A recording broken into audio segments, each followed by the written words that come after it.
All right. Test. Okay. All right.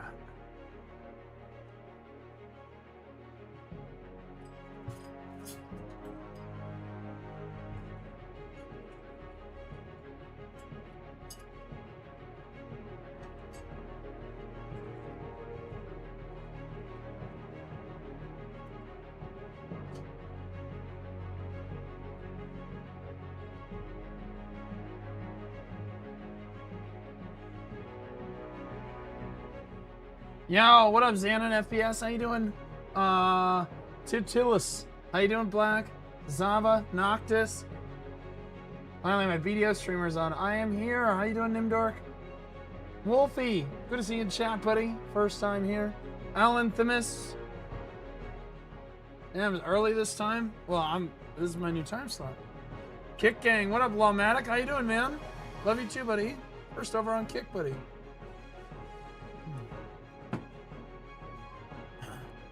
Oh. Technically, we're supposed to be in this screen. I need a professional Awakening Witch player to let me know what's next. Alright, buddy. Hit me with it. The sound is good now? Well, good, because I did absolutely nothing, and now it's fixed. I guess.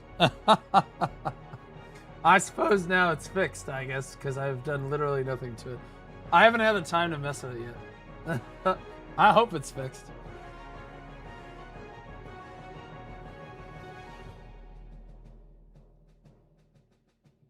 Alright, let's see.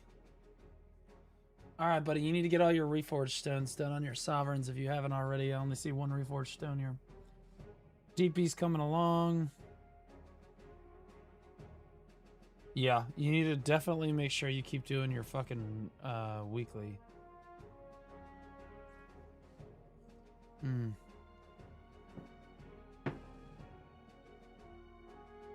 I think you need to nove your accessories. I think you just need to finish noving your rings here.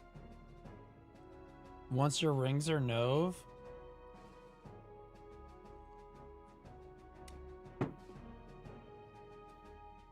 I think you need 385 to hit the next, yeah,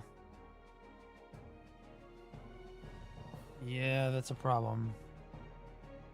Rings to Nove, because I think you need to be 385 if memory serves to hit Insular, or, it might be Insular. So you need 4 AP, that's 2, 3, 4, 5. Yeah, so honestly, belt to deck, rings to deck. Is well, technically you can go belt to deck, one ring to deck, and then oct your offhand, but it's really hard. You're probably better off decking the ring, to be honest. It's probably cheaper. It's my opinion. It's already 9:19 in my country. Yeah, a little late, but we're fine.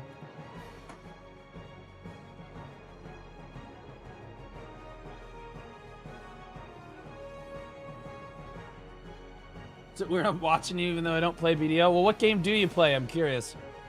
Where'd you find me? I think 2K will just cover your RAM costs.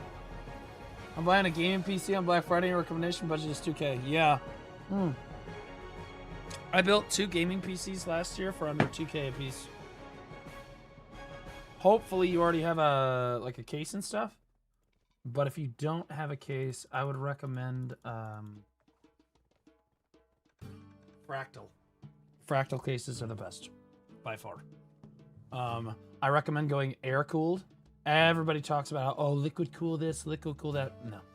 Air-cool is better and significantly cheaper. So just get a decent air-cool system for it. It will save you money. It's also easier to maintain. That's how you save money. RAM is going to be a little expensive. I recommend a 5070 or equivalent. Okay, you don't need a 5080. Hopefully the 5070 isn't too expensive. Depends on where you live.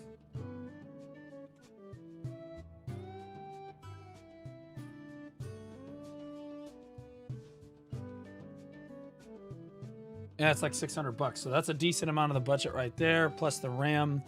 I go with Asus on my motherboard, but it's a little bit more expensive. If you want to go cheaper on the motherboard, you can go Gigabyte, but that's like 50-50. You might get a bad board. I've had good experiences with Gigabyte. I've had really bad experiences with Gigabyte, but my experience, the best two motherboard companies are Asus and MSI are typically really solid. And then I would go if you want to save money and have a better processor. Shinshine86 BDO just also resubscribed for 8 months. runs Looking better. good, bald man. BDO Looking runs better with forwards to our AMD. baby next month. That gym is working wonders. Big love from Portugal. Yeah, Sinchian, welcome back for 8 months, man. Appreciate you. Yeah, no, I'm on my fasting diet again. I'm cooking. We got to get back on the weight loss program here. We're back in it. We ran last night again. So AMD Ryzen for sure. If you can get an X3D processor, that's the best for gaming normally, and particularly for BDO. Any of the X3Ds will be extremely helpful for you. But if that's too expensive, then just Ryzen. Do not get an Intel. They tend to overheat and they're more expensive. So you go AMD on that, Nvidia on the graphics card. Again, I told you about the motherboard. RAM is whatever is fucking cheap. Just make sure it's DDR5. And then honestly, I would go 1 terabyte if you're keeping it under 2K. 1 terabyte on the hard drive is fine, although you probably have hard drives from other computers, but make sure it's an M.2 NVMe, like PCIe, like the PCIe like slot into the board thing. Just like 1 gigabyte of that. It's like $80 or something. I mean, 1 terabyte of that should be good. That should be under 2K. My Intel has crapped the bed lately. I don't want to play. Doesn't want to play nice with most motherboards. Yeah, it's struggling. Should I buy my own PC or try a pre-built? Don't, like, especially if you're on a budget. You always build it yourself. If you're on a budget, you build it yourself every time. You will get a better PC every time. Privateer Beck just resubscribed for 7 months. Privateer Beck, my goat. Yeah, so Beck, I'll probably be on TNL tonight. I'll probably hop into voice with you guys, and I'm gonna ask your advice and try to get a little guidance if that's okay with you guys. Okay. And then I'm probably gonna play TNL on stream a couple times this week. I'm 123, 165. Am I cooked? What do you mean you're 123, 165? What? Is that like your gear score? What do you mean by that? Can I rub your head for good luck? I'm not a genie, guys. I'm not a genie. Thursdays are good to hop in. Low content, high grind. Perfect. Perfect. Technically, it's cheaper to build a PC than a pre-built. Most pre-builts are junk. Yeah, I've only ever built like 2. I've only had like 2 pre-builts. One of them was a blue screen. The other one that I got from, it was a blue screen computer, so it never worked. And I got it from Micro Center. And then I bought one from Icon, exclamation point IQON, and that was great. I had a good experience with that. They did a good job. But when I went to do my streaming PC, I picked out all the parts that I wanted, and then I had Micro Center build it so they were liable if anything broke. But like I've built dozens of PCs now in my day. I'm quite good at it. Everything I touch, everything I build lasts for fucking 7 to 10 years in my experience. So like I'm not afraid to build my PC. I'd rather, if it's having issues, I just bring it up to Micro Center and handle it. That's why I do that. But it's more expensive that way. What up, Divine Umbrality? How you doing, man? I've been hand building since 2001 when I was 11. I think my first PC I built was in 2010 for StarCraft 2. And I've been building PCs ever since. I've built a lot of them for my friends, myself, etc. How old are you now then? I am 34 years old. 34 years old, guys. How much would you charge me if you were to build one for me? I want to be honest with you, my friends, I do it free of charge. I live in St. Louis though, so unless you live in St. Louis, it's probably going to be a little difficult. Holy unk. Okay, guys. All right. Okay. All right. Let's just chill out a little bit. Like the past notes is Giga, but I'll let you judge. Okay. Yeah. So I'm trying something a little newer today. Since I have a new time slot, like 8 a.m., I was like, well, I can either concede to recording the patch note offline in the future, or because I'm not live but when they come out on SEA, or we just try it the first thing when I get up in the morning on Thursday and see if people are okay with that. Now I'm gonna have to publish it while I'm live, which people might not like, so, but we're gonna try it today. If it doesn't work this week, then I'll just go back to recording it. You're earlier than I thought you'd be. Well, I told you. I mean, like, I told you 8 a.m. is when I try to be live by. Today I was a little behind because I only have 5 hours of sleep, but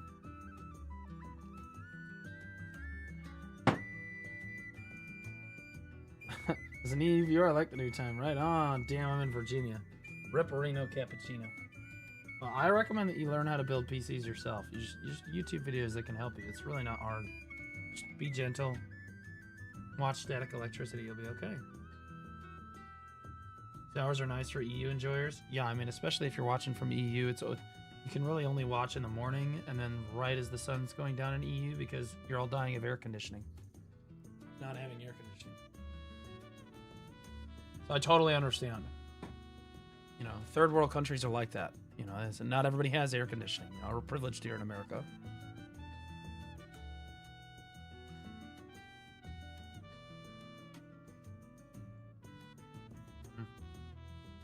When do you go to the gym? Tuesdays, Thursdays, and Sundays. I have a gym that I built in my basement, so I don't go to the gym per se. I just go to the other side of that wall right there, and I lift my weights.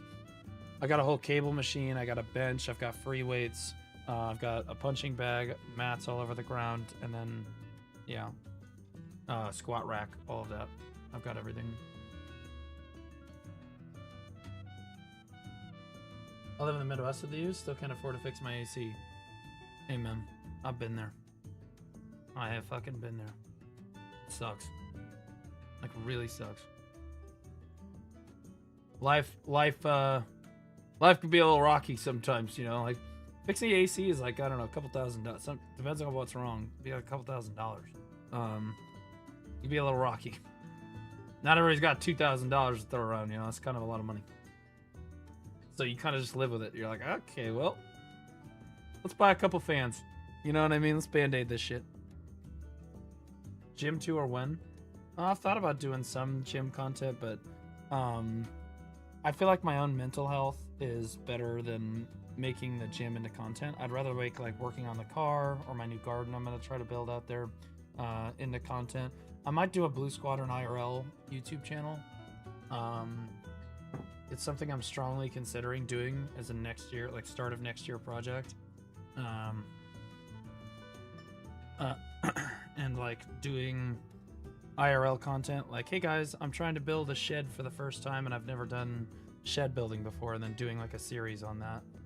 Mainly YouTube content for that, no stream content really. My stream stuff still goes on the 2 primary channels, but then that would be like IRL content. It would be like funny, still like my funny myself, but like, hey, here's how my garden's going, or hey, here's what I did for this, or here's, you know what I mean? Do you own your house? Yes, I do, thanks to you guys. Well, I mean, own is such a strong word. Technically the bank owns it, but yeah, I own that. I pay a mortgage on that. You guys got me into this house. Dude, it's bad. My house might be 3K square feet, but yeah, they want to charge me 5K. Okay, so your house is fucking huge, though. 3K square feet's insane, man. You should try funny content. That'd be sick. Well, I mean, that's what I'm normally doing. Hey, what up, Graham? How you doing, man? Do you come tonight, Blue? Well, I might. It'll depend on if I'm horny or not.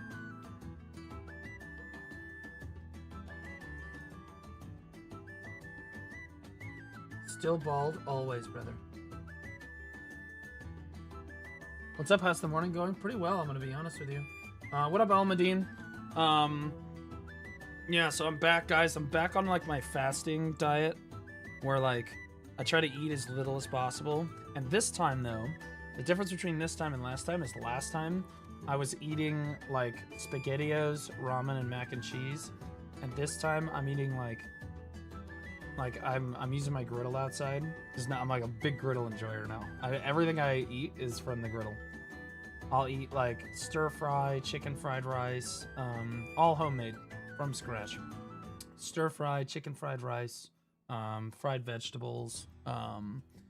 Last night I made some Philly cheesesteaks, but I can only eat a little bit of it. It's like portioning, right? So like I make like a big batch and then I portion it out over the next 3 or 4 days. But yeah, so I'm eating healthier this time, a little bit different of approach. So we're also back to working out again, which is good. But the big thing is that my diet's back, so I need you guys to make sure that I don't eat anything on stream all day. Really important. Fasting, yeah. Well, I mean, so what I mean by fasting is that when I wake up in the morning, I don't eat anything. I eat 0 food in the morning, no breakfast. Then I go all day on stream, don't eat anything at all for 8 to 9 hours or whatever on stream. Then, after I'm done with stream, I try to eat as little as possible. I eat as slowly as possible and as little as possible. Then at night, I go for a walk with Basil. Then I do my push-ups, my sit-ups, my pull-ups, or I end up working out, one of the two. Like I work out 3 days a week, like the lifting weights like 3 days a week, and then the rest of the week I'm always doing push-ups, sit-ups, pull-ups, push-ups, sit-ups, pull-ups, push-ups, sit-ups, pull-ups.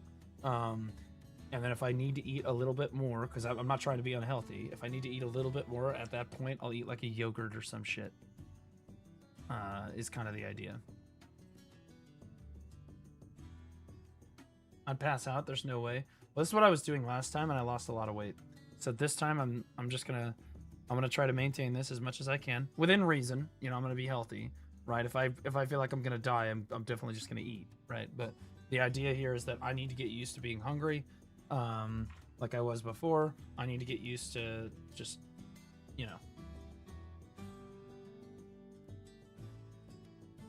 that action he or she did was crazy. The bots are here. The bots are here. What's a good fail stack for Nove? I would say over 300, probably 300 to like 350. W. Smash water, bro, but that sounds good. Yeah, well, I mean, that's typically what I drink while I'm streaming. I mean, I'm drinking my coffee right now, but I need to dump coffee over the side of the boat. This is my next thing, is I need to get rid of the calories from the coffee, or just coffee in general. I really don't see as good for me, and I don't like coffee very much. But like, I've been kind of leaning on it to help me like wake up and get used to the early morning schedule. But I need something other than coffee to drink in the morning that isn't like bad for my teeth and stuff, Coffee fucks me up. It doesn't fuck me up. It's just I don't really think it tastes very good, and it's not healthy for your teeth and stuff. You know what I mean? Like it. Rough. Is this where the degen's hang out? Yeah, it is. Yeah, this is where we all are. Green tea. Well, tea doesn't really wake me up. You know what I mean? Like I need something that's like a little bit of a stimulant, but no calories and isn't like bad for me. So I might do like the Gamer Sup stuff. I might try using like the Gamer Sup stuff in the morning. That's 0 calories, just a water additive, A little bit of crack. Oh, dude, you guys don't want to see me, bro. Do you guys have any idea how much energy I have?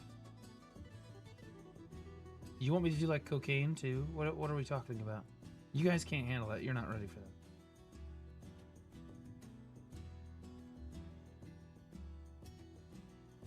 I do Monster in the morning. I'm not gonna drink Monster. That shit's like jet fuel. I haven't tried Monster since I had a seizure in college because I pounded a bunch of Monsters and 5-hour energies to stay up all night studying for an exam, and then had a seizure during the full grand mal seizure during the exam. I've never drank a Monster since.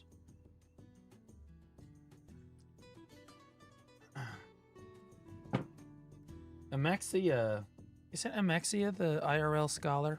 That awesome Hey new Blue, content big creator? fan.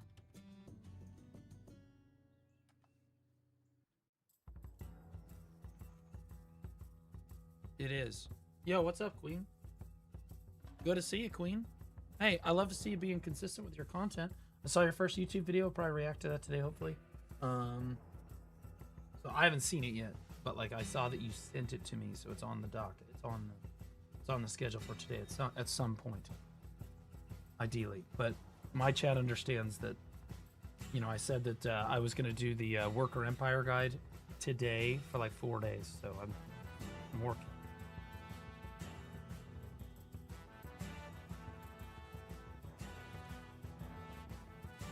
What's the plan today? I mean, for the stream, not the shower.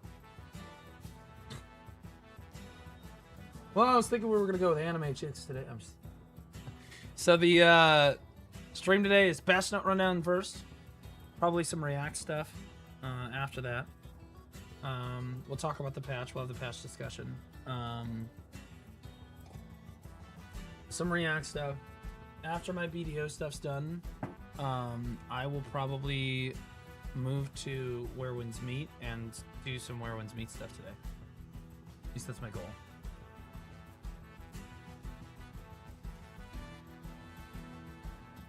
How'd you recognize your own sister? I'm gonna need you guys to chill the fuck out.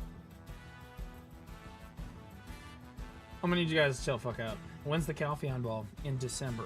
So we're quite some time away from that. But if you mean the Heidel Ball, that is on July 27th. It might be July 26th. Somewhere in there. 25th. Oh, let me do the announcement real quick and then we'll get live. We'll do the patch notes, okay?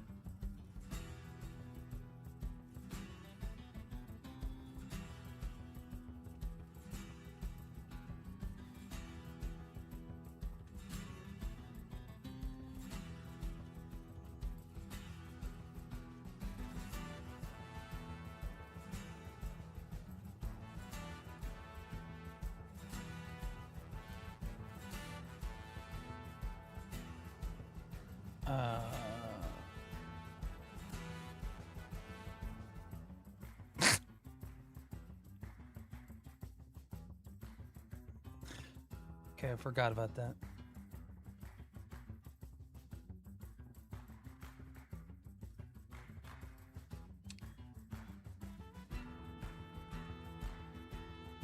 Okay, there we go.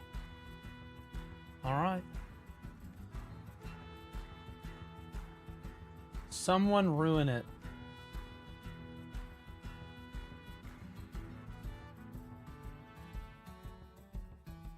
Guys, you would never ruin my intro, would you? You would never do that.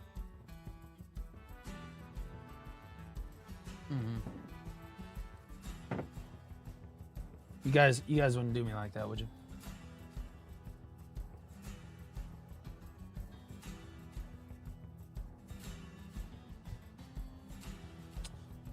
What if we...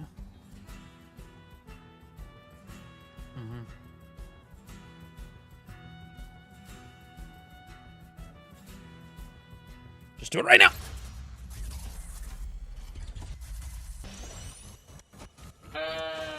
Kill yourself.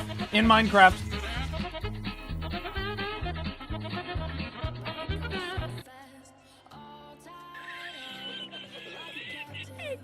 I was in degen mode there for a second. Saved it. Saved it.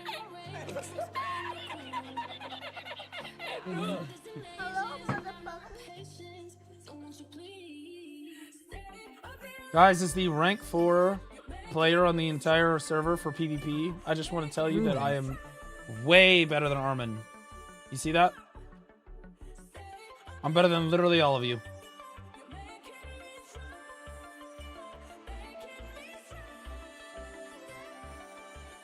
We're quick on the draw there.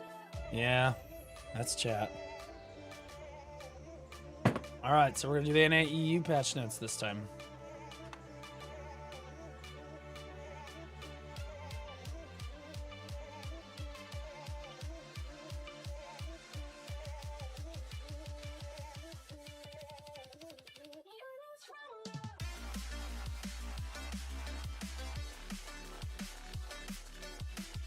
Node conquest order changes.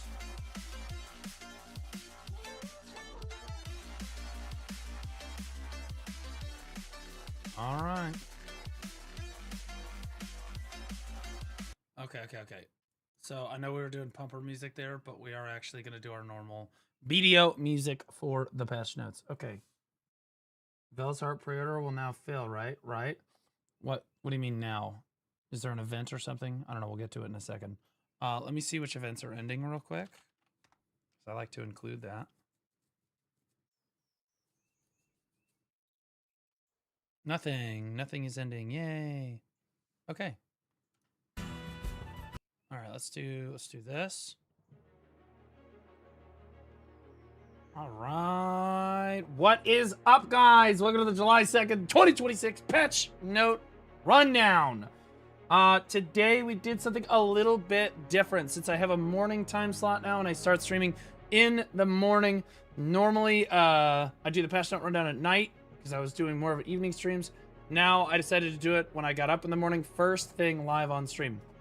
If you guys don't like this, let me know in the comment section. It does mean the patch notes come out a little bit later and it comes out while I'm live. I'm not sure. Like, normally I don't try to publish videos while I'm live. It's kind of detrimental, but we're trying it. If it doesn't work next week, we'll be back to the normal stuff. But the pros of this is I get to do the NAEU patch notes. So this isn't SEA, this isn't Korea. This is exactly what we're getting on this patch. The patch literally just came up.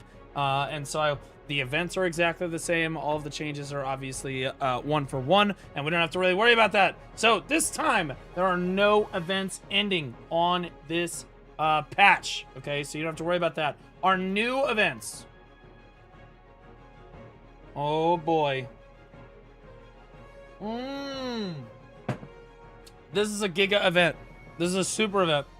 The Patrigio event is 25 energy. For those of you new players who don't know who Patrigio is, first of all, shame on you. I'm just kidding. The new players, it's not so bad. Patrigio is a night vendor that only opens during nighttime in BDO. It's like, was it like 10 p.m. to like 7 a.m. or something in game time? Something like that. Someone will correct me on that in the comments. Regardless, it's only available during that time. He's in every available major city, and you can just type in Patrigio in the NPC finder, and you're good to go. It's 25 energy to roll him. Normally it's 50, but during the event it's only 25. You can roll him on every single character while you're standing there, so you don't have to swap characters or anything anymore. It's very, very convenient. All of his locations are kind of right here. Velia, he's kind of off to that western side. Heidel, he's in the southeast location. Calfia, he's northwest. You guys get the idea. But this is an insanely good event normally, okay? Because you get a lot of Cron stones during the event, which are nuts. You get a 350 stack. Well, you can get up to a 350 stack, but I will warn you, the fail stacks are usually not worth it. I would say just kind of gloss over the fail stacks. Even on the lower end, like if you got the 63 bill, 350 stack, I would say that most people are like, you know what I mean? It's a little rough. You can choose to if you want to. The most important thing that Patrigio is used for, and this is important for new players, is you can get mythical sensors from rolling the Night Vendor. This is why it's important to have as many characters as possible. That's why I tell you that in my beginner guide, because that means all of your characters are accumulating energy and you can get more rolls for events and stuff. Just like this, okay? So you can get a ton of T10 mats during the event, Royal Fern Roots, just mythical sensors in general. 1 or 2 bill for a T10 attempt, and it's not weekly gated, is absolutely a W. I recommend doing that if you don't have all three T10s. We're probably going to be telling the PvP Academy people that they need to be rolling for, if they do not have a T10 Peggy, they need to be rolling for mythical sensors during the event in order to get that T10 Peggy. Krogdalo gear is also super good. So choose your Krogdalo gear box. Also, you can get a Vel's Heart as well. So if you're a player that needs Vel's Heart, you can see that Vel's Heart is available during the event. Garmoth's Horn is for the Garmoth pet, which gives you max HP in game, and it can only be obtained and hit with other Garmoth pets. They're pretty rare. Dekia fragments. Okay, the rest of the stuff. Technically, you can get Dawn Blackstones if you're really struggling on weekly gate for your deck Karazad. But really, that's not a problem for a crazy amount of adventures unless you paid to win a lot. Rest of this, I recommend the Supreme Cooking and Alchemy utensils. Basically, every time you see them, especially if you're somebody that likes to do that stuff. Those are always super worth it. 3 or 4 mil for one of those things is really giga, really important. The rest of the stuff, sturdy forest treads, use your best judgment on this stuff. Technically, if you do the math on deep seas, it'll depend on your server and how the market looks like, but like coffer stones are typically worth it, but they can not be worth it. So make sure you check what's going on your server and how much money you might make or lose there. Okay. All right. Yeah, this is a phenomenal event, though. We love that. It comes around multiple times. This is the really big thing that is coming up on this patch. Solar Season Finale Party Rumble. So this is technically an event. It runs from July 2nd to July 23rd. You are queuing with a set party of 3. This is no longer solo queue. It is not duo queue. It is trio queue, AOS with rank. So I can't wait to see how high-end players are going to exploit this one, right? Super great. But get together with your friends, see how far you can get in AOS with each other, like queuing with each other. You can set up compositions and stuff. We'll be recommending people in our guild do this as well. Oryx_ just resubscribed for 2 months. Ranked 3s is going to be awful. Okay, we'll get to that in a second.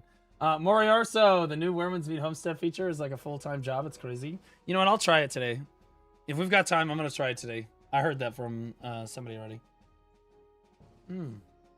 You'd be stupid to buy a 350 stack for 63 bill when the ball's around the corner. Yep. Okay, yeah, that's true. But, some people are carried enough that maybe they're desperate and they need it. Okay. So this is just telling you when it kind of happens and whatnot. It should be like during the normal AOS, like ranked times. But you can get 6 special titles during the event, but they're going to get removed during the July 23rd maintenance. I don't really know why. I don't know why they do that, but what are you going to do? So you can also get this social type, like a passionate cheer during the event. You can see that, hey, it looks pretty cool. Your character's very enthusiastic. Okay. All-star Afterlife MVP still alive. The 3 Musketeers blessed by matchmaking and then got him. All right. Event 2, Black Spirit Party Rumble quests. So there's family quests. Join the festivities box and an ultimate premium enhancement box, but you have to win 1 match and then win 7 matches, which can be a little rough. I'm wondering who I'm gonna end up.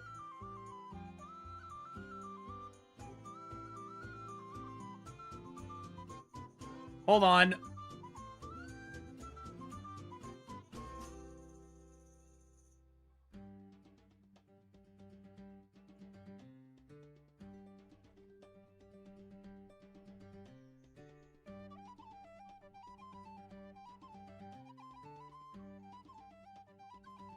Sorry, I got my friend who is in prison has a mother that's not in prison, and I'm low-key taking care of his mom while he's in the box, if you will. And so she, I'm trying to do her back. Okay. Don't edit that. Okay, chill, brother. All right. Why is he in prison? Oh, he moved drugs. He sold a bunch of drugs. It's like Temu Breaking Bad situations. Nothing crazy. For some reason, if you drive like a bunch of drugs across, state lines, it gets a little rough. They don't like that, or some politically correct woke shit. Anyways, yeah, he deserved it. Yeah. Yeah, he deserved it. Yeah, 100%. He deserves to be in prison. But like, all right. Okay, so you gotta win 7 matches in order to get the weekly quests done. Just make sure you accept them from the Black Spirit before you guys queue.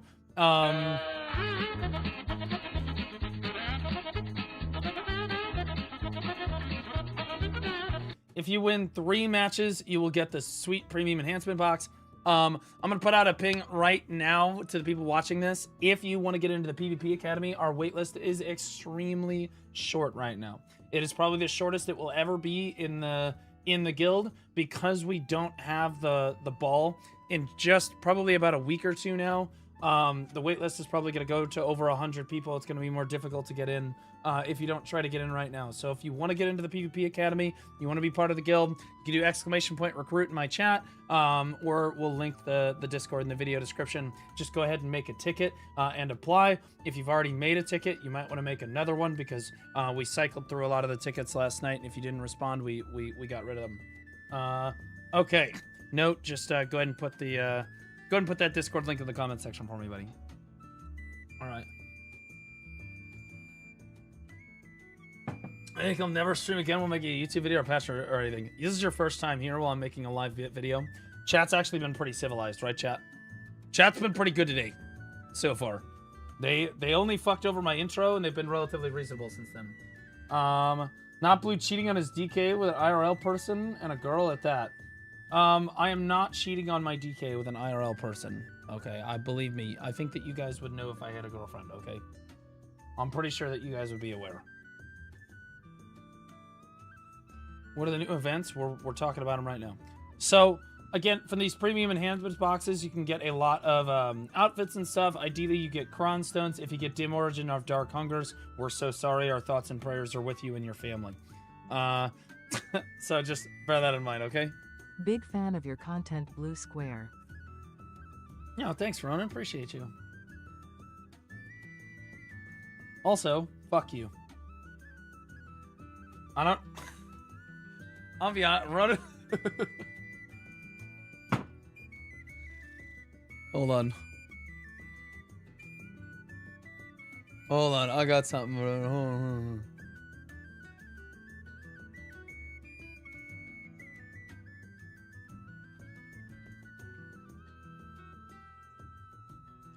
Dude, whenever I see the official Black Desert account comment on one of my videos or comment on somebody else's video and call me Blue Square, this is what I imagine Ronan. This is what I imagine Ronan doing.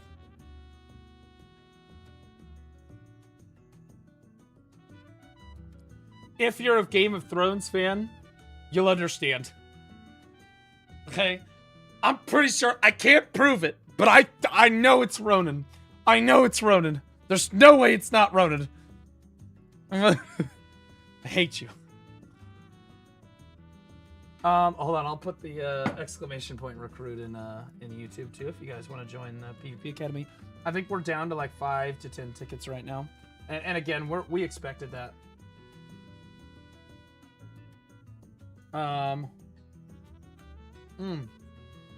You've been watching House of the Dragon? I have. I'm all caught up on it. I actually think it's been a pretty good season so far. People have been complaining.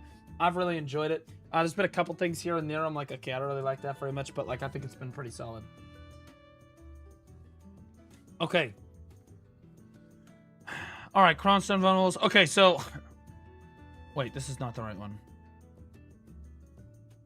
All right. Play with other adventures once per family. Complete rank matches with 5 different adventures during the event to get all of the following. 300 Cronstones. Item collection increase scroll. Secret Book of Florin. Press the Find Party Platoon function.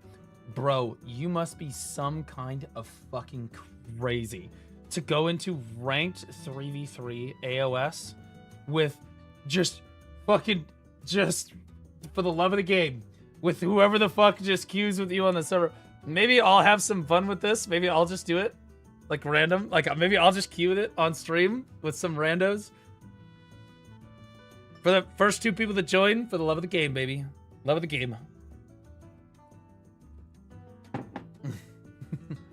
Anyway, this game mode's definitely worth it to do to get to those first like 3 to 7 matches. But if you're somebody that doesn't like PvP, don't feel required to do this. You could basically grind and make similar amounts of money in most cases, unless you get really carried on the boxes. Okay, but yeah, you can put out an ad, and yeah, people will join. Yeah, looking for a guild or looking for a group. AOS Rumble, Awakening Drac 1500 plus. Oh, I guess that's your rank. That's your elo. Honestly, I'm just gonna put, you know, Awakening DK 300 elo. Looking for somebody. Yeah. Looking for girlfriend. Honestly, post a recruitment ad. Honestly, I should post a recruitment ad daily for a girl looking for a girlfriend. You know, 870 gear score Dark Knight. Will grind with you. You know. Special guests. Master artist Kakuo. Okay, so I don't know what this is. During the event period, all AOS portraits will be placed in his masterpieces. So how do you get these? Yeah, I love this style, by the way. I had people insulting, like Loki insulting this. I think that this style is deceptively good. I'm not gonna lie. It looks like super basic and like, oh, it's just low effort bullshit. But I'm gonna be honest with you. I think these are really good. I love this art style. I think this is sick. I really, really like that. And I'm glad that they're supporting the artists because they don't get a whole lot of love. It's part of the reason I did the Ren Fair a couple years ago. Solaire season final party rumble rules. Okay, so yeah, this is just it. You have to have 3 players, blah, blah, blah, you queue. It should take the average of your AOS, like, rankings when you do that, so. Okay. All right, wait, whoa. One more thing. Why are these here? How do you get these? Explore the original during the event. I don't know how you get these. I don't know. They don't really explain it. It just says they're joining the special matches. They're in-game. Open the AOS tab. Oh! Okay, so like that. I was kind of hoping that you could get them in your manner. Like for doing like, 5 AOS games on a class or something. You could get like the appropriate like portrait for your manner. I think that'd be pretty kind of cool. That'd be sick. But regardless, okay. All right, so those are the events on this patch. Now there's a big balance adjustment thing. This is a little controversial. I've had people getting really, really upset at certain other Black Desert creators, particularly some of the BDO partners, at their feelings towards the balance changes. They're not super happy about that. I don't exactly know how classes are being changed right now, but I know that I've literally never been wrong about anything in my entire life when it comes to Black Desert. So, I know that my opinion it will be perfect. It'll be fine. All right, Musa. We aligned the cooldowns of Suck Musa's secondary skills used to gain Serene Mind buff. Additionally, we increased the PvE damage and reduced the PvP damage on Prime Cyclone Slash when used during cooldown. As this skill requires repeated use in PvE, while this makes it harder to accumulate damage by repeatedly using Prime Cyclone Slash in PvP, we increase the damage of Prime Gale, which can be repeatedly used with Serene Mind. Lastly, we increase the damage of skill enhancements, the Rabam skills, and improve the usability of the skill of a skill that was previously difficult to activate due to its command input. Okay.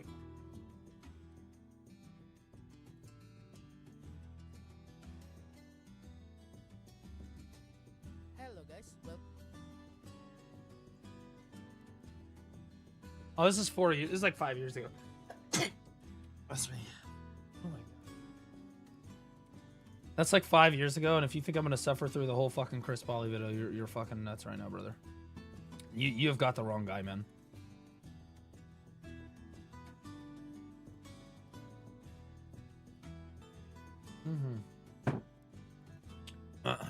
All right. So let's look at this. So Suck Musa, Succession's Rising Storm Blaze. Added a combo into Prime Retaliation if you just hold L and B after the skill. Rising Storm Blaze Succession, Rising Storm Blaze. Change the cooldown from 10 to 9 seconds. Prime Blind Slash, cooldown reduced from 8 to 6 seconds. Storm Slash, cooldown reduced from 15 to 10 seconds. Prime Karma, change the special attack damage effect from speed attack to air attack. That's super useful. I'm going to be honest with you. We still don't understand what a speed attack is. In BDO, it was never really explained to us. There's a lot of people that have opinions about what a speed attack is, but Nobody really knows. I've asked really high-end PvPers, done it for years. Nobody really knows. There are theories, but yeah, fuck it. Having an arrow attack is definitely better. It's more concrete and is usable on Suck Musa. Change the skill to reduce PvP damage when on cooldown. Reduce PvE damage on cooldown by approximately 44.4%. Repeating, of course. Cyclone Slash adjusted the damage applied during cooldown as follows. PvE damage plus 36%. PvP damage minus 42%. So, yeah, you're losing some damage on this, but you're also gaining some stuff. I'm curious what the Mooses think about this. Overall, you should be gaining damage in PvE, I think. Because they're buffing some of your other skills here. So, Prime Divider, Prime Backstep Slash, Prime Gale, Prime Carver,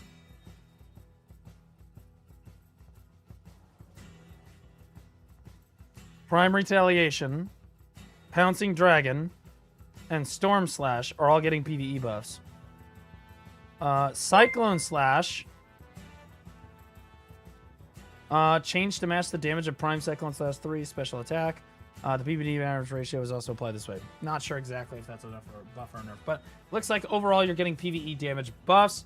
Some adjustments in PvP. Overall, looks like a buff to Suck Musa to me. Looks pretty solid. Oh, then there's Musa Awakening too. Tracy, Track 666X. Thanks for the raid. Appreciate you. What up, Dad Life? Good to see you, buddy. Optimus Prime. Are you trying to say that there's bots in chat? There are no bots in my chat. Chat, if you're a bot, type W in chat right now. Everybody else type L. Everybody else L's. Everybody else L's. See? There's people here. There's a few people here.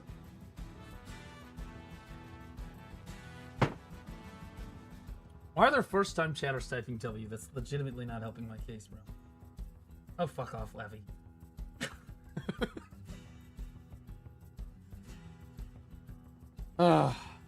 LW. Okay, yeah, Kick didn't get the memo.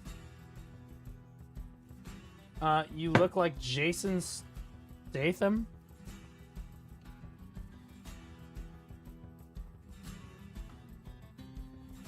Yo, I'm taking this win right now. I'm taking this win. That guy's a unit. I'm hoping by the end of the year, I'm built like him too.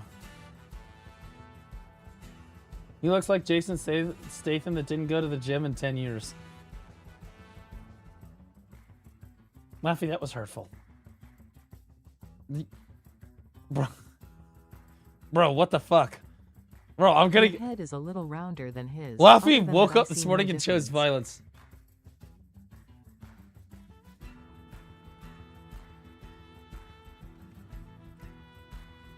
Dear iFave, Laffy is being a bitch again in my chat. I expect a video shortly.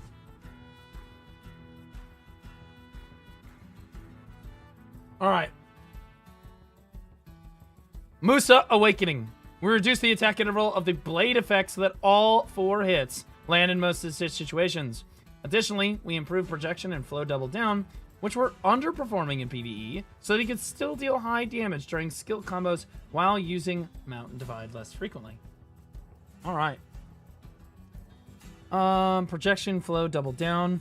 Honestly, the fact that Awakening Musa has a skill that's even called projection, and it's Shaky Bay's main class, is appropriate. Adjusted the attack area of slash attacks and energy effects. Adjusted the hit direction of the blade effect to apply during certain skills to make it easier to land maximum number of hits. 1 step back. Again, great. Appropriate. Improve the combo into projection or flow double down after the skill to be smoother. Adjust the damage on the following skills: projection and flow double down. Slash attack damage, so it's just buffed.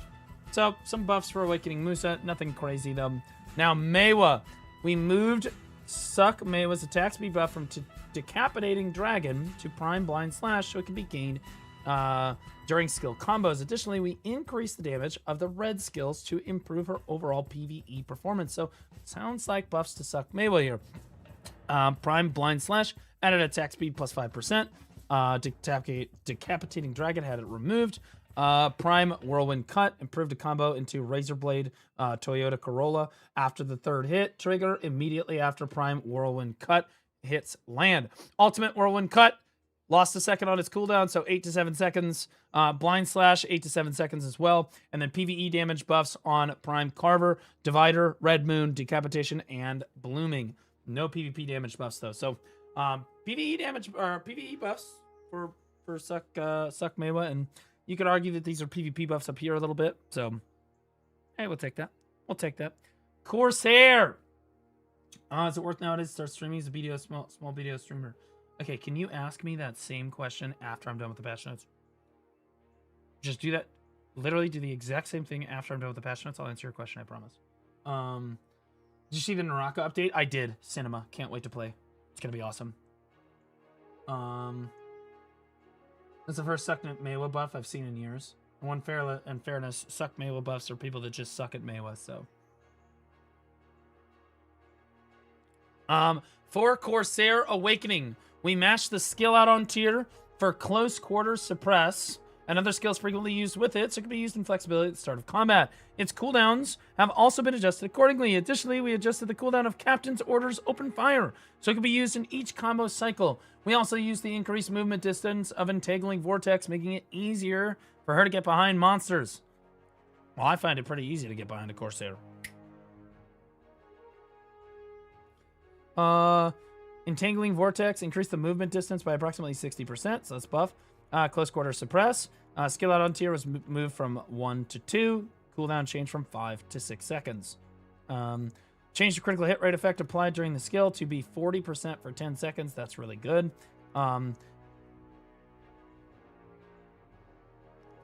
Captain's Orders Open Fire. Changed the cooldown from 12 to 10 seconds. All right, so definitely some Awakening Corsair buffs. I'd like to see a little bit more. I don't really feel like Awakening Corsair is super great at the moment. I feel like it's just a worse Deadeye Awakening DK situation.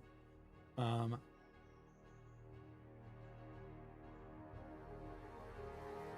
course, this guy is freaking hilarious. I love it. Damn, these bots that I paid for are actually just so worth it. They gassed me the fuck up, for real, for real.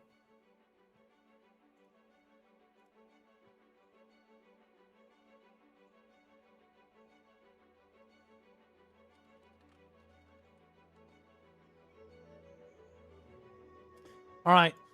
Awakening Draconia. Blue Quadrant is skinny. Okay. First of all, I know that you're trying to mimic a bot right now, but fuck you. I'm taking that win. Thank you, chat. Nobody gasses me up like you do. What a bunch of fucking goddamn heroes in my chat. Boy, we've really turned the corner in this community. You guys used to be super toxic. He just adjusted the number on his second stream. Okay, fuck you, Lappy. Okay. I kind of want to show the Naraka clip of the guy buying bots on stream again. That's like my favorite clip of 2026 so far. Holy cinema. What a fucking dumbass, bro. Oh my god. What's your favorite game? My favorite game of all time, and it is not even close, is Black Desert Online. And I know, it's unpopular opinion to say that, but it is. Favorite game of all time is definitely BDO. Second favorite game. Probably StarCraft 2. Although I haven't played it in years, I still watch content for it literally like every week. Third favorite game. Naraka Blade Point, probably. Fourth favorite game. This is hard. Crimson Desert. Fifth favorite game, Where Winds Meet. Sixth favorite game, Throne of Liberty. That's where I'm at.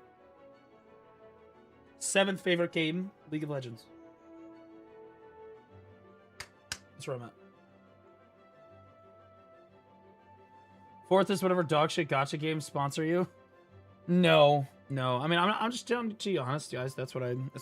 Part of the reason I took the Naraka sponsor is because it was already one of my favorite games. I I really just like Naraka. It's something I do in my free time. You can tell because I have a lot of playtime on the account. I have a lot of stuff on the account. Like,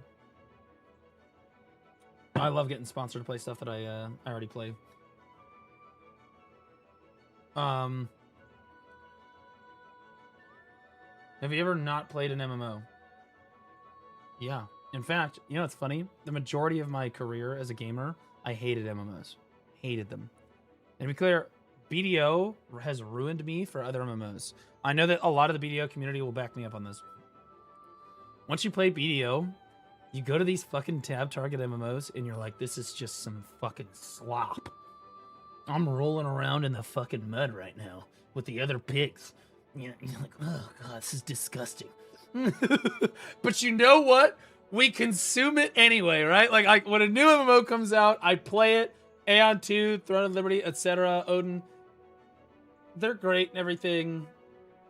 I do like Throne a lot. But fuck, dude. Also, I played Hardcore Classic WoW. Dude, you go to those games and the combat in those games, it's just like, holy fuck. I'm gonna be playing BDO until I'm fucking 50 years old. Like, holy shit. I think that if we get to the Heidel Ball and they literally announce that they're updating our client to the our shit to like the Crimson Desert engine.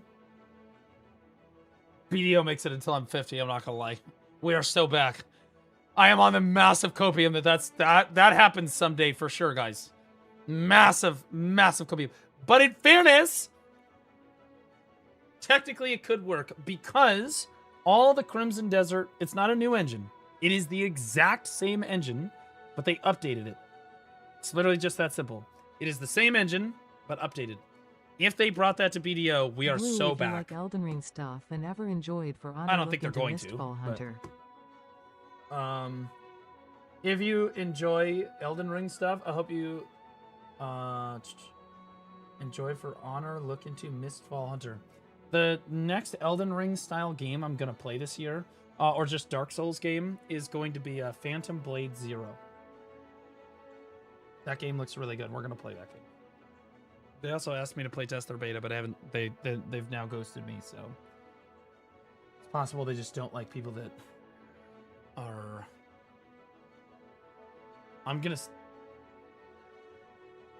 They don't like me because I'm white. I'm just kidding. I don't know. They haven't really said anything. I'm in the beta Discord. They've literally not said anything to anybody.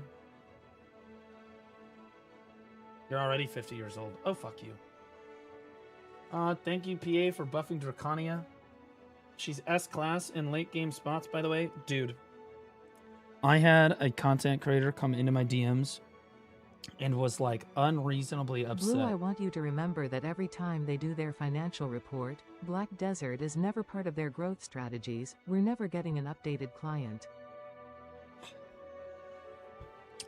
I would say that the chances of that happening are like 2%. But how many of you have succeeded on a 2% chance before? You know what I mean? Like, BDO has ruined me as a gambler. I'm like, 2%? 2% chance? So you're telling me there's a chance. Like, that's every time. I went in during COVID. I'm talking to the fucking doctor. And I'm like, yo, doc, what are the chances I die of COVID? Like, for real.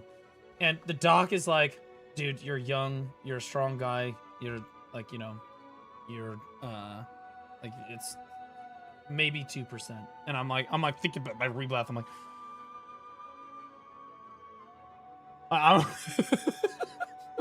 like, wait a minute. No, hang on. Young and strong guy? Oh, fuck you. So I exaggerate some aspects of the story. So sue me. Who doesn't?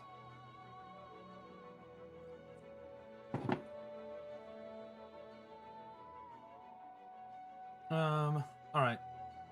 It's literally double a deck. So true, brother. So true, brother. Anyway, I don't think they're actually going to update the client, but if they did, it would be Did so you play fucking big. Terra? I feel that it was up there in combat. No, I didn't play Terra because I'm not 90 years old right now.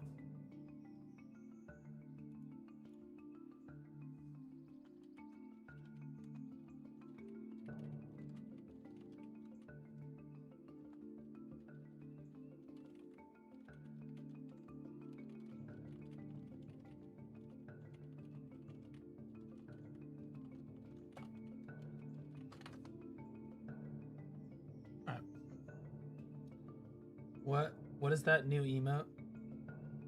So disgruntled ex-employees that shall remain nameless of the Blue Squadron community spent an hour of their fucking life off of stream editing this fucking abomination of an emote. And then I told my moderators not to add it. And then she told my moderators to add it. And we figured out where the moderator's allegiances lie. It's kind of like when you set your dog between yourself and your girlfriend. And you both say, okay, come here. Whoever the dog goes to is most loyal. When both of us said, come here, the moderator team went running straight to her. Blue 67, blue 67, blue 67, blue 67, blue 67, blue 67, blue 67, blue 67.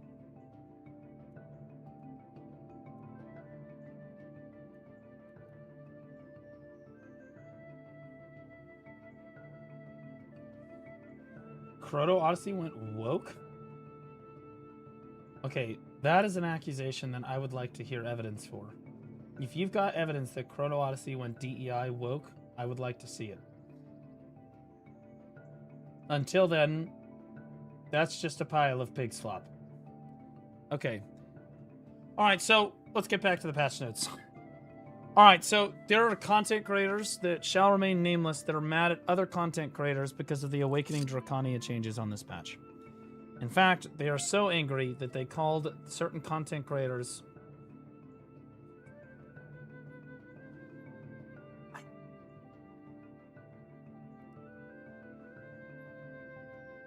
They said that they were Netanyahu enjoyers. That's all I'm gonna say. Okay, that's how if you know, you know. Situation, like that. It's just one of those things. And then so I, okay, that's not legitimate. Yeah, like it is what it is, right? Like I don't. Anyway, they're trying to start beef with another content creator over fucking PvE patches.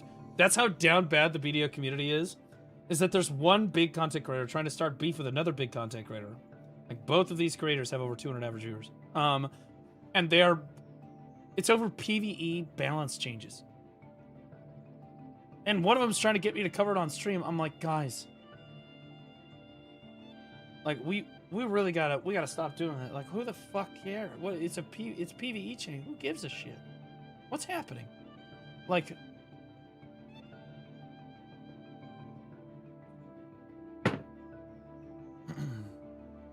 is Hassan Piker playing BDO?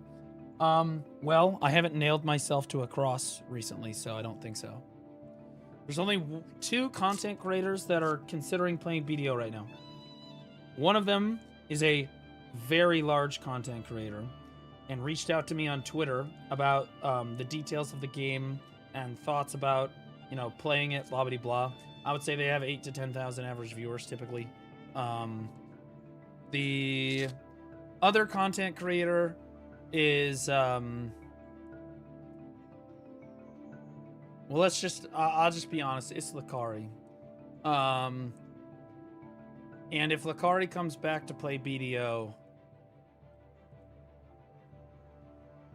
I would not be receptive to that. That is my response. I would not be receptive. I am not a fan. I am not interested in having him around. I can't stop him necessarily, but I can make it a lot harder.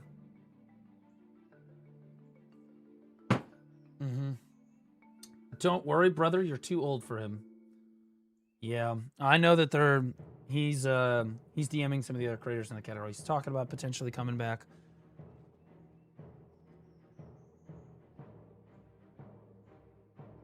Boys, I'd be marching to war on that. I'll be honest with you. I wouldn't be dying on many hills, but we'd be. He might play shy.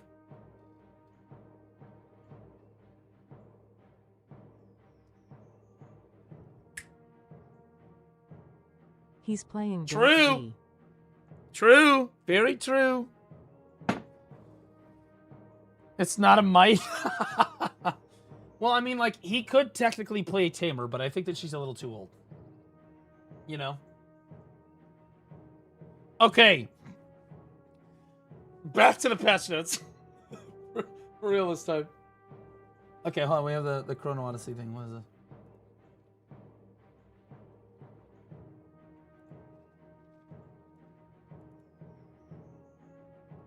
So you looked at this photo and said that Chrono Odyssey was woke?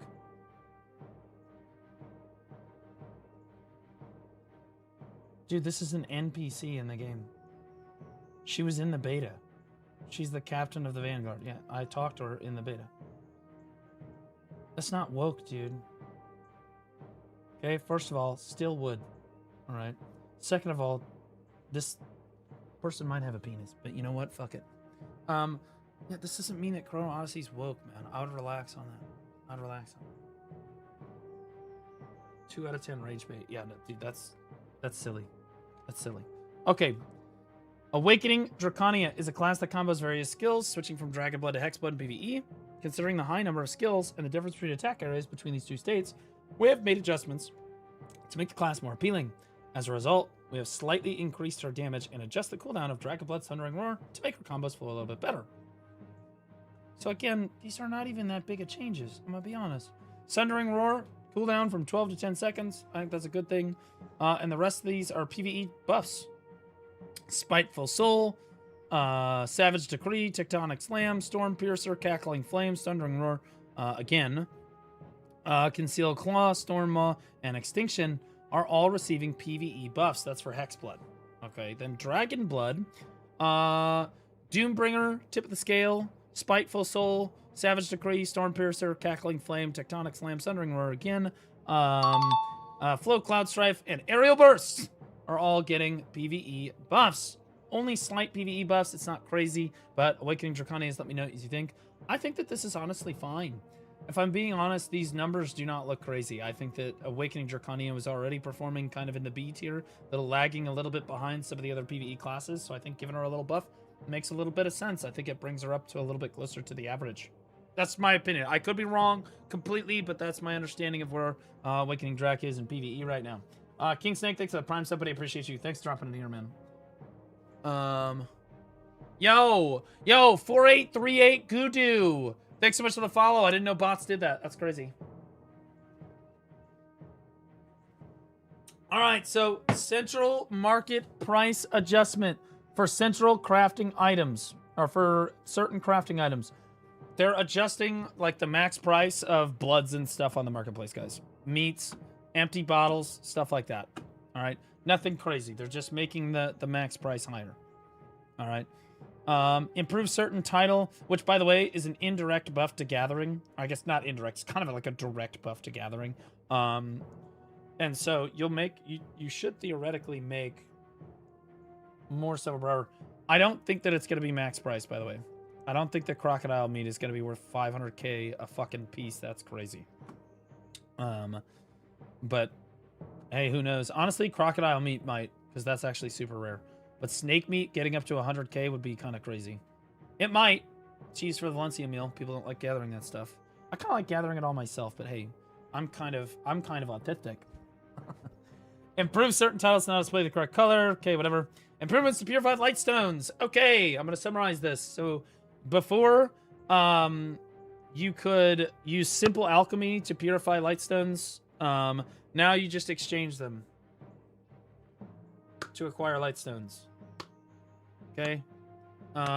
So remove the simple alchemy recipes to obtain purified lightstone by processing with artifacts. So when you simple alchemy an artifact, it gave you 1 to 2 purified lightstone. That's no longer the case anymore. Now you just run to Dalashane, and you just exchange them, which is a much easier process. This is a W change. Love to see that. That's great. That's great. And also you're gonna get 2 every time now instead of 1 to 2. What up, Stark? How you doing, buddy?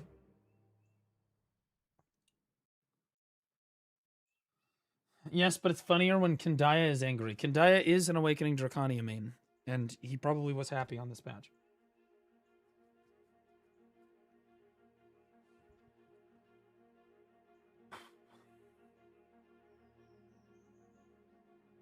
Min price on purified lightstones is went down to 4.5 mil instead of 8.2 mil. Sure. That's probably because they know that people are about to dump them. Guys, if you're thinking about dumping all of your extra artifacts into purified lightstones because you forgot to do that for like the last 3 years, which is where I'm at, I would wait to do this for like a week or two and let the price readjust so that you're not selling them at min price. Okay. Now, Decia's lanterns, Monster Zone, loot improvements. This is actually a super big deal. This is a big deal. Essentially, what they are doing is they are adding Decia's fragments, where before you could only grind at like Decia Ash Forest and like Olin's Valley, like Decia Olin's, to get Decia fragments. Now you can grind any of the Decia lantern spots, 1 or 2, and get Decia fragments. Also, Void Tainted Whispers. That's my boy Duncan right there, bro. That's my boy Duncan. Tell my boy Duncan to go to bed. Nobody tells Duncan what to do. He's gonna go play League of Legends for the next 13 hours by himself in voice.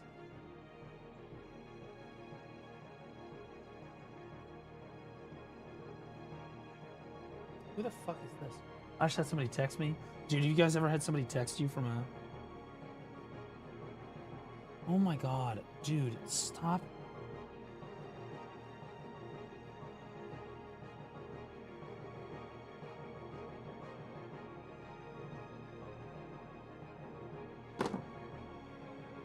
Bro got no vape. He would lose it. Is it just me? Am I the only person that doesn't fucking vape anymore, bro? I'm just not cool. I'm not hip. I'm not with it. Like, I've never felt the need to just sit there and fucking inhale shit and then exhale it. I don't even do weed. I think you're supposed to say smoke weed. But I am literally the whitest person you've ever met in your entire life. Holy shit.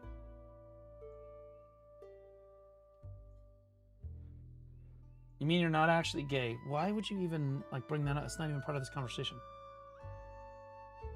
Weed is goated. Try it. I've tried it 2 or 3 times in my life. I did not like how it made me feel or smell, and I never did it again.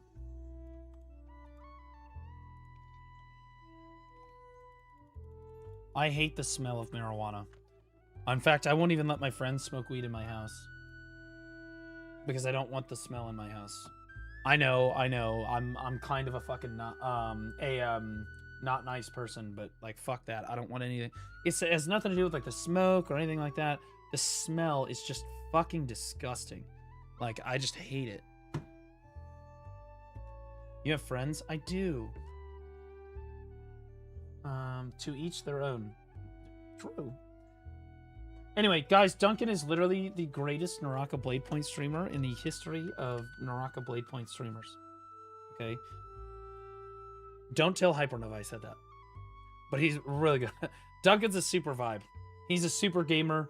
He plays Where Winds Meet, Naraka Blade Point, whatever that new dog shit game is, Honor of Kings World. Yeah, he plays that garbage. And he's basically I'd say he's like a top 10 player every single fucking time he plays a video game. What we're trying to do is we're trying to get Duncan to come play BDO. We're trying to con him into ruining his life. We're desperately trying to, and he just doesn't want to do it because he's a lazy piece of shit. He would rather sit there and play League of Legends all day. So, yeah, fuck him. You know what I mean? Duncan is the best Tarka in the West. I would argue that Duncan might be the best Tarka in the world. There might be 1, maybe 2 people that I've seen that are better, but I'm gonna download BDO tonight. Okay, chat, quote that, clip that. We got him, ladies and gentlemen. We got him. Yeah, bro, get up in there. Just make sure if you play on NA, we'll get you into the PvP Academy. For all. Also, you will have viewers in BDO, guaranteed. 1, obviously, you have my support. 2, and more importantly, you're not dog shit at creating content. Holy shit, I'm throwing shade today. You're not like absolutely fucking terrible at making content.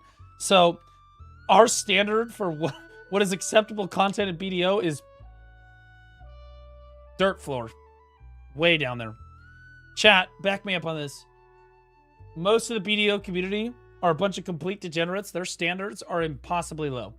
They're as low for women as they are for their content creators. That's why I'm successful here.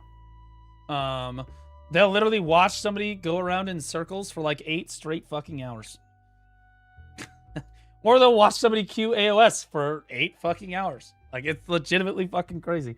It's like degeneracy. I think, personally, if you break it down psychologically, what I think it is that what Chad is doing is living vicariously through the streamer, right? So, if chat knows that they should be out grinding, they will lay in bed and watch the streamer because it makes them feel better about not grinding to watch somebody else have to go through the pain of grinding themselves. And it's the same thing with queuing AOS and stuff like that too. I think, personally, my chat though, the benefit of my chat is that none of my chat actually plays the video game, right? Because the chat reflects the streamer.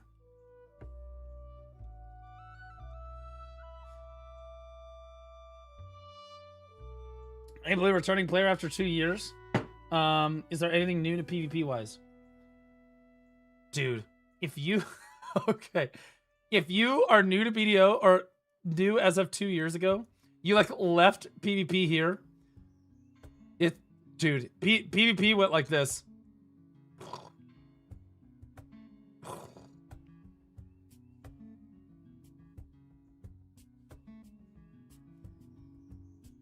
This is where we're at. So you missed this entire cataclysm of dog shit. That's what you missed. So there is a lot of new stuff. But you missed like this. So big W. You're a fucking idiot. I did draw a fucking W. What the fuck? It's about, I would say it's a little bit less than where it was before, but Perlibus has really brought it back in the last 6 to 8 months. Can we get some W Perlibuses in chat? Yo, bots, I paid good money for you. Can we get some WPAs? PA has been doing a really solid job the last 6 to 8 months or so with regards to BDO and PvP in general.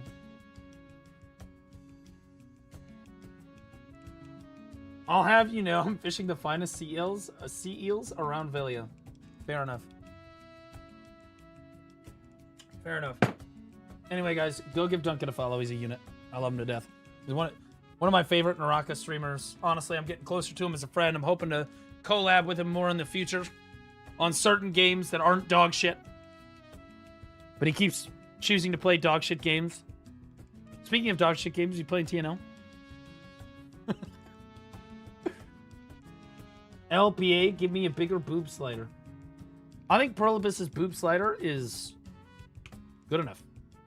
You don't want Aeon 2. Okay? Guys, you know what?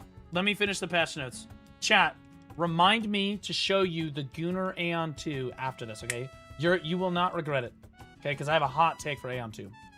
That being said, all right, let's get back to the patch notes. Let's finish this up real quick. They quit because they couldn't play when my guild was playing. That's fair. Okay, that's fair. I did it back when it came out. Yeah, I remember you played it. Doesn't seem like a game you would particularly engage with, though, because the combat is not... You're used to combat games that are just, you know... Okay. So this is a massive deal.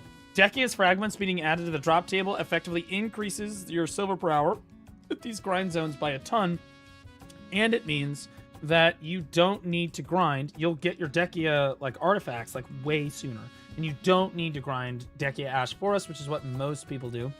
Technically, you can do Olins, sure, but yeah. You're also getting Tainted Void Whispers as well. So again, overall, your silver per hour, if you're grinding the Decia spots, went up pretty big. Aetherion and Nymphomere also got buffed, okay? So, you now dropped all the Fragments of Origins, okay, at both Aetherion and Nymphomere. I believe that they needed that. These grind zones need some help. They're lagging behind where they should be right now. They also increased the drop rate for the distorted silent. Wait. The crystals and the Fragments of Origins. All that stuff.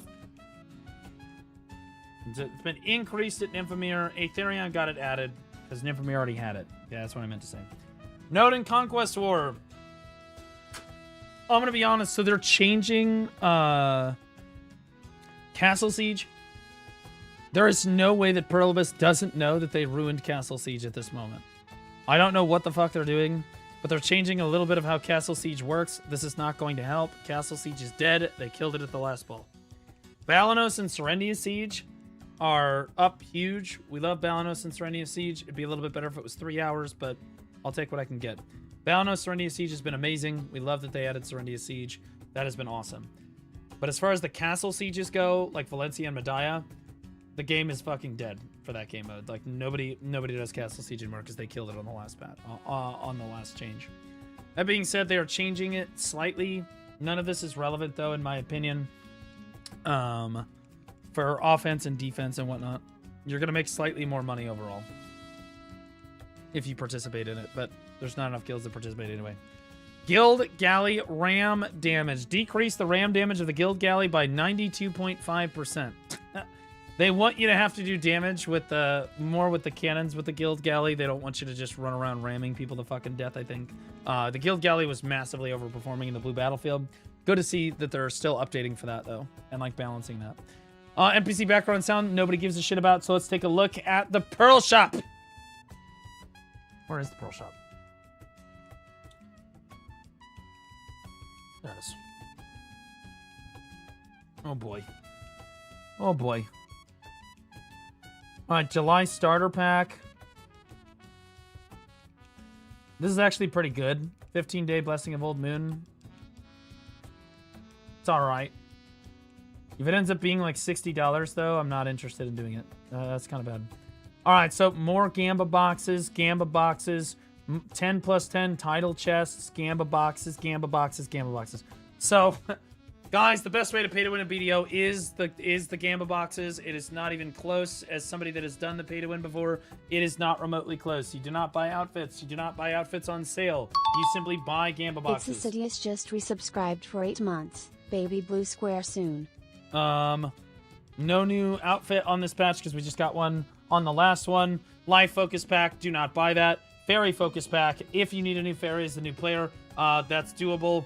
Triple Gosfy, this is pretty common. This deal comes around usually once or twice a month.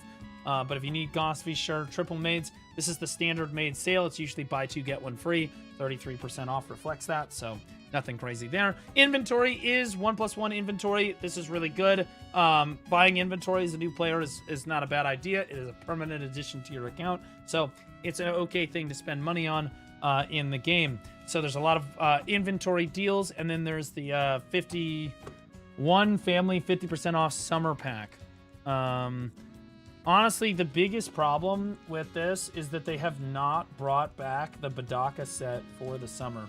Let me know how annoyed about that you are in the comment section. And also, while you're there, if you just scroll down, like just slightly below this, there's a like button there. If you could hit that, it does mean a lot to me. Thank you so much. And if you didn't do it, it's okay.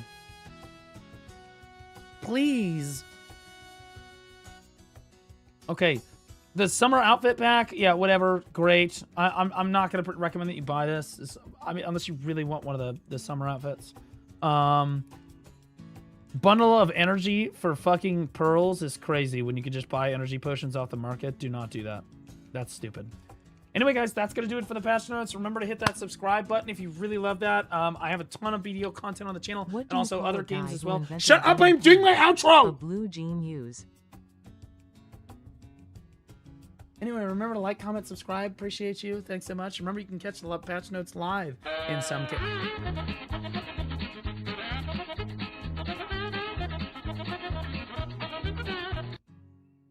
cases. Yeah.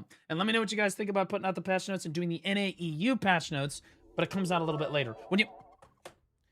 But it comes out a little bit later than the SEA patch notes before. So if you guys really want the patch note rundown out by 3 a.m. or when the patch goes down, I can do the SEA patch notes, but the events are not always the same. Or I can do it when the patch comes up and, you know, kind of do it like this and publish it while I'm live the following day. Let me know what you guys think in the comments. Love you guys. Okay. Guys, you are so toxic. Holy shit. What the fuck? I am literally just trying to get through my patch notes.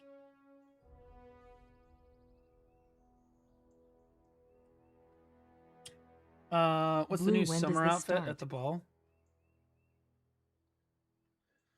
Yo, it's Azidus. Welcome back for 8 months. Appreciate you. What are we naming the baby next month? They ask you how you are, you just have to say that you're fine when you're not really fine, but you just can't get into it because they would never understand.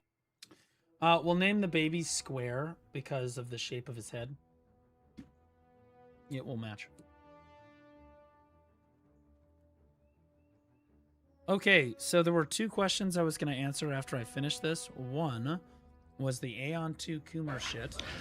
I'm not leaving. I'm not fucking leaving! Oh, I'm going to put this in my title. Hold on. I'm going to put exclamation point recruit in my title.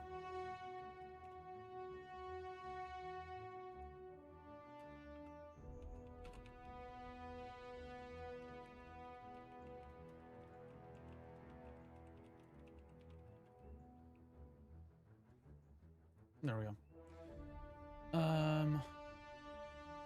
All right, so let's look at the Aeon 2 stuff real quick.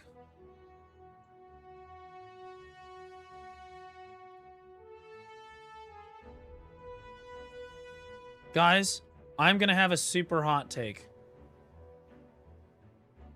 Super hot take. So prepare yourselves.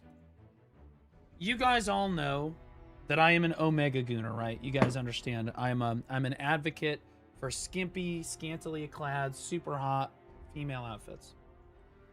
But I think that Aeon 2 has unironically gone too far.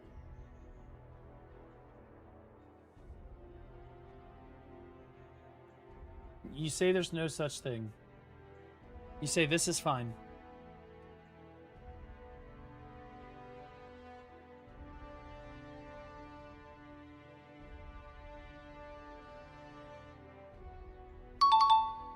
Lavrent just resubscribed for 8 months. Ayo what?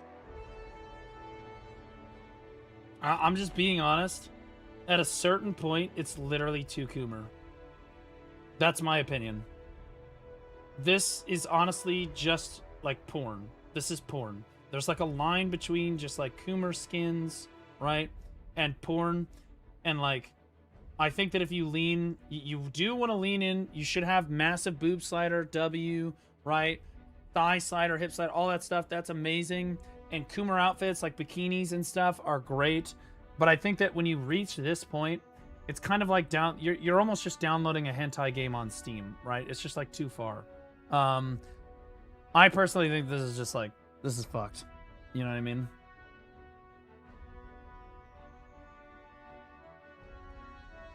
Nah, this is perfect. I think it's disgusting. I personally like leaving some to the imagination. Okay, and again, I'm somebody that I like the Badaka outfit.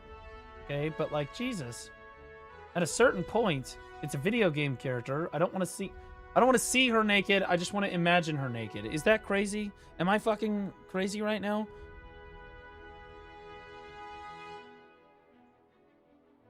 Leave a little bit to the imagination.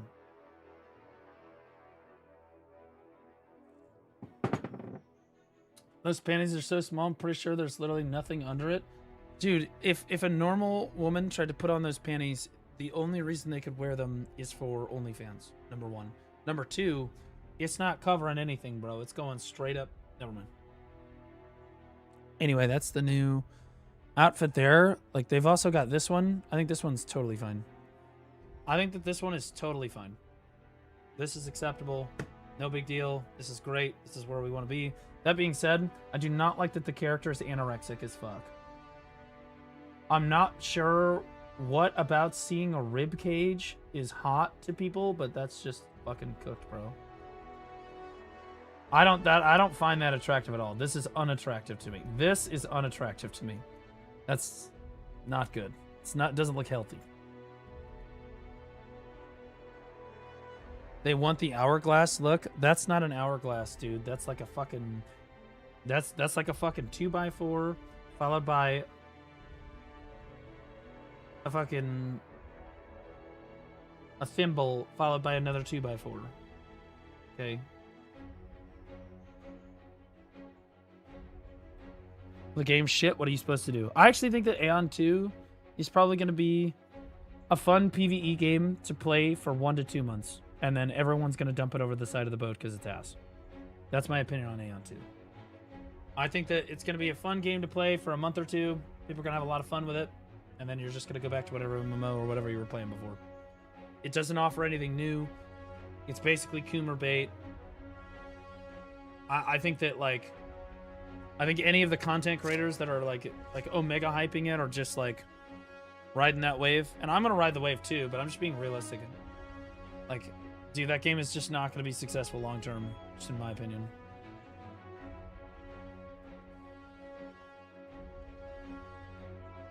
Do any of you guys like the new BDO outfit? I like it. I think it's super hot.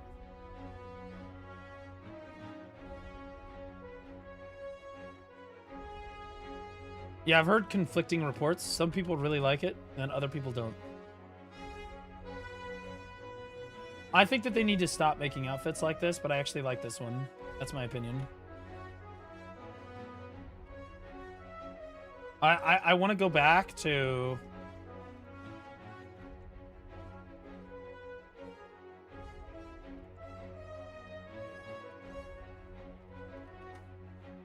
I want to go back to this.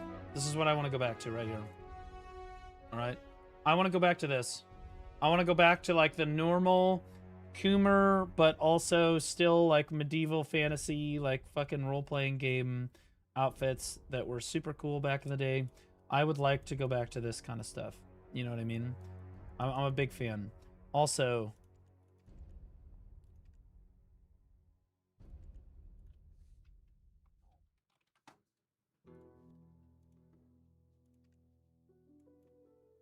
You know what I mean? This is peak. Peak. I'd like to see more outfits like this. These are the outfits I like the most when they come out with them. These, like... I don't know how people feel about it. I think people are kind of split on it. I think it was totally fine that they made outfits that were like... you know, like the academia outfit was like the gateway drug into like fucking all of these, like these... type style outfits, and some of these are really nice, but like you had like BD9 and then you have all this other stuff like this Black Horizon, right? There's just so many of these now that are like, oh, not these. Yeah, there's so many of these outfits now. I think there's just too many of these. Yeah, like there's just, we need to go back, dude. Like there's too many of these outfits now.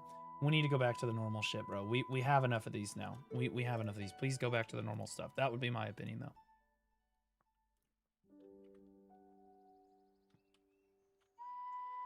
They feel low effort. I wouldn't say they're necessarily low effort.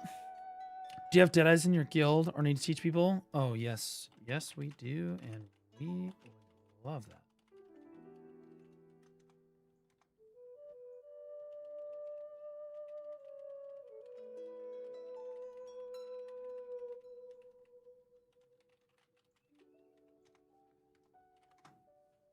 That guy's really good. Recent classes need more weapon skins.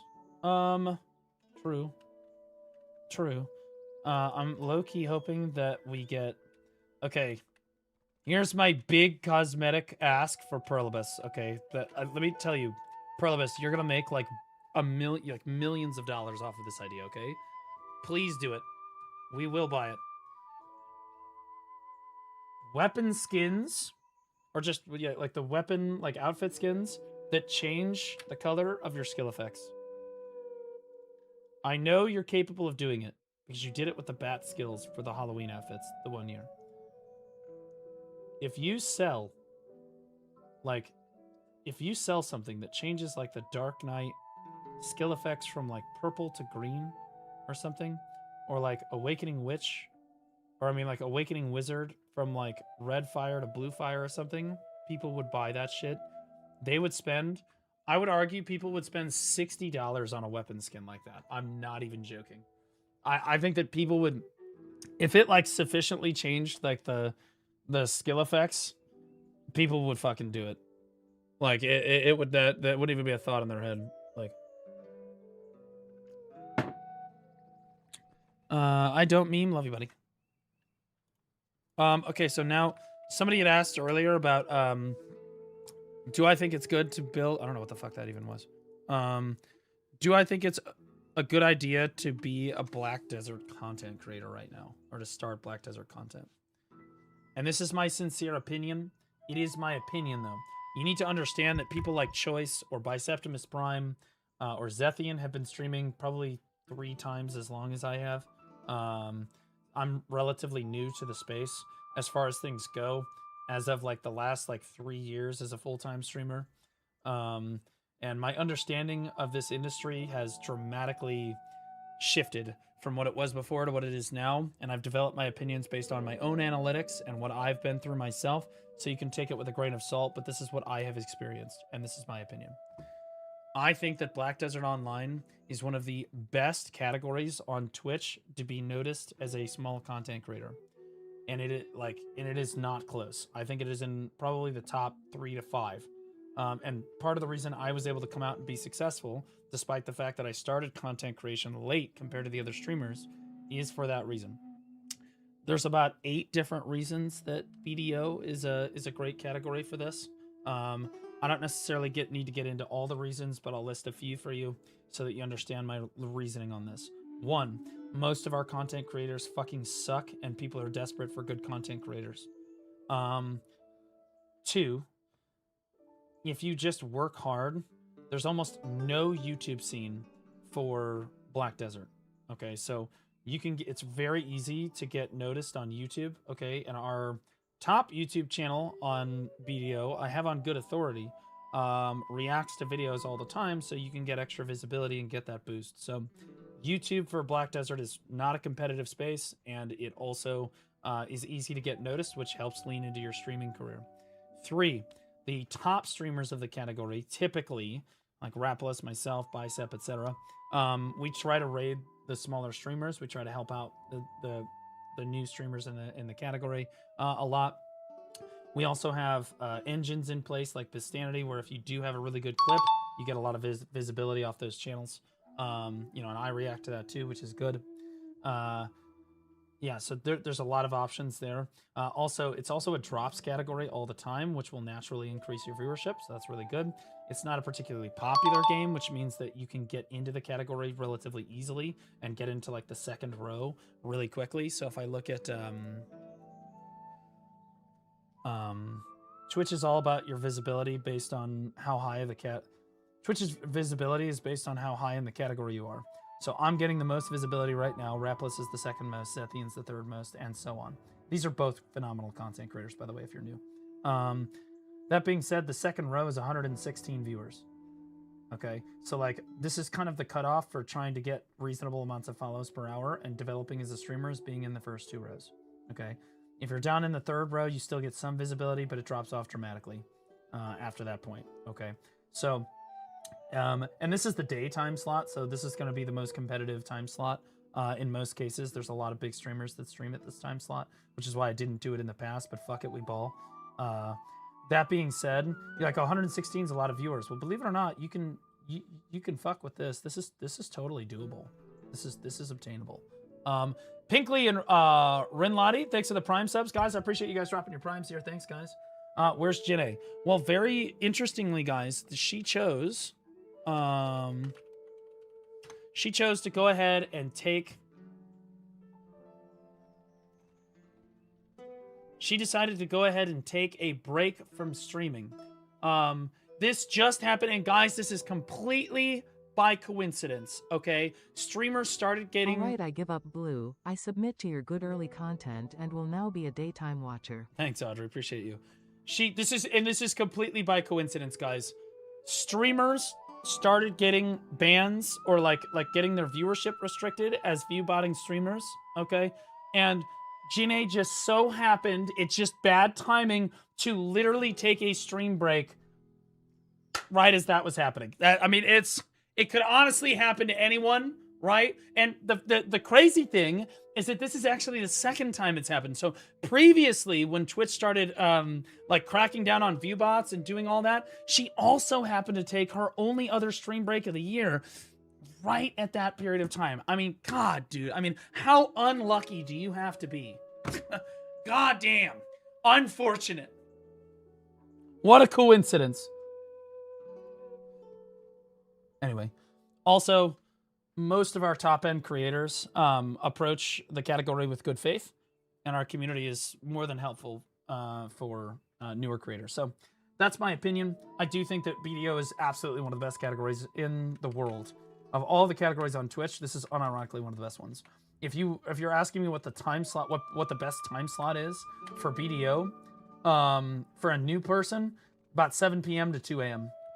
That's where you want to hit. 7 p.m. CST to 2 p.m. or 2 a.m. CST is a really wide open time slot, and not too many streamers typically stream in that slot, and you can get a lot of visibility there. She went on vacation. Yeah, how convenient. How convenient. Is this ironical? Yes, it's ironical. There are videos on YouTube that will explain it to you if you're interested. It's hard to find mid-gamer streamers nowadays. I think that most content creators... okay, before all this being said about the BDO Twitch category, you should not do content creation if you're not planning on doing YouTube. If you tell yourself, I don't have enough time for YouTube, then you don't have enough time to be a content creator. It's literally just that simple. You must do YouTube. I did not realize this when I started streaming. It made my part-time streaming and developing as an early streamer way fucking harder than it needed to be. I'm telling you, you need to do YouTube. And if you can't find time for YouTube, then this is not the industry for you, because it is entirely, no one's going to tell you to start working. No one's going to tell you when to stop working. You just need to understand when to stream, when not to stream, when it's good to make YouTube videos, when it's not good to make YouTube videos. You need to be a hard worker. If you're not a hard worker, you shouldn't be doing this job. You're like, oh, well, I have another job I'm balancing on top of it. Yeah, welcome. How do you think everybody starts? Okay, you're not special. Okay? And no, this job is not for everybody. Newsflash, everybody cannot be a successful streamer. That's not how it works. Well, I have a webcam and stuff and blah, blah, blah. You are not exceptional. In 99% of cases, you are not exceptional. Okay? There's only 4 ways to be successful on Twitch. 1, you are attractive. 2, you are really good at the game that you're playing. 3, you are an entertainer. Okay? And 4, you have a really successful YouTube. Those are the only ways to be successful really on Twitch. Some of it is, mixed, right? But generally speaking, those are the ways to be successful. And the reality of the situation is the overwhelming majority of gamers and people are not exceptional human beings when it comes to gaming or charisma.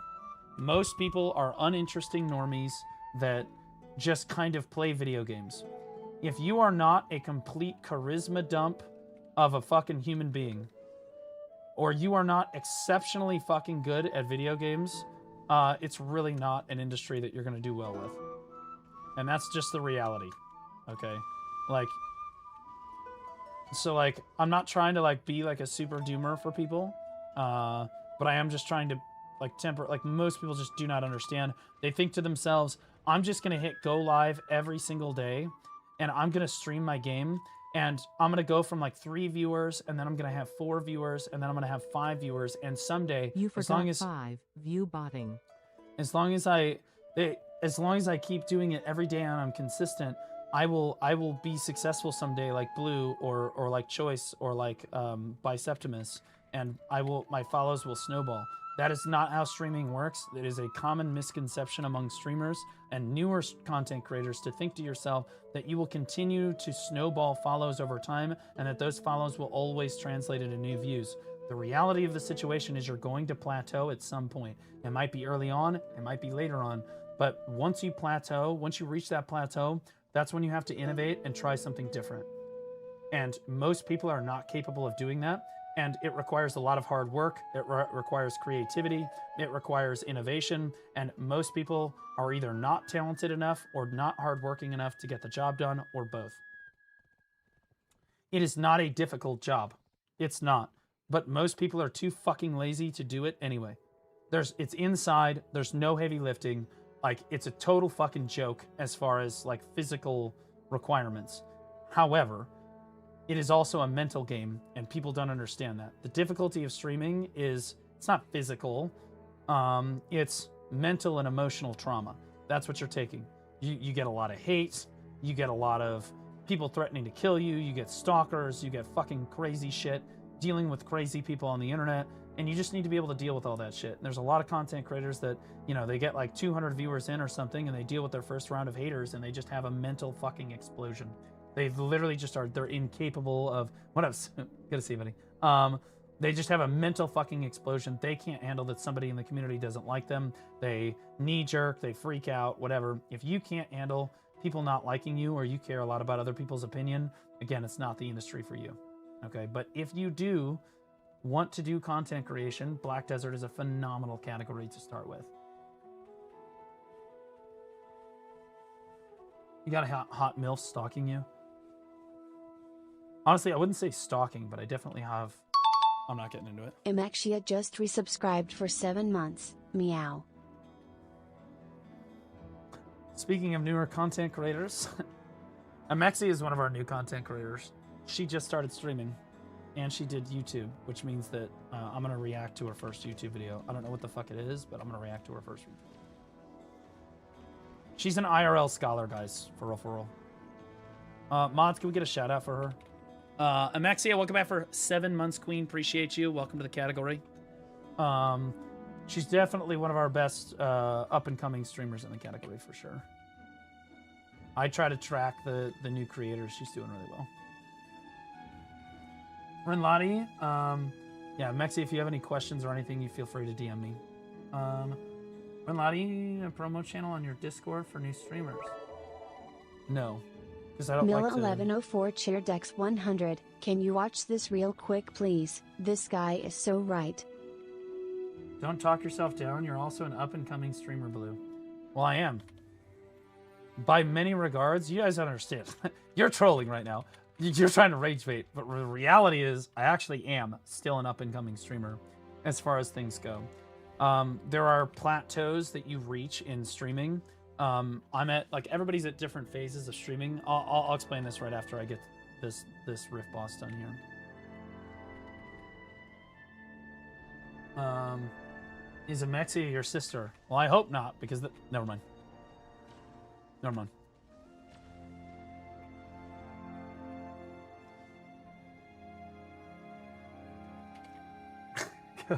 Next to Asmongold. Hey, the funny thing is people call me Timu Asmongold, and I'm like, I'm taking that win, bro.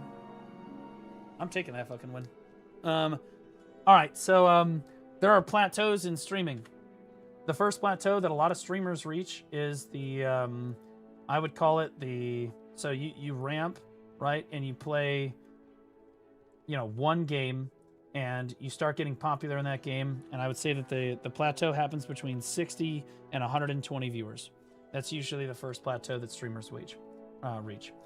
After this, it's kind of a fucking grind. If you choose not to do YouTube, it will be a super fucking grind to get up to somewhere in the ballpark of 200 to 300 average viewers.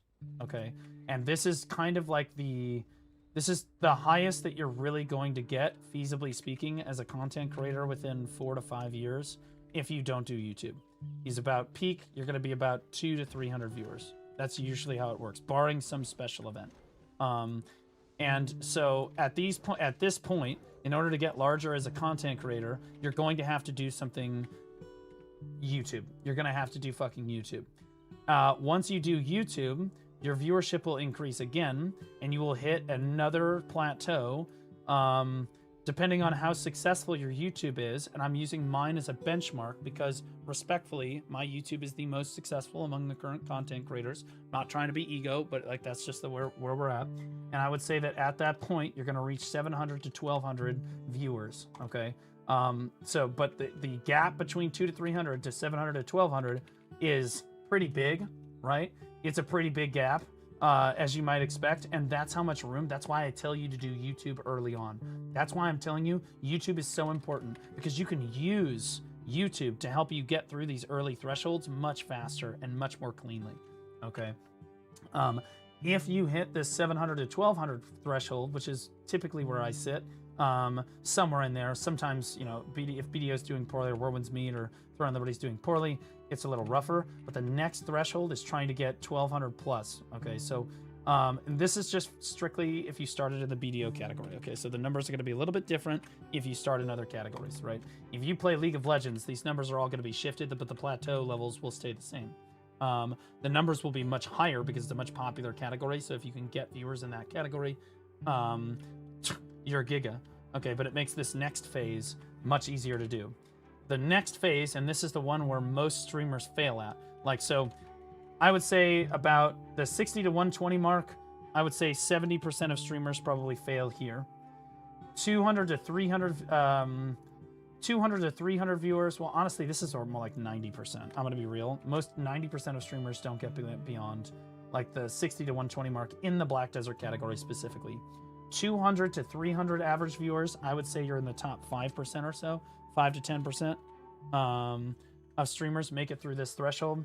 700 to 1200, I would say you're in the top like 1% to 3% of our category. And then beyond this, you literally you're talking maybe 3 people have broken through this the one that I'm about to explain. This threshold is, can you play other games and be successful? Okay, and the reason this is so hard is that Black Desert saturation maxes out around 700 to 1200 viewers. If you develop only in the Black Desert category, you're never going to get above kind of this threshold here. In order to grow beyond this point, you must go outside of the Black Desert category, and that's just a reality. Okay, it's just the truth. Okay, so in order to get beyond this, you need to be successful in not just BDO, but other categories as well. And this is extremely difficult for a lot of content creators to do, particularly because if you're somebody that's only popular because you're really good at BDO, trying to branch to other categories is really difficult. And like, it kind of depends on why you're popular in the first place and how hard your work ethic is, because when you start in another category, you have to start working from the ground up, and it's really, really hard. So like, you basically need to start back over again. Yeah, you're going to retain a few hundred viewers, but like, you're going to have to start back over and build from the ground up in the new category to make sure that you hold on to viewership in that new category. And branching out as a wider content creator is extremely hard. Just resubscribed this is for the 27 hardest thing months. to do, by far, right? Like, this is relatively easy. All of this is relatively easy comparatively to this. Okay, this is the hardest thing. That's why it's such a crazy throttle. So just bear in mind, that's where the cutoffs are. That's what I found, okay, are kind of the cutoffs for our category. But it's different for other categories. They're shifted, but the thresholds are the same, right? You're still going to need to do YouTube. There's going to be a cap on your Twitch viewership if you're not doing YouTube, and then various other things. Like, branching to other categories might be a little bit easier because your overall viewership is better, but even still, it's still hard. It's still the hardest thing that you're going to do. God damn, bro, I'm just stuck here. What the fuck? Yo, Audrey, welcome back for 27 months, Queen. King. 27 months. Headed toward the 3-year badge. Appreciate you, Audrey. Good heckin' content. Who would be a better OnlyFans streamer? So I have a hot take about OnlyFans, too. I actually think that over 95% of OnlyFans content creators are basically fucking homeless by the end of their first year. I think that women have been gaslit into thinking that OnlyFans is Cheerdex like, 100. Hi Blue, long time watcher, first time chatter. I hit a wall with my gear recently. I was wondering if you could take a look and call me a sussy baka. You are not first time chatter. You're an idiot. You're literally a VIP. We'll take a look at your gear in a second. You're a fucking idiot. I think that like 1 to 5% of women are actually successful enough on OnlyFans to make a career out of it.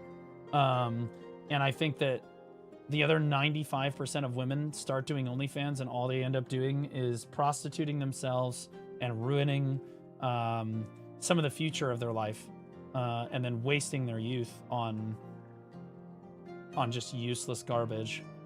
And I think that they've been sold this lie, like OnlyFans is like this female empowerment thing, and then they end up like getting older, and then their OnlyFans career declines because that's how it fucking works. Despite what everything anyone might have told you, it's just a reality. Like, you are going to be on, like, the male gaze is going to leave you. Reality check.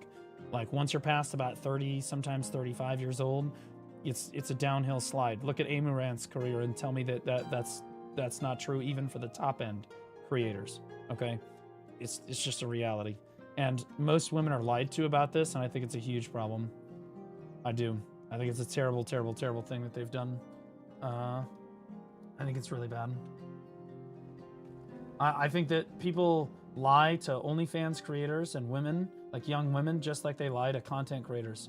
Any content creators that says, anyone can do this job, guys, you should do this.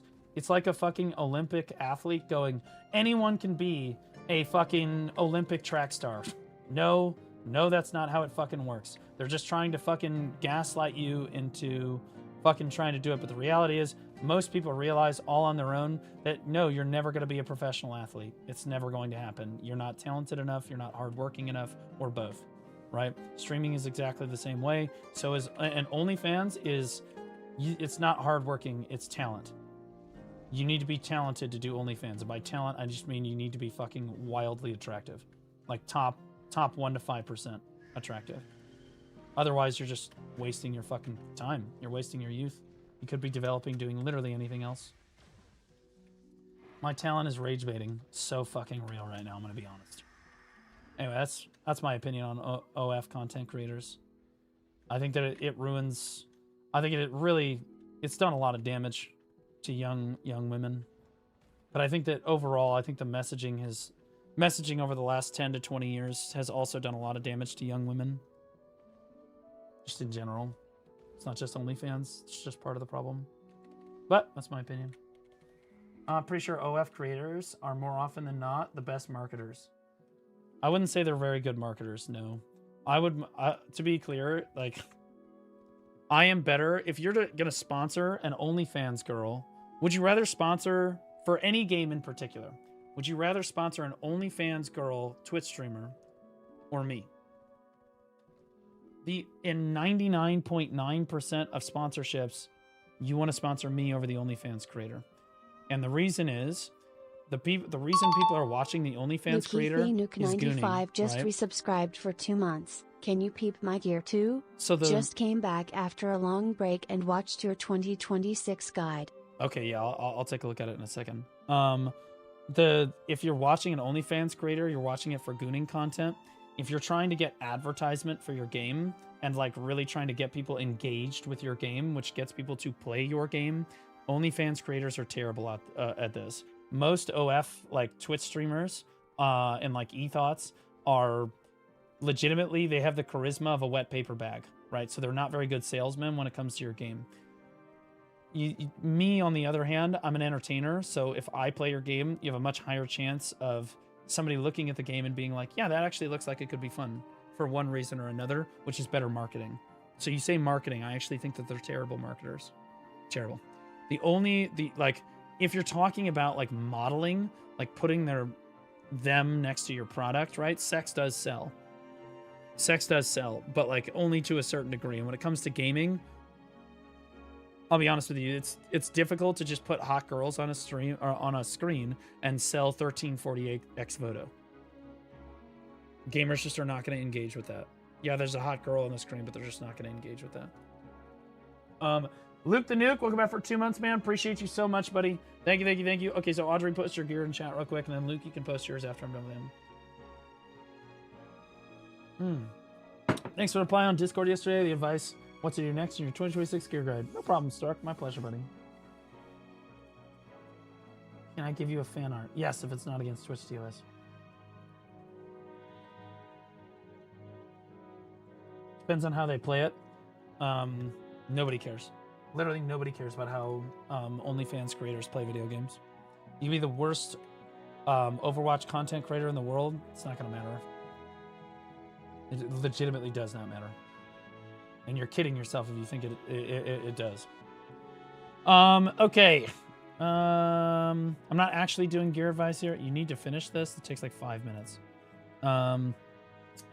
I'm not actually doing gear advice, but I'm just going to give you quick advice. So you got Reforged Stones, you're 357 AP. So you're trying to get to Rusalka, so you need more AP still. Okay, so DP, I don't care about. I don't care about your DP because you're just going to do your weekly every week and you're going to get your DP regardless, okay? So we're going to focus on your AP. In order to get you to Rusalka, you're going to have to do a lot of work here.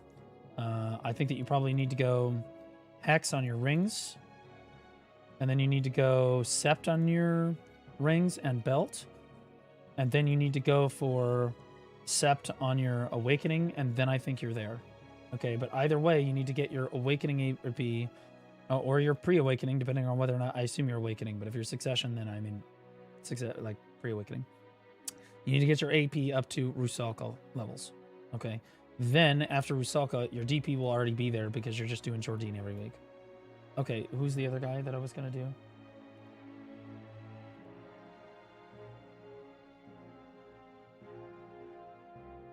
I'll take it.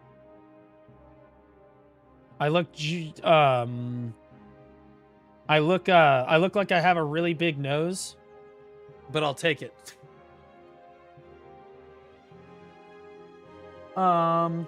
If I want nude, I'll just hit that topic. When I'm keen to see a gameplay video, I want that. Mixing the two isn't cricket. Yeah, exactly. Right. Yeah, exactly. Right. If people are thinking about trying out a new game, they would much rather watch an entertaining streamer like Asmon than they would watch a OF creator. Okay, so who's the other guy? Luke. Push here.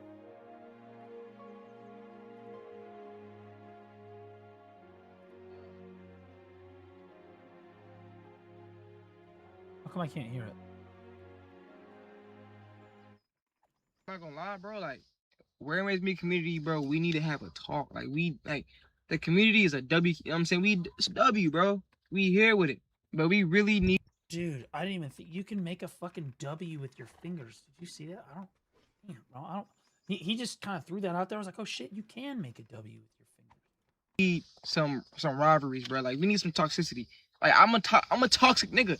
I like toxic shit. I like talking shit. That's why I talk shit. If you come across me in group chat and you play like a certain, like you run away, and like, you know what I'm saying, I'm gonna talk shit to you. Or if you on group chat and you run a full Tang SB lineup, I'm gonna talk shit to you too. You're a. Okay, so you're telling me that as a certain demographic of people, that you would like to come into a community and act like the most toxic individuals in that community that people hate. I'm just saying that it's not a good idea. It's Bitch.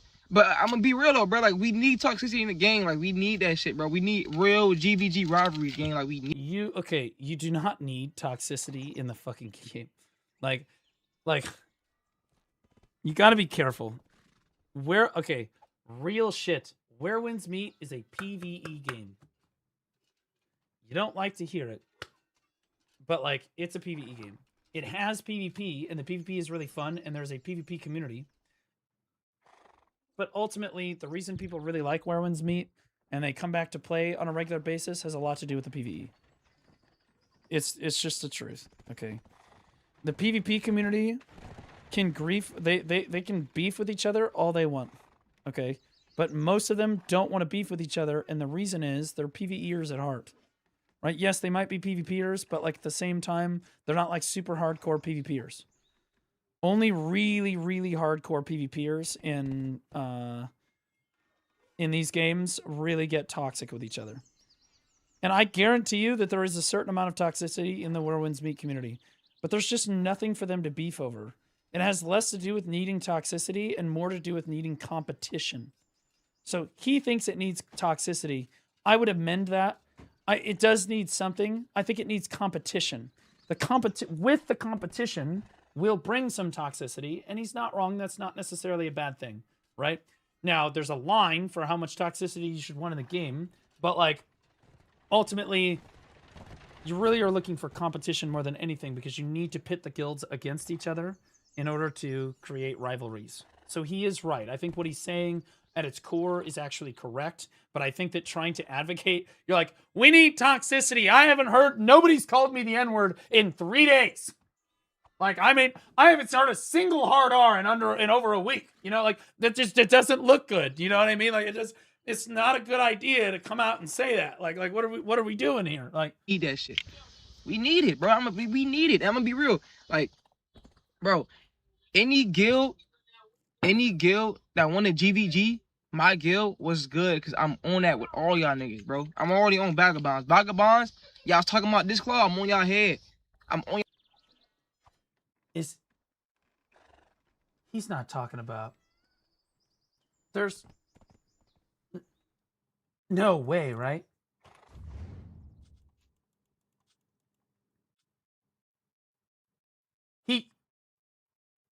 He can't. There's no way. There's no fucking way. He's talking about the same fucking Vaga, right? God damn. That's crazy. There's just no fucking way. Did your character, your DM in DC yet? Wait, what?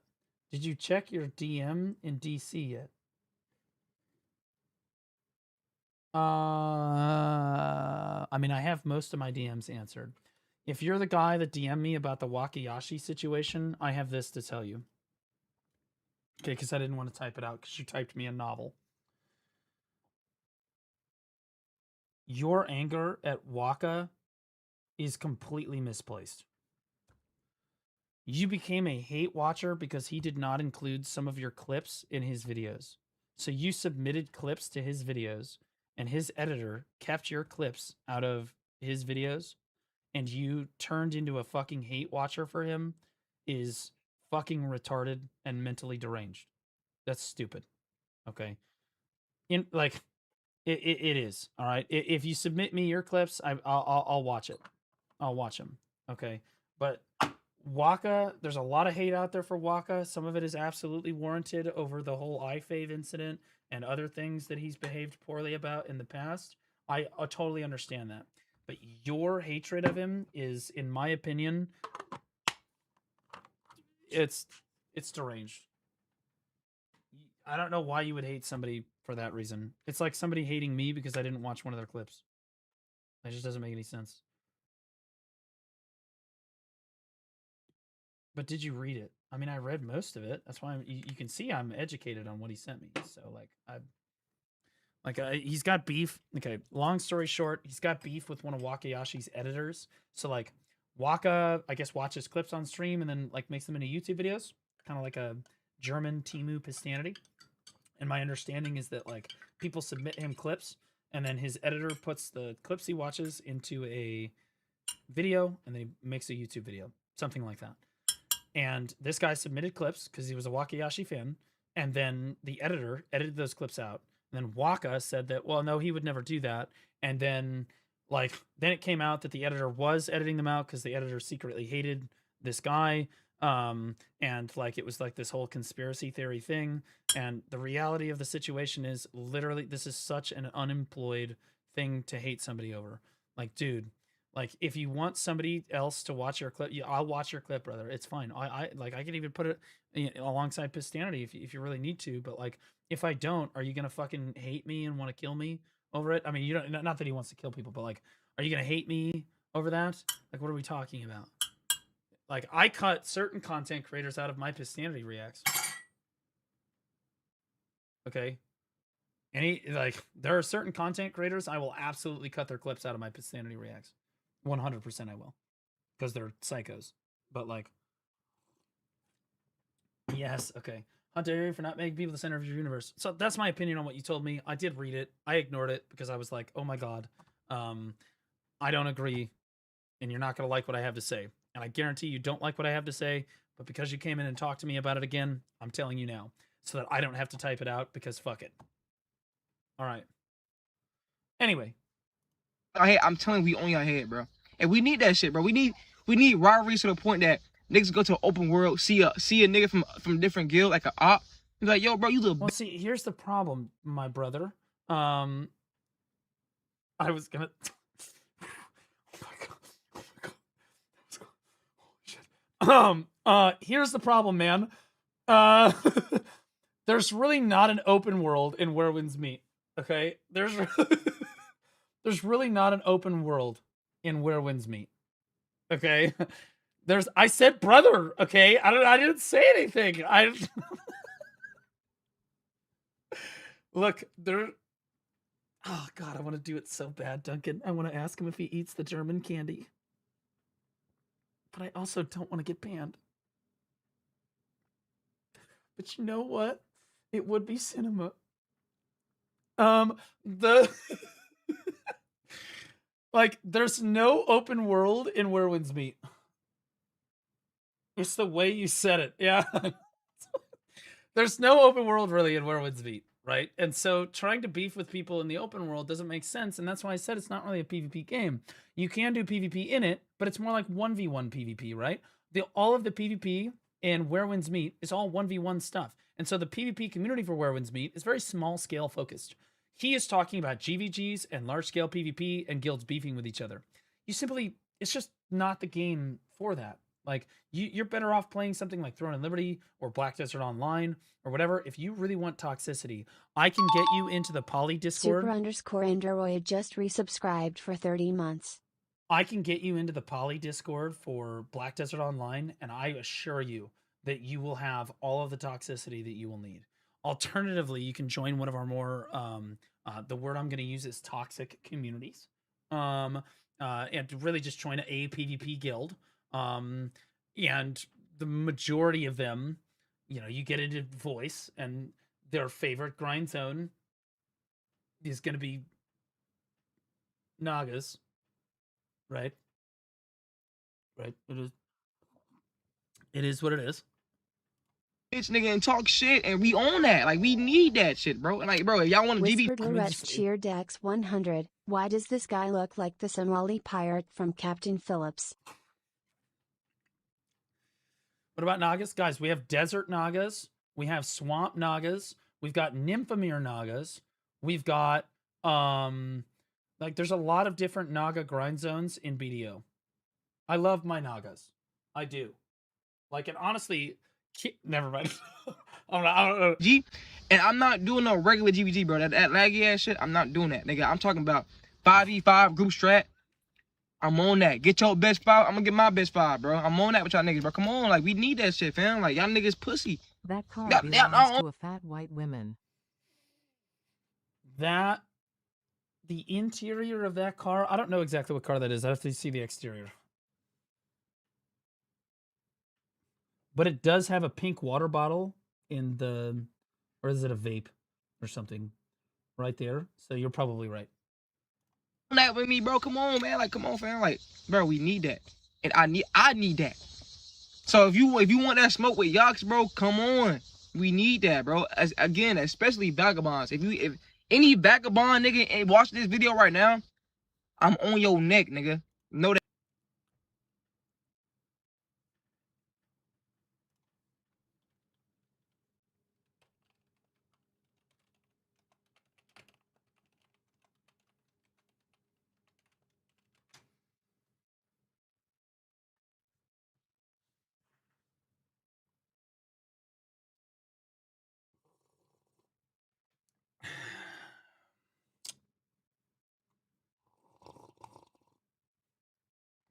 For those of you that don't know why this is so funny, the top guild in North America for Black Desert Online is named Digital. The second to top guild in North America for Black Desert Online is the Alliance, otherwise known as the Vagabonds Alliance.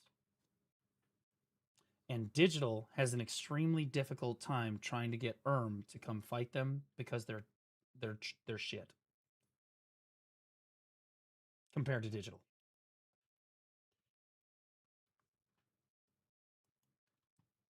This guy a Digi member for real. Hey, I'm on your neck because y'all was talking about this car. I'm on y'all neck, 100%, nigga. What does it mean on your neck mean? I suppose that means like on your shit, on your ass. Okay, yeah. All right. Yeah, y'all not safe, bruh. Matter of fact, I'm finna come to y'all guild after this video. Matter of fact, I'm finna go to the gym. When I get back, I'm coming to y'all guild again. I was there before. I'm coming again. I'm coming again. No cap. I'm on that with all y'all niggas though, bro. Like, come on, fam. Like GVG 5v5 group strat, queue up same time. Get your best file. I get my best file. I'm on that. Come on, bro.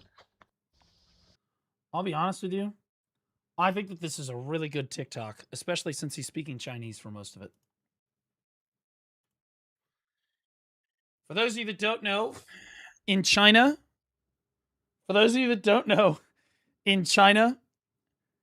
the most commonly used Chinese word is the soft A N word. I'm not joking. It means they use it for that, this, to get somebody's attention, pointing at something, identifying something, and whatnot. They use it all the time. Say it, I'm good. I just think that he's playing to the Where Winds Meet audience because it's a Chinese game, right? So, like, it helps make this TikTok more successful if you're using Chinese words, which he was using. You know what I mean? It is what it is. Can I join PvP Academy? Exclamation point recruit. Yeah, we have a very short wait list right now. Join. Refers to pressure. I would venture it to be a reference to the ancient mariner. What? I don't know what you're talking about. The soft N word? I'm confused. No. We're talking about the letter N. The soft N one. That's what we're talking about. Yeah, he was so Chinese. Yep. Yeah, there's no way, Duncan. I can't. I'll get in trouble. Right? I can't make the joke. God, I want to make the joke so bad. No. God, nobody, guys, we're not grinding Desert Nagas here, okay? We are, there's a different...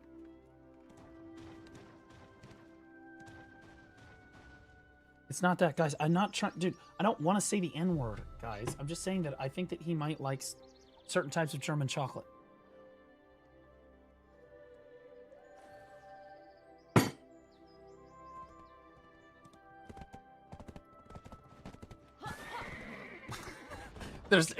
Look, I have EU viewers right now, and I know that they got that joke, so...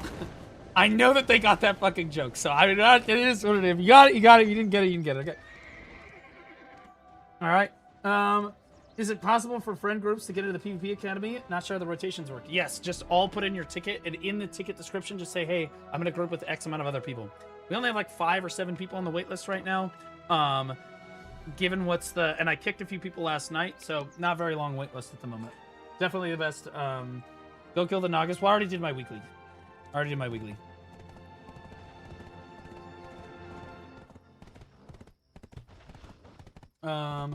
Is it smart to just do the main quest in the game before pursuing the gear increase past 300 AP? Yeah, you should do the main. You should finish the main story of the game, except for the ones that you're not required to do. In which case, you don't have to do. Best T10 horse in your opinion? The Peggy. It's not a question. The Peggy is the best quality of life increase and is required for PvP. It's BIS for PvP. It's really fun to fly around on. Even PvEers really like it. And it's a giga quality of life increase. The Peggy is definitely the best. The horse looks like one you get from Hearthstone. Well, my horse is actually 3 horses. My horse can fly. This is what the Pegasus does, just so we're clear. My horse is a combination of all 3 T10 horses. Okay. So I have the Doom, which looks like this. It's like the land speed horse. Okay.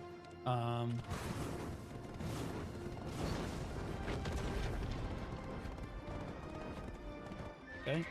And then it can fly. Like this. And that is the most useful feature in the entire game. Of the 3 horses, this one is definitely the most useful. But the final one is you can run on water. And this is the Dine.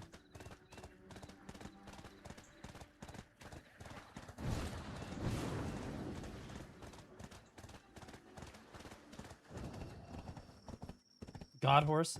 We actually call it the dad horse because it's the Dine, Arduinot, and Doom. Or dad for short.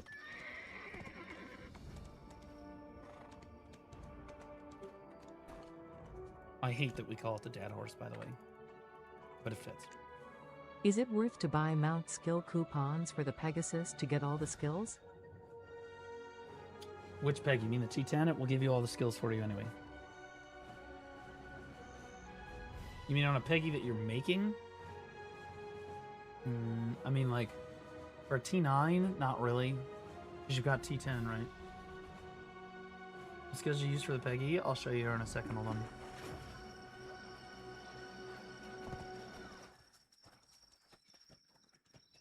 I self-made a T10. Yes, you absolutely should make sure that you're using use the 4-chop method, though. Does everybody know what the 4-chop method is in BDO for leveling up your horse? There's a pretty simple way, but it costs a little bit of money to make sure that your horse gets every single skill in the game. No. Okay, I'll explain it here in a second. I also have a horse guide that I think explains this. So if you look at my horse training guide, it's definitely in there.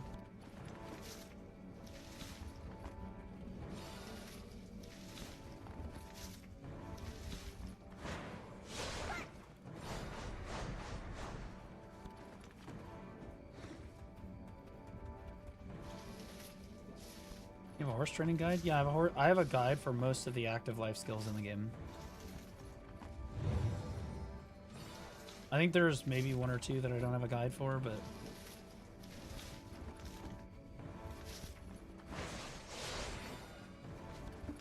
Cooking, alchemy, gathering. I think I have a farming guide. Bartering. Makes it like ocean and boats. That counts as sailing, I guess, too.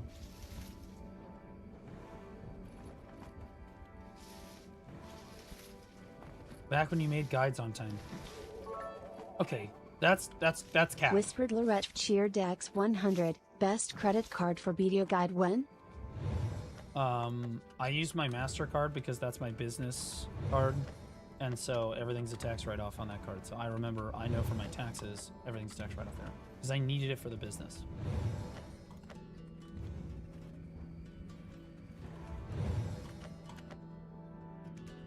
NPC dating guide when? Do you know what I should use? You know what I should do? I'm having trouble finding a girlfriend. You got like this general right here.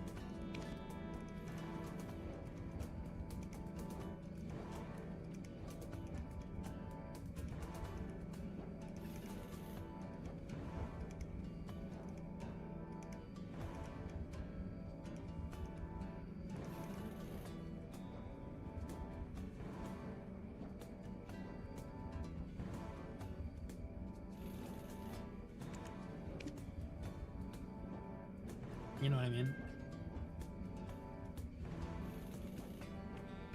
It's best to fish where the fish are at. You know what I mean?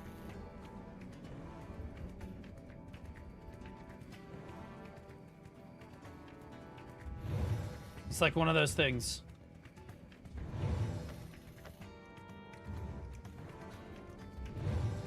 Guys, look how many women we have in the game.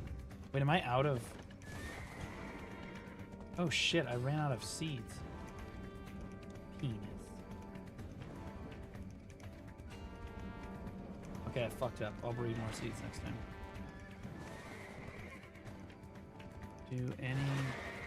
Are any of you women? You're an idiot.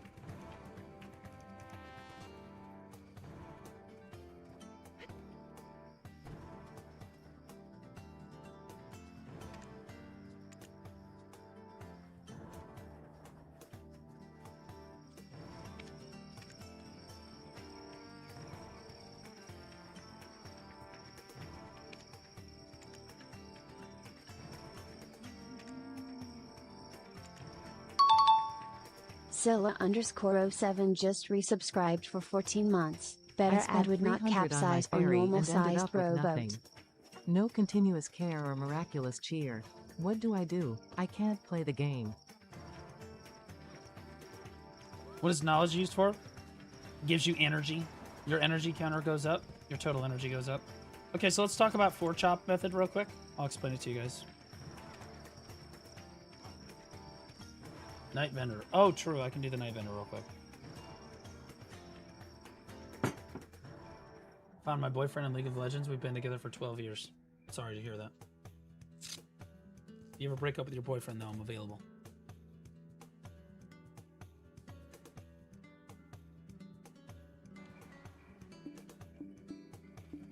Okay. Alright, fine. I'll unblock them. Jesus. Everybody relax. Fuck, who are they again?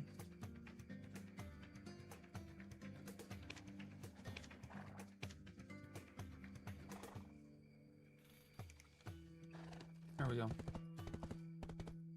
Alright. So the 4-chop method in Black Desert Online for leveling up horses. Let's say your horse is level 1. And by the way, you always want to be wearing a horse outfit on the horse that you're leveling up because it increases the chance they're going to learn a skill. Okay. When you hit P like this, you see all your skills here? When your horse levels up, it has something like a 70% chance to learn 4-chop or hind kick. So we call this the 4-chop method, but you could also call it the hind kick method too. Okay. If your horse learns a skill, which it has a high chance of doing, has about a 70% chance of learning one of these two right here. What you do is it levels up, it learns 4-chop, and then you use one of these mount skill change coupon. You use one of these mount skill change coupons to change 4-chop. You wish for S instant excel, or I'm sorry, S sideways, okay? And because S sideways is the most difficult skill in the game to get, okay, on your horse. So wish for S sideways, but just roll 4-chop to any other skill, anything else, okay? Then it levels up again. Your horse doesn't know 4-chop, so it has 70% chance to learn 4-chop. So it learns 4-chop again. Then you just roll 4-chop to another skill again. And then you level it up, and then it learns 4-chop again. And then you roll 4-chop to another skill. So every time it levels up and it learns 4-chop, you use a mount skill change coupon on it. Okay? You don't want to do this until your horse is at least level 14. So once your horse hits level 14, let it learn skills as normal. Don't spend any money. Don't do anything until your horse hits level 14. At level 14, you should start using mount skill change coupons to roll 4-chop off. And then when it levels up and it learns 4-chop again, you just roll it to another skill, and it will learn every single skill in its repertoire. Okay, so that's the 4-chop method. And yes, it does cost a little bit of money because you need mount skill change coupons, but it guarantees that your T10 horse, which is a once in an account kind of thing, has every skill in the game. Okay? Bro, it's some tech, bro. That's the tech. At T9, T10, you don't use 4-chop, you use Spirit because it has a higher chance. I still use 4-chop for this reason, okay? Because if your horse levels up, well, it used to be this way. Actually, they may have changed Corsair Spirit to be a little different. So there's another skill called Corsair Spirit. I assume this is what you're talking about, okay? If your horse levels up and it does not know Corsair Spirit, it will learn Corsair Spirit. 100% chance. At a 100% chance. Okay? What that means is that your horse is guaranteed to learn Corsair Spirit when it levels up. So you just roll Corsair Spirit to any other skill, just like the 4-chop method. And then you level up, it learns Corsair Spirit, you roll it again. Okay? And you might think to yourself, well, that's just objectively better. It is not. It is not. Because 4-chop is better because it has a chance to not learn 4-chop. So if you use the 4-chop method, sometimes when your horse levels up, it might learn Sprint or Start Excel or something else all on its own, which means you don't need to use a mount skill change coupon at that level. You can just keep right on going, let it level up again. If it learns something else instead of 4-chop, that's a W. You don't have to use a mount skill change coupon on that, right? So I still use the 4-chop method over Corsair Spirit. This is definitely something that people do, okay? So if you get to like level 27 and you don't have all of the skills and you don't want to run the risk that your horse is not going to learn a skill at the next level up, then it's better to roll Corsair Spirit. It is. Because it will guaranteed learn another skill. You see what I mean? So like Corsair Spirit is great in some instances, but at a lot of times, especially like level 14 to like level 25, you really want to be using 4-chop because it can learn something other than Corsair Spirit, yeah? You have a chance to learn another skill besides Corsair Spirit. Again, they did change Corsair Spirit like 2-ish years ago, and it was one of two things, if memory serves. Either one, they changed it so that Corsair Spirit is required at every level up, and your horse it learns at every level. Or two, and it might be this one, your horse has will guaranteed learn a skill if it doesn't know Corsair Spirit, but it's not necessarily Corsair Spirit, right? But it's an extremely high chance to learn Corsair Spirit. And my understanding is it's like a 90% chance to learn Corsair Spirit when it levels up. It has like a 10% chance, something like that, to learn any of the other skills. Okay, and so again, a 70% chance to learn 4-chop is better because you have a higher chance that you're not going to have to spend money, right? So both methods are totally viable. Some people swear by Corsair Spirit. I think 4-chop is better until a certain point, and then you switch over to Corsair Spirit. Either way, it is definitely a fail-proof method. Okay. Why does your witch look like an Indian? Because I want to redeem that ass so hard. Now, there is also some tech on a horse. If you didn't know about the 4-chop method, you probably don't know how to get your horse up to speed very quickly. Okay, so you've got Drift, Instant Excel. Oh yeah, somebody asked about how to do the Peggy. You hit space twice, then E, then Q. Okay, E to get into the air, and then Q. All right. In order to get up to speed very quickly, a lot of new players don't understand, and this is in my guide, in my beginner guide too, that they start running and then they drift Instant Excel. Right? This is a slow way to get up to speed. They have to wait for their horse to start sprinting, and then they're able to drift and do Instant Excel. There's a way, basically, from a flat stop to immediately start Instant Excelling. If you charge, which is Q, you can drift immediately, because you can cancel charge into drift and then immediately Instant Excel. So from a stop, it looks like this. So you basically get going immediately from a stop, which is way faster. You see that? Way faster.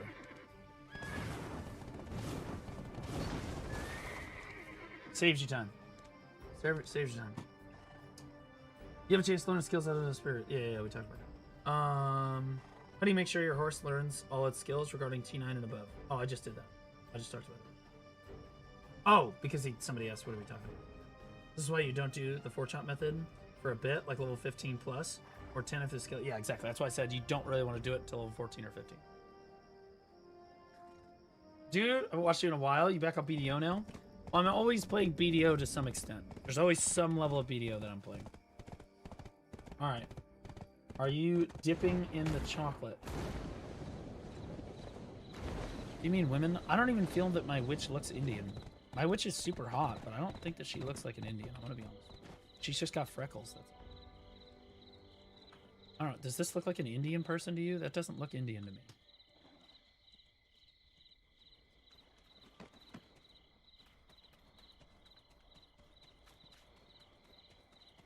Yep. Okay, well then I must find Indian women really hot. We don't have many of them in St. Louis.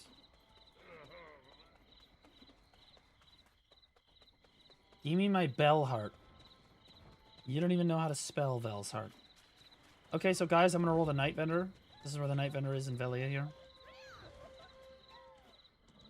Okay, so let's talk. There's a guy with a backpack here. Storemap_ just resubscribed for 5 months. Blue GL on Night Vendor. Thanks, man. I don't have a whole lot of liquid silver right now, I'm gonna be honest.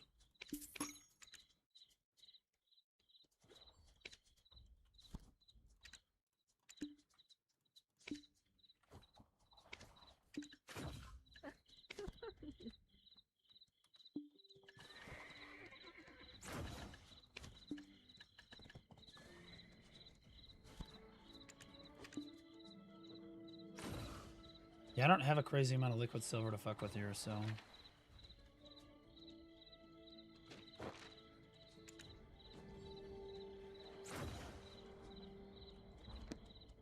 Okay. To be clear, I will not be buying Vel's Heart. Last time I did this, I had a lot of liquid silver on hand. And when I saw a Veil's Heart, I bought it and sold it to the marketplace, taking a loss intentionally so that some new player could have a Veil's Heart. I'm not doing that this time. I don't have any money. I'm broke. Okay, don't ask me. Isn't the night good? Okay, For it has the so gentle trace of during the event, it's 25 energy to roll for Night Vendor, and you can see having more characters helps you tremendously with this. How much time do I have here? Yeah, it's 12 a.m., so I have a lot here. I don't know if I'm going to be able to get through it all in one night. no match for Okay, Horser Trading Box. No thank you. Whispered Lorette Cheer Dex 100. Do it for the community. You sexy I bald don't even have bastard. enough money to do that, bro. The Krogdalo boxes are really useful if you don't have a Krogdalo set. That's the best horse gear in the game. These are really good, but I already have every single set. I already crafted them years ago. I already have all that. This is how you get all your T10 attempts. If you roll this during the event enough times, you should be able to get like it. You should be able, if you have enough characters and you roll it enough times, you should be able to get. You can buy energy potions to keep rolling Night Vendor, by the way. That being said, you should be able to roll.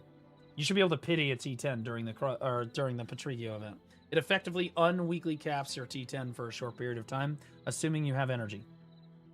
And you just keep rolling until you get the fern roots and stuff. Cron stones, 10 to 20. So 10 cron stones is 30 mil. 20 cron stones is 60 mil from the vendor. So as long as I'm above 12 cron stones, this is worth it. But I don't really... I mean, damn, bro. Like, fuck, that's not even that good. Hey, did you use the new code and the 4K Crons code yet? Yeah, I've used that. What's the horse amble for? I don't know what amble means.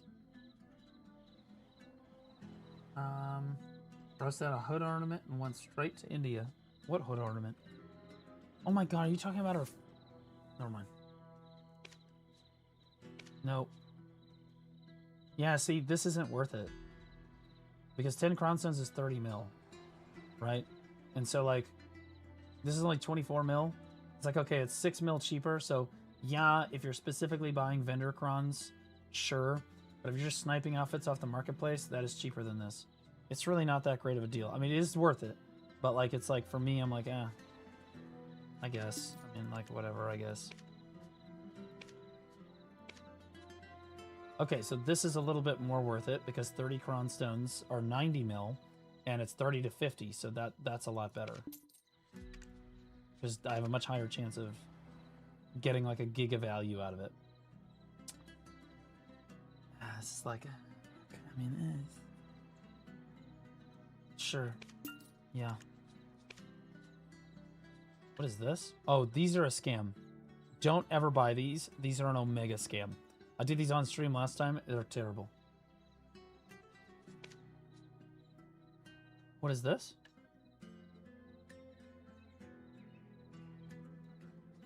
For 460 mil? No, thank you. Nope. Nope. Sure. So I'm gonna buy the cron stones every time because I'm an endgame player and my fucking shit is completely cron gated, but deep seas I don't really need. What is this?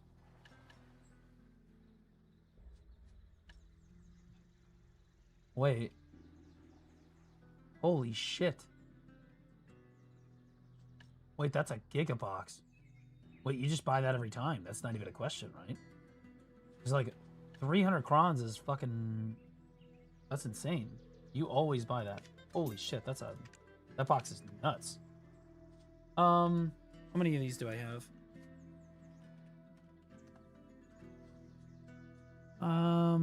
I already have plenty of these. I'm gonna be honest with you. I've got like so many of these. I don't think that I need to. Oh.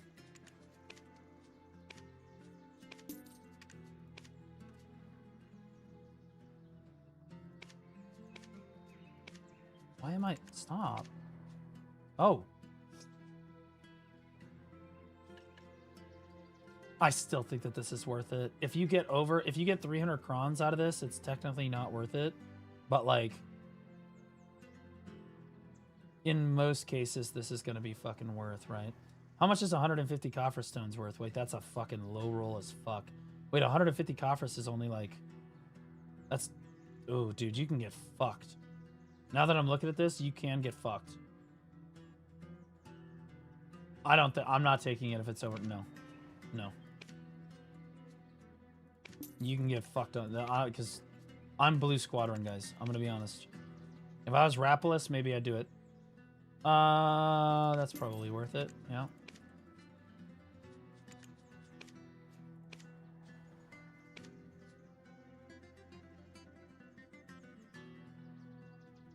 This is awkward. This is awkward. I'm gonna be honest. Yeah, this is super awkward.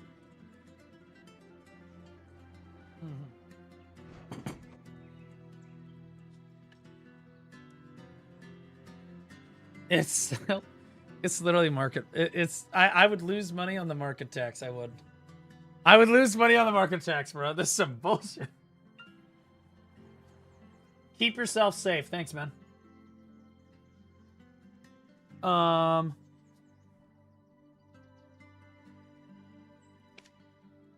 You hate to see that, bro. You just hate to see that. I don't need the T10 attempts. You guys see you can get T10 attempts here too.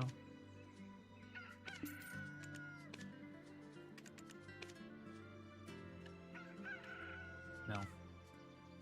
I only want Cronstones. So I'm buying the Cronstones each time I see it, but...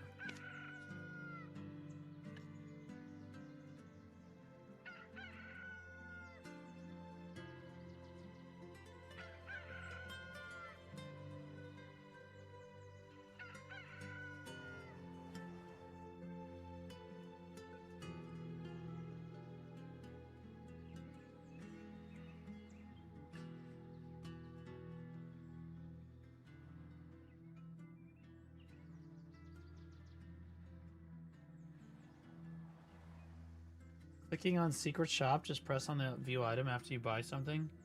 Why would I do that? I don't think that this is worth it. It's not even, like, I don't even know. Milla 1104 cheer Dex 100. I'm convinced you're gay. Thanks, man.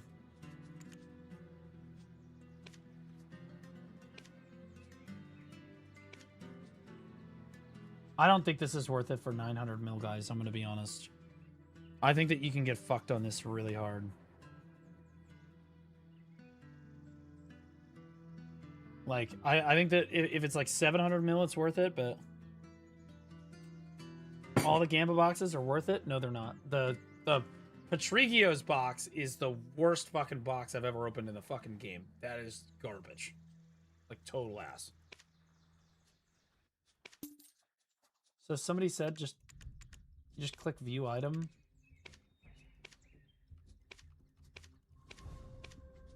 Like, I don't know what you're talking about, bro.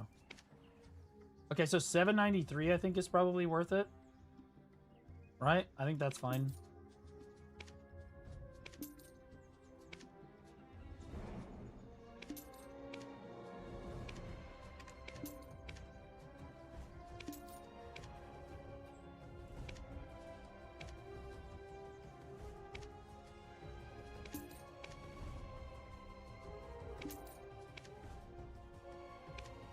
Oh, is this what he meant by clicking view item?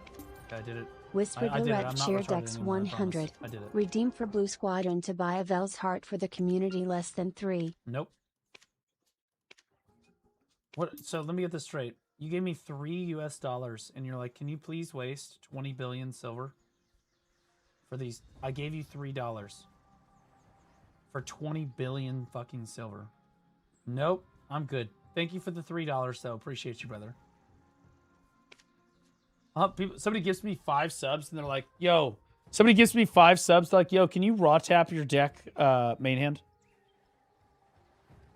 For fucking 25 US dollars, for like 30 US dollars. This guy wants me to waste like thousands of hours of my life. Like, total degeneracy, bro.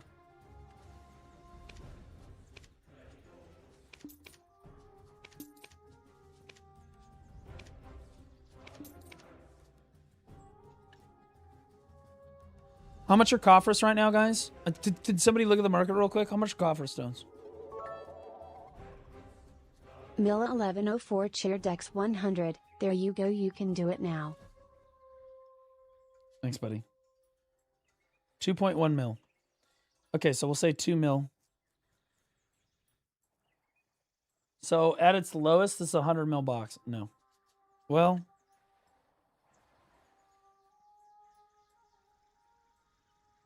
technically it's value. You know what I mean? It'll drop. Yeah, I'm not really interested in... I'd rather just have more Quran stones straight up, bro. I'm going to be honest. Silver doesn't do me a whole lot of good.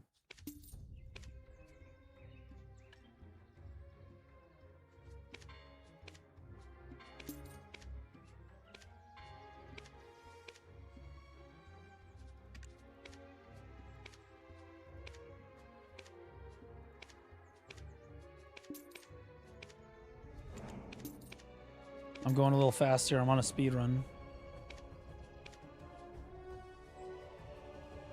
Is this worth it for 800 mil?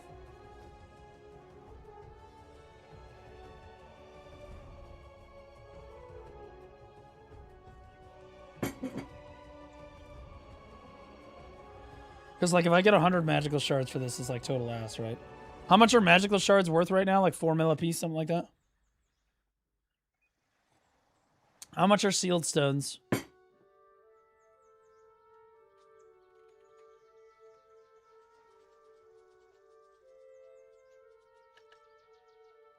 Yeah, something like 4 mil. So that's 400 mil. Oh god, it's so ass, bro. 150 crons is like 300 mil, bro. I don't know, man. 816 mil is fucking cooked. 10k crons would be juicy. You're the kind of guy that walks into the casino and and you're like, wait a minute, I can get $1 million by just pulling this lever. You probably buy lottery tickets, I'm not gonna lie. I don't think that this is, if it's under 800 mil, it's probably not worth it. I mean, if it's under 800 mil, I'll buy it, but if it's over 800 mil, I'm not gonna do it. I'd rather just buy the raw crons, I'm not gonna lie.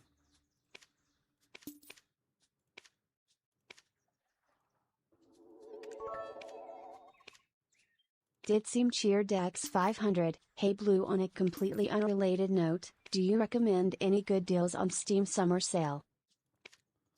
There's this really shit game called Black Desert Online that is like guaranteed to ruin your life or your money back. And I have on good authority that it is worth the investment if you have absolutely no friends, are a virgin, and don't care about the future of your life. So, honestly, it's perfect for you because you're literally not going anywhere anyway. You know what I mean? Do I buy this, dude? Is this worth it? Aren't these like 1 bill on the market? This fucking... No. I'd rather just have Cron Stones. I bought it last time, but...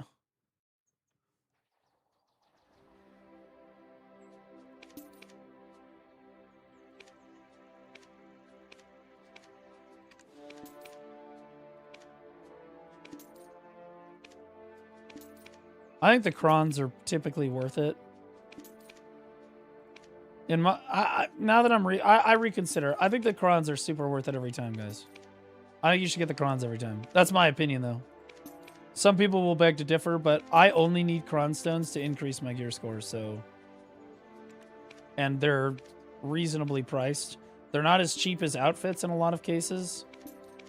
But, like, you can't always snipe outfits, and they're better than buying vendor crons, so, like, you might as well, you know?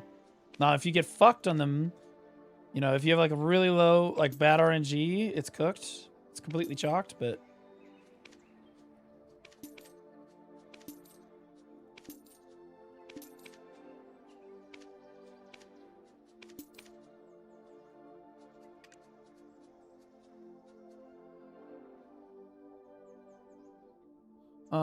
What's the thing to chase on the Night Vendor event? I mean, it kind of depends.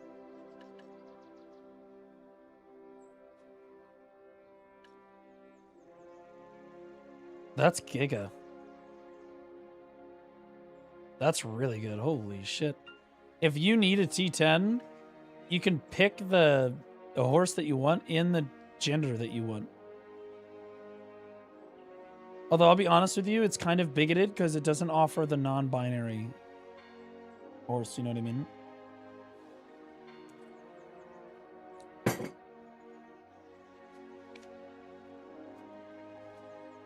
I know it's a T9. You need... Fuck! That's what I get for looking at chat.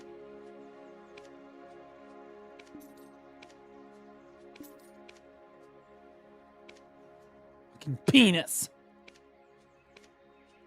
Chat, stop distracting me. I'm locked in right now. It's really good if you need to make a T10 horse. Because you can get the gender that you want. And unlike real life, when a male horse and a female horse love each other very much, they can make a baby. And you need both.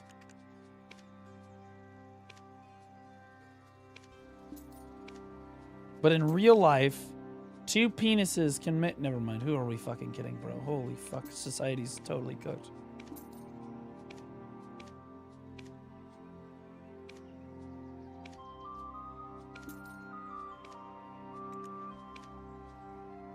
This is my favorite soundtrack in the game, by the way.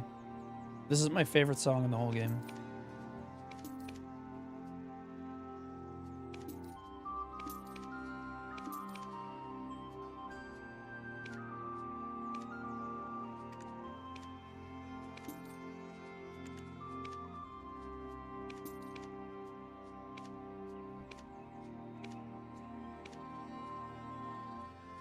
Sorry guys, I'm like locked the fuck in because if I fuck this up, you just lose 1 billion silver.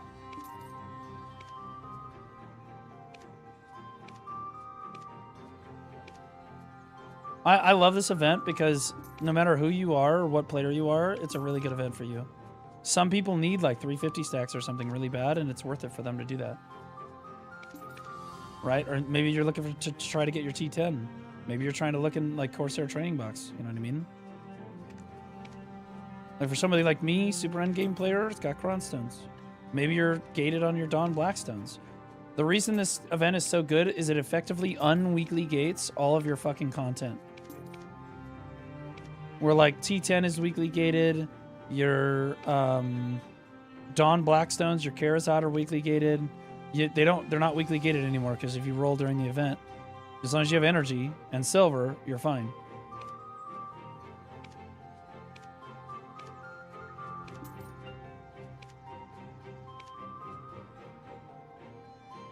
No Croy coins this time? Yeah, that's honestly true. The Crow coins last time were Giga. I bought them every time.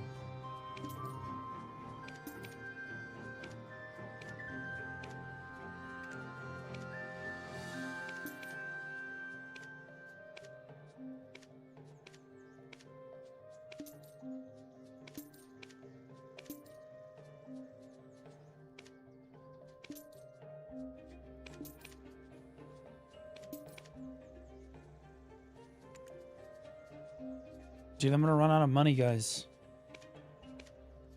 But we're gonna have some attempts. I think. Maybe. An attempt. Maybe 2.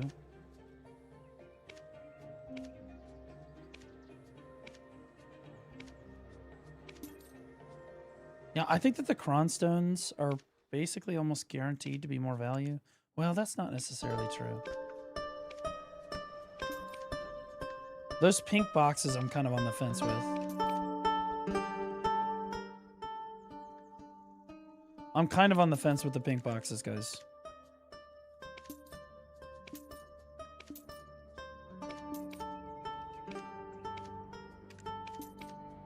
It really depends on what the rates are. I'll be honest. It really does depend on what the rates are for this. If you have a really high chance to get Cronstones out of this, it's going to be Giga.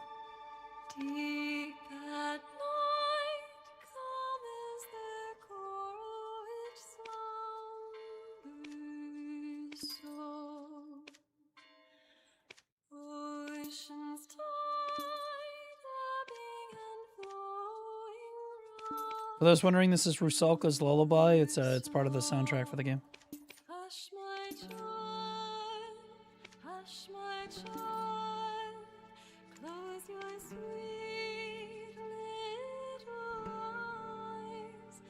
Just to open one and see? Well, I could open one and get 10,000 cron stones and be like, guys, this is the greatest box in the game. You should always buy this. Do you see how the sample size is important when you're doing a fucking experiment? Jesus Christ. Chat's open one box.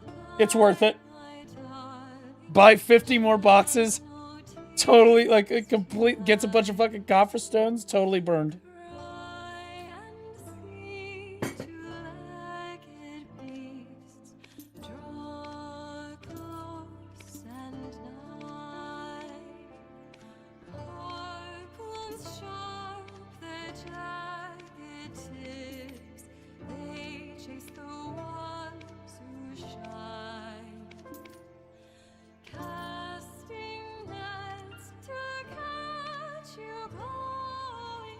Do you guys see how many I'm definitely gonna run out of money, by the way. I need to go grind.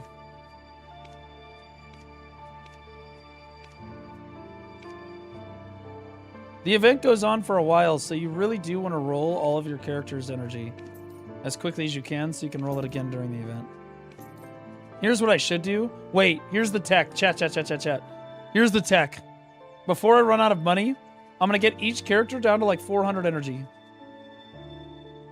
Then they will all continue to get energy over the event, and I'll get energy faster and have more rolls at the end.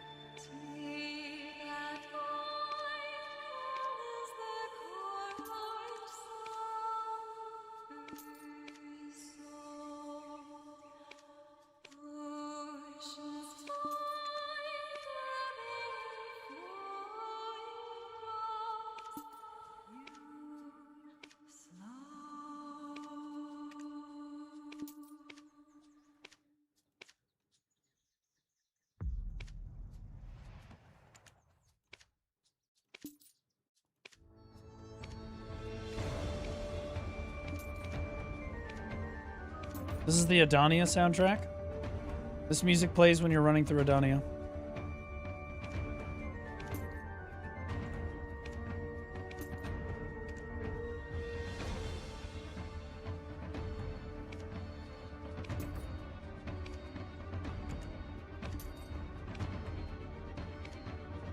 Dude, I'm not gonna have enough money. Fuck, dude.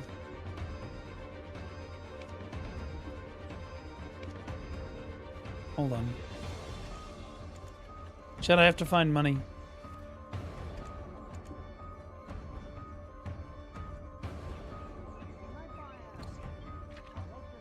Chat, do you see money anywhere in here?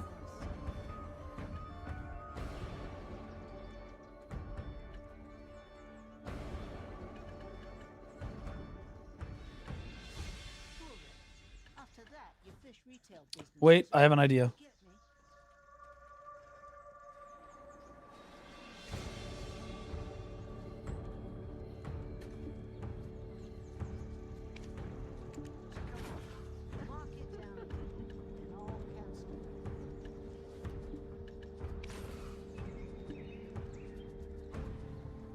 What the fuck is going on? Why does everybody else always have the same idea as me?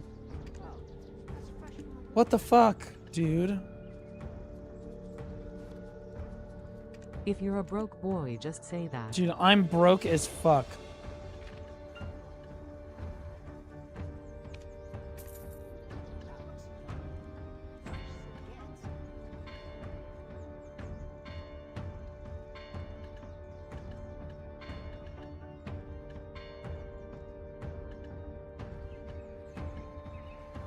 Fuck, dude, I am so cooked. I don't have any money, guys.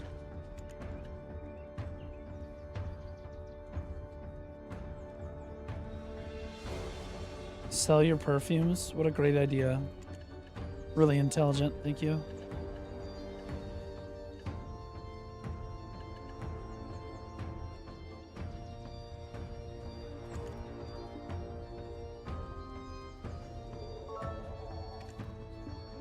Whispered Lorette Cheer Dex 100, Lie Join Music. A scrub is a guy that thinks he's fly, and is also known as a busta, always talking about what he wants and just sits on his broke ass.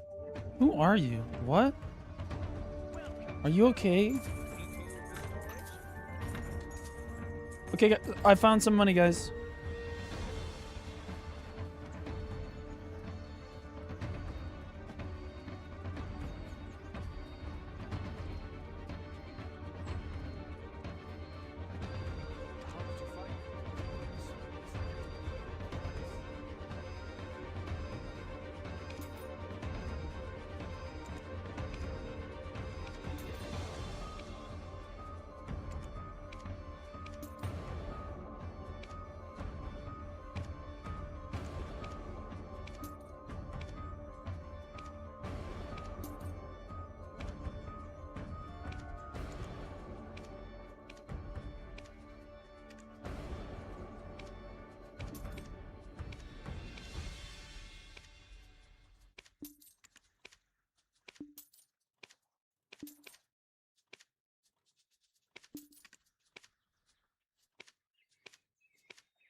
Very important. I'm min-maxing my energy during the event, guys. That way, energy is regenerating on all of my characters at the same time, and I get the maximum number of rolls during the event, because that's how good this event is. Okay, so we all of the characters are no longer at max energy, so that's good. Now we're gonna burn the 400s down a little bit. Give myself a little bit more time to make a little silver. Oh.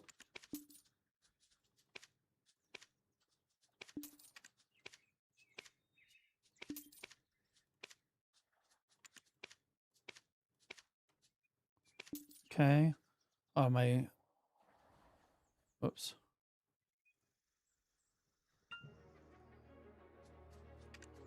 Okay.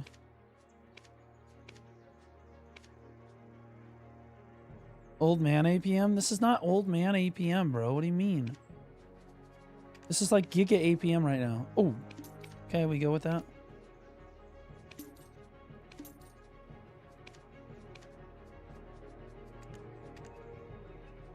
It's not Unk, dude. I'm literally one of the best players in the entire game. It's important that you believe that.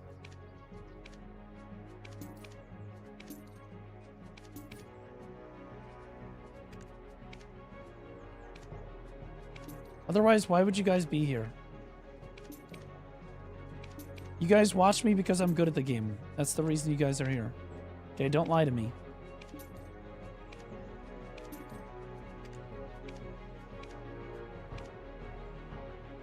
Because you're bald. Bald, stay together. Bald together strong. Alright, I'm going to speed run as much as I can. The timer's about to run out on the Night Vendor, guys, so I'm kind of just speed running.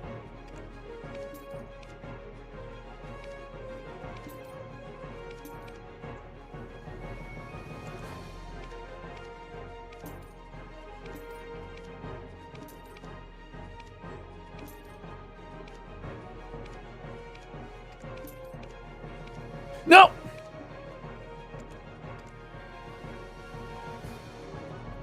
Fuck! Okay. Alright, chat.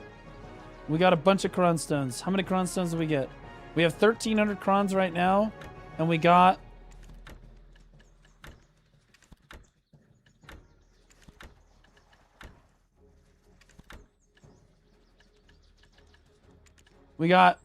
Woo! Damn! Wait, I high rolled those really hard. What the fuck? Wait, I got like 5,700 crons for like 12 bill. Wait, what the fuck?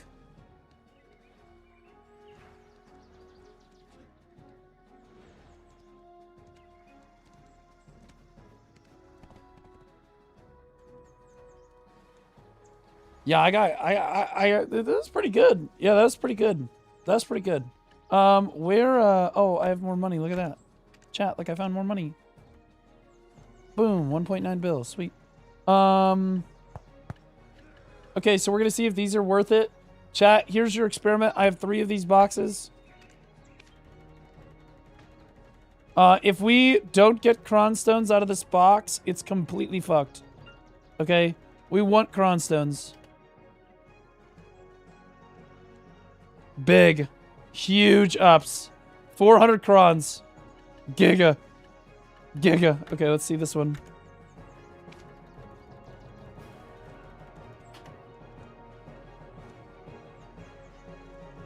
Actually, Giga, again, 400 more Cron Stones. So good. Very, very good. We're big ups on that box.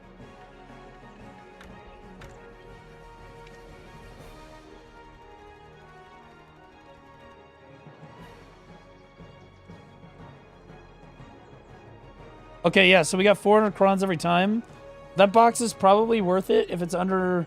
I would say it's probably worth it if it's under 900 mil, guys. I would buy that box if it's under 900 mil. If you have a lot of silver. If you don't have a lot of silver, I would just buy the normal cron boxes and skip that box.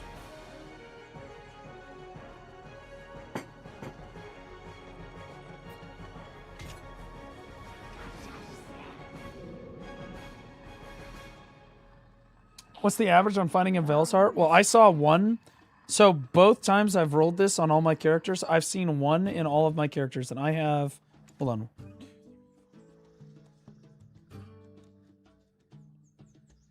I have 36 characters.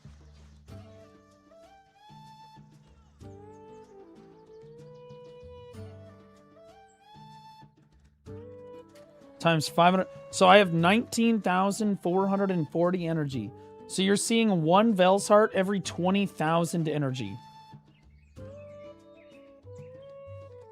Or 1 in 800 rolls.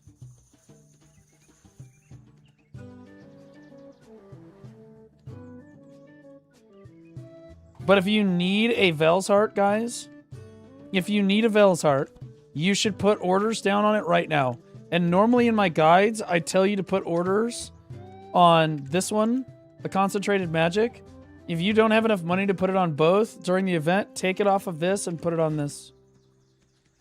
You should put your order on this because you have a decent chance of getting it during the event. Then after the event's over, put it back on the Concentrateds again.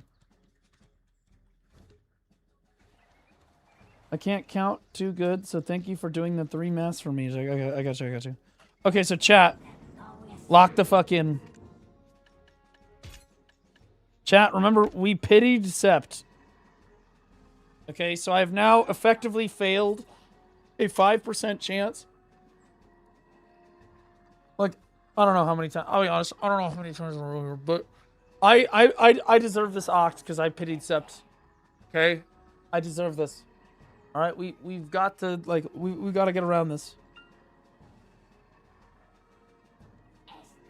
I'm new, no silver to energy. Okay, so if you guys need... Whispered Lorette just gifted 1 subs. Yo, thanks for the gifted sub, Whispered. Appreciate you. Guys, I think today's the last day for the gifted sub event on Twitch. Maybe tomorrow is.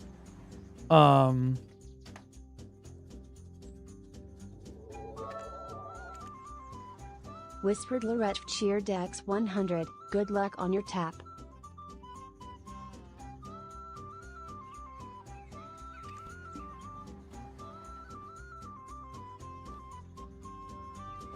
I think I'm going to use these.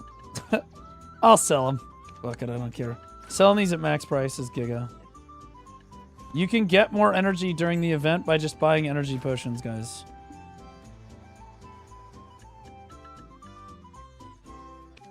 That's going to max out. I'll wait for that to max. Did I not put the energy potions in the warehouse? What? Oh, no, they're there. What the fuck? Oh, they're there. Fuck no, you put that max price, easy to fill. Yay, money. Oh, yeah, hold on. There's no shot, right? Like, why are these so low, dude? I want to put them right there.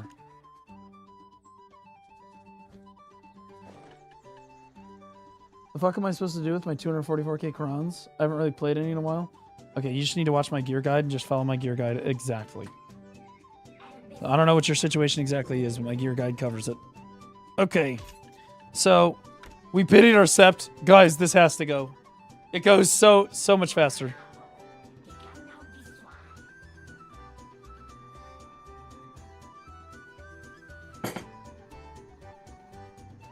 This is the important one too, because it glows at Oct. Why are you guys raging pity, bro? What are we doing? Okay, I just want to be clear. I think that we have the dichotomy of man going on right now.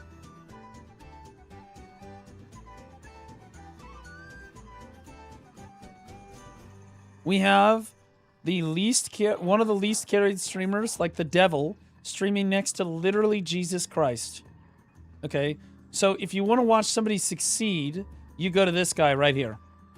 If you're here to live vicariously through people failing, I'm your guy. All right? If you love to watch people literally fail because it makes you feel better about failing yourself, okay, this is the stream for you. If you want to watch people succeed and get really hyped, this is not where you want to be, okay? All right, let's show them.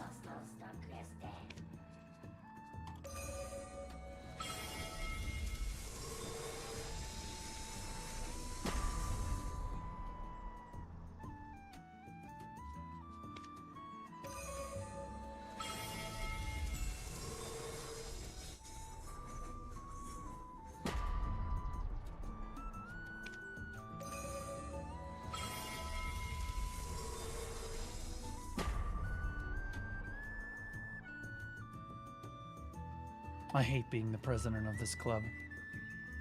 I fucking hate this shit. Oh my fucking god, bro. Again, we failed 25 times in a row on Sept. Pitied it. Now we're on fucking Oct, and we're fucking 9 fails in. Like, what are we doing here? Ditseem just gifted 5 subs. Ditsme, thanks for the 5 gifted, buddy. Appreciate you. Thanks so much, man.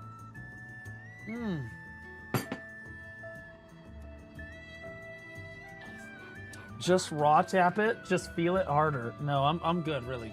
Sincerely. I might have another attempt. Hold on.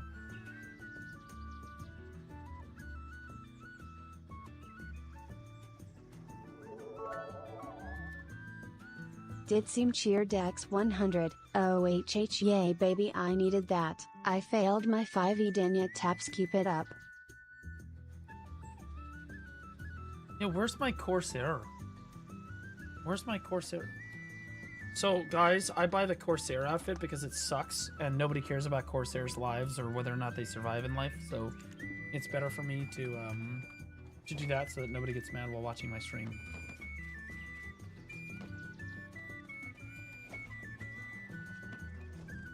We just extract Corsair crons because no one gives a shit about their life. Corsairs don't have rights. Just 22 more clicks for it to go. Oh, fuck off. Tell me if you need anything. Not 22 more, bro. Okay, so now we can extract that one too. I can't stop hammering. Chat, as a free-to-play player myself, I gotta say it's kind of really hard to keep up with the crons I need.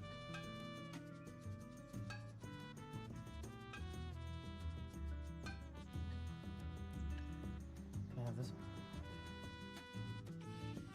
Wait, where is my? Oh, is that the thankful outfit box? Okay, guys, so I have another attempt. I have 2 attempts. No, I have 1 attempt. I have uno más también. Alright.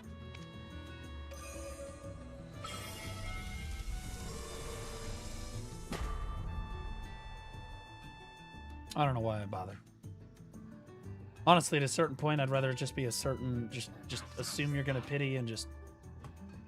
Tell me how much silver I'm gonna need. You know what I mean? Just let me know how much fucking silver I'm gonna need. Like, for real, for real.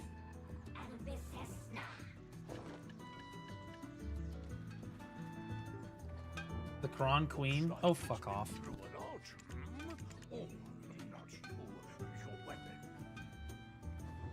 The place around here is full of feldspar. Get some useful stones with your pickaxe.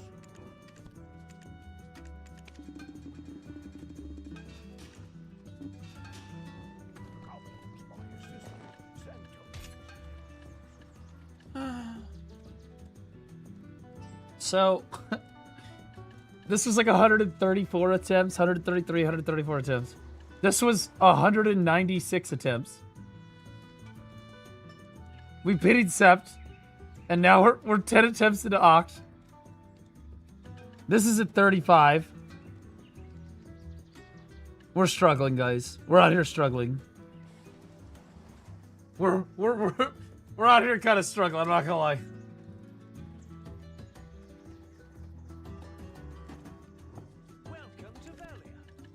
But always good to be able to demonstrate to your audience that you can fail on command. No other streamer can do that. I am so confident. I know. I'm aware. I'm a knower. Does it even spam repair for bonus? It's dedication. Actually, when you're using artisan memories, you don't want to spam repair because it'll waste an extra artisan at the end if you get it. Fucking retard. Think you know more about the fucking game than me, dumbass? Shut up.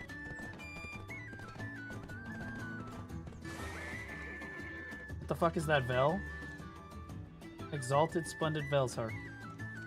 AOS, AOS, AOS. Chat. No. You know what? Just fucking no. Nope. Nope, nope, nope, nope, nope, nope, nope, nope, nope. You wanna watch AOS? Go watch somebody else. We're not here for AOS.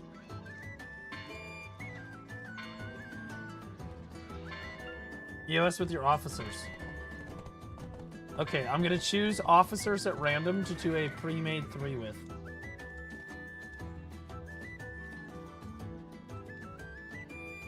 I have randomly chosen Jawa and Swaggy Panda.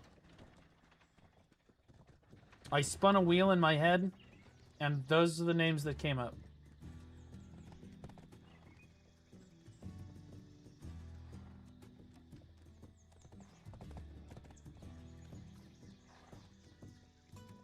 Gamer words for sure. Well, honestly, is AOS even fun if you can't be at least a little bit racist? Like, why are we here? Giant Silver 778 just resubscribed for 3 months. Are you streaming WWM or not? Yeah, we're doing Whirlwind's Meet today, yeah. I have a couple videos to react to first, though. Gavania 778, thanks for the 3 months, buddy. Appreciate you. We actually have a lot to do. So today, we're going to be doing a lot of Whirlwind's Meet. I'm going to react to some videos in BDO. Then we have a lot of Whirlwind's Meet to do today. Tomorrow, I might do Throne of Liberty. Might do Throne of Liberty. If we don't finish Whirlwind's Meet today, we'll probably finish Whirlwind's Meet tomorrow and then do Throne of Liberty the next day. But like I gotta play the new Throne expansion. I finally got invited to a guild there, so really excited to get involved with them and do stuff with them. And then I have Whirlwind's Meet to catch up on, and then Naraka Blade Point just had a massive update, so I'm excited to play that too. So we actually have a lot of games to play this month and a lot of shit to do. He's too poor to do 10, 15 build demo, Gamba. Okay, let me show you something. The last time, I stayed up all night grinding. This was a, like, fucking 0 to, like, 27 to 37 billion silver evening. Okay, I stayed up all night using 100k Agris. Alright? Just grinding away at Sakraya. And do you know what happened to all of that money?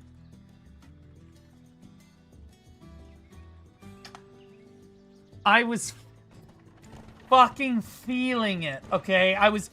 So I failed 3 in a row for try. I was like, well, fuck it, I'll just do Tet. And then I failed 5 fucking Tet attempts in a row. 5 fucking attempts in a fucking row. I literally just wasted a night of my fucking life. Okay, I watched my silver warehouse balance goes from like 43 billion to fucking under 100 million silver in about, I don't know, 3 minutes. I just vaporized all of my fucking money. Like, fuck. So fuck you and your demo shit, bro. God, I hate everything. Meanwhile, I've got Jawa in the background and then Swaggy Panic. cackling like fucking chipmunks with a fucking nut. Fucking retards.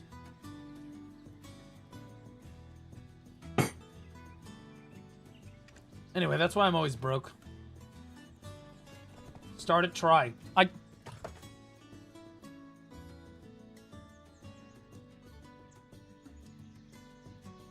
He fails taps because he doesn't feel it when he tries.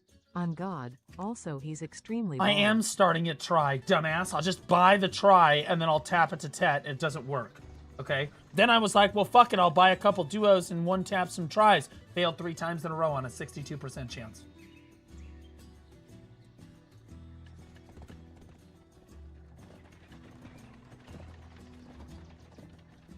Oh, and 1 for pen, but that I don't care about. Why aren't you just buying base?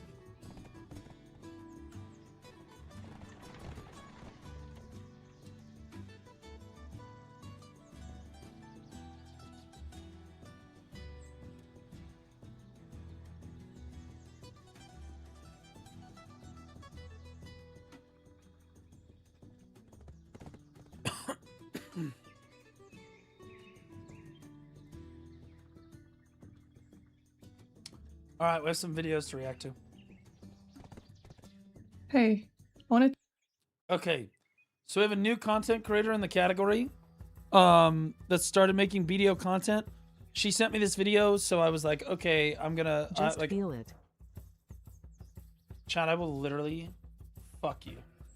I will fuck you. I will literally bend you the fuck over in game and absolutely plow the shit out of you.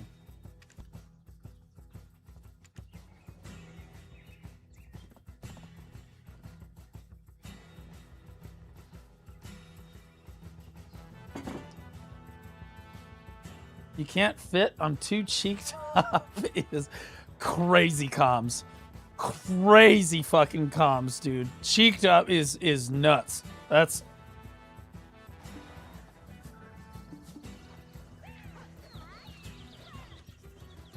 I wouldn't even have the goddamn courtesy to give you a reach around while I was doing it.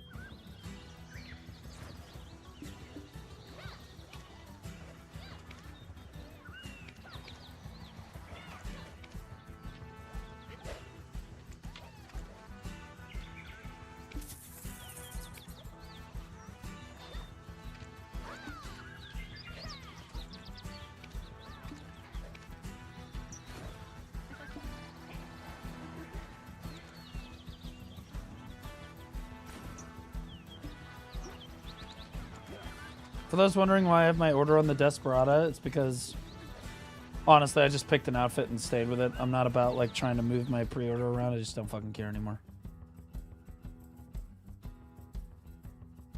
All right, so we have a new streamer in the Black Desert category.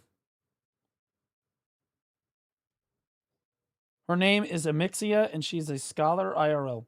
She's a scholar main. We've seen her on Pistanity 2 or 3 times. She decided to make a YouTube video. She sent it to me. Obviously, we're going to watch it. Okay? Is this your sister? No, my sister is basically Chewbacca from Star Wars. She's a firm believer that shaving her arms or armpits or anything is appealing to the male gaze. And so she doesn't practice what we would call personal hygiene. Yeah. But hey, if you're interested in, you know what I mean? She might be attracted to you. You can give it a go.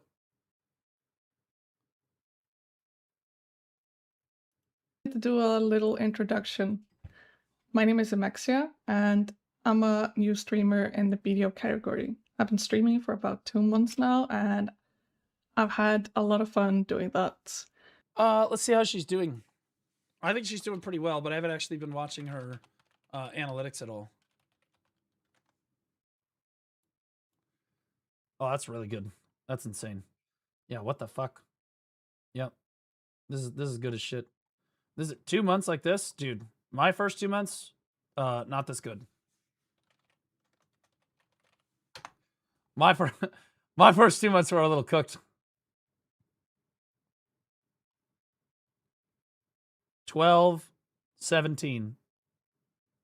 I was a part-time streamer back then, though. When I went full time, yeah, I mean, you can see like we struggled at the start, but I wasn't like super into it yet, right? And we went up a little bit, and then we struggle. We're up, we're down, we're all over the place. It was rough. This is all part time though.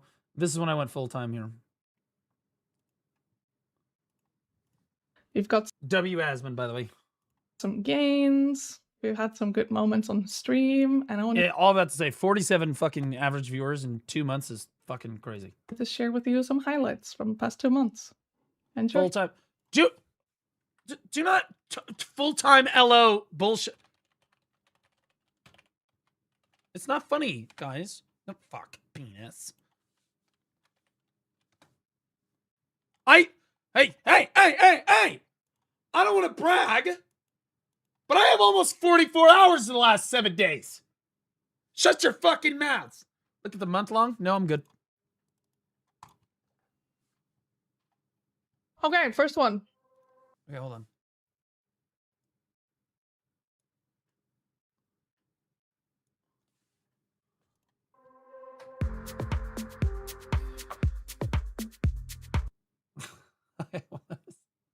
What is this? When does summer start? I live in Iceland. Pretty good. Pretty good. If you live like in northern America or in Canada, I would say if you live in like Michigan or like Minnesota, there are 2 seasons, winter and construction. And there is no in between. Please, Black Spirit. Oh. So you're like a veteran player that just kind of started streaming on a whim, huh? Why is it so close? What do you mean so close? You're on attempt 22. Let's not get fucking crazy here. Okay? Like if you hit this here, I'm going to report you. I might report the video for terrorism.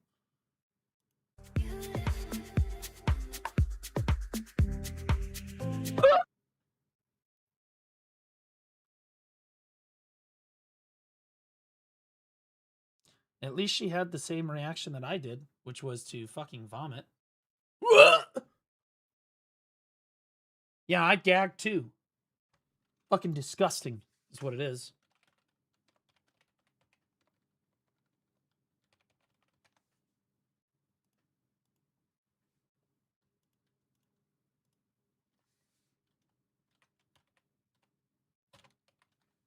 Is it 2 X's?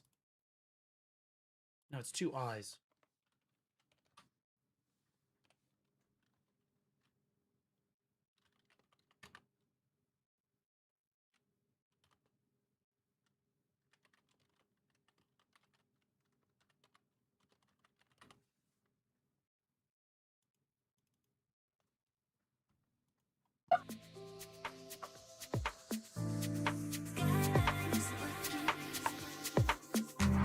What the fuck?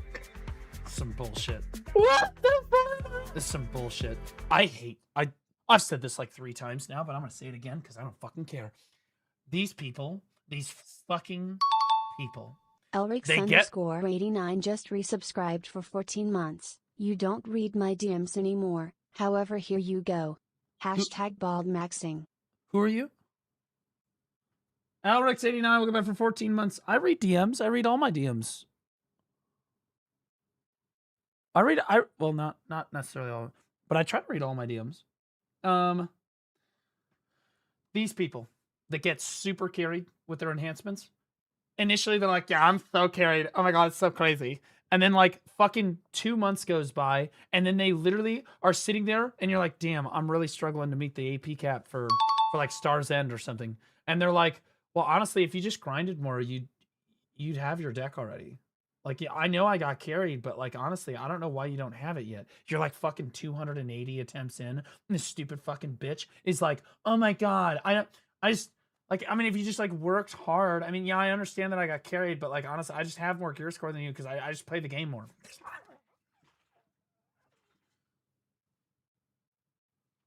Every time. It's so fucking annoying. It's so fucking annoying.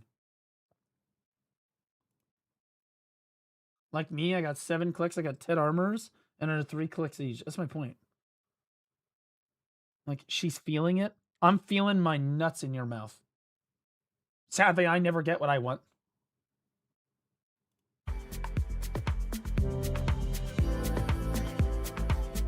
I can't believe it. Holy shit, you're geared as fuck.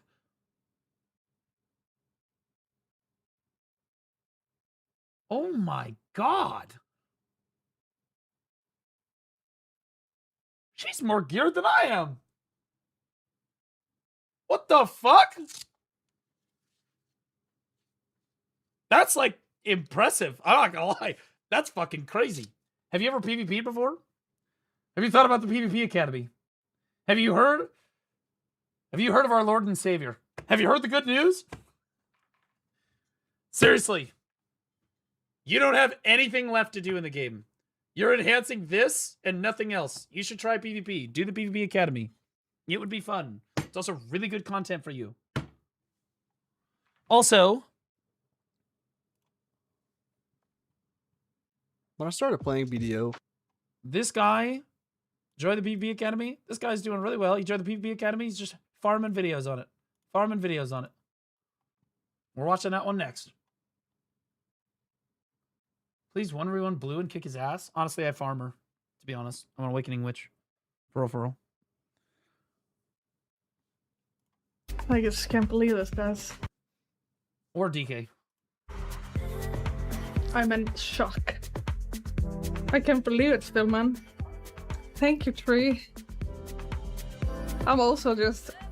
I was not expecting this today. Why the fuck are you in the Balanos Mountains? Wow, it's like my soul is finally at peace, you know? Can't believe it. My soul is finally at peace. Finally is the word she uses on attempt 23 out of 330. Oh my god, finally! God, that was so difficult. Women. I mean, the players. Oh, you struggled so hard. Still, guys, I can't. Hello! Look at that wet ass. I can tell you that Okay. Yep. I'm not wearing any socks right now.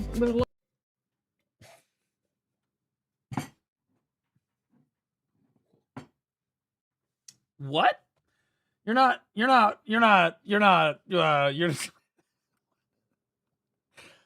That was crazy comms.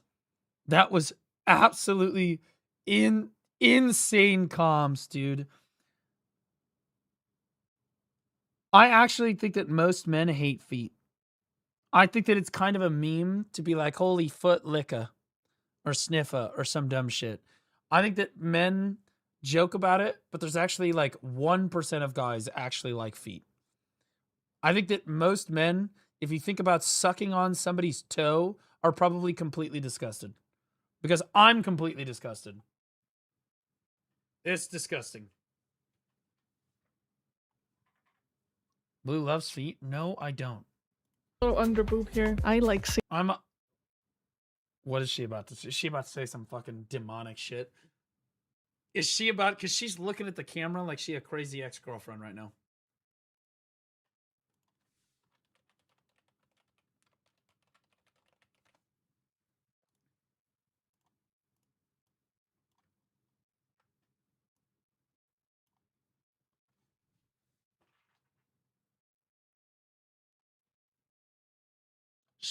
She about to say some demonic shit right here. She's about to go crazy. Demon. Never mind. I'm not wearing any socks right now. Little under boob here. I like semen. Never mind.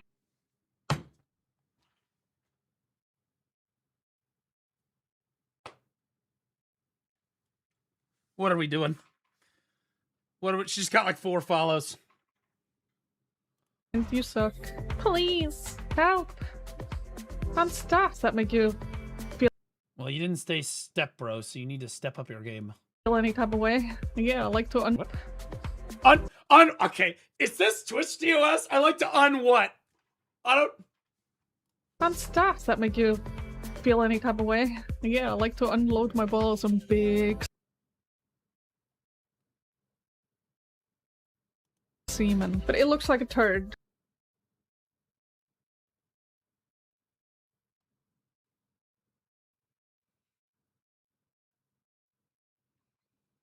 I warned you. We made it through the hole. Oh no! Oh my god, is this a joke? I'm stuck.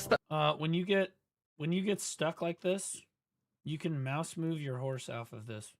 You can just take control of your mouse and click. If you have mouse to move on, you can take control of your mouse and like click over here. Your horse will turn around and get unstuck. Just so we're clear.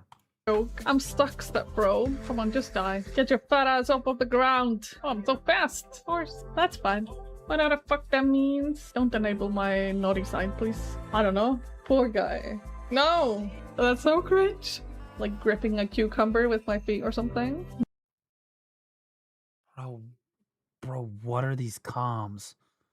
What in the fuck are these? Bro, this is... Jesus Christ. Holy shit. Nuver, where are you going? I'm done doing my doing, y'all. I did it, so you don't have to, you mean boy. His balls probably didn't even fall yet. You'll never know. Shut up.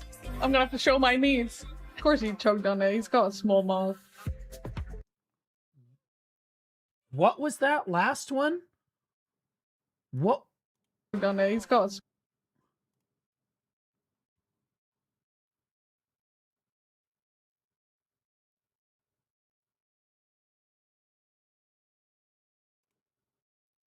small mouth.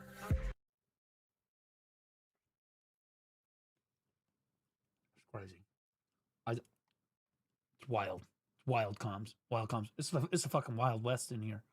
This is nuts. Why are the armor so lame like this?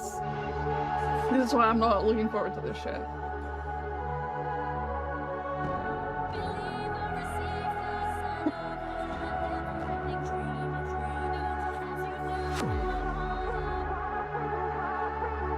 You deserve this. You deserve it. I'm gonna be honest with you, you deserve to pity your next 3 enhancements for getting your deck on like 23 attempts.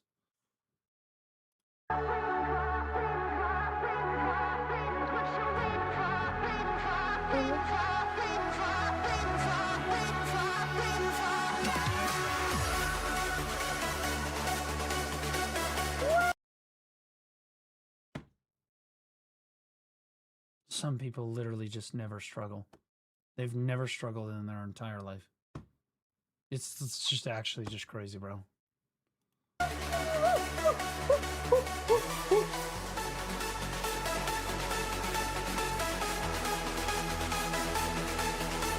I pitied this, remember?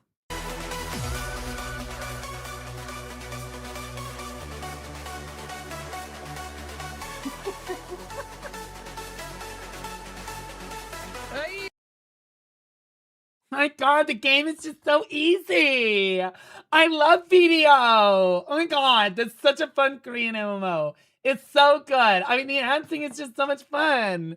I'm gonna fucking kill myself. In later, in Minecraft. Let's go.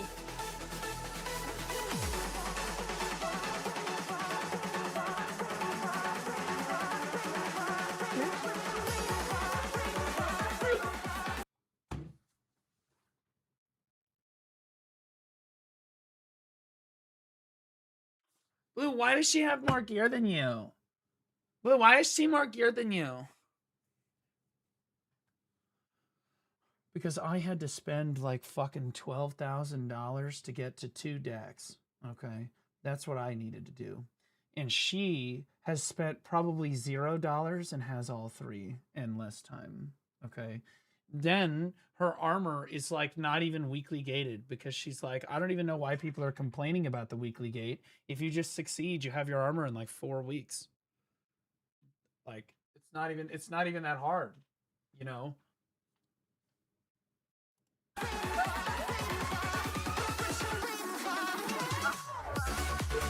What was that?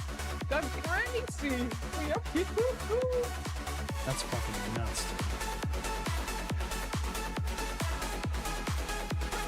I was gonna say, bro, no shot. Dude, what the fuck? Like, what? Like, holy shit. Dude, she's skipping. She just skipped like fucking 4 months of progress, guys. Like, literally, like 4 months of like a normal player's life at this level. Maybe 5 months, if we're being honest. Like, she's speed running the whole thing. Is Rapala single? Because I think I found something for him.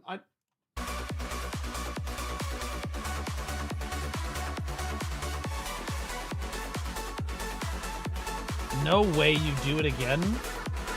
There's just no way.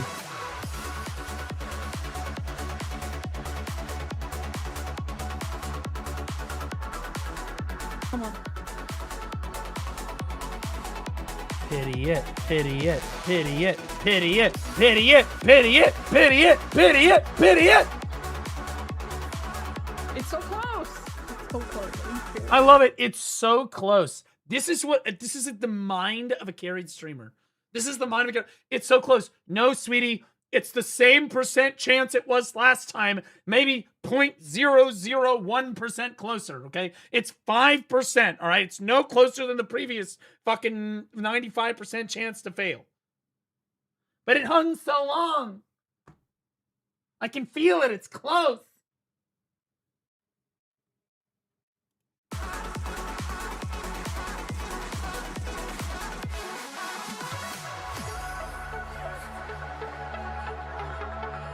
Dude, leave it to chat. So it's gonna be like, damn. Honestly, you're getting so unlucky here. God, just give it to her. She struggled. Oh, she struggled so hard. Oh my god, thank you for the follow, Boju. You say you're not gonna bring.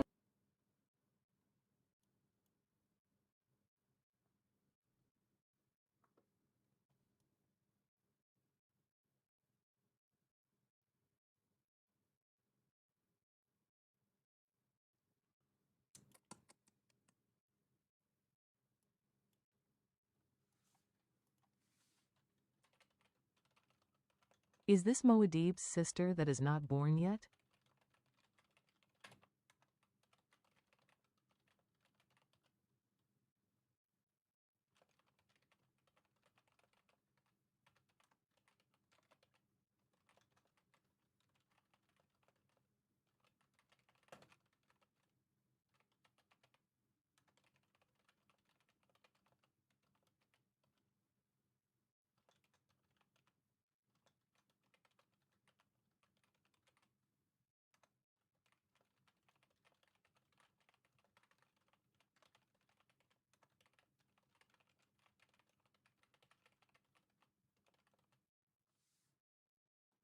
Oh, sorry, guys. Sorry, wrong chat. That's my bad. Any luck, but watch this go, okay?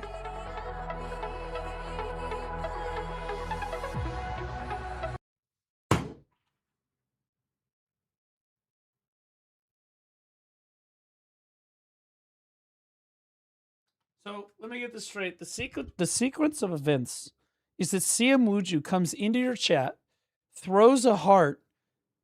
She goes, "Oh my God, Siamuju." Siamuju goes, "Holy shit, she said my name. Turn it on."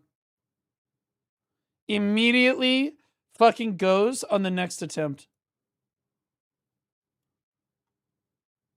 Where the fuck is Siamuju in my chat?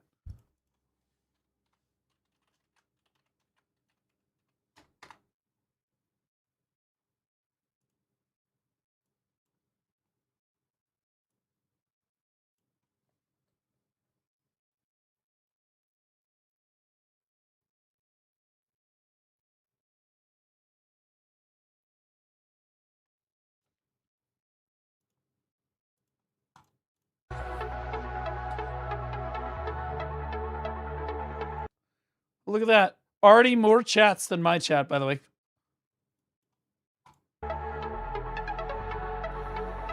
If we calculate our chances, this should be, pity.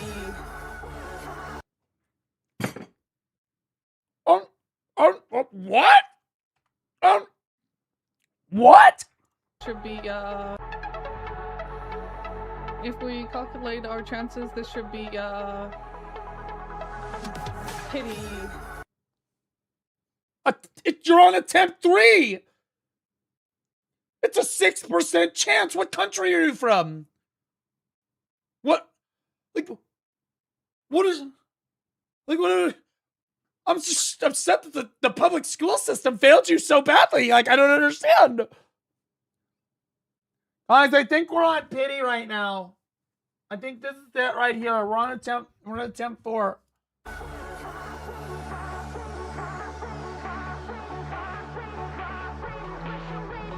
Holy shit, we're already over pity, guys. We're already in.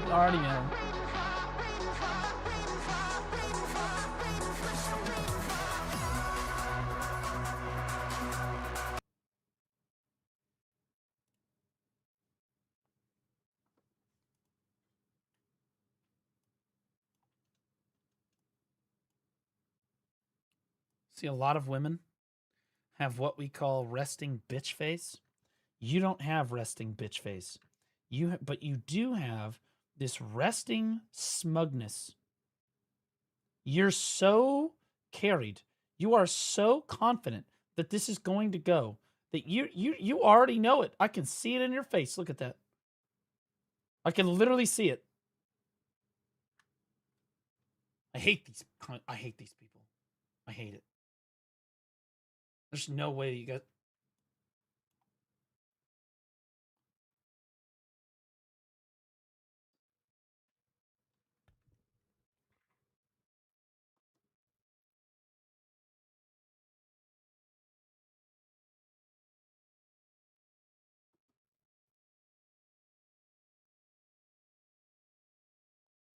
Holy shit. It's like a 1-for-1. It's literally like, it's a literal 1-for-1. Corporate wants you to tell us the difference between these two pictures. It's the same fucking picture.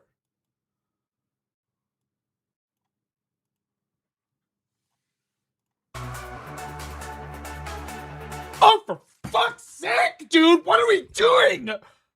Why are we here? Jesus fucking Christ.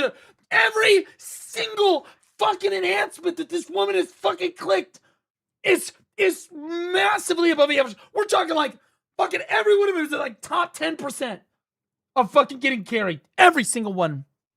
Somehow still beyond pity though.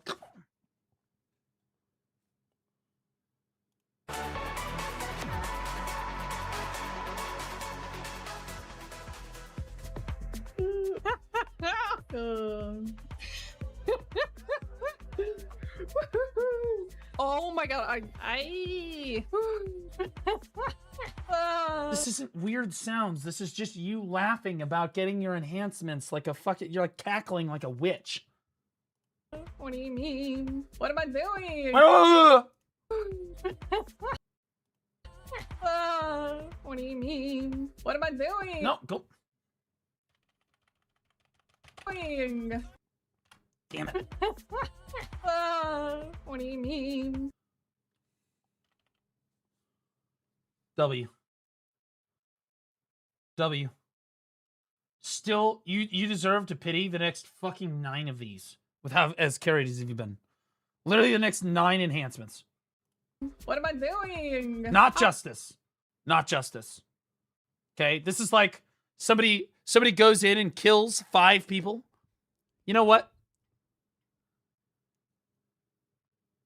This is like somebody goes to a high school track meet and stabs another student to death and then only gets like $600,000 in money raised for his family because he did nothing wrong and then only gets 35 years in jail. That's not justice.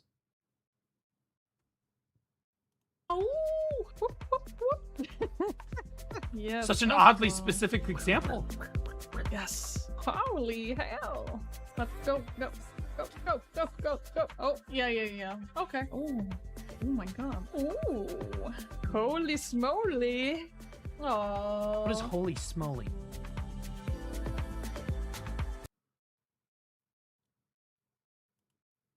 Not a problem. We appreciate you.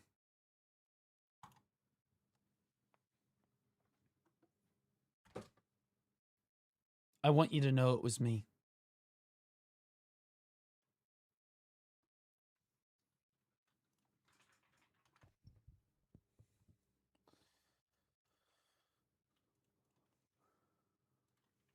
Here's the video here. I think it's her first ever YouTube video. She tries harder. Oh, fuck you.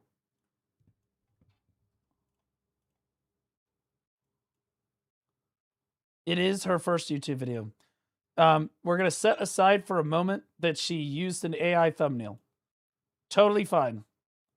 You should, however, make your own thumbnails. Wait. How do you have 681 subscribers in one video? Icelandic gamer. Isn't Iceland that country that we're gonna, it's like the 51st state of the Union? No, that's Greenland. Never mind.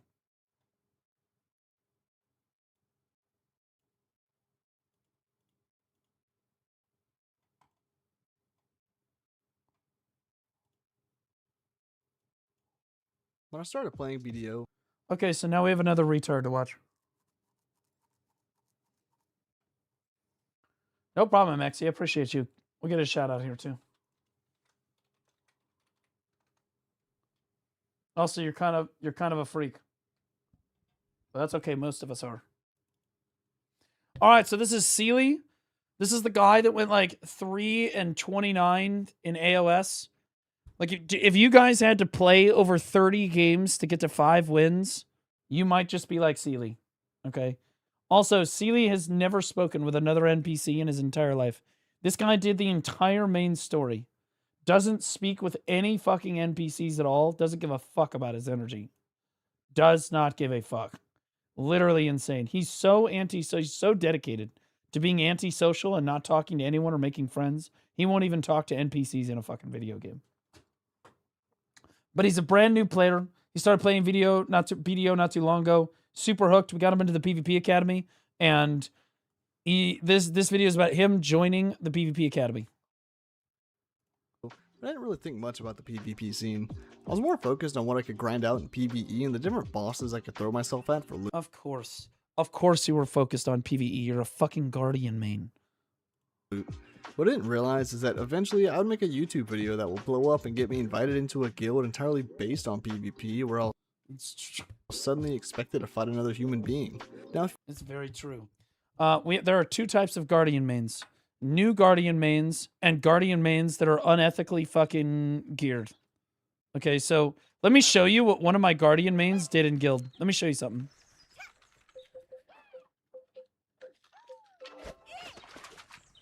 So in the PvP Academy, we have a spectrum of players. And we're talking about autism as much as we're talking about gear score. Okay? We have people that are brand new, 500 gear score, just got off the boat of seasonal. Okay? And then we have people all the way up, they're like 875 gear score Guardian mains. Okay? But they're all new to PvP. They're all new to PvP because we accept all walks of life. So we have people grinding everywhere. In any event, these players have a tendency to get into the battle arena with each other and duel each other. We have a Guardian main, had a Guardian main in the guild, who I shit you not, goes, hey, I want to fight in the battle arena. Is somebody cool to do this? And one of our new players, like 750 gear score, goes, hey, yeah, I'll duel you in the battle arena. He goes, all right, bet, I'll gear match you. Don't worry about it. Guardian gets into the battle arena. He's like, what's your gear score? He's like 750. The Guardian main opens his crystal slots, unequips 2 Jin crystals, and goes, okay, that's minus 60 gear score. That's minus 60 gear score. Okay. All right, I should be gear matched now. And then fucking fought him for like 2 hours and just absolutely obliterated him. Not a single fucking win. This was great. It's like the most... I'm like... I come into the voice call. I'm like, guys, what's going on in here? They're like, oh, I'm just shitting on this guy because he's terrible. I'm like, oh, really? Like, aren't you both there to PvP? I'm like, well, are you gear matched? Because he's like really geared. He's like, yeah, I'm gear matched. I'm like, well, open your gear. Damn, it's this thing up. I'm like, you're not gear matched. You're like 870. He's like, no. I put on these 2 Skittles. It lowers my AP by 120.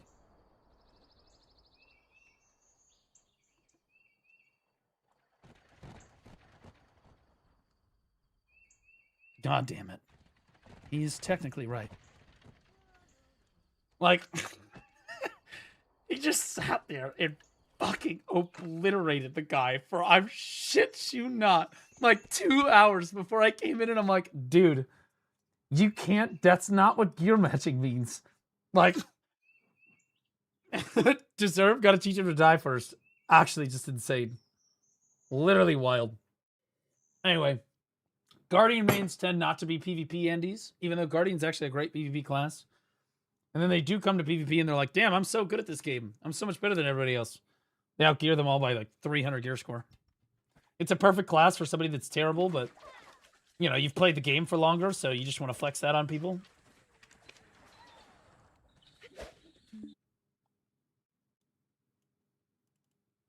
If you've ever watched me play PvE, let alone PvP, you know that calling what I do fighting is being incredibly generous. It's more like watching a honey badger fight a paper bag for food, only to somehow lose to the bag. And at that moment, there were 2 options before me. Learn to beat the bag, or become a very educational example to the next honey badger. This guy is sprinting by an ocean of question mark NPCs. He's not even autopathing. It's like a power move. He's just going by all of the question marks, doesn't give a fuck. You can see him. They're right behind him. He just runs to the next NPC. He only talks to exactly the number of NPCs that he has to. So in BDO, there were 2 types of PvP, small scale and large scale. Small scale PvP There's actually like mid-scale. Okay. is things like a Just like a 1v1. Okay. Arena of Solaire or small group battle arenas, where groups are typically in like 3v3s, 5v5s, maybe even 10v10s. Large-scale PvP is things like node wars and sieges, where your groups are much larger and scaling between 25 to 100 players per guild, depending on the type of war. The 3 types of wars are Tier 1. You popped an Ellie's magical elixir and then said, okay, let's go do the Land of the Morning Light questline. That's kind of a power move. I'm not going to lie. That's fucking great. That's like a 30% drop rate buff for 10 hours. He just said, fuck, pop it. Let's do the quest. Tier 2 and C. He's at full energy too. I'm pretty sure it gives energy. Each tier ramps up in the number of players allowed to participate, and the caps on things like AP, DP, 20%. health, etc. I started my PvP journey before I even joined the academy in Age of Solaire. I had no idea what. Where are you going? How are you this bad? You've done like 30 AOS matches, like literally 30. And then you get in AOS with the guild. The guys, just so we're all clear, the people are this way. The enemy team is this way. Watch what he does. PvP journey before I even joined the academy in Age of Solaire. Do you see how the other 2 guild members are running this way? Look where he's. I had no idea what to really expect out of this, shy of the fact that it'd be a 3v3 with preset. Oh, he found him. How the fuck do you not know where these people are? You've done like 30 games. There's no way you have not done this map in AOS. And before anyone says it, I don't think that the idea of running up as a completely unprotected, holding literally just the W key, Awakening Guardian flank is the play. Gear. I was feeling comfortable. He is just jogging the fuck in. How have you not learned? Like, you're just out for a Sunday stroll. Dude, every skill in your kit, minus like 2, are completely fucking protected. You can even run in block and be fucking protected. Just fucking protect yourself. My class at the time and assumed it wouldn't be too hard, but it.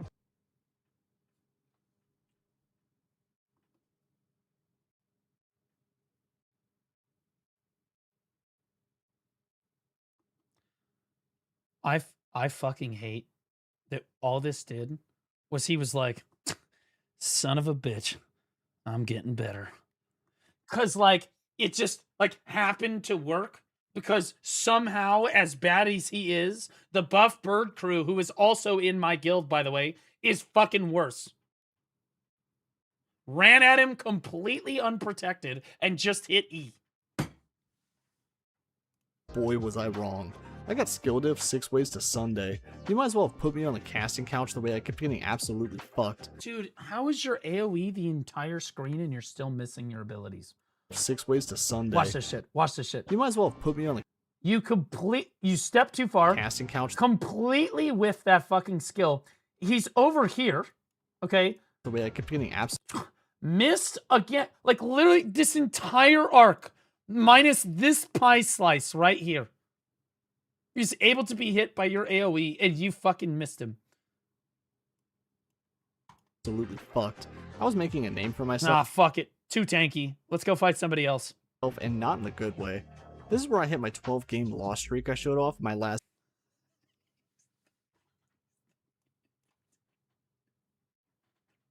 If you didn't believe me before, you better believe me now. He is 3-15. This guy has entered a league all his own. 341 rank. White League. Normally, you can only reach this league. You can literally only reach this league by intentionally, like, smurfing it all the way the fuck down. Like, intentionally trying to lower yourself. He is at such low elo, guys, that he's not even losing elo sometimes. Like, he is top 1% of the bottom 1%.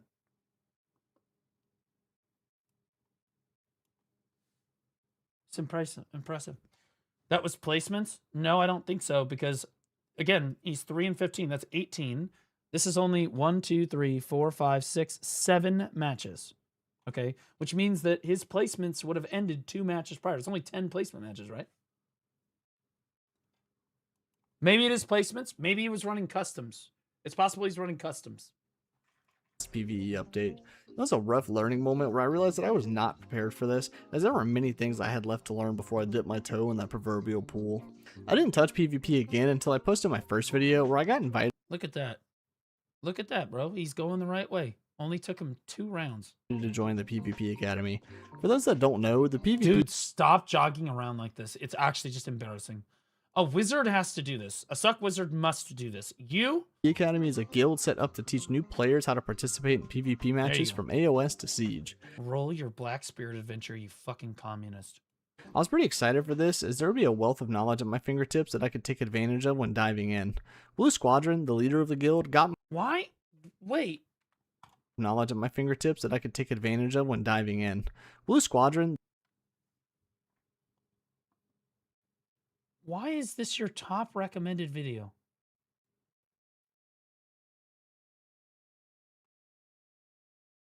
Dude, you are so caught. The only reason that's a top recommended video for you is if you're only clicking on big titty anime girls. And YouTube algorithm knows. It knows. That video does not have very many views. It's like a complete fucking troll April 1st video. And it's still recommending it to you because it knows you're going to click on it. the leader of the guild, got myself and the boys in very quickly by bumping us up to the top of the waitlist, and we got through the onboarding process the next night. They gave us the rundown of how things operated within the guild and what was expected of us. They held events like drills, battle arenas, AOS custom matches, nightly node wars, and a lot more to keep us occupied throughout the week, and just wanted us to ensure Yeah, every single day we're doing something with our players. Like at any point in time, we're either doing BA or RBF or drills or node war or siege or GVGs or something. There's always something going on to help people learn PvP in this guild. That being said, without a doubt, this generation of the PvP Academy is the worst we have ever seen. It is not close. These are some of the worst players. I've been playing BDO a long time, almost a decade now. And I can tell you, these are probably the worst players I have ever seen in the decade that I have done it. Like, it's almost impressive how bad some of them are. Like, we're talking about basic concepts. Drawing your weapon before an engagement has to be said, or they're too fucking retarded to understand. Like, it's nuts. Like, these people are, like, this gen, we're going to need an extra week probably with these guys. They're really bad. I've already had to kick like 2 or 3 people because it's just hopeless. It's like, okay, just good luck out there, man. And normally I don't do that. That we were contributing our time meaningfully.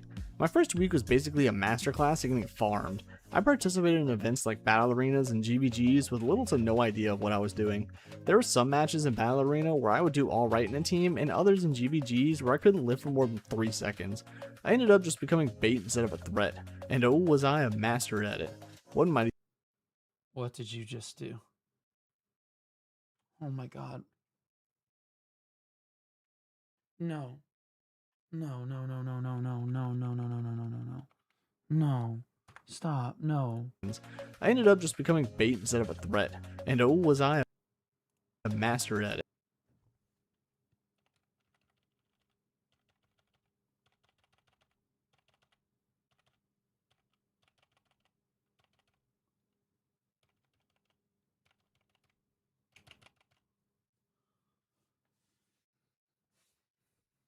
Do you believe me yet?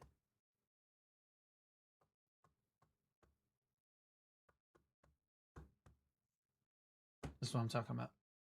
This is what we're working with. Guys, lock evasion roll. You absolute fucking retards. Jesus. It's not even good in PvE. It's slow and is bullshit. Oh my god. It is not an iframe in PvP. You're just completely unprotected when you evasion roll.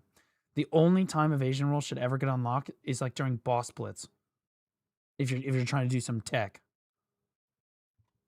At it. One might even call me the masturbator. Wait, not like that. It was very apparent that I was just lacking in the skill that these players had. I knew that if I wanted to Dude, these aren't even the good players. I was lacking the skill these players have. You're looking at a fucking who's who of the blue ELO AOS players. These players aren't even fucking good. Like they're this isn't even like, we're not even scraping. Everyone around you is like bottom 10% PvPer. Okay? It's not even close. The only person on your screen who is even remotely close to being good is Jinxies. And that's because he's not actually in the PvP Academy. He's just helping with the drill. Divina, slay, Divina, slay, Divina slaves. Yes, welcome in, slaves. Welcome. I have arrived. Yo, Divina, we'll watch your video after this. do well, I just needed to put in some work. So that's exactly what I did. I began doing research on how Guardian players actually play the game, and it took a while to sift through all the muscle mommies until I finally found Vessel Vision, one of the My fucking goat. My absolute fucking goat. Hell yeah. top recommended Guardian players.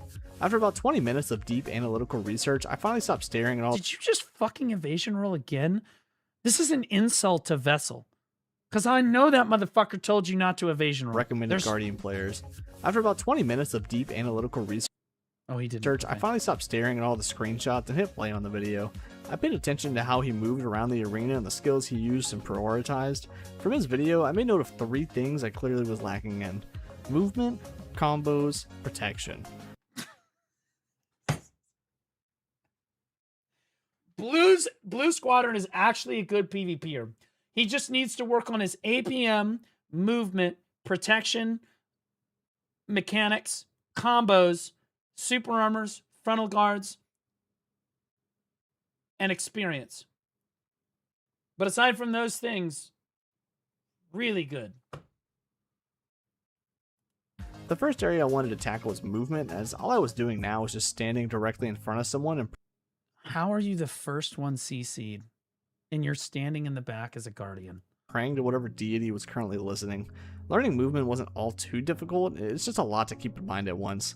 I still haven't mastered this one, but I'm starting to pay more attention to where I'm standing in relation to my opponent. Things like if they're trying to get behind me, if they're trying to run away, if I need to close the space. Okay. I'm working to master my back shots because I keep getting told they do ridiculous damage if you can actually hit them.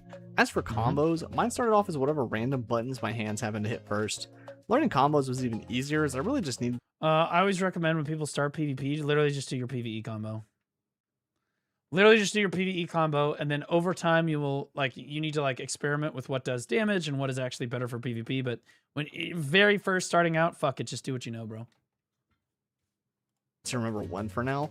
I found one that had a lot of super armor skills. I put 3 more clips to be recorded after. Which was great, but what I didn't Later, realize Taylor, is that it had some frontal guards in it as well, with conditions on when I should be using them. It's going to be very important for later. Around this time, I had to start preparing for Siege. I had a couple of things to check off the list before hopping in so I could at least meet the AP cap. I upgraded all of my Karazhan to Pen, bought an entire new crystal set, and farmed silver to get what I thought would be consumables for the entire duration of the Siege. Note to others, He bought 11 Harmony Droughts.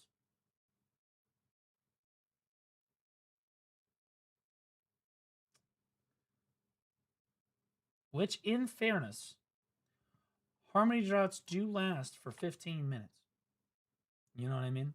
Siege is only 2 hours, so if you think about it, he should have more than enough. don't buy enough consumables that the time limit on them is enough for the duration of the Siege itself. There it is. Buy enough so that you have the ability to pop one every 5 minutes for when you inevitably die because you have... I'm sorry, 5 minutes? Brother, your average time spent dead during the siege was longer than the average time you spent alive. no idea what's going on. I ran out of all of mine halfway through Siege. Sorry. 20 minutes into Siege, he was out. And to be clear, he couldn't even figure out his fucking potions. But I'm sure he's going to talk about that. Blue. The last thing I needed was a fairy with continuous cure 5. I had picked up a radiant one from a new player reward and prepared myself mentally for what was to come. Now I don't know if I'm on a lucky streak or if I'm about to get into a horrible car accident next week, but I got continuous care 5 on the first roll. With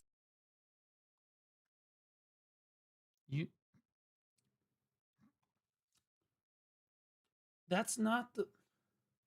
So...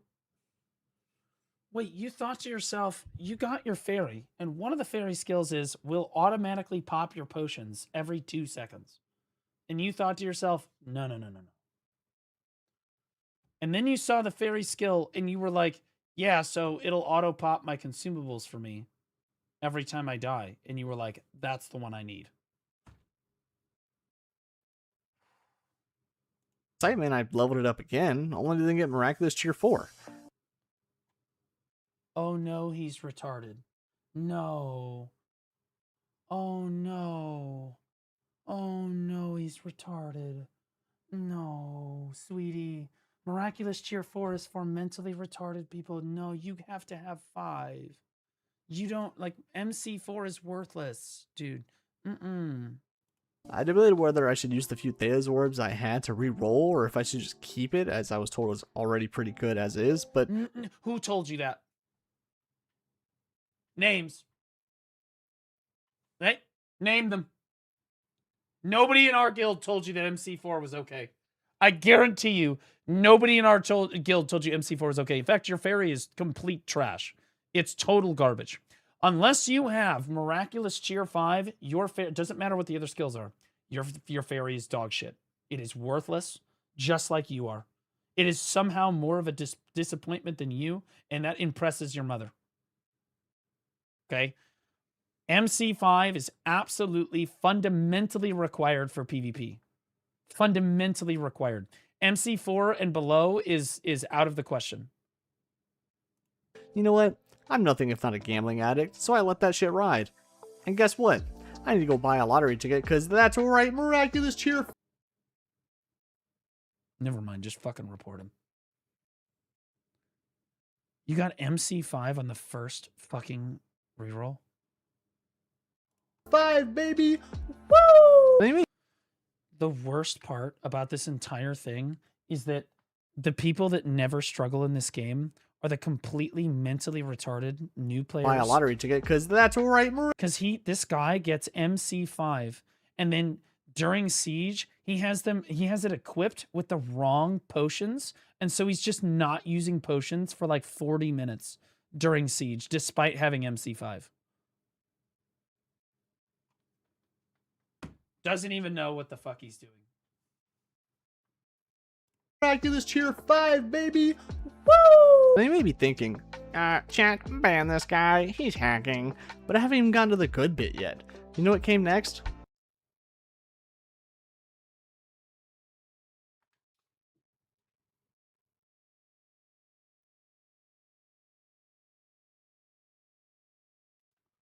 These are surprisingly good crystals.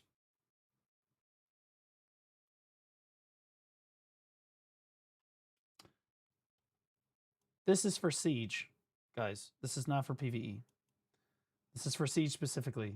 Because Balanos caps are really easy to reach, and HP is uncapped, so it's a min-max HP page for his budget. Something tells me that Jawa, Junie, or someone else went through his crystals with him before the siege and made sure that he wasn't fucking mentally ill. What is this?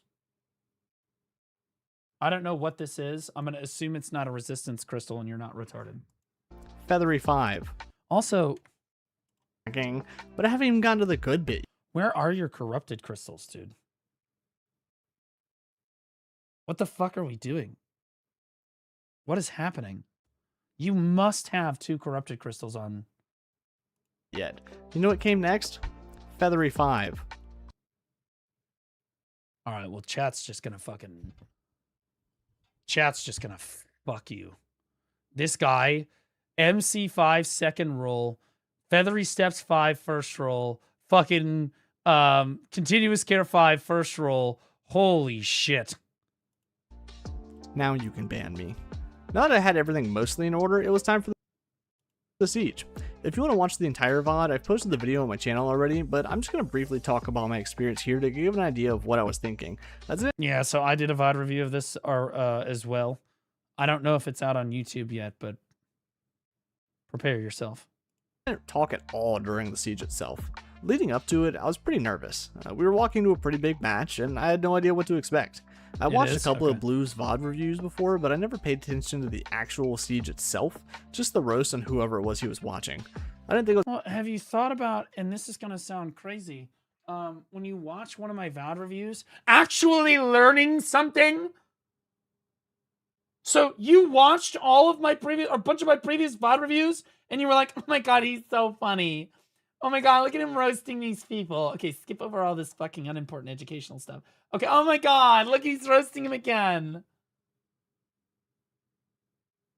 This is an insult.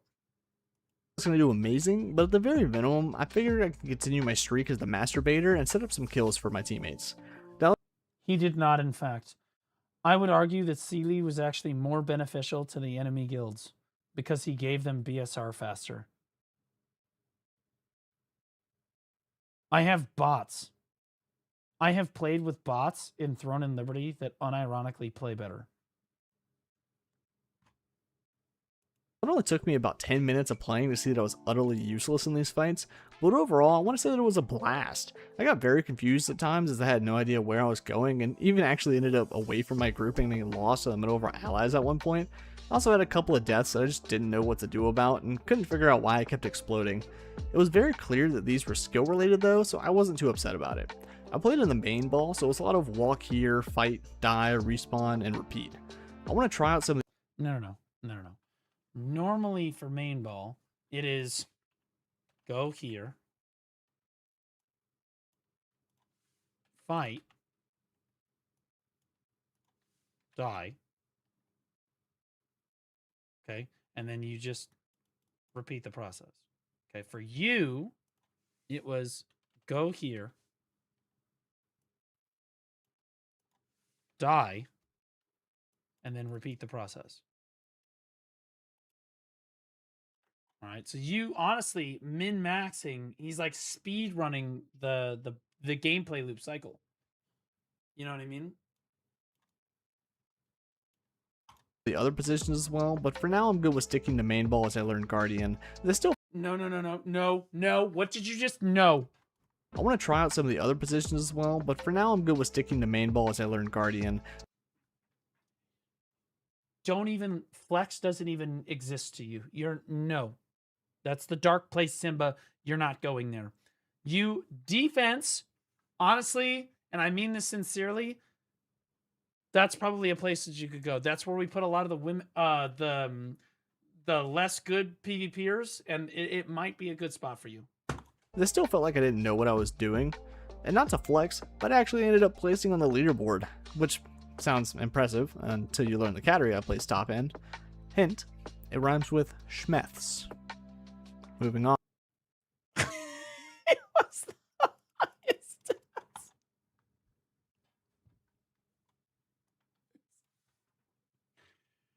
Bro, Naz, I'm not joking. I watched Naz's Siege. It was his first ever. He showed up to Siege. He had a simple cron meal. Okay? And he is just standing. He's playing Awakening Valkyrie, and his contribution to the offense ball is to run out, heal, and die. No movement skills, nothing. Naz had less deaths than this fucking kid did. Elbow deep, my goat. Naz contributed more and had less deaths. I was elbow deep in my Insular outfit. That's right. At this point, Bonnie Blue had nothing on me, so I sent a message to Discord and asked for anyone available for Battle Arena to help me out. That's when the BDO gods decided to have pity on my soul for being a complete dumbass and sent me Avogadro, a random guy in the PvP Academy who was a Lan main. He saved me. God, that guy is like... He's... Okay, I'm just After a few rounds, he realized that he was like one of our better lawns performing at Siege, but even then, it's like, damn. That's who you're practicing with? I didn't really I respect it. know what I was doing and actually paused our matches to teach me Avogadro is actually not bad at all. some critical things. He taught me about CC caps, troop protection, and grab evasion. Learning this was like flipping a fucking switch in my brain. I evolved from a one-handed monkey with 3 fingers to a two-handed monkey with 4 fingers. I was unstoppable. I began to finally understand what it was I was missing. Remember how earlier I said I kept exploding during the siege and had no idea why? Turns out I've been offering myself up for execution every fight, but not understanding my combos completely. Is this you guys fighting each other? Oh my god, what is going on here? What?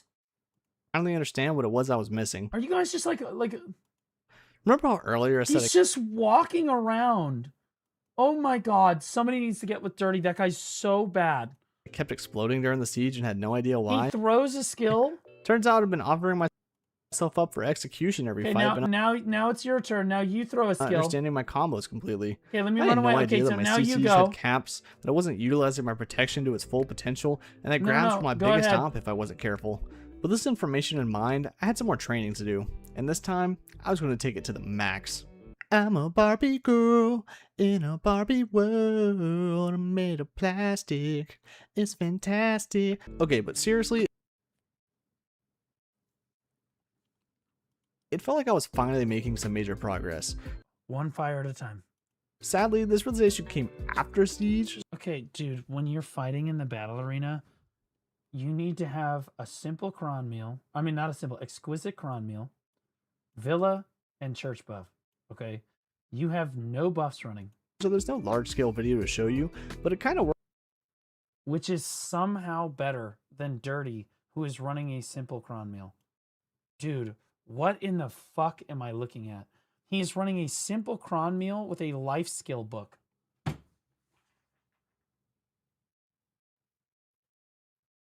Dude, somebody's got to monitor this shit, dude. We can't just have these fucking virgins running into the battle arena trying to have sex for the first time in the dark. It's a goddamn disaster. Works out so that next Siege VOD I post, you have something to compare it to. I was finally keeping myself in super armor and staying alive for more than 3 seconds. My balls could finally relax from the vice grip that PvP had on them for so long. I mean, check out this clip of how I'm playing during Siege. Here, fight here. When you die, you spawn outposts. My Ellie's. Completely missed. Go for chop our flag. Ellie's, go for chop our... Missed again because he's on this slight incline. And when you swing like that, it only hits on a level surface. So everybody below your plane of field or your plane like gets just doesn't get hit. fuck out of there. Okay. Get the Ellie's back to our flag. I Unprotected want you skill. shopping, C all of them. siege. Great. One Ellie back. Okay, so he hit literally 0 targets, and then contributed BSR to the opponent. This is what I'm saying right here. This guy legitimately was helping the enemy guilds out. Like I'm not even joking. Back to base, Distrazi. And now compare it to this one of how I'm playing after a few Battle Academy training sessions. No, you don't get to use Dirty as an example. He's honestly not even better than the Battle Arena fucking training dummies. Like, legitimately, the training dummies are more protected than he is. Like... Yeah, I can see now. Interesting. Okay. Holy shit. Ready? Yeah, we're gonna grab so lucky. No, holy shit. You need to practice with buffs on for the BA, and this is the reason. You need to have your Alchemy Stone running, Villa buff, Exquisite Cron Meal, and Church buff running all the time in the BA. And the reason is you need to practice with your skills at the approximate attack cast speed that they're going to be at during Siege and AOS and whatnot. Okay, because if you're not doing that, you're actually just griefing yourself because you learn bad combos. I'm not joking. You will literally learn the skills because the skills take a certain amount of time with your attack cast speed and stuff. You're not learning the correct timing on your skills at all. It's actually doing damage. I mean, it's doing damage to your ability to learn. This is why it's important to buff. This is the first thing we teach people.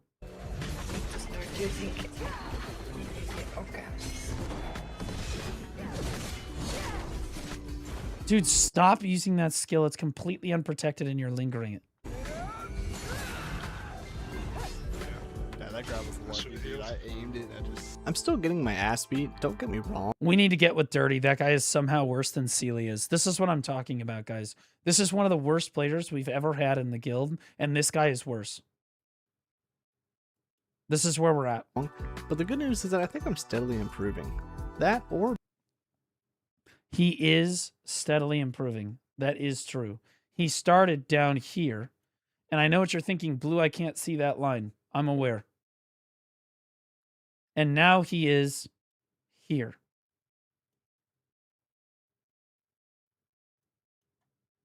BDO has put a hidden title above my head, viewable only by other players that says possible troglodyte, and they're taking pity on me. But with my first... Oh my god, that guy literally canceled one...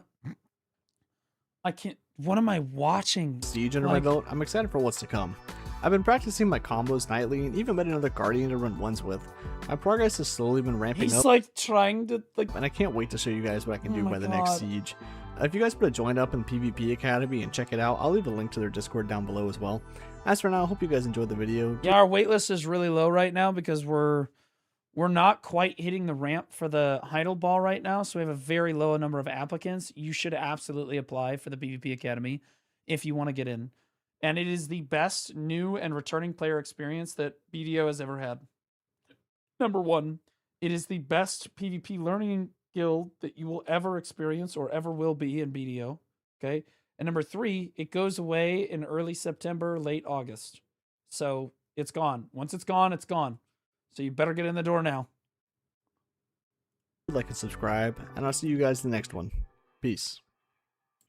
Editing Seal here. There was a moment in this video that I was really struggling to record, and at the beckoning of a couple other guys I was hanging out in a VC with, I've decided I will just throw it at the end of the video here. So if you want to stick around and see that, you can. Otherwise, you're free to go. So enjoy. I had no idea that my CCs had caps, that I wasn't using my protection to its full utilization. I had no idea that my CCs had caps, that I wasn't utilizing my protection to its full potential, and that my grabs were my biggest op if I wasn't careful. With this information in mind, I had some more training to do. I had no idea that my CCs had caps, that I wasn't using my protection to its full potential, and that the grabs were my biggest op if I wasn't careful. I had no idea that my...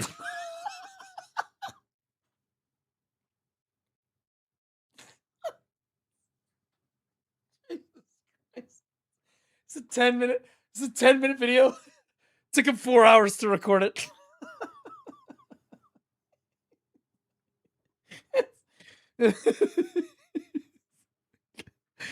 I can't look.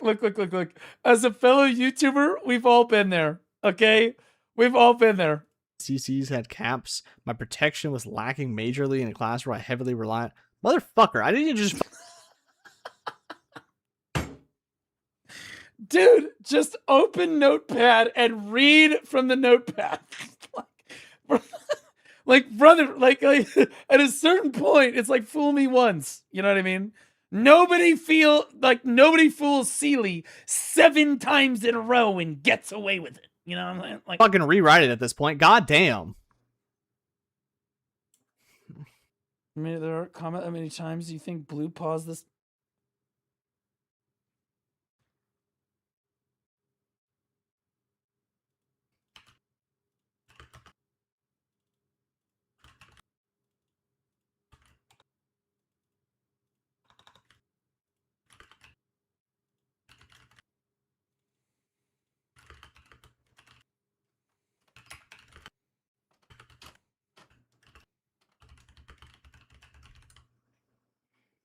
There, fucker.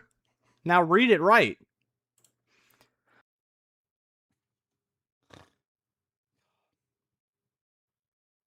Yeah, what is this? Boasting in video games? Why bragging in video games can come with a cost. Should we watch that?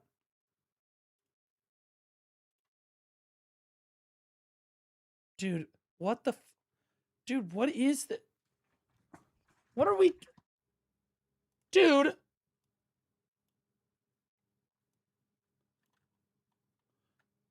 I'm just leaving a fresh new shirt for Blue Square when he comes around.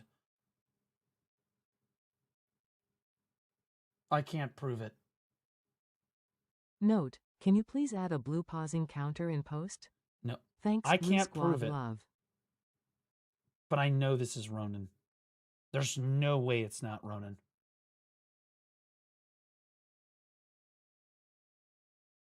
It could be Laffy. It might be Laffy. Okay, well, I know for certain that it's one of those fucking meddling kids or that dumb Baldy. Fucking Onlave. It's one of them.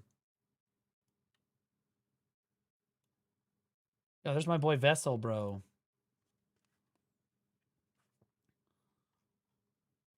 This guy got giga. Honestly, guys, he forgot to tell you, but you need to like and subscribe on the video. He's only got 690 subscribers, 1.4K views. Unacceptable. Mm-hmm. Mm-hmm. Yeah.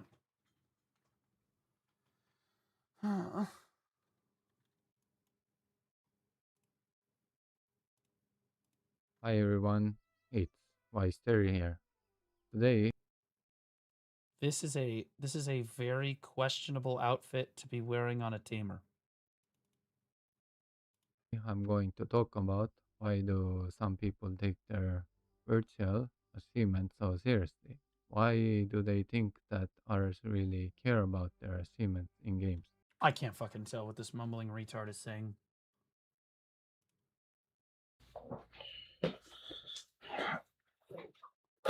Good morning.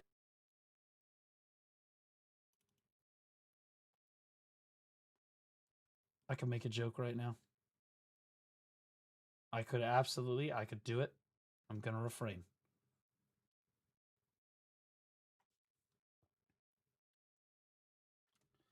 Ark, you been hitting the gym? You look great, man. Good morning. What's up, apes? Welcome to another episode of Lag, Life After Gaming, with your Last time he rambled for like an hour about random bullshit. boy, Hercules.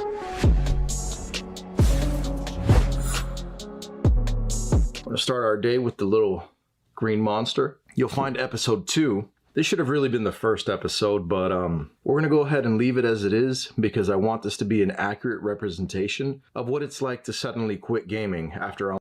You really have quit gaming. I'm gonna be honest with you, as somebody that's looking at this purely objectively, it looks like you've really let go of what it means to be a gamer and just gaming in general.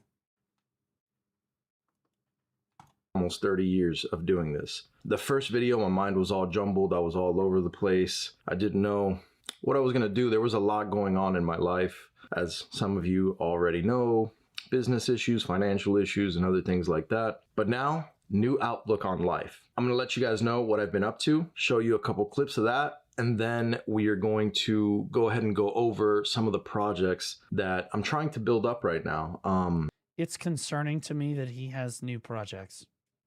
As somebody that knows what some of his ideas have been in the past, it is concerning.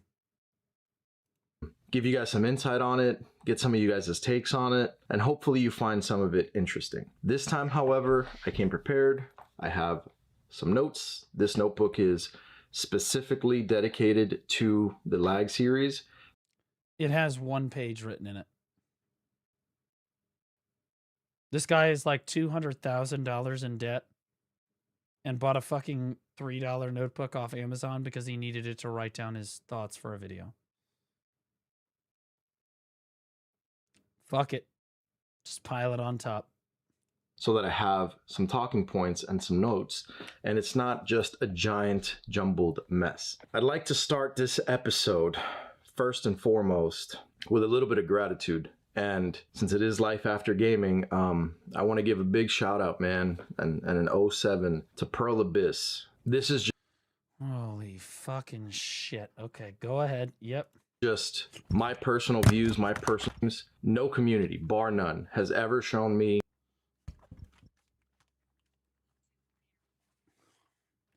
the love and support that the BDO community has shown me. It's been absolutely amazing. I love that aspect of it. My favorite part of streaming was the community aspect. I enjoyed that more than the actual gameplay at times. So it's something that's very important to me. And to have the official Pearl Abyss account comment that 07 on my goodbye video, that was something truly special. And it might have been nothing, you know, whoever was in charge of that at the time might have just been like, oh, cool video. Salute to the boy. He made some content. He played the game. He had his moments. But it was really special to me. So I don't think they understand. This is great.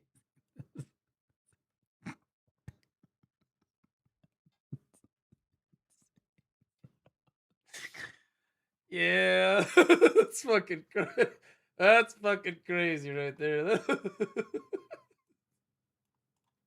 I love emotes. And just how much weight that simple action carried in my psyche, because I was down bad. It was a, you know, It's almost more creative if you can say something with just pictures, you know what I mean? a rough moment. I'm still going through it, but as you can see, I'm much happier now, man. Things have been good, and I can't wait to tell you all about it. But I He woke up and decided to start a fucking laundry business or some retarded shit. did want to start and give them that kudos, you know, that thank you so much for the acknowledgement, because I'm a relatively small creator, but I brought a pretty good bag of entertainment, I guess. I'm kind of a crazy person, you know, and people enjoy seeing that. I'm often described as a train wreck. Everyone that's ever met me is like, dude, this guy's crazy, but then they grow to love me, and that's the fun. Some people will always hate you. No. We love you because you're a train wreck. If you had your life together, these videos would be a lot less interesting. The fact that you're like hundreds of thousands of dollars in debt, spending thousands of dollars on BDO, and wrapping your BMW M4 in a custom like Gil or stream logo wrap is. That's why we love you, Urk. It's not the good decisions you make. It's the retarded ones. And that's okay. I think that's because they don't really understand you and they don't really know you. I've never truly gotten to know someone on a deep level where I just didn't like them, you know, in some way. Some people have their bad qualities, you know, we all.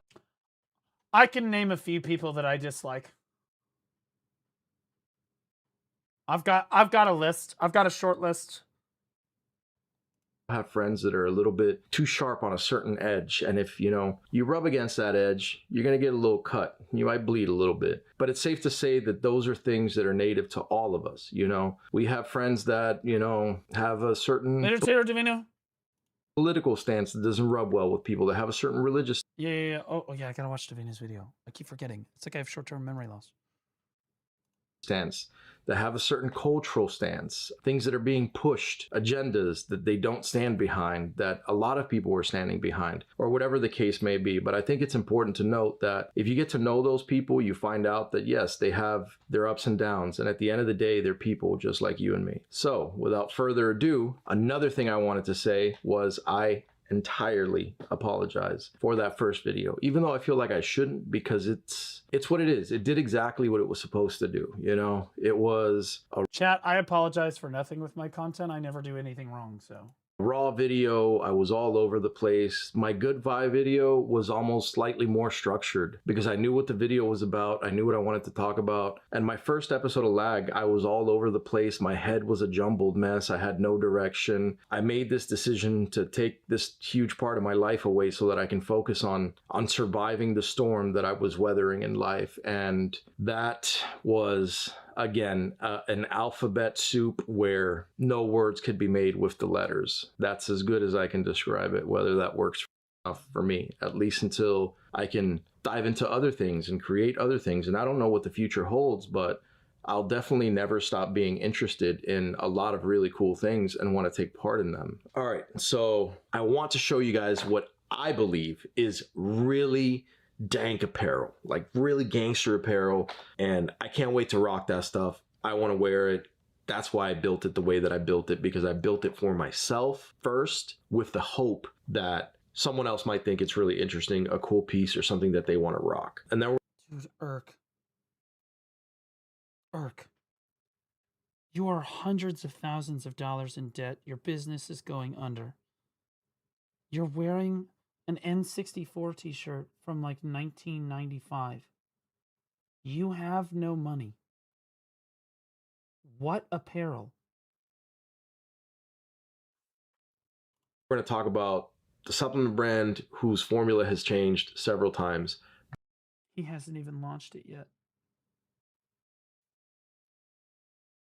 But without further ado, I will walk you all through that now. So, very excited.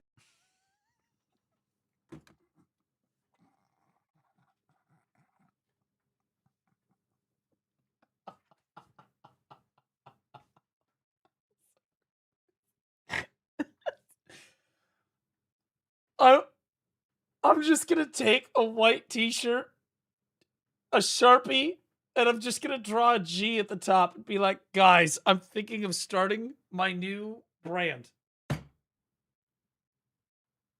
What are your thoughts? This is just a white t-shirt. To share with you guys some of the designs from the apparel brand that I want to launch if I can afford it. They're just on standby. If I can afford it. Dude. And it'll eventually launch. The apparel brand is called Ikigai Garb. We're gonna Who? Ikigai. That's what you came up with? Ikigai? You want people to wear your apparel and you named your fucking brand Ikigai.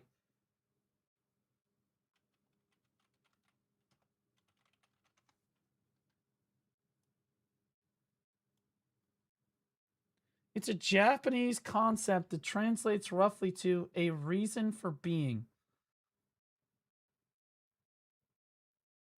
He's trying to be all philosophical and shit.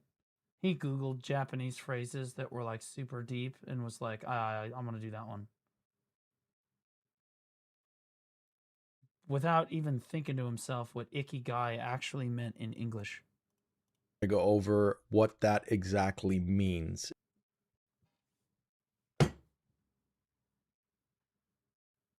He's trying to be super, super deep about what is this? As to dude, there is just no way. What is this? What they're gonna look like. I want to kind of what's gonna look the like? Video, and in future videos, you'll find out why I was pushed to this alternative. So the fantasy book is very much in a rough draft state.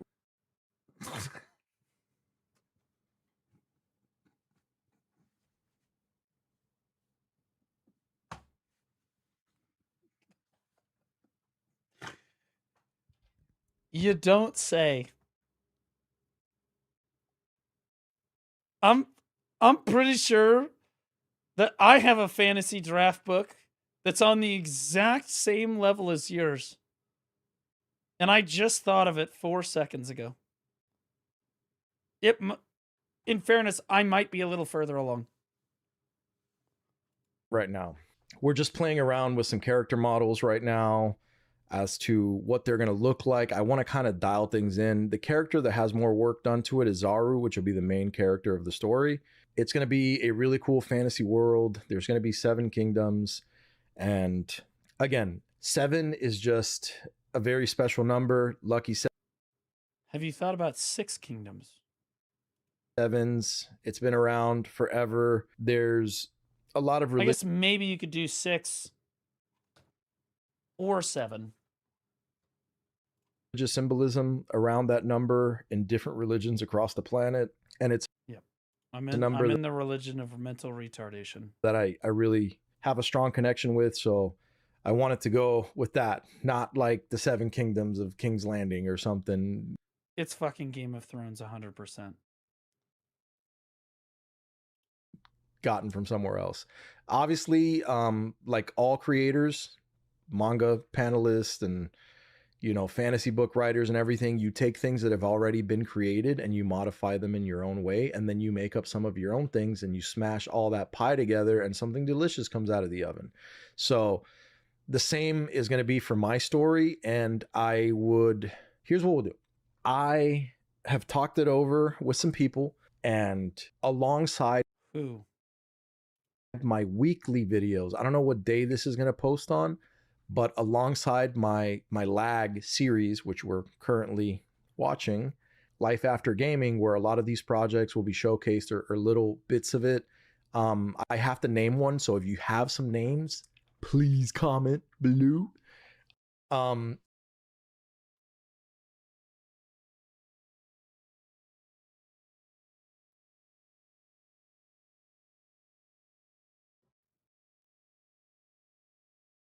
He talked it over with the Indians. He's paying $800 a month, right?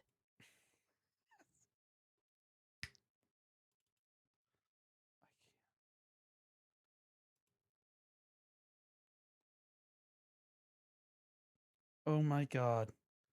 You did talk it over with the Indians that you're paying $800 a month. Because they made these. I can tell that an Indian person made these. It looks like fucking AI slop garbage.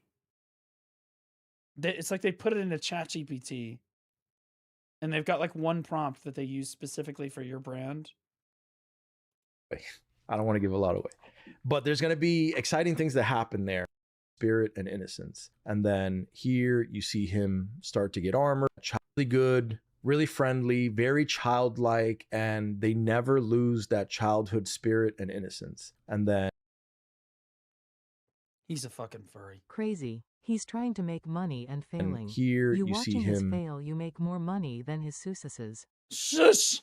You shut your fucking mouth. You give away my business strategy one more fucking time, I'll ban you. Start to get armored, the face still trying to get kind of dialed in. And then here you have a little bit of progression, right? Jesus fucking Christ. This is like Avatar the Last Monkey.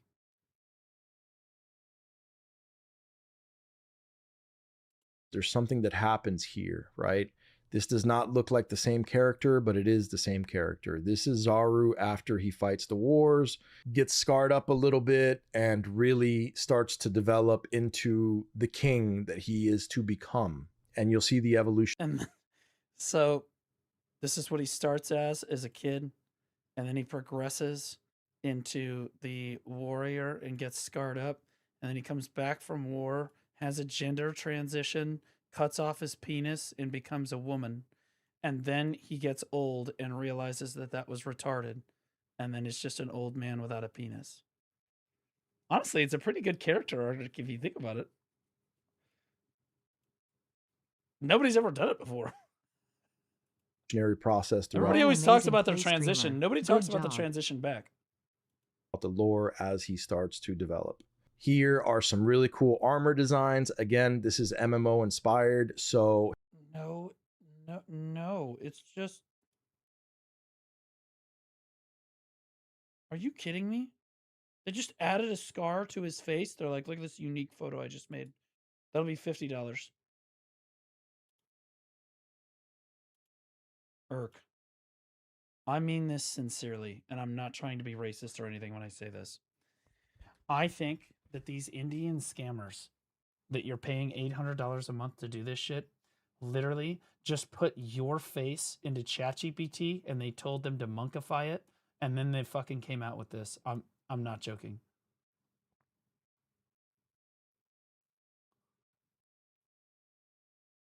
They may have just run the prompts twice. That's rude. No, it's not. I don't think that they're ugly necessarily, but they do look suspiciously like his face.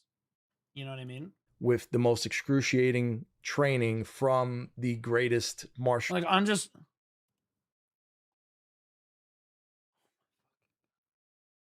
What's this one, bud?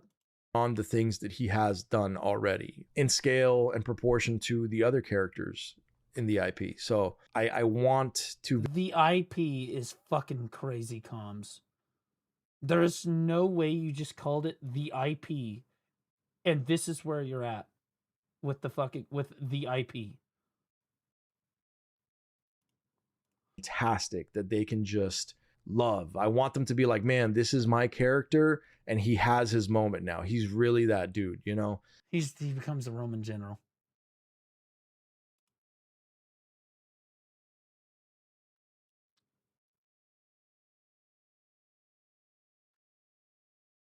God.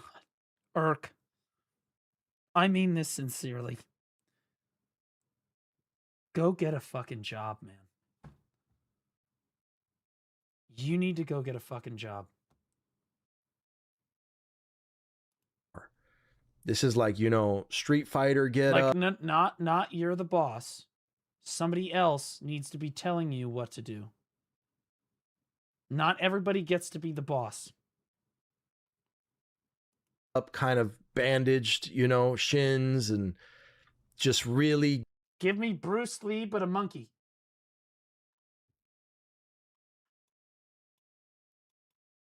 Gangster, you know, like kind of flying.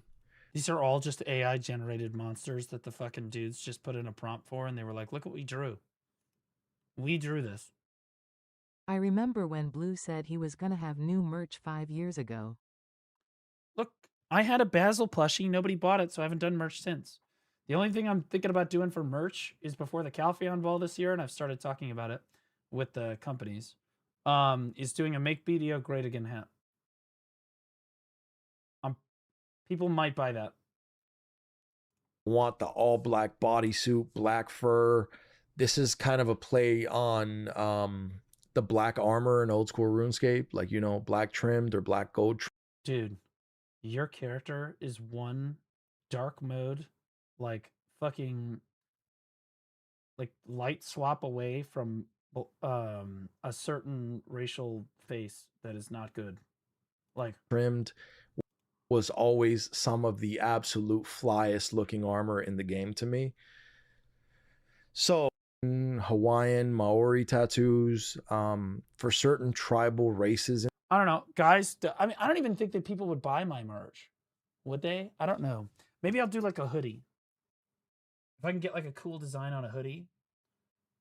In the game, just things that I find very interesting. And then obviously eventually through phases and things like that, dive into all the armor sets that people are accustomed to and really enjoy. Dude, like I wanted to add a little bit of that. Oh my fucking God. He has these fucking Indians doing everything for him. He comes up with some mentally fucking retarded idea, and the Indian guys are like, sweet, another $800.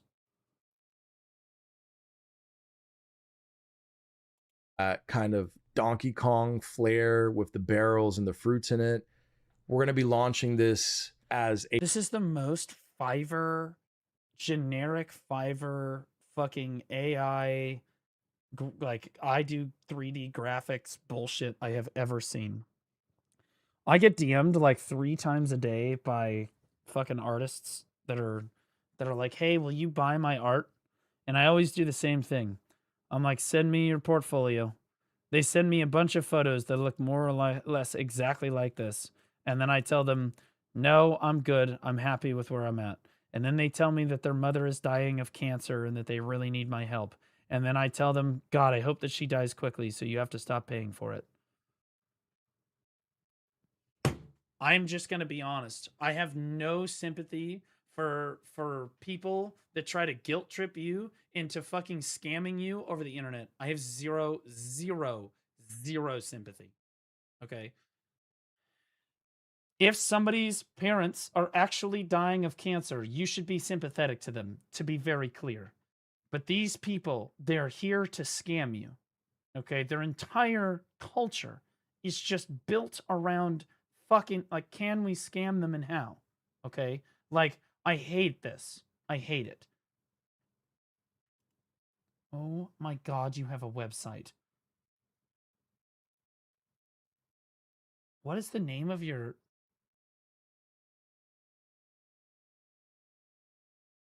Your apparel, your supplement brand's abbreviation is ING,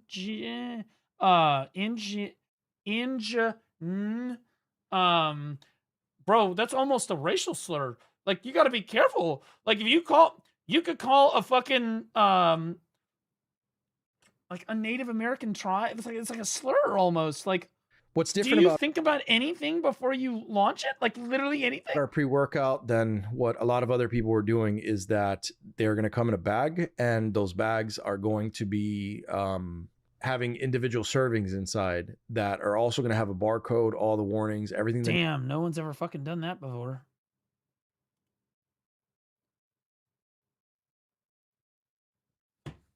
Tell me, Irk, what does L-tyrosine look like? What does it look like? Do you know what tyrosine is? Can you tell me what group of macromolecules it's a part of? Can you tell me what the L stands for? Do you have any idea of what the fuck you are doing? Ligma, you're an idiot. So just to be clear, tyrosine is an amino acid, which is...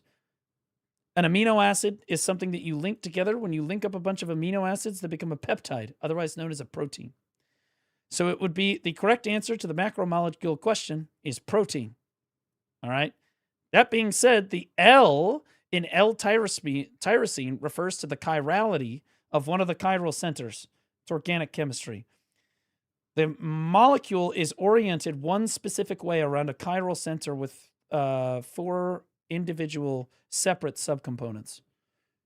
L refers to a very specific configuration of tyrosine. He has no fucking idea what in the hell he is doing. This guy saw L-tyrosine and was like, fuck it, put 500 milligrams of that in there. So that's a lot, dude. That's like a fifth of my product instantly disappeared. And then when the servings went down, that ended up totaling to a loss of like 19,000 servings, which is 48.7% of the product. And to put the numbers simple, the price per unit ended up increasing like 212%. And the price per serving ended up increasing like 368%. So there was a lot of strife there, and I was battling back and forth with them, because it's like me asking you to mow my yard, and you quote me, all right, I'll mow your yard for $100, and it's like, okay, sounds good. $100? You're having somebody cut your grass for $100? Are you living on a plantation? What the fuck? Good, let's do it. And then you call me and you're like, hey, I'm not going to be able to do it for $100. It's got to be this. And then those negotiations go through for 4 months. So I can't get the product finalized, and I've already paid you. So I understand estimates being a little off, So you're paying for estimates on a product that isn't even launched or has no idea, and you've changed that multiple times, which means you paid them even more money. And then you paid a bunch of Indian fucking scammers to redeem a bunch of fucking AI bot script generated fucking art for your product that, again, so you're looking at, this is easily $2,000. It's like, hey, look, dude, it's going to be $120 instead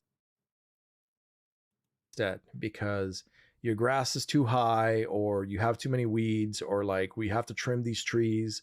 It's going to be a little bit more. I get that. Totally understandable. But when you're talking about... Dude, the grass cutter came up to Hercules and he was like, hey, dude, can I cut your grass? He's like, yeah, man, how much do you want for it? Urk goes, or I mean, the guy goes, $1,000. Urk goes, it seems like too much money. How about 700? He's like, bet. Easy negotiation. Great job. About such a violent price hike where you quote me $100 for my yard, front and back. And now the new deal is you're taking away 48.7% almost. That's my mistake. I apologize. The analogy is actually this. Someone walks up to your fucking house and is like, hey, can I cut your grass for you? And Hercules is like, well, how much money do you want for that? And he goes, I want $1,000. And then Hercules goes, that seems like a lot. How about 1,200? And the guy goes, deal. Eric's like, it's the art of the deal, baby. Half of what you're providing as a service or as a product or as a good, and my cost has increased 4.68 times. Now we're talking about, holy maths. You're gonna mow my yard not for the $100 we agreed on. It's gonna cost me $468. I didn't realize how spot on the analogy actually was. I'm not gonna lie. I hadn't even heard the whole fucking thing yet. I actually just fucking crisp. That was crisp as fuck. Holy shit. What the fuck are we doing, Urk? Like, right? And you're only gonna mow half my yard. Like how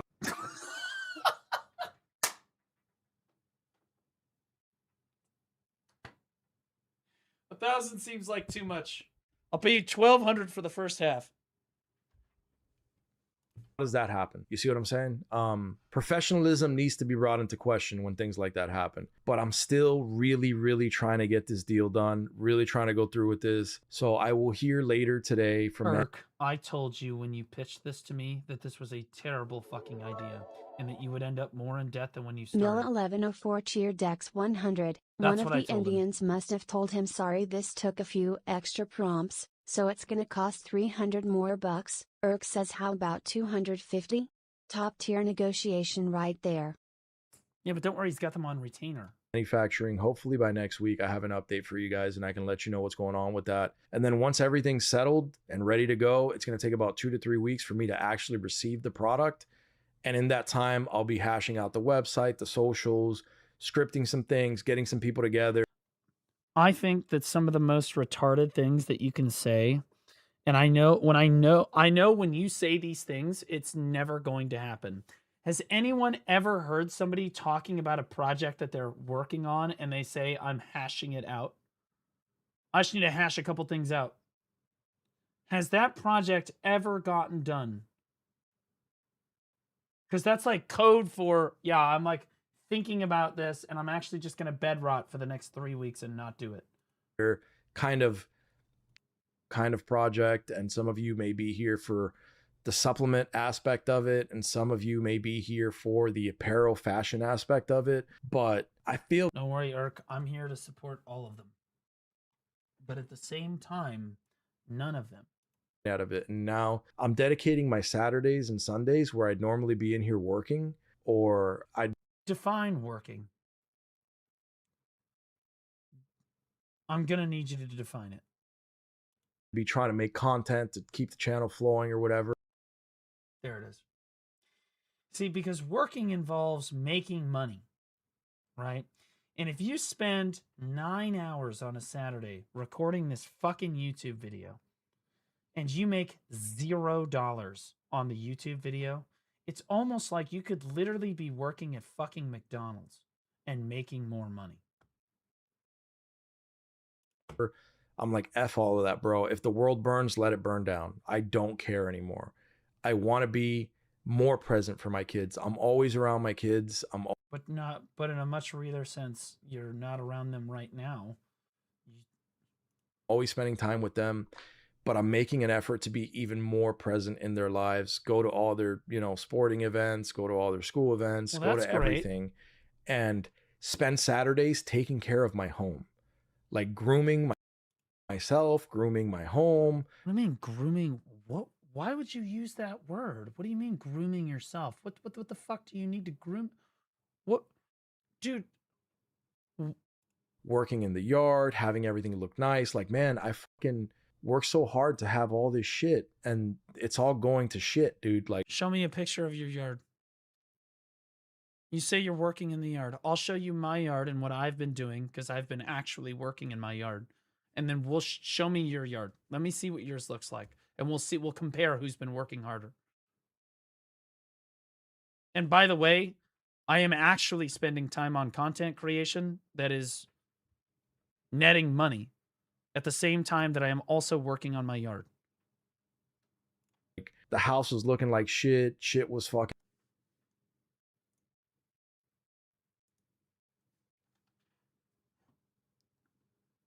Yeah. You see that right there on that left right there? You see that pad right there? Yeah. Uh-huh. Yeah. I did that. Okay. I dug out a fucking 11 by 13 fucking part of my fucking yard. Okay. Then, so I had to dig it all the way down. Then I had to put like the landscaping paper down under it. Then I put like 3 inches of gravel across the whole thing. And then I put paver stones over the top of all that. Yeah, we can tell. Oh, fuck off. It's great. Okay, it's level.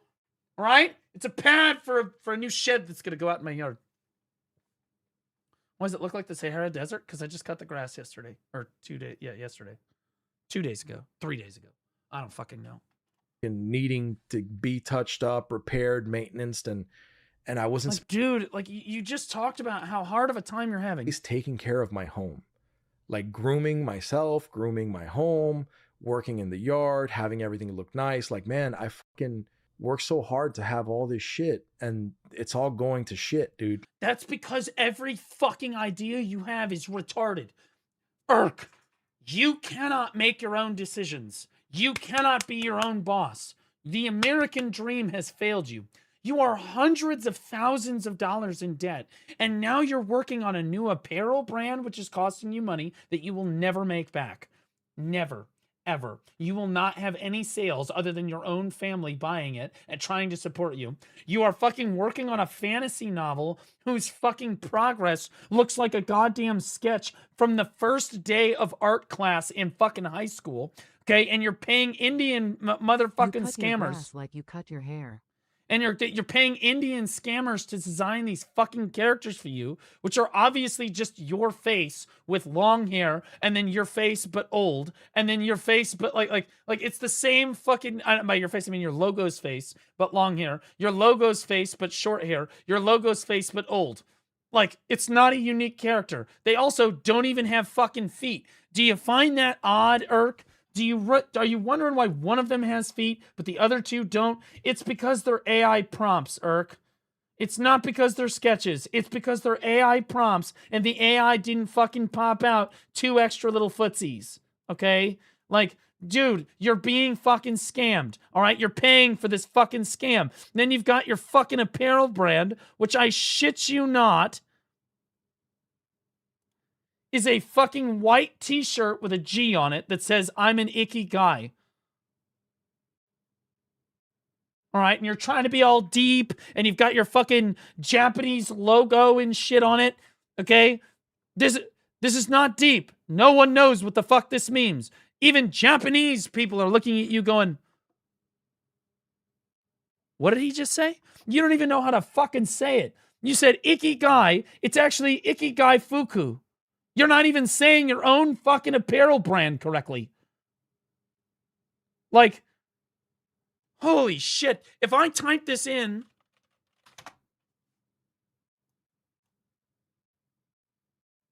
Ikigai. Ikigai. Ikigai, okay? It's not even the fucking same. You're not even saying it fucking correctly, which tells me you've done all of the research like a 5-year-old, okay? Took you 10 seconds to come up with this. You put like a script into ChatGPT and you're like, This looks like a good list of Japanese words. That seems deep. Jesus fucking Christ, dude. It's driving me nuts watching this guy literally destroy his life. Like, Irk, the reason I watch these is because... what is this?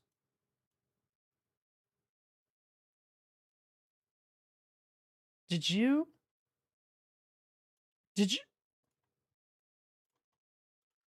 So let me get this straight. You are paying a bunch of Indian scammers to do your YouTube videos for you, and they are literally using AI thumbnails. They're not even bothering. They're not even bothering to make thumbnails anymore. They used to make subpar dog shit thumbnails, right? And now they're just AI. What's up, guys? Your boy Hercules here with... Now you're going to get farmed. Now you're going to get farmed. You're going to try to play for sympathy, and I'm going to farm you. At this very moment, you are going to be farmed. With another video. This time we will be reacting to some of, not all of, the Blue Squadron video titled BDO Kron King Says Goodbye. I'm only making this video because I have gotten such an alarming amount of DMs on Discord about this. I was getting messages because people are concerned that you are literally tanking your entire family's future with bad mistake after bad mistake after bad mistake. Like, you are a walking disaster. While he was doing it live with links to his stream from a bunch of people. Everything from people in my community to people outside of my community that were just like, this guy needs to see this. I don't know what's going on, bro. Why you are $200,000 or more in debt and you are wearing a pinky ring?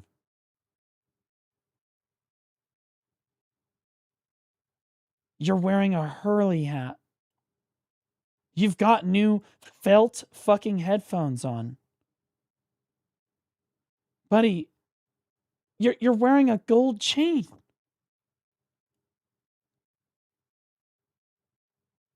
He really is an American. He might be Cuban, but realistically, damn, bro. I'm just gonna watch the video and see what was said. But knowing Blue, bro, it's something outlandish. Nope. It's sensational. It's got to get the people going. But we're gonna dive into it and see how it goes. Let's see. Have to work hard. You can't just I'm gonna go live and I'm gonna grind for 20 hours. Nobody cares. It's the same thing in BDO. These content creators that just sit there and they hit go live and they grind for 8 hours a day and they do nothing different. And then chat, you're totally caught right now. Chat, you're totally caught right now. Like, literally all of you in chat right now. You fast forward 5 years. You could look at 5 years ago, and we all know the content creators I'm talking about. 5 years ago, they were... So in this bit, Blue's basically talking about the quality of the content that gets produced, and I'll be the first one to call out the fact that I'm not great at that. I actually think that you're not entirely bad. You are extremely entertaining retarded. Wait. You're an extremely entertaining retard. That's what I meant to say. We love watching you make poor decisions. Whether it's in Black Desert or with your normal life.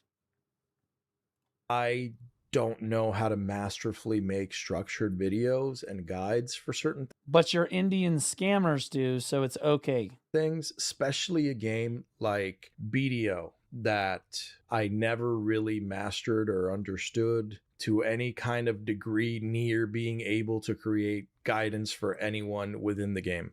I have one video I've made in BDO that has been successful as far as a guide. That's not true. He's got several videos that are successful. Also, the real person, the person that profits the most off of Hercules and his content is actually Note. Unironically, Note. He's got 1 million views on Hercules' videos because I react to them and then Note gets all of that money on YouTube. No, at this point, Note sees Hercules on the screen and he gets erect. He's excited. It goes, and it was for the fish tank. It's on my channel somewhere.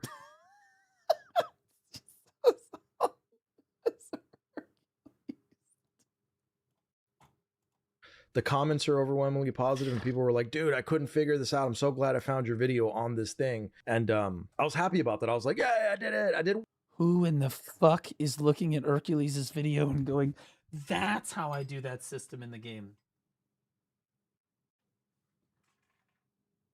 How am I getting beaten in the algorithm by this guy? One video that made sense. The rest of it was just spending and tapping and all the garbage that you guys know about. I did do some structured videos that way about WoW TBC Classic when I was planning on making content on that, and some of them performed really good or much better than I expected. So he's rambled himself into like coping and not actually listening to what I'm saying. What I'm saying in this clip is that you have to work really hard as a content creator and be talented, right? But like, you have to work really fucking hard if you want to make it as a creator, because everybody wants this job. More people want this job than any other job in the history of the human race. Because of how the internet functions and how it connects all of us, everyone theoretically can make YouTube videos. Everyone theoretically could be a streamer, right? And there's a ton, like millions and millions, potentially billions of people around the world who are trying to be content creators, whether it's in China on Bilibili, or if it's they're a kid in high school in America, or they're over in Europe and they're Muslim, right? Like all times of people. Phenomenally, like way better than any of my other WoW stuff before. But I am notoriously horrible at doing that thing, and Blue is exceptional at it, which is why he is the size of content creator that he is. And I mean, I don't know, but like I just work, like I work harder than you do. he's so good at what he does, you know, because he has that knack. In fairness, I am exceptional at this job, so I should be doing this. I was born to do this, okay? If you don't literally have schizo conversations with yourself at 2 in the fucking morning, out loud, like yelling at yourself, having a full-on argument with different fucking aspects of yourself, you're not meant to be a content creator, okay? You need to be some kind of deranged psychopath, fucking charisma dump lunatic to be a successful content creator. You do. Okay. His brain knows how to formulate the things and put things together. I'm very much in the category of people that he's talking about that just get on the gameplay and want to talk to chat and interact. And that's kind of like the whole thing. Yes. And yes, the vast majority of the human race who is uninteresting to watch play video games. Brutal reality check, 99.9% of gamers are not entertaining to watch. that is not as successful of a career path in this thing as someone who makes guides or someone who breaks down game mechanics in a certain way or teaches people how to do something in the game because they're masterful at it in a certain way. So I was never really able to do that. I would say if I was going to do something like that, it would be in Apex Legends, but I don't think I could either, man, because I just don't have the movement tech that a lot of the top guys have. You know, like I'm just not as good at the game, dude. I'm unk, bro. I'm an unk. You can come to my stream and I'll What is movement tech? What the fuck does that even mean? give you some life advice, and those are the parts that I really enjoyed about being live. Like Apex movement? I don't know. People dude. came to me and talked to me about I thought he was talking about being a content creator. hardships they were going through in life. Holy fuck. Just go to the next part of the video. Okay. Okay, here we go.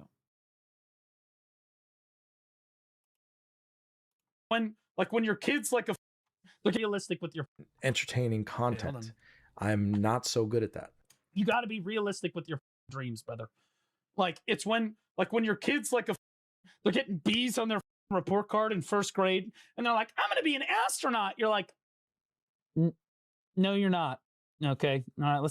Let's hold it together. Right. I used to have students in high school that they'd be like, oh my God, Mr. Blue, I failed that exam. Oh my God, I'm going to be a failure in life. What the fuck am I going to do? My life is over. I'm like, your life is not over, Kara. Okay. Repeat after me. Welcome to Walmart. And she was fine. Okay. She's gonna be fine. Not everyone in life can go to college and go get a degree and like fucking be super successful. Some people's entire purpose in life is to be a cashier at fucking Starbucks.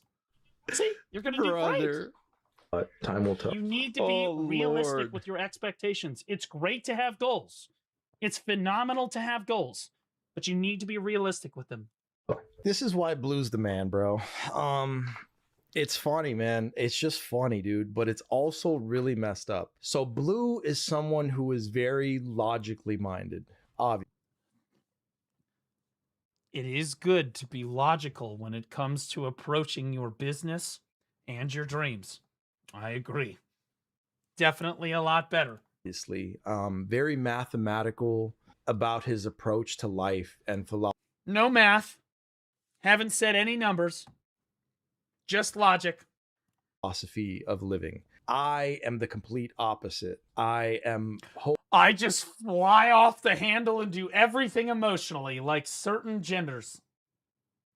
Wholeheartedly a dreamer, you know? And why I don't agree with that, like, again, two sides to every coin, you know? Everyone said that Michael Jordan was garbage at basketball.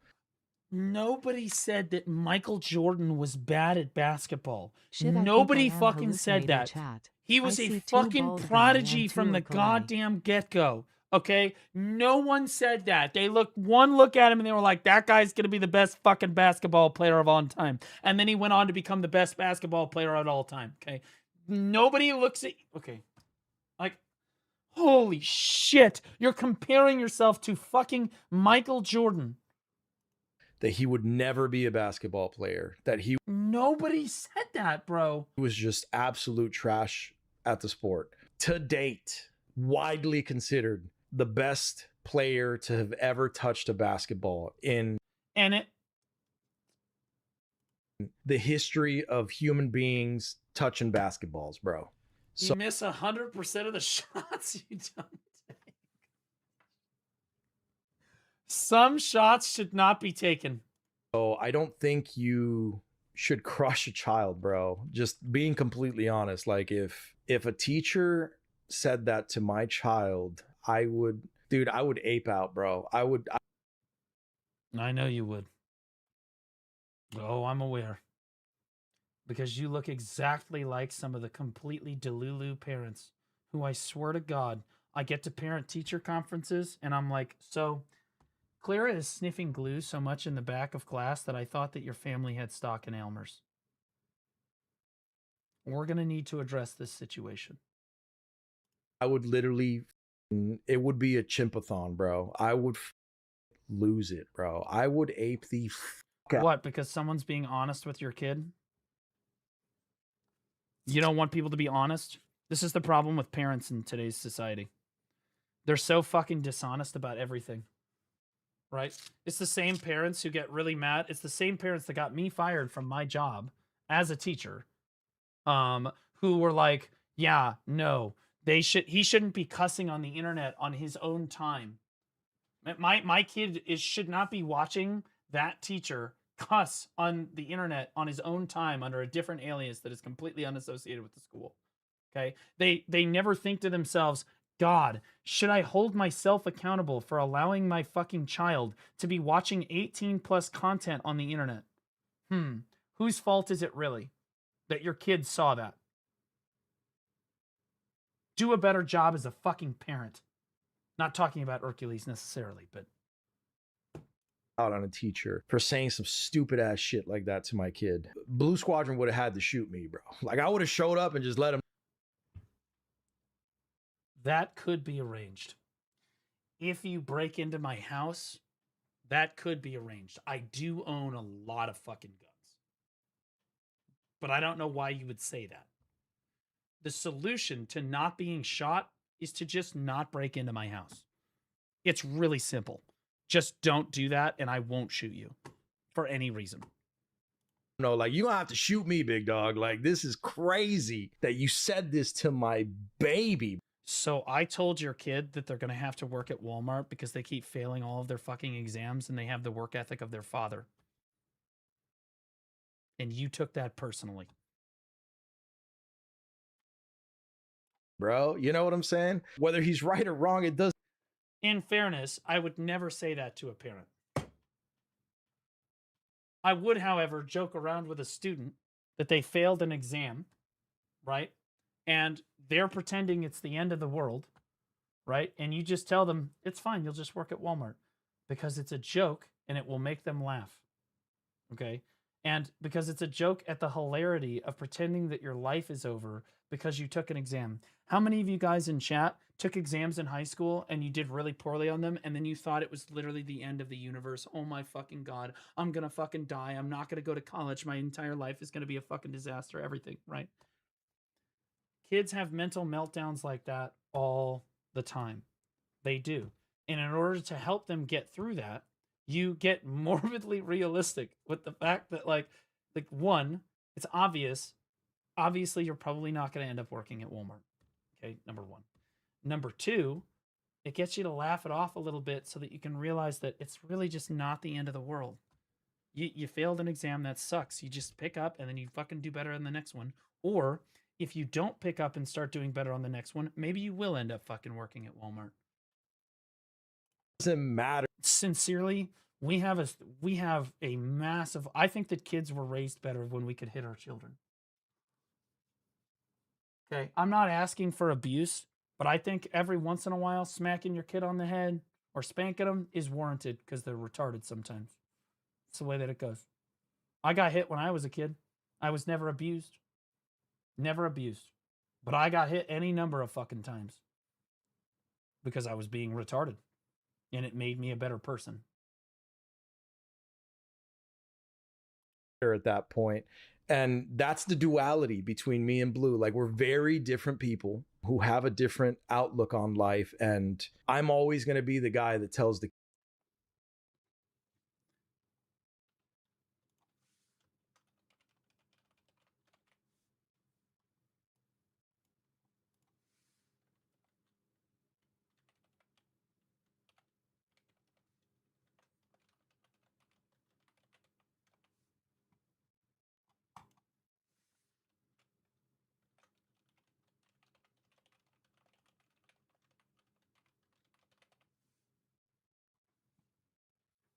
Continue.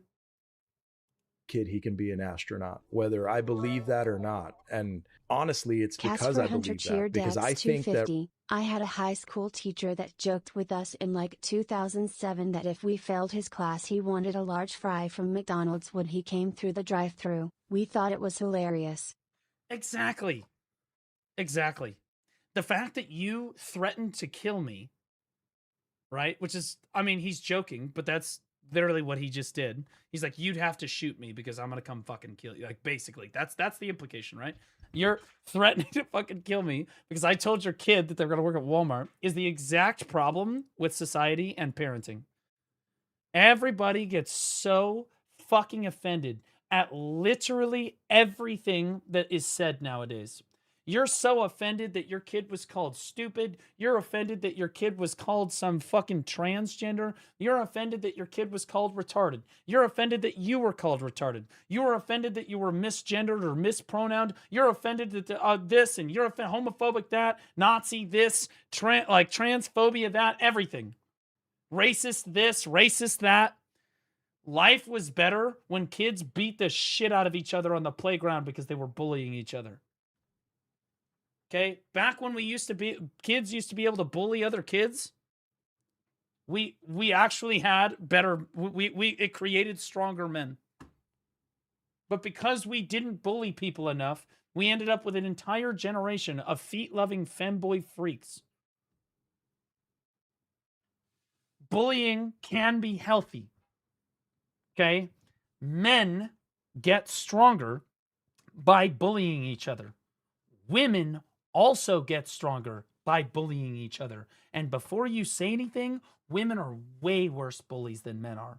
Like, infinitely fucking worse. Like, men will physically bully each other and they will be like, you know, they'll just like call you names and shit with each other. But women, they're sadistic. Dude, they'll go after your Instagram. They'll make alternate accounts, call you fucking ugly. I can't believe you would wear it. Holy shit, you're a fucking troglodyte. Like, you look like a Neanderthal. They'll come up with any fucking excuse. They'll try to make it look like everyone hates you. They'll spread nasty rumors, make shit up about you. Okay? But ultimately, and that's all shitty, but ultimately it does make you a stronger person because you learn how to deal with the fact that society is never going to agree with you. Ever. The only person that will ever agree with you is yourself. Okay? So let's take transgender people for a second. I personally don't give a shit if you want to be a transgender person. If you believe that you're a fucking woman or you're a fucking man, I don't care. Go nuts. That's your fucking American right if you're over the age of 18. Okay? However, you don't get to tell me what fucking pronoun I have to call you because you can't tell me how to think or what to say. Now, I will try to call you whatever pronoun you want, but you don't get to go to anybody else and tell them how to fucking think. Just like they can't go to you and tell you that you're not whatever fucking crazy shit that you are, that you believe that you are. Because the only person in your life that really needs to accept you is yourself. There was a time a long time ago when gay people, the entire messaging behind the fucking gay movement was that I'm just proud of who I am, fuck everybody else. And now it's fuck everybody else. I can't be myself unless they believe it. We're backwards. Regardless of who you are, if you never give up at something, I've always followed the theory that. But see, Irk, you're like, I've always. If you're really bright and talented at this one thing and you dedicate an hour and you can ace the test, and someone else is not as talented at that one thing and they dedicate 3 hours and get a B. But if This is me. This is me. In school, all of the fucking kids that I went to school with, whether it be college or high school or whatever, were all fucking smarter than me. I had to study 3 times as long as everybody else to get like equivalent grades or worse. Okay? But you know what ends up happening when I get to college? I'm outscoring every single other person in the fucking class. Why? They're all lazy, worthless, talented retards. Nothing is worse than an incredibly talented person that has no work ethic. If they dedicate 5 hours, they get an A. It doesn't matter at the end of the day. Like, maybe you can get somewhere without an extreme effort because you're naturally God-given talent is what you have. Someone who outworks you will always surpass you. That is not the case. That is as mentally retarded as your face looks right now. Okay? Absolutely not. That is not how life always works. And a perfect example is content creation.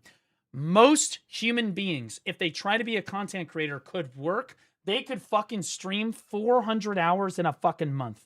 Okay? All 24/7, dogging it at the computer, grinding. Like 4 YouTube videos a day, fucking grinding. And they will never, ever make it. It doesn't matter how much time they pour into this project. They will never be successful. In the long run. And the same thought process is shared by guys like Habib, you know, where he says that some guys are very talented and seldom do the very talented make it to the end and become champions because they are used to things coming easy to them and just being able to do the thing. Whereas guys that really, really have to work for it end up not ever giving up and being able to kind of break through that natural skill barrier and are the ones that really make it in life. Whichever your philosophy is, doesn't matter. And it's okay because we all have a different perception of it. Does matter, and it's not okay. This soft ass pussy fucking language is part of the reason that society is where it is. At a certain point in your kid's life, you don't have to tell Is them. this you reacting to him, reacting to you, reacting to him? Yes. You don't have to like tell your kid when they're 4 years old that they're not going to be an astronaut. But at some point, you are going to have the conversation. It might come in high school. It might be in college. But at some point, that conversation is probably going to have to transpire. And that's what I'm saying. Like, you got to be realistic with your goals. You say, okay, well, you can't be an astronaut, but I bet you could fly a drone really well, right? You can't be an astronaut, but I bet that you would be amazing at landscaping. Pedro. life, and we all experience it different. We all come from a different life's path and walk from different religions and cultures and backgrounds and geographical locations. So it doesn't really matter, you know. I don't think there's a right or wrong answer. I think that you should live your life by your terms and whatever your mind arrives at as a conclusion, and you should be good with that. You should be happy with that. So I'm very much against that statement. Like, you know, I don't believe in Dude, he's gonna hate the rest of the video. This was a mild statement. This was just this was a flippant joke. Like, this is, we haven't even gotten into the heavy shit yet. bashing Like, people, or he's gonna like, fucking hate you know, this telling video. someone they can't do something. But we need people like that in the world. People like me need people to tell me I can't do something, because everything I have, You can't do it. He needs me to say it, guys.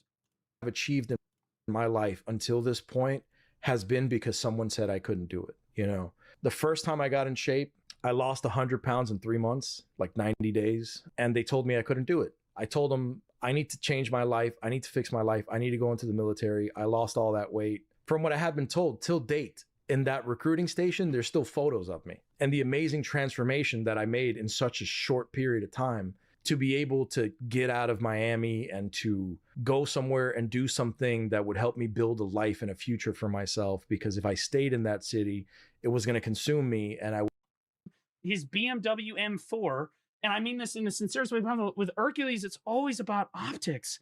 And I try to tell him this.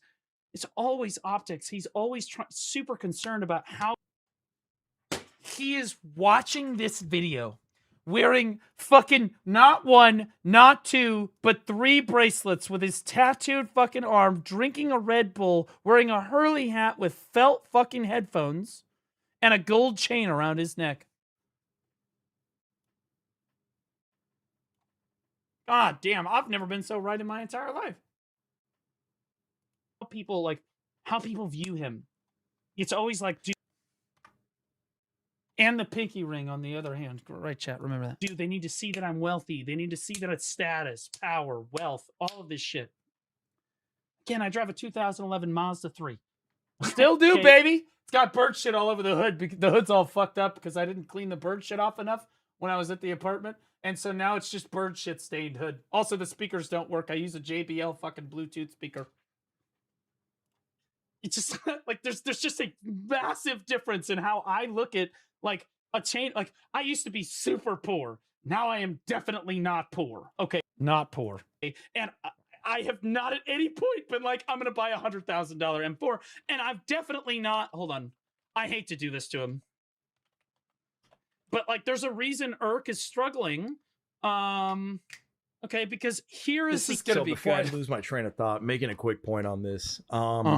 Yes, I wait until you see his BMW M4. If you're not familiar with the previous video, wait till you see the M4. Started saying this in the beginning of the video, and I've always said this, and Blue just said it himself.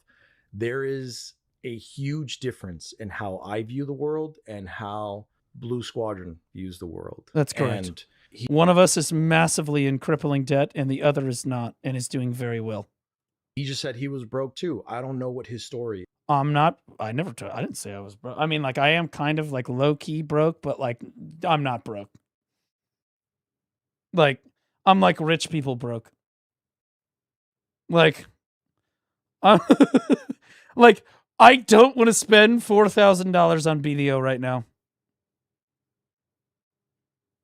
I'm kind of broke. And he doesn't know all of mine, but it's not just about optics or like I have this or flexing this. Like, people mistake it, man. I never had shit, bro. I was born in a fucking. You still don't have shit, Irk. You just went from not having anything to not having anything and being in debt. Or I'm sorry, to having stuff and being in debt. Like, communist shithole. And by the way, W moving away from Cuba, W America story, because he still has a way better fucking life here in America, even being hundreds of thousands of dollars in debt. I mean, I'm just stunned that he adopted the culture so well. I was born in Havana, Cuba, and I came here when I was elementary school aged. We had nothing. When I came to this country, I came with the clothing on my back and a little stuffed animal that was a lion that my mother stitched time and time again and got stuffing for and restuffed, and that was my favorite stuffed animal. Okay. And she has that stuffed animal. Everybody has a story, Irk. And yes, you were broke as fuck, 100%. But there's plenty of other people in the world that absolutely have a worse story than that. Like, I've got one, my mother, my own mom, used to shit into a bucket in her backyard because they couldn't afford the water bill. Still probably better than life in Cuba, not gonna lie. All right. So, like, again, everybody's got their issues. All right. I say that I've struggled in life somewhat. I'm thankful that it was not worse because it could have gotten way worse. In her house somewhere till this day. And that was the only possession I had. That was all I had. You were also a kid at the time. In this world, bro. That was all. No, that's not all you had in this world. Ask Mag. Thanks for the raid, buddy. Appreciate you. Ask Mag is literally the greatest striker and Sage player that to play the game if Divios isn't playing. Super amazing player. Really good. Really good. W Rage Bait. All right. Dude, he just said that he has nothing, and that's how out of touch he is. You said you moved here from Cuba, and you only had like a teddy bear and the fucking clothes on your back and this shit, but the reality is you also had your family, which is more than other people have. And I think that if you ask a person that grew up without a family, and you ask a person that grew up without money, which one they would have rather had when they were a kid, they probably would have said family. But hey, what the fuck do I know? We're all different. I had. There was Eric, thanks for the prime sub. Was nothing. I grew up here with friends who had genealogy tied to this country, who had forefathers, who had grandparents, who had great-grandparents, who had all kinds of things, bro, who had land, housing, properties, who had jewelry, who had. So you're saying that you moved here because other members of your family were incredibly wealthy, and although you were really poor, you moved here and they helped you out? Great. W. Had paintings, who had things that had been That's handed better than most, down, like- who had a family history that was traceable and documented. As immigrants and broke ass people, we ain't got shit, bro. And if you're watching this video right now and you're in. What do you mean you don't have shit? As immigrants, we don't have shit. Look at the room that you're sitting in. This is insult. I'm going to be honest with you. That's insulting as an American citizen. Look where the fuck you are. You don't have shit? No. In Cuba, you didn't have shit. What are you, a Hassan fan? What's going on right now? Have you forgotten? You drive a $100,000 BMW M4. You have a whole fucking card store to your house. Your name. You own a house. You don't have shit though. You don't have shit. In those circumstances, ask yourself, what the fuck do you really have, bro?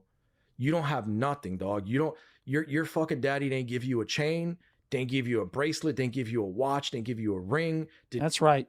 He didn't give you all of that shit. The bank did.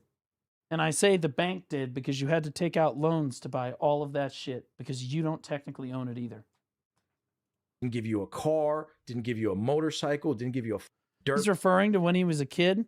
Well, dude, again, we all have different experiences, but no, he said immigrants. He said immigrants. And it's a slap in the face to hardworking immigrants that we do have in this country that help make America what it is. Bike, nothing. From the mud, G. From the mud. Do you know who's an immigrant who's one of the hardest working people I have ever seen? This is one of the greatest immigrants we've ever had in this fucking country. Hello and welcome to the Car Karen channel, and welcome to the. This guy literally does car reviews and he just walks through the engine. Listen. We are like pushing the envelope of technology. No. If you go and buy, valve cover gaskets love to leak.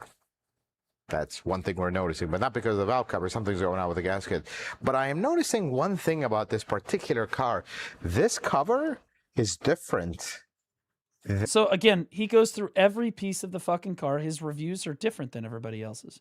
This guy works his fucking ass off. He owns his own mechanic shop. He moved over here with nothing.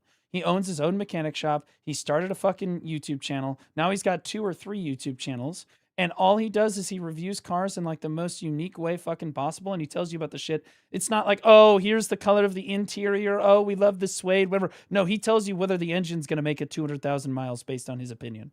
He tells you where the points of failures are. He tells you what it looks like underneath the car. He tells you about the axles. He tells you about the struts. He tells you about the stuff. This guy is a fucking hard-working person.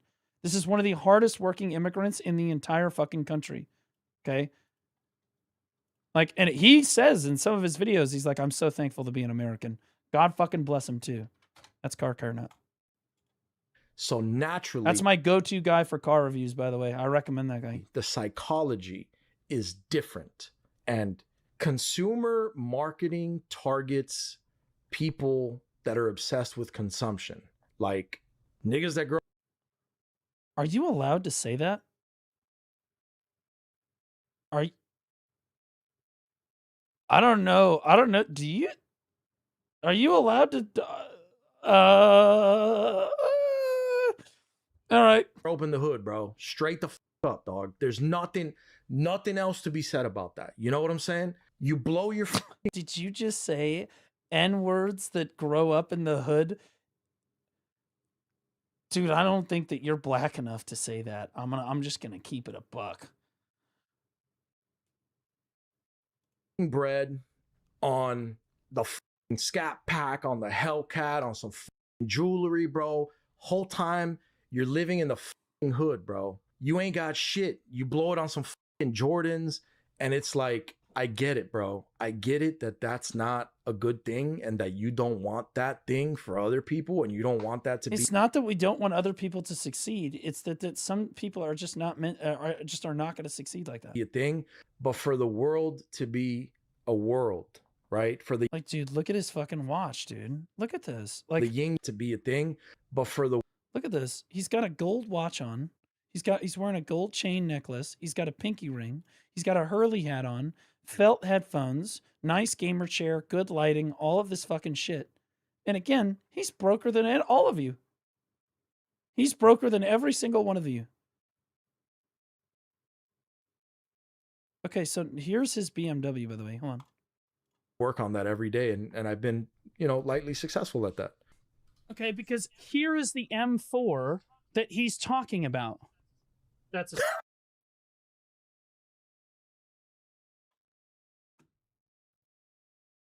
he paid like he had to have paid at least $3,000 to $5,000 to have his car custom painted like that.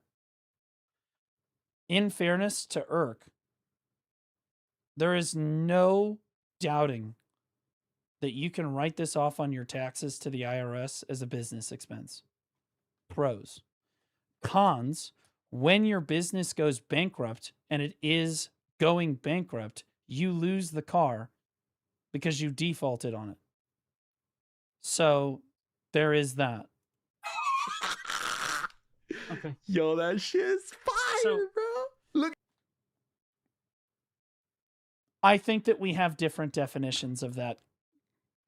I don't think that we think the same. The way he spends money, the base pay was $5K. He spent $8K.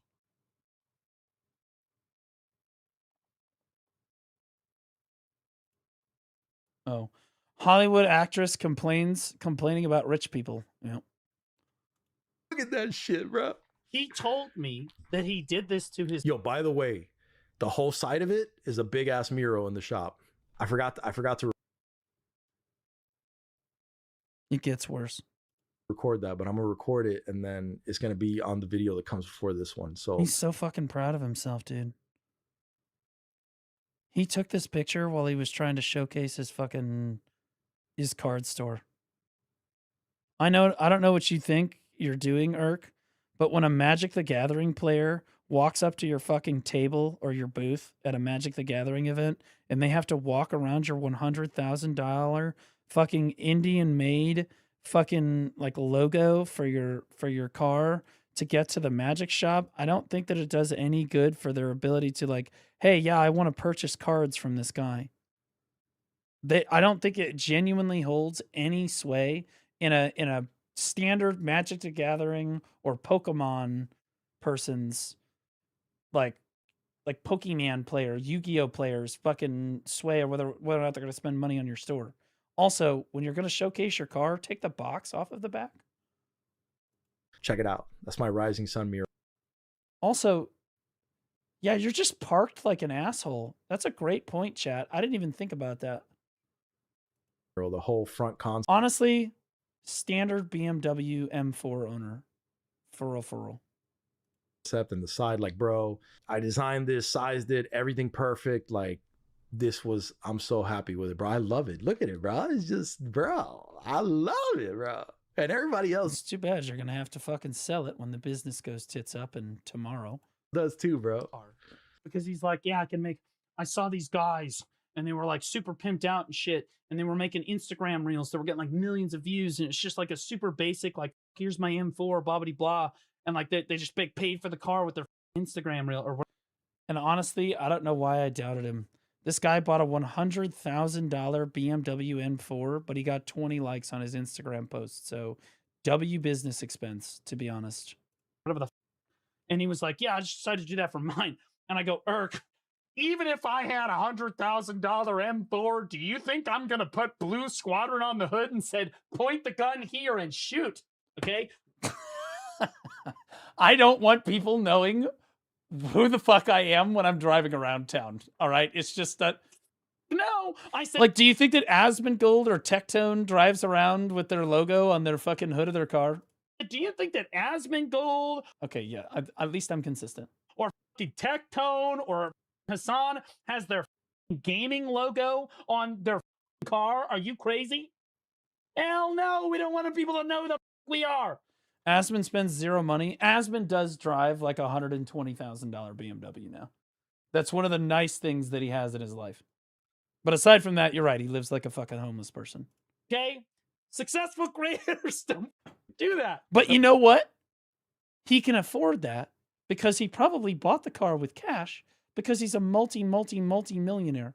Asmongold pays more money in taxes every year than most people make in 10. All right? Because you get shot. All right? Somebody's going to see that and be like, hey, I know that guy. And I'm not even popular enough to do that. I don't want people knowing where the I live. That being said, BMW M4 is a great car. It is. I've considered getting one in like, I don't know, a year or two if I have the money to buy it outright. And I'm not going to do that to it. And I'm probably not going to get a BMW M4. I'm probably going to get like a Honda Civic, which is basically the same thing. Supposed to have great retention value. I would not buy that M4. And that just goes to that. Oh, bro. No, not supercharged. It's too much money. Got to keep that price down. This is fun.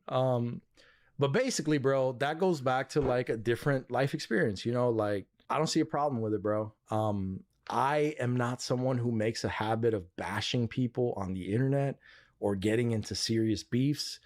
I love Blue, man. He's helped me out a lot. He's a great guy. But Blue does dangerous things, bro. And I come from a life where I understand where those things have borders, you know, where there's limitations. Like Blue will do something like accuse another creator that is a direct competitor in size in his genre, like in BDO, you know, he'll attack another creator and say, this person's view botting or this person's this, and then he will dismantle them. And he's really good at what he does. And Yep. I do that. Yes, I do. Yep. He will provide evidence and this and that, and he'll f with people's money, bro. You know what I'm saying? What money? You're view botting. You don't have any money. What do you mean I'm fucking with your money? So in my world, when you with people's money, then you got to be careful, bro. You know, because then they're gonna hurt you, and it don't cost but $20 to get a crackhead to fucking stab the shit out of you, bro. And I understand. I think, and I'm gonna say this lightly, I don't know why you keep talking about killing me or somebody attacking me or like any of this shit, but I will say this. I have 360-degree cameras around my house. I have cameras in every room of my house. They let me know if anyone steps on the property at any time of day. I immediately get notifications. I also own over 10 guns. There is a gun in almost every room of my house. So no matter where you catch me, I'm going to shoot you repeatedly. My mother actually said, "Why your Benelli M4 carries 8 rounds, 7+1?" I'm like, "Yeah." She's like, "Do you need that?" I said, "No. No, I don't. But we're going to make sure. Now, I probably only need 1. The remaining 7 are just to make sure they don't ever move again." You know what I'm saying? Like, also, if you're talking about, oh, well, we can get a meth head to come stab him when he goes outside. Well, I've thought about that too. I got my concealed carry permit. Now I carry when I'm walking too. I got it covered. Now, is it possible that somebody could catch me off guard like that? It is. It's always possible. But I am prepared all the time. Because that's what it takes for me to sleep comfortably at night with this job. People threaten my life. People threaten my dog. People threaten my family. People threaten to come after me all the time. All the time. Constantly. Basically every single day. And in order to sleep comfortably at night, that's what I felt like I had to do. Stand that, And I want to be clear, Irk. I absolutely did live in a minority neighborhood for like 8 years. I was like the only white guy in the apartment complex that I used to live in. I was like the only white guy. There were gangs, gunshots. I went to bed to the sound of gunshots every single night. I did not live in the hood, but I lived kind of in the ghetto. You know what I mean? All right? So, like, I'm not going to pretend I was in the most poor neighborhood or anything, but I'm also not going to pretend that I've lived in really nice neighborhoods my whole life. I came from there. So I don't f with nobody. I don't like somebody. I'm like, that's cool, bro. They're over there. I'm over here. You know what I'm saying? I'm not going to f with them. If I got something positive to say. You will absolutely fuck with them if they're fucking with your money. By your own admission, you're like, oh, you can't fuck with somebody's money like that. Well, Jinae viewbotting, because that's who you're talking about, is deliberately fucking with everyone else's money in the category. Everyone else makes less money because she's fucking cheating. So where's the accountability for her fucking with everybody else's money? Where is that accountability at? If I'm here to reinforce somebody or uplift somebody, I'll voice that. But if I got some negativity, bro, I'm gonna 9 times out of 10 try not to get caught up in it. And you know, as long as it's like me and Blue throw jabs at each other. It's all in good fun. He's a good guy. I love Blue. Yeah, between the two of us, I'm the only one that hasn't threatened to kill the other. So it's all good, you know, but like, I get it, bro. Somebody could try to do something to you. I don't carry, like, bro, look at this little chain I got on me, bro. This is nothing. You could snap this off of me. You know what I'm saying? I have a fucking cheap watch on, bro. My watch. Hercules, if the two of us are walking down the street, who the fuck is getting mugged? To be honest, if they're going to mug one of us and we're both walking down the street, who's getting mugged? I'm wearing a shirt that has fucking pit stains and fucking this garbage, fucking nasty. I'm wearing fucking red fucking Crocs. I'm strolling down the fucking street with my dog, right? And you're walking down the street with your gold watch, your pinky ring, your gold chain, your designer clothes on, and everything else. Who's getting robbed? Is $100. They can take this. Yeah, I know. I'm in sport mode. You know, I have a ring on.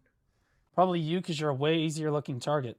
Fuck no. Hercules is like over a foot shorter than me. I almost guarantee it. And is wider than me, respectfully. Okay, I'm a bigger guy. Also, I carry a gun. Not an easier target. A gold ring. They can't take this though. They got to kill me before they take this. That's the plan. I'm glad that you recognize what their plan is. Yep. How are you going to stop them from doing that? I'm curious. This right here, I'll die for. But I don't give a fuck, bro. Like, yep, that's their intention.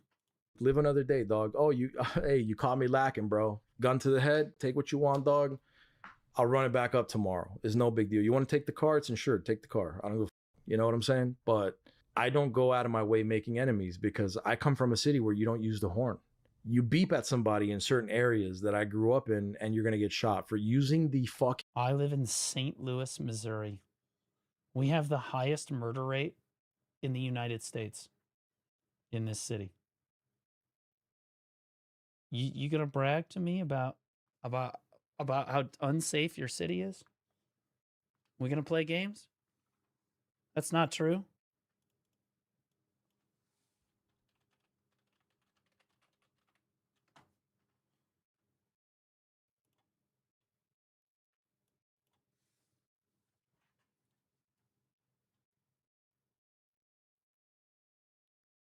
You think I don't know where I live? We're also the #1 sex trafficking city in the United States. You know why? It's because we have a great highway system here, and they can get off the airport at Lambert, and then fucking they can go anywhere they need. It's also a centralized location. We're super proud of everybody. We're doing great. We're working our way up the charts. Rank 1 right now. We're trying to hold on to rank 1. Okay. Now, in fairness, St. Louis is divided into PvP and safe zones. Okay. So if you live in a safe zone, you are extremely unlikely to be shot. But if you live in a PvP zone, it's like a fucking 35% chance on a bad day. Fucking horn on your vehicle in the United States. Particularly North County. Also, East St. Louis, which is technically actually Illinois, is also by itself one of the highest murder rates of America. When somebody's not moving or when you're trying to signal something, they will blast you, bro. Aren't you from Austin? No, I'm from St. Louis. And I love my city, to be clear. I love my city. I don't live in a PvP zone anymore. I used to live a PvP zone adjacent. No, 2 blocks. The trick to not getting shot in those PvP zones is to not fuck around. Yeah. You just don't fuck around and then you don't find out. What's the trick to not getting shot while you're walking through the ghetto? Just don't ask for trouble. Don't be talking shit. Keep your head down. Be respectful. Don't be a piece of shit. It's literally just that simple. Keep a low profile. Just mind your fucking business. Nobody's going to bother you.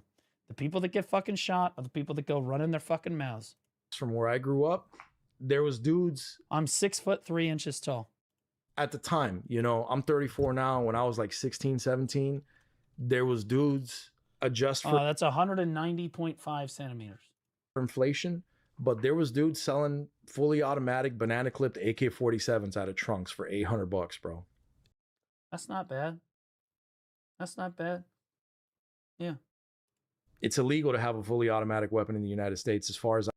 No, it's not. The fuck are you? Welcome to the United States. We're not living in Cuba. You can have fucking anything you want. I could fucking buy a rocket launcher if I wanted in this state. All I need is to go get the permits for it. It's literally just that simple. I'm not joking. You're allowed to have anything you want in the United States, but you're going to have to fill out a bunch of paperwork. And then every time you shoot that rocket launcher, you're going to have to fill out more paperwork. Right? So depending on what you want to do and what you want to own, you do it. Just, you know. I know anywhere, you know. You have a sniper? Oh, dude, you mean just a rifle? No, I don't. Not yet. Dudes I was thinking about getting an assault rifle, though. Oh, Bravo company. Running around with Glock switches, bro. Everybody's got them in the hood. You know what I'm saying? So guns, like, look, if you buy a 1911 and it costs you $1,000 and you buy it stolen on the street and that gun's been used to shoot a few people, it'll cost you maybe $100, $200, $300. You see what I'm saying? Julius Caesar said, when catapults are outlawed. Are you LARPing as somebody that's had to fucking like buy guns from a fucking gangster? Do you even own a gun?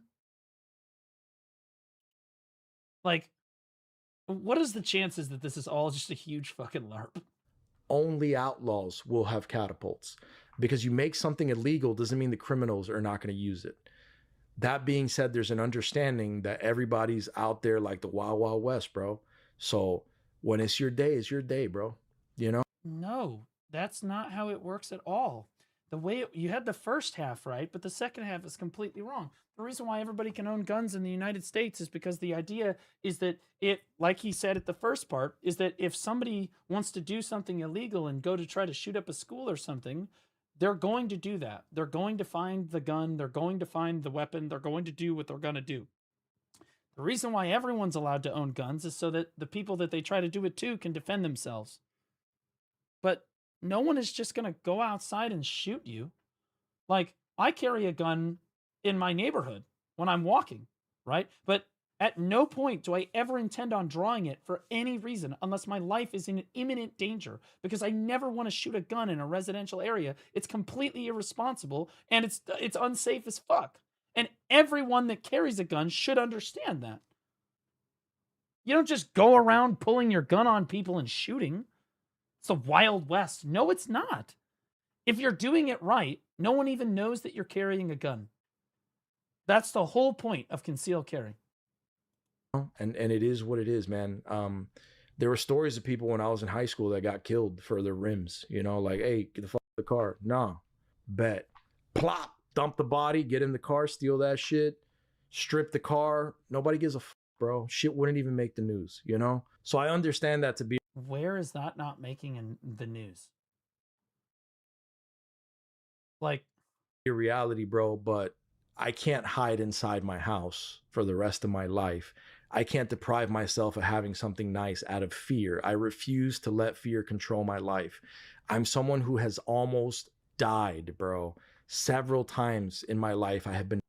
yes, because Is this GTARP? Like, yes, we've all almost died in our lives for one reason or another. You didn't buy a $100,000 BMW M4 because you needed to stick it to the man, and I needed to show that I'm not scared.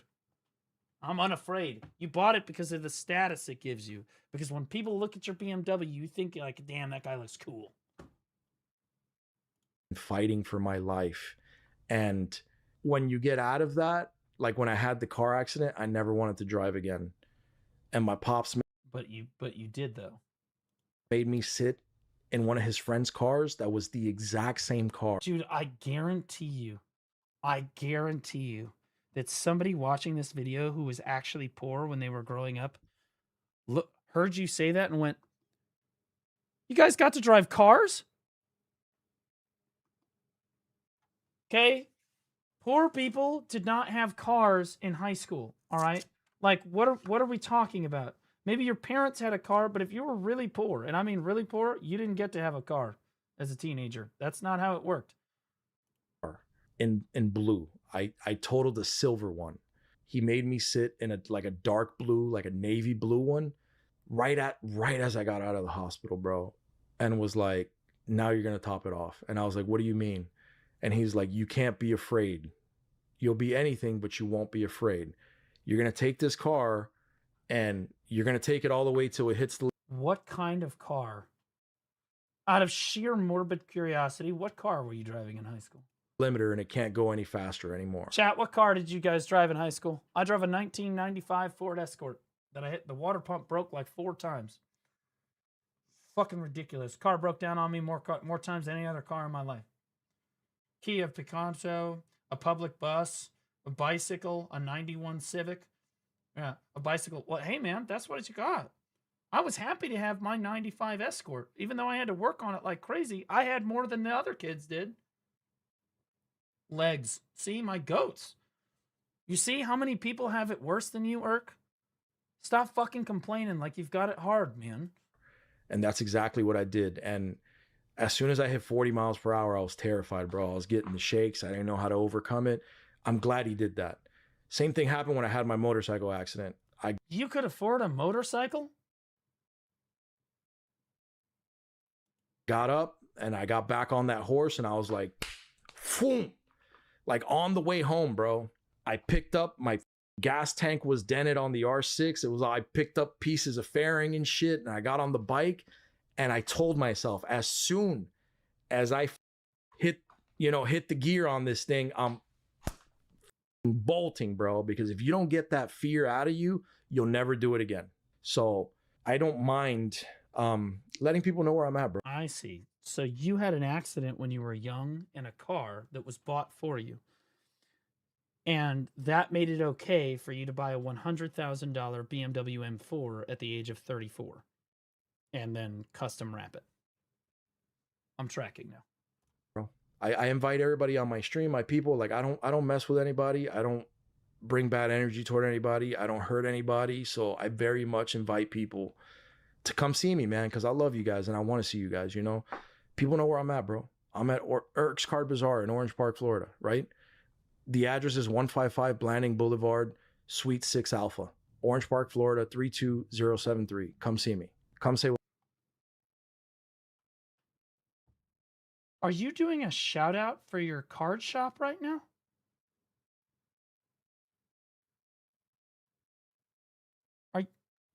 Oh yeah? I bet you wouldn't do that while buying cards from my store, pussy. Oh! Yeah, you wouldn't do that. What's up? Go on Google, type in our business name, call the business number. There's no way you're going to give the business hours to. There's and say, hey, when's Eric going to be there? I want to come by and say what's up. Be like, hey, man, I watch your YouTube videos. Hey, man, you know, this and that. See, the reason he's telling you where he lives, because no content creator should ever do this, by the way. The reason he's telling you where he is because he wants you to come visit him so that one of his fans will be like, hey, I watch your YouTube videos, and he can feel that fucking, like, it's a status thing. We talked about it before. It's straight up the fucking BMW, the chains, the jewelry, the fucking designer clothing. It's all status. He needs to feel that. Like, I want to give you a hug, dog. I want to take a photo with you, you know? Because that's love, bro. You know, like one of my viewers that's always like talking shit to me, Hero, bro. And I love how you're like, oh yeah, I don't have a problem with people wanting to come shoot me. Here's my address though, just in case you're thinking about it. Keep saying it's gonna pass by, and I'm like, bro, come on, dog. Come say hi to Papa Achilles, bro. You know? Like, that's just the kind of person that I am, bro. There's streamers that hide from it and that are fearful and live their lives. They intentionally fearful. Yes. You should be scared, because it only takes one absolutely deranged psychopath to destroy your life or the people that you love. It only takes one. You can be the most positive content creator in the entire world. 99.999999% of people love your content, love what you do, love you to death. But in the off chance that exactly one mentally ill person that just got released on their 9th felony, who's like a psych patient, decides that they don't like you, they can come kill you. Unable to move and do things in a constant state of anxiety. Like, and then there's people like I Show Speed, bro, that's out there, not even here, bro. It's out there in third world countries in Africa somewhere in the. Because in Africa, when he's in the middle of Africa, the chances that somebody has even seen his content are 0%. Okay, number one. And number two, if any of Speed's haters happen to fly all the way to Africa, they still couldn't find him because he's in Africa. He's also got a huge fucking like entourage of security. Like, massive. Dozens of people. Philippines, all over the planet. He is scared.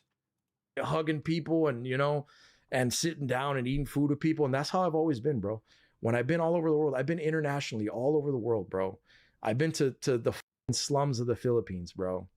And he went on vacation in the fucking Philippines at some point, bro.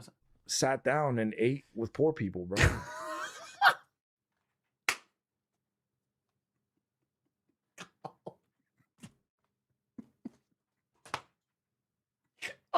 All of the Filipino people watching this. Hey, what? Look, I didn't say it. What are we doing? and had my watch on and had my shit on and broke bread with them and bought them shit and you know, told them I love them, bro. You taught him the way of the white man? Like there's some sort of fucking African tribe? See, you know somebody has not lived in a fucking minority or poor neighborhood when this is the way that they talk about poor people, right? They're like, oh my God. Wait, if they talk about black people in America, like, again, we have to teach them the way of the white man. We have to show them that they can't go get their own driver's license. Minorities don't know how to get a driver's license. They don't know how to get an ID. Okay? Like, what are we talking about? I dare you to go to the hood right now. Actually, don't do this because you'll get shot. But if you go to the hood right now and you ask the first black guy that you see if he is smart enough to figure out where the DMV is, you will be shot repeatedly until you stop moving. Okay? And then he will tell you, and then he'll point up the street. Okay? I would argue that in a minority neighborhood, they know where the DMV is more than white people do in white neighborhoods because they have to go there more frequently. And they got to walk there. And it's easier to remember where fucking shit is when you're fucking poor because you have to fucking walk over to it. Because that's what living in a minority neighborhood actually fucking means. You're fucking poor. Like super poor. And that's the kind of person that I am. And Blue's right. That can get me killed one day, bro. But yeah, and you just gave him your address. But we all gotta die, man. No, you need to edit the address out in post. You need to just fucking mute it. And respect goes to those who choose how they die. You know what I'm saying? What are we talking about? What is happening? Saying, if I go out that way, I want that to be my story, and I want to go out that way. I want, you know, you want to be gunned down at the fucking DMV. Like nobody wants their kid to be Steve Irwin, bro. Let's be. Yeah, they do. What do you mean? Steve Irwin was massively fucking successful. People, he was a global sensation of a fucking human being, a national treasure. You're right. You don't want him to die to a stingray, but you also, yeah, you do. Real. Nobody wants their kid to be that guy. Like I was my mother's worst nightmare, bro. You know, like nobody wants their kid to be. Yeah. We know. Dying all the time, doing stupid shit. I was literally the kid you couldn't keep alive, you know? Getting attacked by dogs around every corner, like just up all the time, bro. And I never let it slow me down. I got back up, I went out there and I had fun. That's right, because you were a big kid and it was tough to slow you down more than you were already doing. Had to do it. And I loved it, you know? And nobody wants Steve Irwin as a kid because nobody wants their baby, their kid, their child. Nobody wants their brother, their uncle, their dad, their nephew to dive into a swamp with a literal apex predator, prehistoric dinosaur that wants to eat them and try to bring that creature out with your bare hands. Nobody wants that. But the world needs Steve Irwins. You know, the world needs people that are willing to do dangerous things, that are not willing to compromise their morals. And Irk, you are not doing anything. Your job is to sit in an. I'm not leaving. I'm not fucking leaving. Your job is to sit in an air-conditioned room in front of in a cushy chair in front of a fucking monitor and play video games. Or record yourself talking. You are not doing dangerous work. You don't have hazard pay.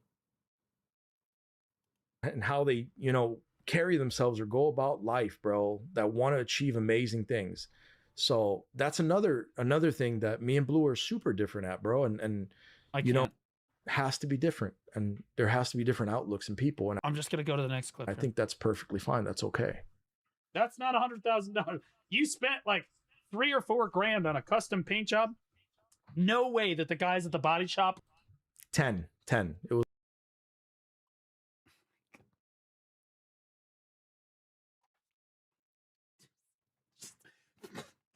It went so far over his head. It went so far over his head that he literally, it didn't even fucking flip his hair up as it went by. Didn't even graze it. $10,000 to turn your car into that. It was like 10. And it's not a paint job, it's a wrap. Painting your car going, God damn, what the they're like, it's so beautiful. Oh God. They were probably crying as they ripped the little film up. God, it's so disgusting. It's what he wants. They're just paying us good money. Like This is what you gotta love Blue, bro. I got my car wrapped by Custom Kings, Jacksonville. And I think there's a video somewhere on my channel, if I'm not mistaken, that has like the wrap process. They absolutely loved my car, dude. No, they loved your money. No, they don't. They love your money. There is just, dude. Again, it's all status. They were so happy. Thank God that this fucking retard is paying us $10,000 for the most complicated wrap in the history of the world. Happy to have a project like this because they have always had single colored wraps and they'd never done something. And they had never done this before, and this gave them an opportunity to do a wrap that was many different colors, and if they fuck it up, it literally can't look any worse than it's supposed to. Artistic or exciting like this. It was a challenge for them. It was a new project. They posted it on all their socials. They still repost it sometimes. So they were really happy with the project. This is just one of those things that's an example, bro. Like, Blue is such a phenomenal creator. Again, I will never stop giving him his flowers. And this is why you guys watch him. Because this is what Blue Squadron is. He is an entertainment powerhouse. And you guys love watching him, bro. That's why his following continues to grow, and he's so big and he's so electrifying and just filled with expression. And this is what he's good at. I'm not good at shit like that. I'm only good at being myself. And what you find on my channel and what you find when you watch my videos is me. Authenticity is all I have to offer, bro. Like, I can just tell you about my life experiences, my thoughts, my opinions, my philosophies on things. And I'm not so much of a character, you know? And that's okay. We're different people. So I watch things like this, and a lot of people that were watching this were kind of getting upset or whatever, but I understand. I just want to be clear. This is the shop that he said he did it thing, and he said that he had the post all over social media. I am at posts that are, how old is this post? How old are these posts? Well, this is only 9 weeks, so I suppose it's, I don't know why the fuck these are out of order. Normally it's chronological. I haven't seen a single post. And these guys post a lot. So there's a decent chance that it is posted, but I've had conversations with Blue. Oh God. This is his job. This is his bread and butter. I am not making money off making this video. Blue makes money off making his videos. This is,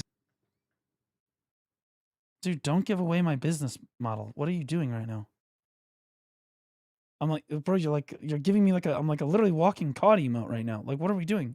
his livelihood. He needs to go against the grain. He needs to, you know, be entertaining. That's not true. I agree with people all the time. Drama is entertaining. It's like the Kardashians have built $1 billion family. Off of being mentally retarded and all of the hate watchers that watch them fuck everything up all the time. Multi-billion-dollar family off of entertainment. And he is a great entertainer. He is a much better entertainer than I am. Wait, am I the Kardashians in this analogy? Oh no, am I retarded?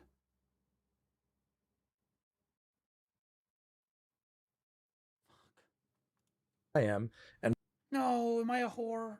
Probably than I will ever be, and that's okay. I have to be so having when you guys sex, send me this stuff and you dude. guys are upset for me, just understand that I'm not upset, bro. I understand that he's gonna do shit like this, man, and that he's just gonna be funny and entertaining about it. Like, but I'm also being honest. See, look at how much fun he's having. He's cracking himself up, bro. He's dying laughing. He's having a good time. I'm enjoying the video. I'm having a good time. You guys are really enjoying this video.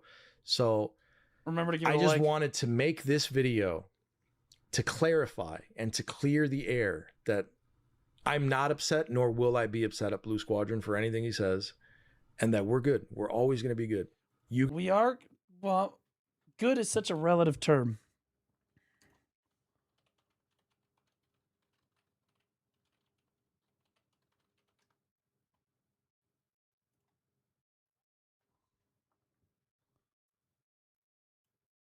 Ain't that a report? Ain't that a report? Ain't that a report? Oh, man.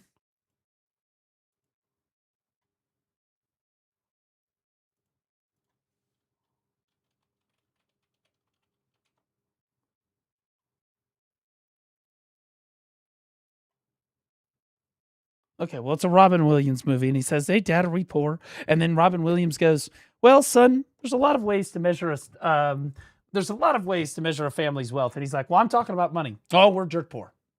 Yep. You guys wouldn't be watching this video if it wasn't for Blue Squadron. So I'm grateful, eternally grateful for that, and I'm happy about it. I just have a different perspective. I have a different outlook on life. And we're never going to agree on things, but that doesn't mean we can't love each other and hang out one day. I dream of the day when we can hang out and we can just shoot the shit, bro, and have a fun time, you know? I'm technically going to be down in Florida in December of this year for a wedding with my duo queue partner from League of Legends. He's getting married. So I'm going down to Florida to be in his wedding. If I go to Hercules' shop, I will try to live stream it for you. I'll be in Orlando. And the same for a lot of other BDO creators, bro. Like if I had to name off some BDO creators just off the top, you know, like I love Blue Squadron. I love Lunai, BDO. Lunai, like, dude, that guy fucking hates my ass. Holy shit, he hates my ass. I got to hang out with not Lunarlate, it's Lunai. It's the guy, it's the fucking retarded life skilling guy who said that you should always be buying pen debos and transitioning them to Karazad because it's objectively better, and he like died on that hill, only to immediately make a video like 2 months later and be like, yeah, you should go to pen Karazad, like Blue said, and then you can choose to do pen debos. Lunai for a day, that would be perfect, bro. I really love Foibs too. Foibs is a sweetheart. She's kind of a unit. A really good creator. She's just so chill. Like I like throwing on Foibs to stream because her taste in music is absolutely phenomenal. I really like. I'm retarded. Frank, who's just resubscribed for 2 months.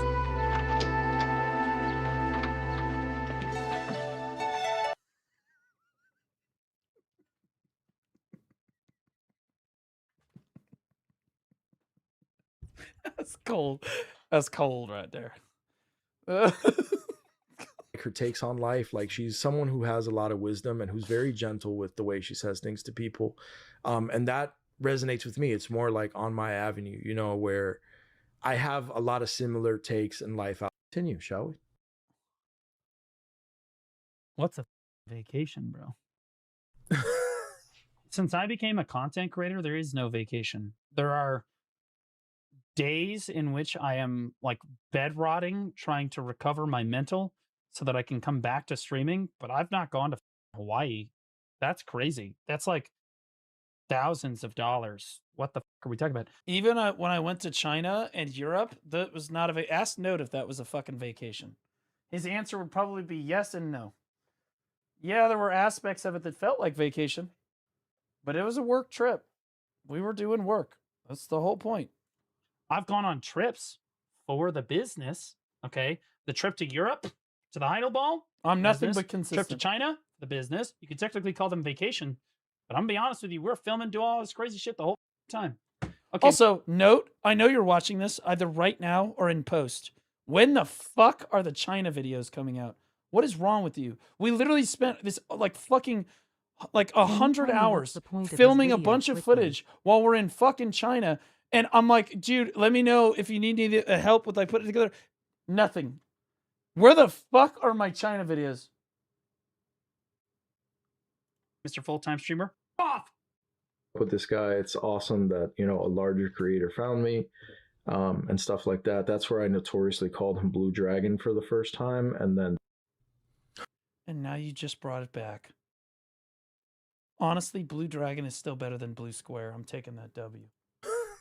I did not know what the. How in the fuck is my name this hard for people? I've got the fucking like CEO of Pearl Abyss, or like the dev team of Pearl Abyss. They're like, "Who's your favorite BDO creator?" And they go, "Oh, I like Blue Square. I like Blue Square." How is it this hard? I got this fucking Cuban retard who's like, "Oh yeah, Blue Dragon, guys, Squadron." But that was the lesser of two evils, because now the official Black Desert channel keeps commenting on my videos saying, "Hey man, great video, Blue Square." Oh God. And I can't prove it, but I know it's Ronan. So real, dude. I know it's fucking Ronan. That stuck, and even the official Pearl Abyss YouTube channel commented on a video. Because and the reason they do that, for those of you that don't know, is because a developer for Pearl Abyss, they're literally they're in like interviewing live on the air. They're interviewing a developer for Pearl Abyss. Happened in the last few months. They're like, "Who's your favorite BDO content creator? Like, who's the most impressionable video content creator?" And the guy goes, "Oh, I really like Blue Square." Bro. The disrespect. Literally, I'm a walking like fuck to emote. It's not disrespect. Honestly, the disrespect was not picking one of the BDO partners. Picks the only guy that's not a BDO partner. Please tell me he's talking about Divios. I created a monster when I did the Blue Dragon thing, man. I don't know if someone done it before, but clearly Pearl Abyss ran with that. And they're like, "We didn't know it was okay to do something like that." And now it looks like he's getting it from everywhere, bro. But I hope he's enjoying it, though. No, the guy that threw up during Siege. I hate everything. Time out. He threw up during Siege. That's not real, bro. We can skip the. It is not real. I would never throw up on stream. That's against TOS. His financials to me. He laid out the situation, and I explained it in plain English exactly what I felt he should do. Yep, he did. He was clear and blunt about it. Going on dates with other, as you might expect, I would be when someone comes to me and it's like, "Blue, I'm $150,000 in debt. I need to know how to monetize my 34 viewers so that I can get out of debt." And I told him, "You get a job."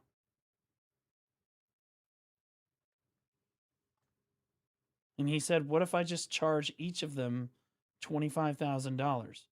And I said, "Well, if that works." People let me in. No, I try to help other content. That's why my DMs are open too. And please don't take advantage of that. If you DM me right now, I'll block you. But like, you know, smaller creators DM me, they ask me for advice. I try to help them. If they're like, "Hey man, I really need your help. Can I get in a call with you?" I try to help them. I do. I try to help them as much as I can. But at a certain point, it's entirely up to you. Right? And I've tried to help him. Are you showing off? We're talking about the fact that you're bankrupt. You're talking about the fact that you're bankrupt. I'm talking about the fact that you're bankrupt. And future you is holding up coconut water. Dude, you don't even have enough money for real water. Why the fuck are you drinking coconut water? And now that he said it, I'm more than happy to explain. Yeah, he came to me. He came to me about multiple different things, investing in new business strategies that he's got, or helping him with financials and everything else. And again, like, he's taken my advice here. He is. I mean this in the sincerest way possible. I don't mean to toot myself the fuck up, but I'm going to tell you right. Okay, so I'm looking for his commentary on any of this shit, bro. Somebody that's been doing it for like 10 years. Okay, like, I don't know. I've been doing this for less than half the time that even somebody like Choice has. Yeah. Okay. Okay, hold on. Here's a big ramp. Okay, so what did I say here? You're an entertainer. I just. Oh my God, dude. You say that like it's my best Apex game ever, but like, damn, that bar is low. for having played the game. Damn. Since Look, bro, in my defense, I play Apex differently. I try to land. Oh my god, bro. The last time we heard we play differently here. What are you, a fucking cop and what for the Forks Police Department? What's hot. I try to I play ranked and we stay in plat, right? We stay between, you know, the highest we get is plat 1 for several seasons now. We've been diamond before, but we play for the love of the game, bro. We drop hot. That is, yep. Hot, surrounded by people, survive waves of people, and I do stupid things, but I go for damage. That's my thing. Like, I play Apex for damage. Like, I just want to see if I can pump out this much damage. I'm not playing to achieve a certain rank or a certain anything. And what he's talking about, I laughed because this has happened time and time and time again, bro. Well, at least everybody knows I'm not lying. Like, I squirrel brain and I just cannot stop myself. I'm a loot goblin, bro. Dude, what is this racism test that people keep taking? I have people in my guild and like other guilds are like taking this racism test and they're like, I only scored a 65. And I'm like, well, what does that mean? They're like, I'm only 65% racist. I think I'm going to take it again when I study more. Like, we have a rule when we play. There's people that won't play with me, and I that's fine. I respect it. But we play fast hands. If we both see it, first person to pick it up wins. That being said, we did have somebody with a perfect score. So, beat that. Bro, and that's the rules that we play by. Like, me, B, and Pseudo always play together. Those are the rules. They agitate some people, but we're...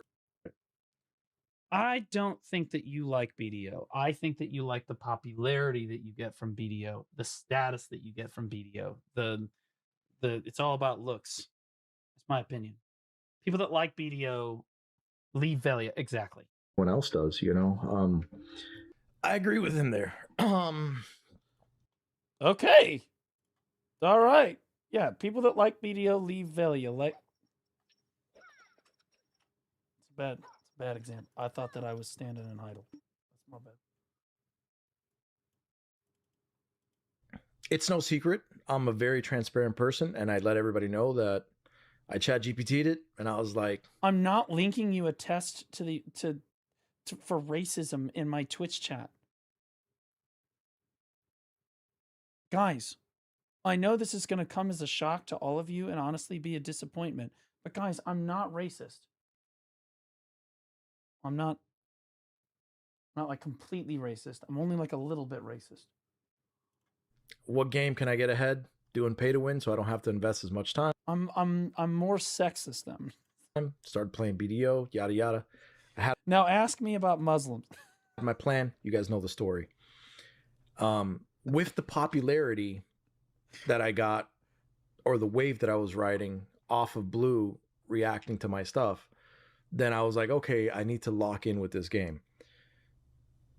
I would say it's fair to say that I didn't really love BDO. No. What? Say that ain't so. What? No. But holy scammer. Holy fuck, but you redeemed so many pearls. I learned to love BDO because I loved the community aspect. Like he said, the popularity, you know. I think popularity is like a dirty way of saying it because it's just like, is it? I don't know, makes it sound like Kardashian, like, you know. I liked interacting with people. I like talking to chat. I like it is the status. It is the Kardashians. That's ideally what you want. I played BDO for like, I don't know, 5 years or something before I ever streamed it, because I just love of the game, baby. Just love the fucking game. Like, social experience of it. That's what I really enjoyed. And I say that all the time, that I really enjoyed my stream community more than I enjoyed the gaming. Chat, I love the social experience of my chat. Toward the end of it though, like I was trying to kind of like do the thing. I think that all BDO players can agree that the reason they're playing BDO is because it's a social experience. Right, guys? We are all very social when we play our massive multiplayer online game, Black Desert Online. and I was playing more of it. I tried hunting, I tried this and that, and I Where's my peripheral emote? Wait.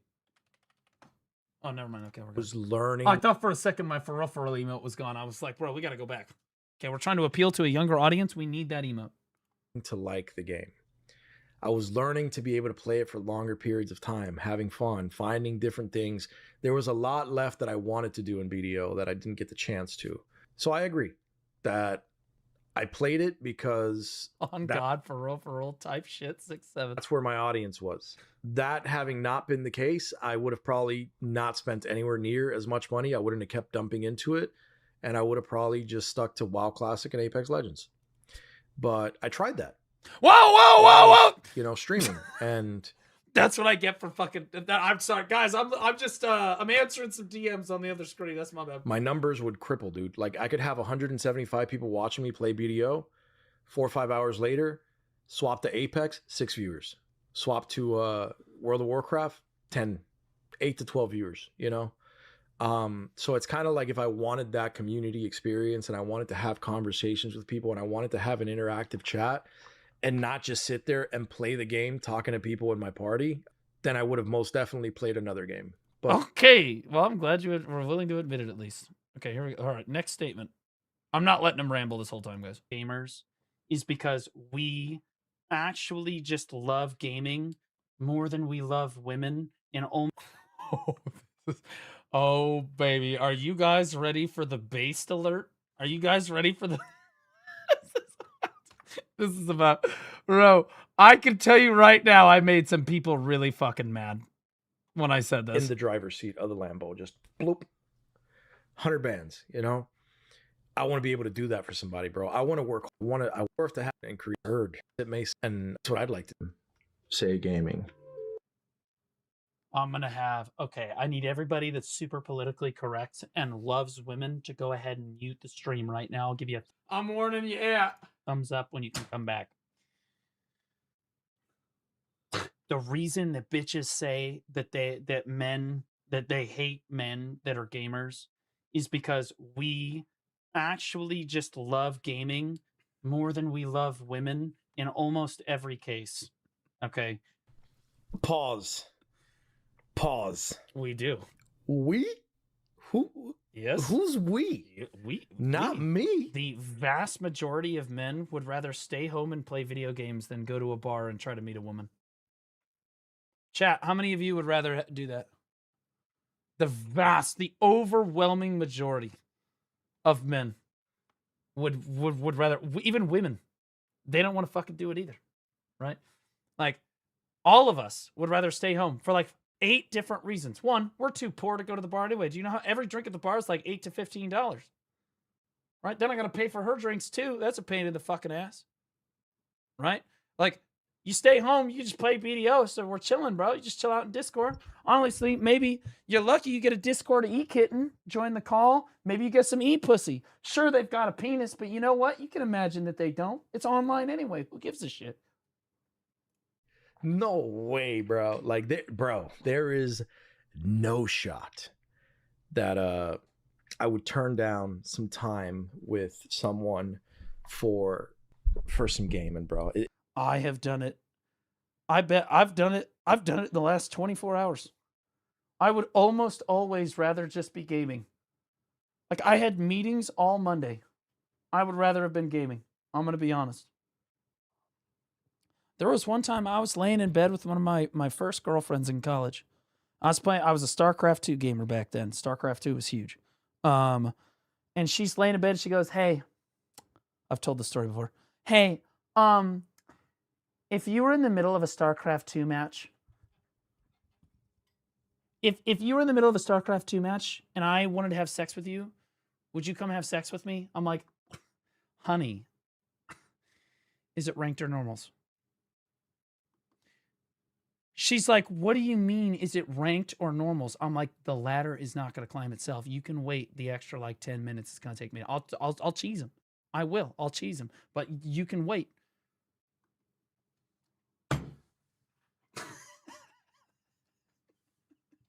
Like, you just chill out, okay? I mean, it's not the ladder is not going to climb itself, all right? Like, Jesus.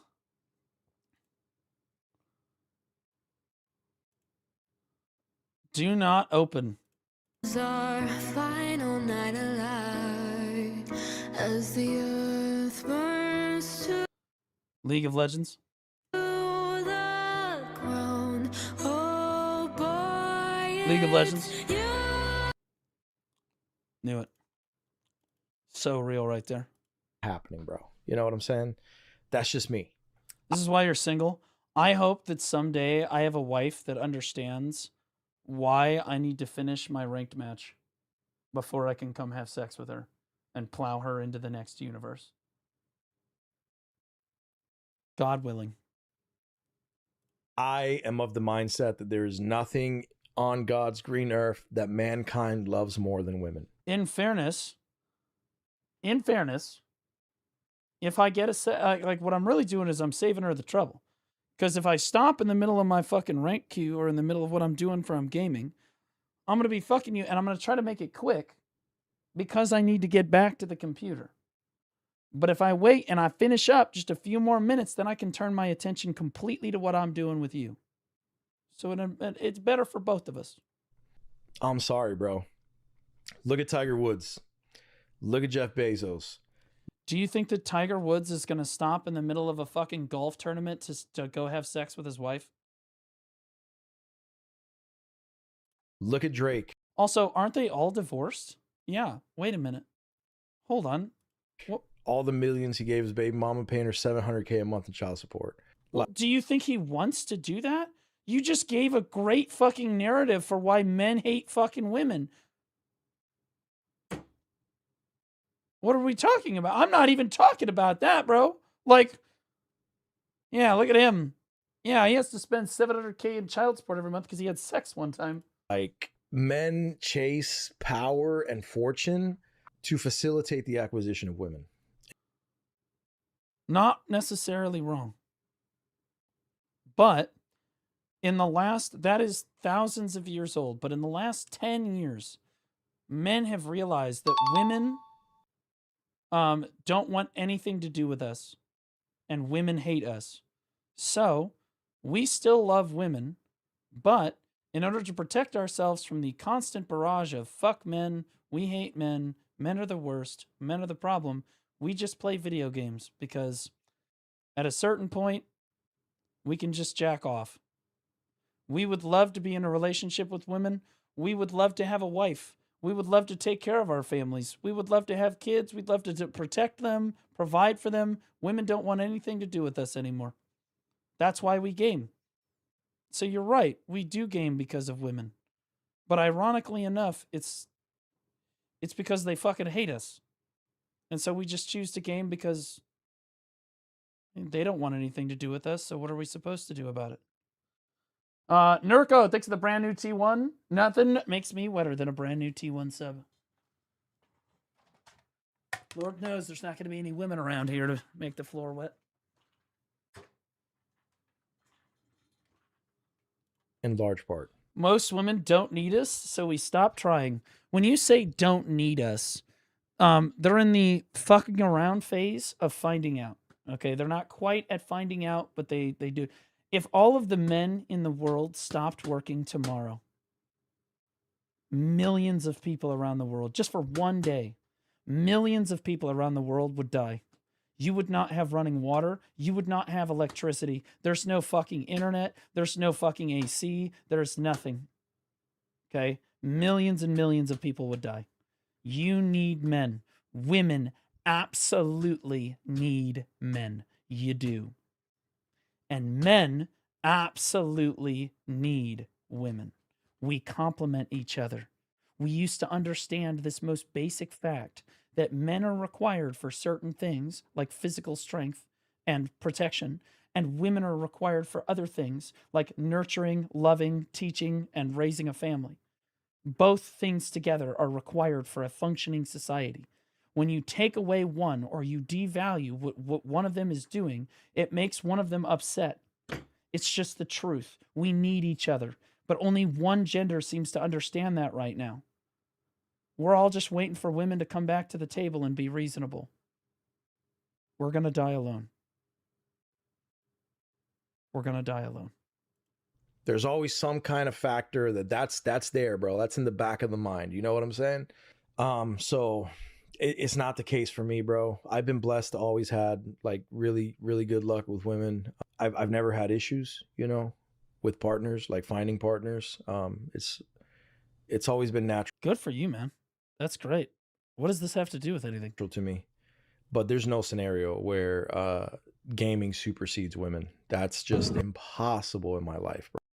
Brother, you just spent the last like fucking 2 years of your life trying to be a fucking full-time content creator and completely ignoring your wife. Do you think that she wouldn't want to be spending time with you instead of you streaming for 10 hours a fucking day playing Apex Legends to 15 people? Bro, like, this is the way I view life, right? Philosophically. I would argue that you put gaming in front of your own wife intentionally because she probably sometimes, and this is going to sound crazy, but sometimes women can be overbearing, and so men just need to step away from them and play fucking video games to get the fuck away from them. So even if you're in a relationship, you still need the gaming. Because being able to separate from your significant other, even if for a short period of time, is a healthy thing. It's important that you both have your own hobbies. It's important that she has something in her life that lets her step away from you, because Lord knows men can be mentally retarded assholes a lot of the time. And women need their own spaces to get away from that sometimes, because we're fucking ridiculously hard to deal with sometimes. And that by that same token, women are fucking incredibly difficult to deal with sometimes. Men need their own spaces. Gaming is one of those spaces. God is our creator. We are made in the image of our creator. Therefore, we are creators. Human history supports this. All we have done on this planet is create things, right? We build buildings and art and this and sciences and engineering and everything. We just build things. What are we doing here? The one thing that we can't surpass in our ability to create is the creator himself. And try what the fuck is happening? As we might, we have not been able to make anything ourselves that surpasses in beauty and desire.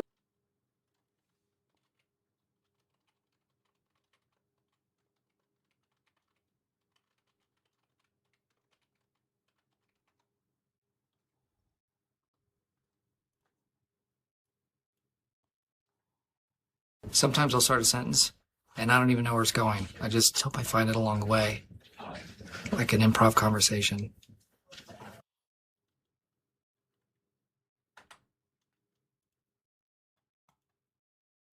In anything, bro, the perfection that is the female body, you know, that's my personal opinion. I think women are. I think we absolutely have created things that are the perfection of the female body. Hold on, I've got a couple for you right here. Hold on, I've got a couple things. Hold on, here's one. Looks good to me. I mean, like that looked great. I mean, I could think of a couple hentai. There's AI porn comes to mind. I've got, vacation and coming. That's part of BDO. What do you want from me? That's BDO content. Beautiful, and to me, it's like literally one of the outfits in the game. I'll show it to you right now. Aerosmith, bro. There goes my. That's literally an emote in the game. Girlfriend and another diamond ring. You know, just like the Aerosmith lyrics. Like it's what it is, bro. Men are literally willing to give away hundreds of thousands, hundreds of millions, billions of dollars. We are to women. We absolutely are. The craziest thing is that, do you know why men go to war? Why do men go to war? For women. Do you know why men get really powerful jobs? Women. Do you know why men like to make money? To provide for their family and women so that they can have a family someday. It's the way that it goes. But the reality of current society is that we want to do all of these things. And the craziest thing is that we used to make fun of, like, 20 to 30 years ago, I wouldn't say we made fun of, but we used to talk about how women dreamed of how they would get married someday and have kids and have a husband that loved them and supported them, and they would raise those kids. They fantasized about it. Now you fast forward to today's society and it's actually reversed. You have the men fantasizing about someday finding a woman that just cares about them. She doesn't need to be a supermodel. She doesn't need to be crazy, impossibly attractive. She just needs to love and support them, love and support him, and then have his children and help raise his children. And then he dreams about protecting them. He dreams about providing for them. That's how it is now. Now it's the men doing the daydreaming because the women don't want anything to do with us. So yeah, you're right, Irk. Most of what we do is sexually driven. But the reason that people game, the reason that men game, is because they don't want anything to do with us anymore. For a woman. Like, think about all the mansions, yachts, data centers men have been willing to pay a higher price. And that's going back, bro. Look at Helen of Troy. Superpowers of the time were willing.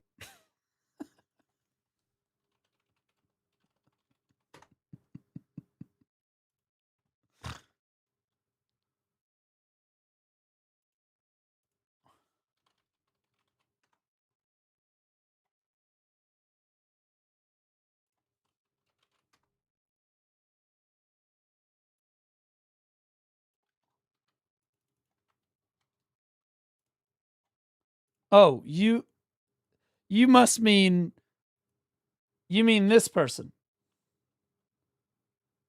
This person right here. Absolutely right. Kingdoms would go to war for this mid-4 right here. Men absolutely would. Absolutely just march to battle. Hundreds of thousands of men died for this Greek, definitely Greek, historically accurate person. Willing to go to war over one woman, you know? How many people died, bro, because of Helen, you know? And I always make... Apparently, not all of them. They thought that they thought that war ended back in the Roman time, or whatever the fuck, the ancient Greece, whatever the fuck that happened. They thought that war ended back then, but little did they know that a movie was going to be made about Helen of Detroit someday, and people were going to keep dying. The joke, bro. Like, if I was ever transported back in time, Rapolis just sent me this fucking Rapolis. Guys, Rapolis just...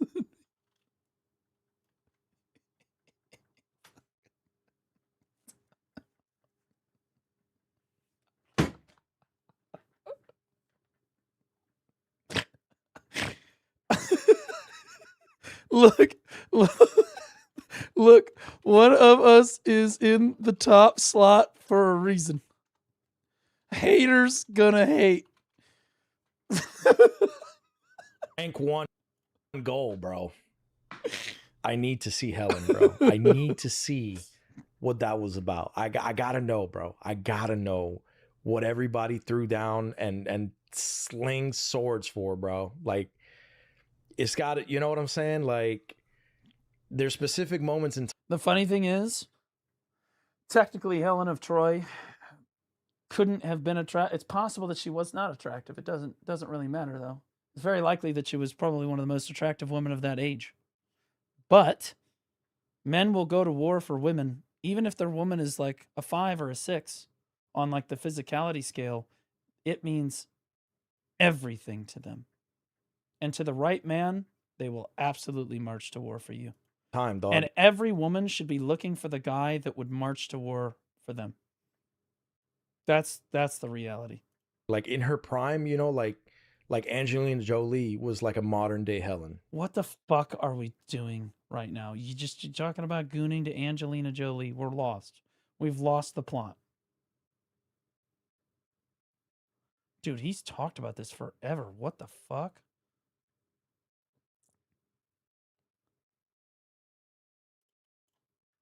Call each other the N-word, whatever. It's very difficult to fit in. Wait, what am I talking about here? I just say that was... Not everyone's going to agree with your viewpoint on things, and that's perfectly fine. Okay, I wasn't going to put it that way. Dang hate that men have a peaceful space that they can't be a part of.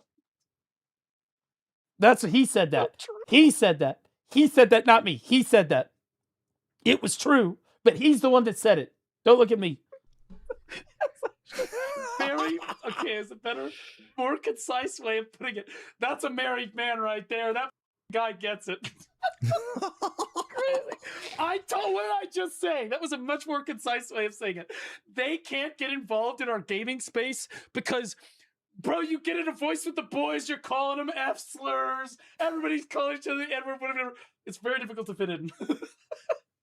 Right? Very difficult to fit in.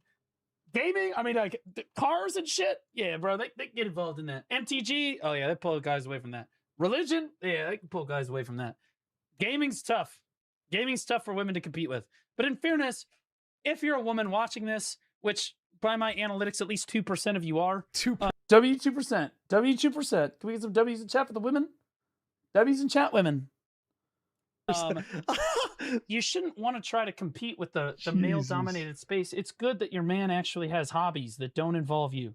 In fact, one of my criteria for dating a woman is having a pulse, but also having your own hobbies that you're interested in that I am not interested in. A pulse. Like your own shit. Because if you're only interested in shit that I'm interested in. And I don't want to get into too much detail, but I will say this, that what he said is not wrong when it comes to locker room talk, right?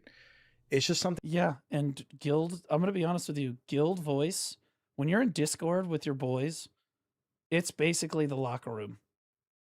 Okay, that's basically, but none of us are naked. Thing that men talk about a lot more comfortably than women maybe engage in conversation with. And I was recently none of us can see each other naked.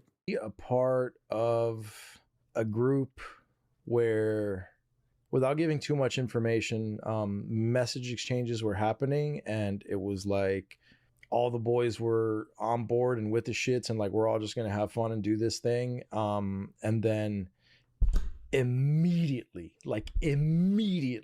before anything, the train wasn't even moving, bro. It was like as soon as the passengers were loaded, you know, a girl was like, hey, going forward, could we not say X, Y, Z words? And could we? Oh, God. I'm going to get banned. I'm going to get banned. It's going to, bro, am I going to take a 7-day vacation because I say what I think on this? Am I taking the 7-day vacation here? If a woman came into my space, me and the boys, so she's a guest, she's here, and she tries to tell us how to speak, I would probably tell her to kill herself in Minecraft. Because here's the reality of the fucking situation. If a guy walks into a beauty parlor or a beauty salon where you're like walk into a woman's space, right? The difference between the two genders is that a guy walks into a woman's space and one, he probably doesn't want to be there, or two, he's probably not going to correct the women. You shouldn't get that nail color. You shouldn't be doing nails that way. You can't get that nail color. You can't talk that way. How fucking inappropriate would it be for a man to walk into a woman's space and tell them how to speak? How inappropriate would it be for a man to walk into a woman's space and tell them how to act? And so you come into our space and you're going to try to tell us how to talk, how to act, how to feel. We're done with that shit. Get the fuck out of here. Like, you have your space. We don't try to fuck up your world. And if we do, we will beat the shit out of that guy. Because women should have women's spaces where there's no men. Yes, that's healthy. That's a good thing. And men should have men's spaces where there's no fucking women, because that's healthy. Not talk about these things, and could we keep the standard? True. You can't have nails that long. They make me feel unsafe. I feel like you're going to stab me like Cruella de Vil. And that's where if I did that, I would expect to be stabbed to death by one of those fucking nails. Things get kind of murky, right? Because Again, I love looking over at my kick chat, dude. It gasses me the fuck up. Every time I think I'm not being funny enough, I just look right over here at my boy. It's my guy right here. This is it. I'm like, I knew that was funny. Thanks, man. Fuck yeah. W kick chat. Hell yeah, brother. Because dream scenario, the boys are like, yo, let's build a video game, let's build a company, and then, you know, we're gonna do this, and it's gonna be gangster, and then we're all in it, and we're doing all this cool shit, and we're like, yeah, you know. And oftentimes when a girl gets introduced to the space, the guys feel like they're walking on eggshells, like they can't be themselves. Don't look now, but you just described why modern gaming is so fucking dog shit. Why modern game development is so ass. Because all of the game development teams went from literally no women and men making games to literally all women making games for men. Like they can't talk the way they would normally talk. It's like you can have 100 men in call with each other, all talking to each other about shit. Everybody's having a great time, blah, blah, blah, blah, blah. Everyone's dogging on each other. One woman joins the call and says anything remotely like, hey, that was offensive. Can you please not do that to me? And the whole call will go dead silent. Because only one of the two genders is being respectful.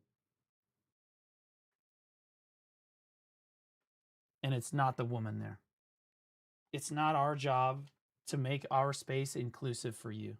If you want to be in our space, we're okay with it. But you don't get to fucking tell us what to say and do in our space.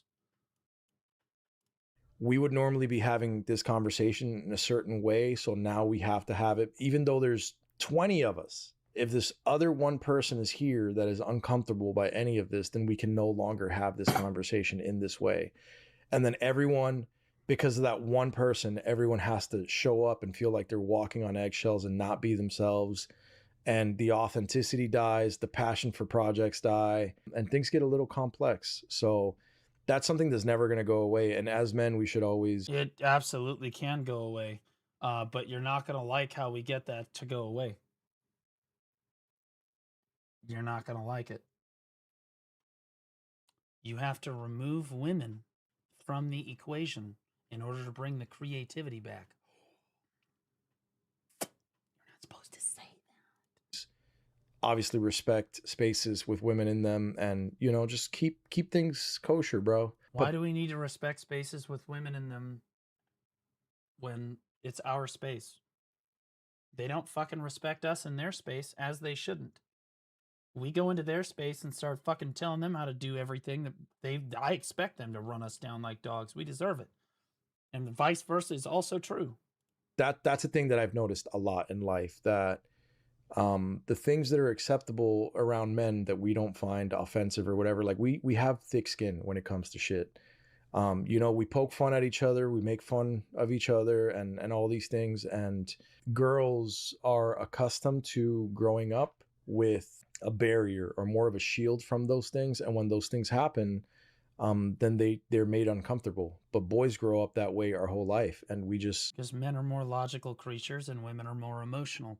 Both things are good in their own right. Being more emotional makes you a better loving, more nurturing, caring teacher and parent, right? But being more logical helps you separate logic from emotion so that you can make more rational decisions about big picture things. Both of them have their advantages. Again, like the difference in culture between male-led spaces and female-led spaces is a real thing that inevitably needs to be factored in and affects, you know, the workplace and affects a school environment and affects a social circle and things like that, inevitably. Not describe people as apes, okay? Because I've done that too many times. I used to just call people apes by default. Then I had Neptunes on the stream. I accidentally called them an ape and shit went downhill. Okay, you have to be careful about what the mannerisms that you're using to describe people are, because you might come off as accidentally racist. Again, not something that applies to... Accidentally being the key word, okay? It's very important that people understand that you are, in fact... That's so messed up, dude. That we all just gotta chill, bro. Like, I don't understand the whole thing, you know? Like, did you just call us to chill? We are apes, bro.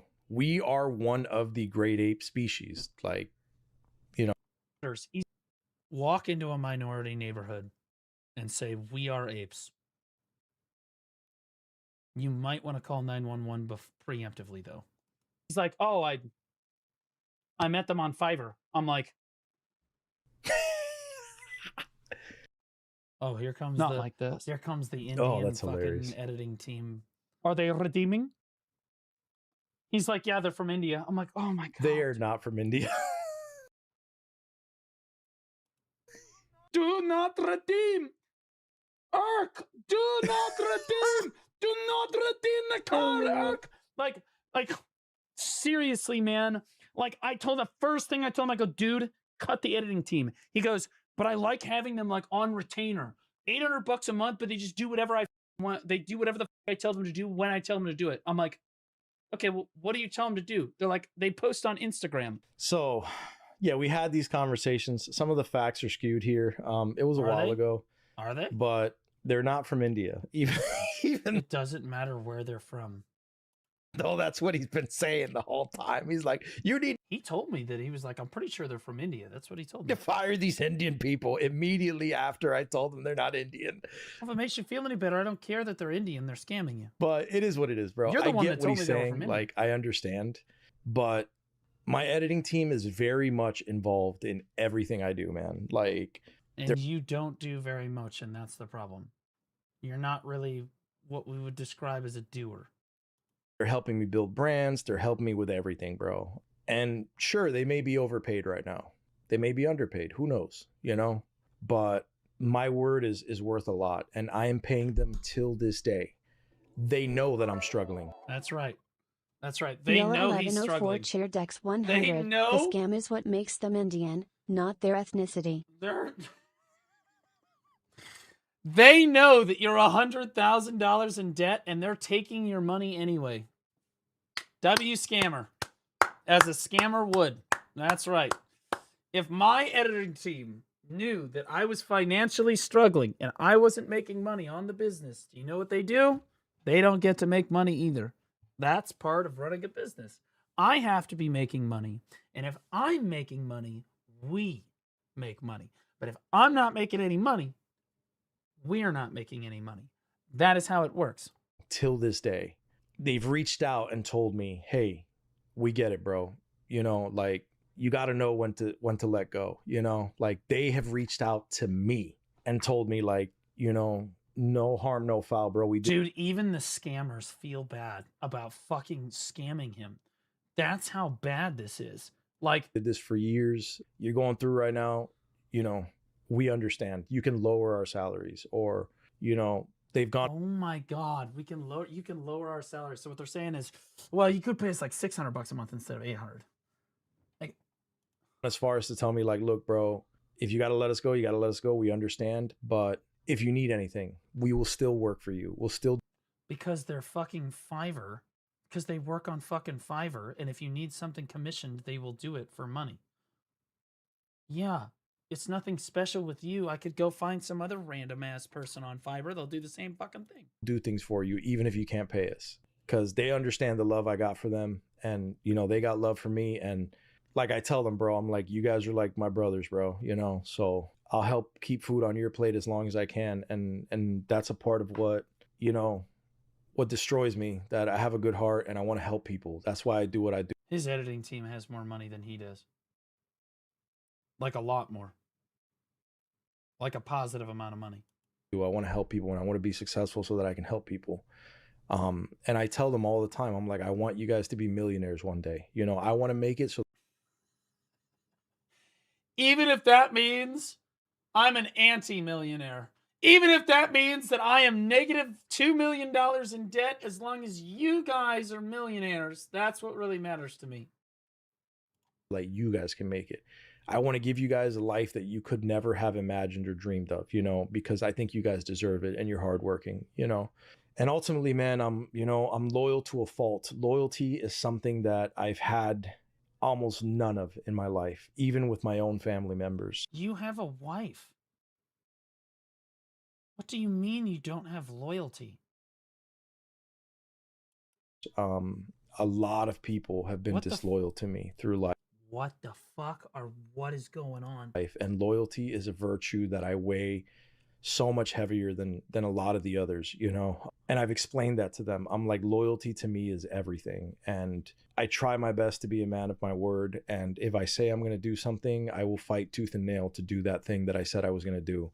And there's been months where I've had to pay them late, you know, like max like 5-6 days late, but for the most part I try to pay them on time, and I try to pay them well, and I am dying to find. Yeah, sometimes I completely fuck up the payment that I'm supposed to send a note in Pixel, and then I gotta fucking send them more money, or I gotta be like, hey, yo, I actually sent you like way too much money. Sung_clan share Dex 100. This is the most contradicting delusional out of pocket, no script having, lost with satellite GPS, delusional no point having video I have ever seen.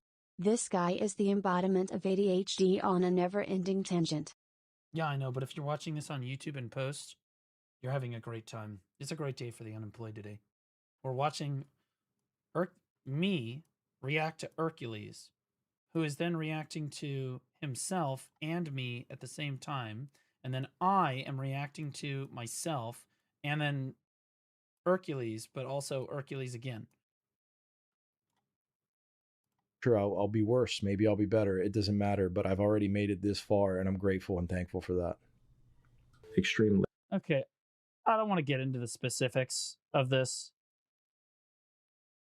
I'm not gonna. It's not my place. I know exactly what the fuck went on, but like, it's not. I'm not.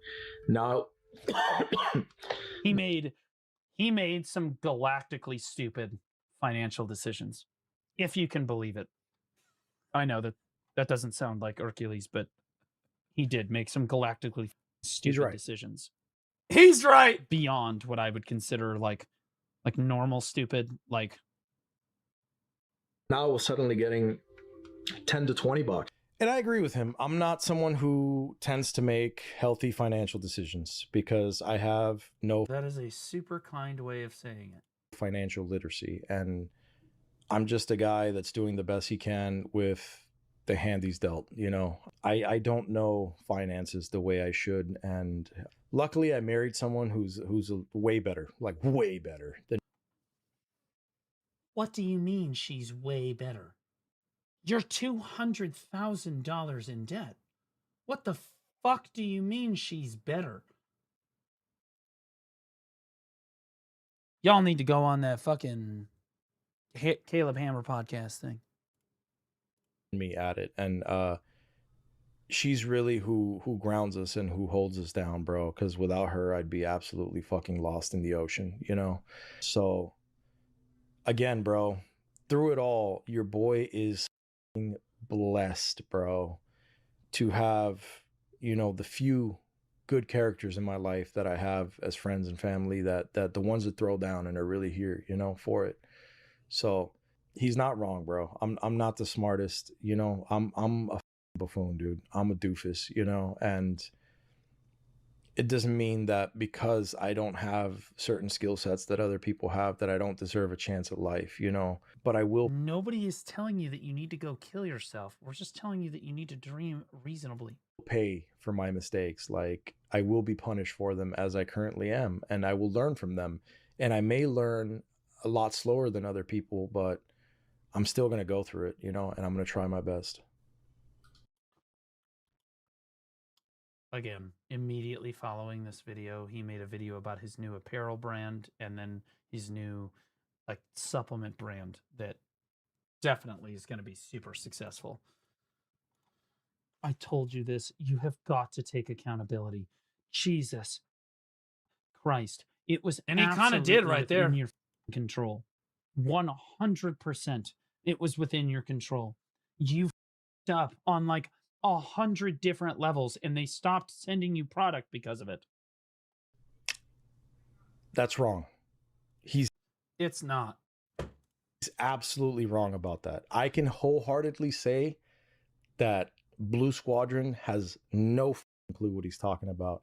And he says he knows. I bet I could open a card store tomorrow that would be more successful than this card store is here. I don't know shit about it. He doesn't want to get into it. he is not a brick and mortar store the way that I am in this game the way that I am. And I never fucked up. And when I make my video, I know. That's how you get $200,000 in debt, is never making any mistakes. Yeah, you're right. You're not accountable for fucking anything. It's their fault. It's always the fact that you can't get product, or the fact that you're doing this or that or the other thing. It has absolutely you haven't done anything wrong, man. You're right. No one's saying that all of the blame necessarily lies with you, right? Obviously, the suppliers for card stores are a pain in the ass to deal with, and you struggle to get some product sometimes. No question, right? And it's completely unfair. But also, how do you explain the fact that all the other card stores aren't $200,000 in debt? Oh, wait, that's right. Because they didn't make retarded choices like you did. about my business, I will bring receipts. I will bring how much I was spending on orders, emails that verify the things that I'm saying, point of sale logs to show you what sales looked like and all of that. This is not my fault. This is something that is happening. And when I make that video, I've been to one other local store. And that's because it's a store that the guy came over here before he opened his own store, and he asked me for advice. He asked me a couple questions, this and that, and then he ended up Damn, that guy's store fucking died too, huh? having his own store. So I've passed by and I've run into this. I bet he walked out of your store and he was like, damn, this is my competition. We're going to do well in this area. This guy at a couple events, and we're cool. You know, he's a really nice guy. He's going through the same thing. All my customers that are going to other stores are telling me that all the stores are going through the same thing. We are all cooked right now, bro. In the TCG game, we are all cooked, and everybody at the top. Okay, that's why everybody's selling One Piece right now. That's why the Pokemon. That's why when you're a card store, you have Pokemon, Yu-Gi-Oh, One Piece, MTG, and every other fucking card in between. Because if you try to lean on just one, it's unfair, and they don't give you enough product, and you get fucked. Decides who wins and who loses, and we don't get a say in that. So again, he's going to have a differing opinion, but I'm living this right now. This is real life. This isn't like internet sensationalism. This isn't entertainment. This isn't like, let's make a video for views. This isn't my job. I'm doing this because I love it. I want to share things with you guys, and this is why I wanted to make this video and react to this, because I knew that things like this would come that are just wrong, you know? And like I said, bro, I've been again, you're literally taking no accountability. You're like, I didn't do anything wrong. I'm just $200,000 in debt. Completely choked. What up, Jenny?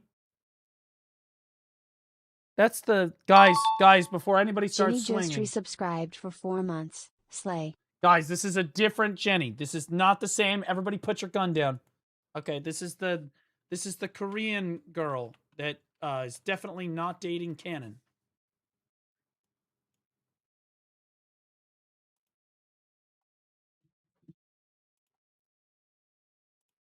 I couldn't find you. Oh, fuck! Why did he get up? I'm panicking. She's a great content creator. I hope we get to play TNL together, Queen. Love you, sister. Love you, sister. She's a fantastic creator. She makes super incredibly based YouTube videos too. You guys should check her out.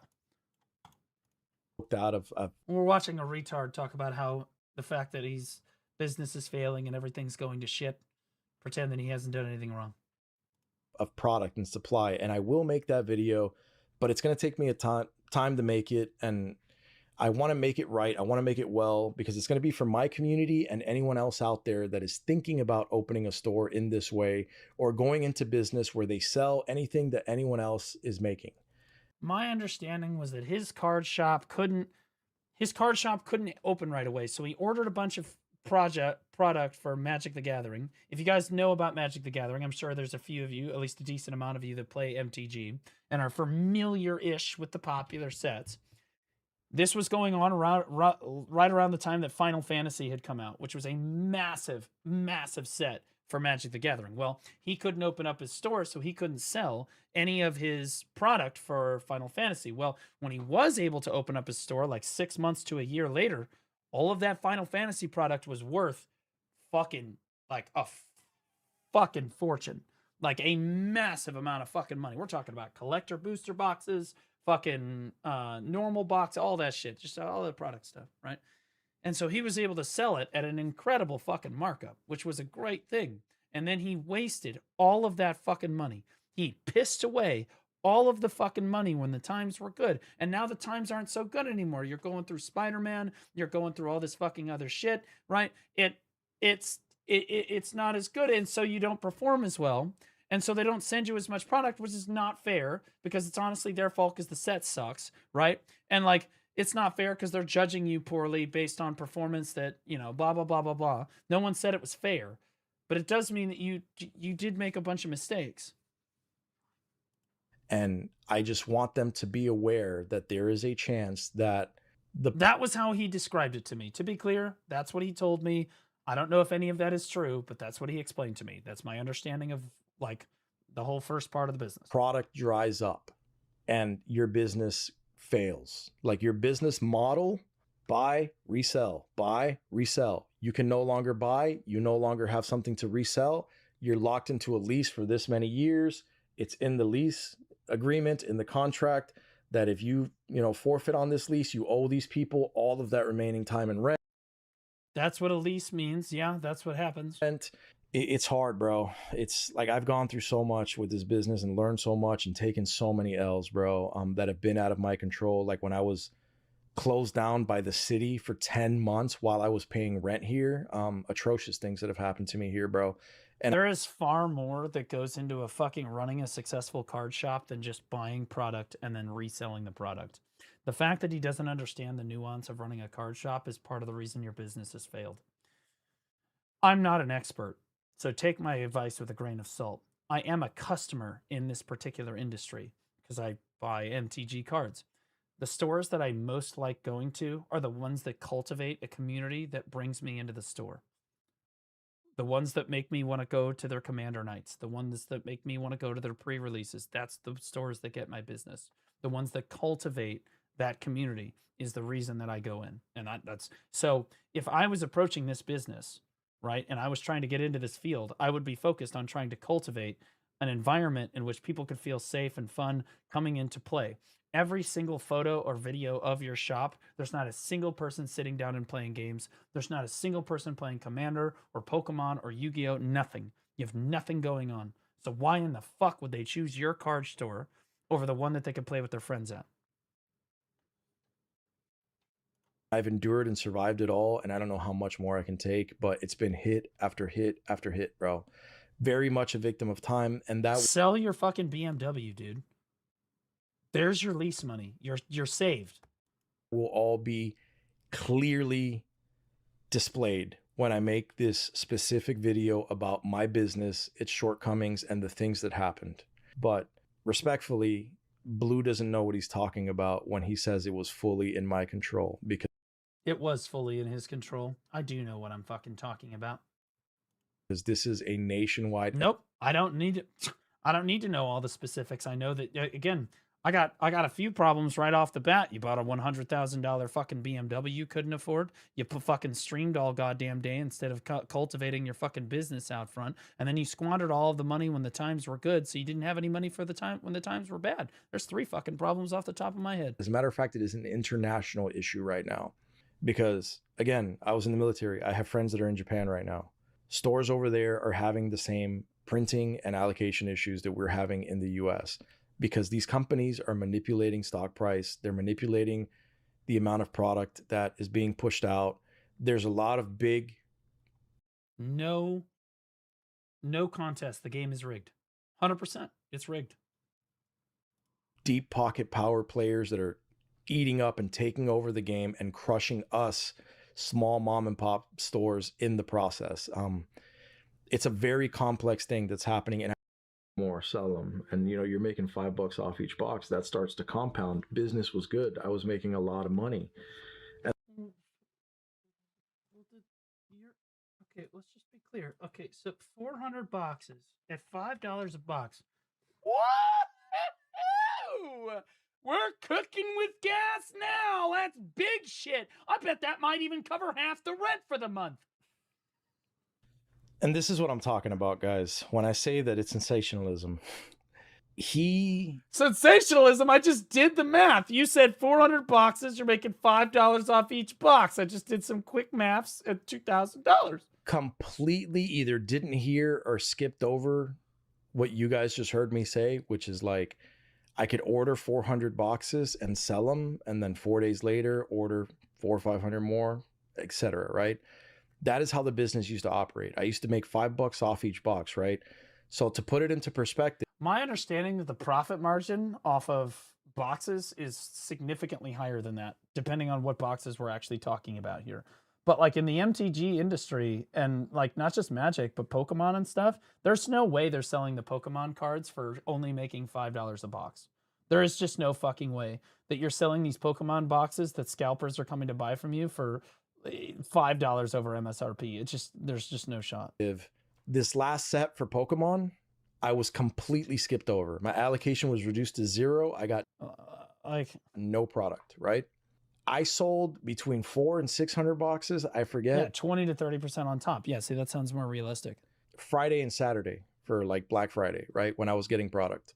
So that $2,000 he's bringing up in profit, I made that in 2 days, bro. And then you made nothing for 6 months.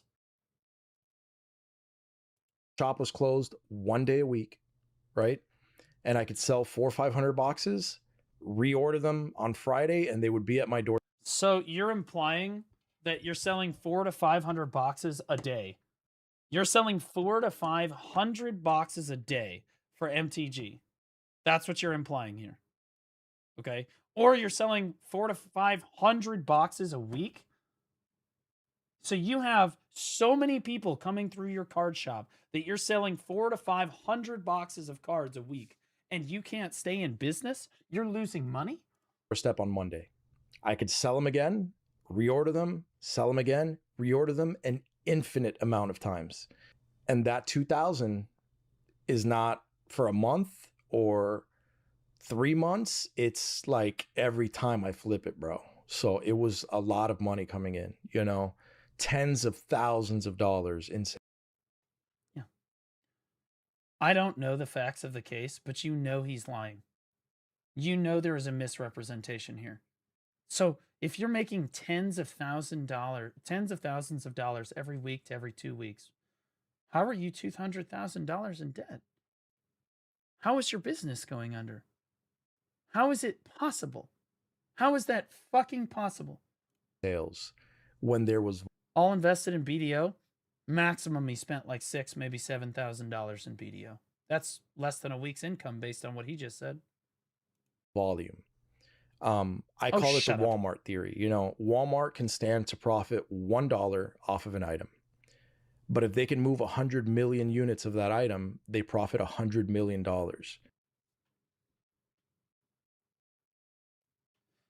What does Walmart have to do with that analogy? Why the fuck would you call that the Walmart, like, syndrome? Any business can do that. It's like the quickest math. And that's kind of how volume works. But suddenly, instead... No, that's not how volume works, because you might be profiting $1 off of the item, but it takes 70 cents to get the item to the store in transportation fees. So you're really only making 30 cents on each item, but it's actually different for every store. So your profit margins are actually variable. We call it, what was that, the variable pricing model? Something like that. I'm not even in finance. Instead of being able to burn and sell 1,500, 2,000 boxes in a month, now I get 10 boxes. Or this last Magic set that came out, Strixhaven, I got 3 booster boxes and 2 sets of commander decks. That was all I got, bro. All I got. So for months until the next set comes out, I get 3 booster boxes from this game. Pokemon gave me 0 boosters. Dude, that's like $15. Dude, you're good. You're definitely going to make rent now. You're fine. You're fine. Well, because you were making tens of thousands of dollars before, and so you have that money saved up. Right? Booster boxes. One Piece gave me 0 booster boxes. You see where this is going? Union Arena gave me a few boxes, right? So whereas I was getting 2,000 boxes in a month before and making $5 profit off each, now maybe I'm making 20, 30 bucks profit off each, but I'm only getting, like, as a whole store, 10 boxes for a 3-month window. It's not survival, bro. It's just not survivable. Compare that to 1,500 boxes in a month for one game. Dude, I have 100 and something thousand cards of singles right now. I used to get so many booster boxes. How do you think that it's sustainable that they're going to send you like thousands and thousands of boxes? Like at a certain point, your profit margin has to go up because they can't restock the product. It's called supply and demand. It's an extremely complicated concept that only the top end financial executives understand. I won't bother explaining it to you guys. Your brain is too small. That I would open 30 booster boxes for every Magic the Gathering set, put those all in the system, sell them on TCG Player as singles, and offer singles to my community. When Lorcana first came out, I would open 15, 20 booster boxes of Lorcana, pull the enchanted cards, send them in to get graded, sell the bulk so everybody that wanted to play or whatever wanted to collect could eat up the rest of the cards. Like, dude, I was getting product, bro. Lorcana X'd me out. And you, this company, I was getting product, so I opened all of it myself. I don't know why they don't want to send me any more stuff. and everyone's going through the same thing, bro. Everyone's kind of going through the same thing. But again, I'll get more into that when I make that video. Now they want Play Store requirements, which don't make sense. But that's a whole different conversation for another day. But again, Blue takes something and then he blows it up and it becomes dramatic, and it's the thing. It isn't dramatic. I'm just like you said, 400 boxes at $5 a box. That's $2,000 fucking dollars. Now you've inflated this to you're making $10,000 every 2-ish weeks. So you're making $20,000 a month. $20,000 a month, and you're $100,000 in debt because you're somehow spending more than you bring in. No, and he's really good at it. And that's why you guys are all like, oh, that Blue Squadron said it. It's a fact. You know, this guy's a dumbass, you know? And then everyone just like has the impression that this guy right here is a fucking dumbass, you know? And it's like. Did you just call my chat a bunch of retards? I'll have you know that chat is smarter than me a lot of the time. Isn't that right, chat? They might be retarded, but they're my retards. And part of the reason they watch me is because they feel better about being retarded by watching one of their own kind be worse than they are. Thank God I don't have it that bad. Mom, look at this retard. I didn't have mommy and daddy money, bro. So like, as stupid as neither did I may be, I was able to get to the place in life that I'm at. So what does that say about all the intelligent people that are watching this thinking I'm a dumbass? Like, what does that say about you? You are a dumbass. I didn't get lucky. I worked for it, and I've been able to achieve decent things, bro. You know? Do I even need to explain it? Do I even need to explain that? Like, do I even need to go into this? Like, holy shit. No, like I have a decent life. Even right now, when I'm struggling, I still have, you know, achieved or attained or gained a lot more than a lot of people in life, you know? And those same people say that I completely agree. Most people don't obtain failing as many businesses as you have tanked in the last 5 years. In fact, you're actually going for the Guinness Book of World Record of failed businesses within a short period of time. You've got an apparel brand and a like a gamer subs brand that is going to launch straight into the sand pit. It's going to add +2 to that fucking counter. Dumbass, you know, and I don't care about that. Like, I don't belittle those people because I've had nothing before and I know what it's like. And I know No. People that have nothing have more money than you right now. I would argue that most of my chatters probably have more money than you right now. Like, when I go outside and I see a homeless person, they have more money than you do right now. that I could return to having nothing. But I value the rich and the poor on the same scale. I value. I do not. Rich people tend to be worth a lot more to society than poor people. And it is not even remotely close. If you've ever met a fucking homeless person, you know that that person is probably not contributing as much to society as Elon Musk is. As much as you hate Elon Musk, you can probably agree on that. Them based off of their moral compass and who they are as people. But it's just to say, like, man, like if I'm such a dumbass and I'm so stupid, then why can't you get to my level? Like, why don't you own your own home? You know, why don't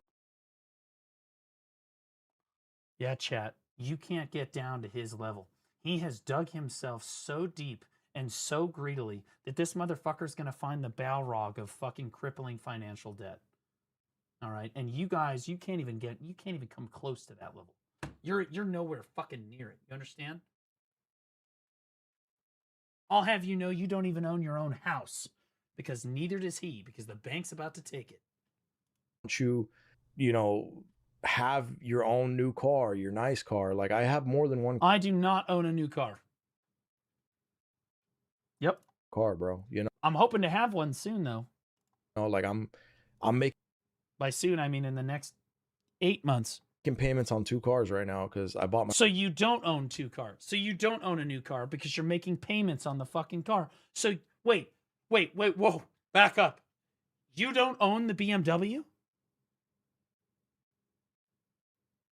So you don't have a $100,000 car. You have a car that you've financed. Thunder_knocked just resubscribed for 10 months. Sheesh. Dr. Knocked out over for 10 months, man. Appreciate you so much, buddy. Thank you. How in the fuck? Where did all of your money go? So you can't even liquidate. So my thinking is he can't even liquidate the car for 100 grand. He can't liquidate it. Oh, fuck, dude. It's so cooked. my mom a car too because her car burnt down, and I did what a good Mom, let me buy you a car too because I can't even afford mine. son should. And I went and I shouldered that responsibility, and I took her to the lot, and that was a moment in time for me. You know, I don't regret a second of it. And yeah, I've fallen behind What did you buy her? on car payments sometimes, and then caught him up, and then, you know, there's been the ups and downs, but she still has her vehicle. Wait, are you sure he doesn't own it? He said he's paying payments on 2 cars, which means he financed both of them, which means he doesn't actually own the car. When I defined owning a car, right, I say I own my Mazda. I owe no payments on that Mazda. It's a 2011 Mazda 3. That's it. If I say that I own a BMW, that means that I own the BMW, especially since he's talking about how much money he's making. I'm assuming he bought the BMW with cash. That was my mistake. He walked in and they were like, what if you didn't pay us any cash and you just paid us money over time that ended up accruing to greater than the total original value? And he was like, holy shit, you just said a lot of words. You must be really smart. I'm definitely going to do that.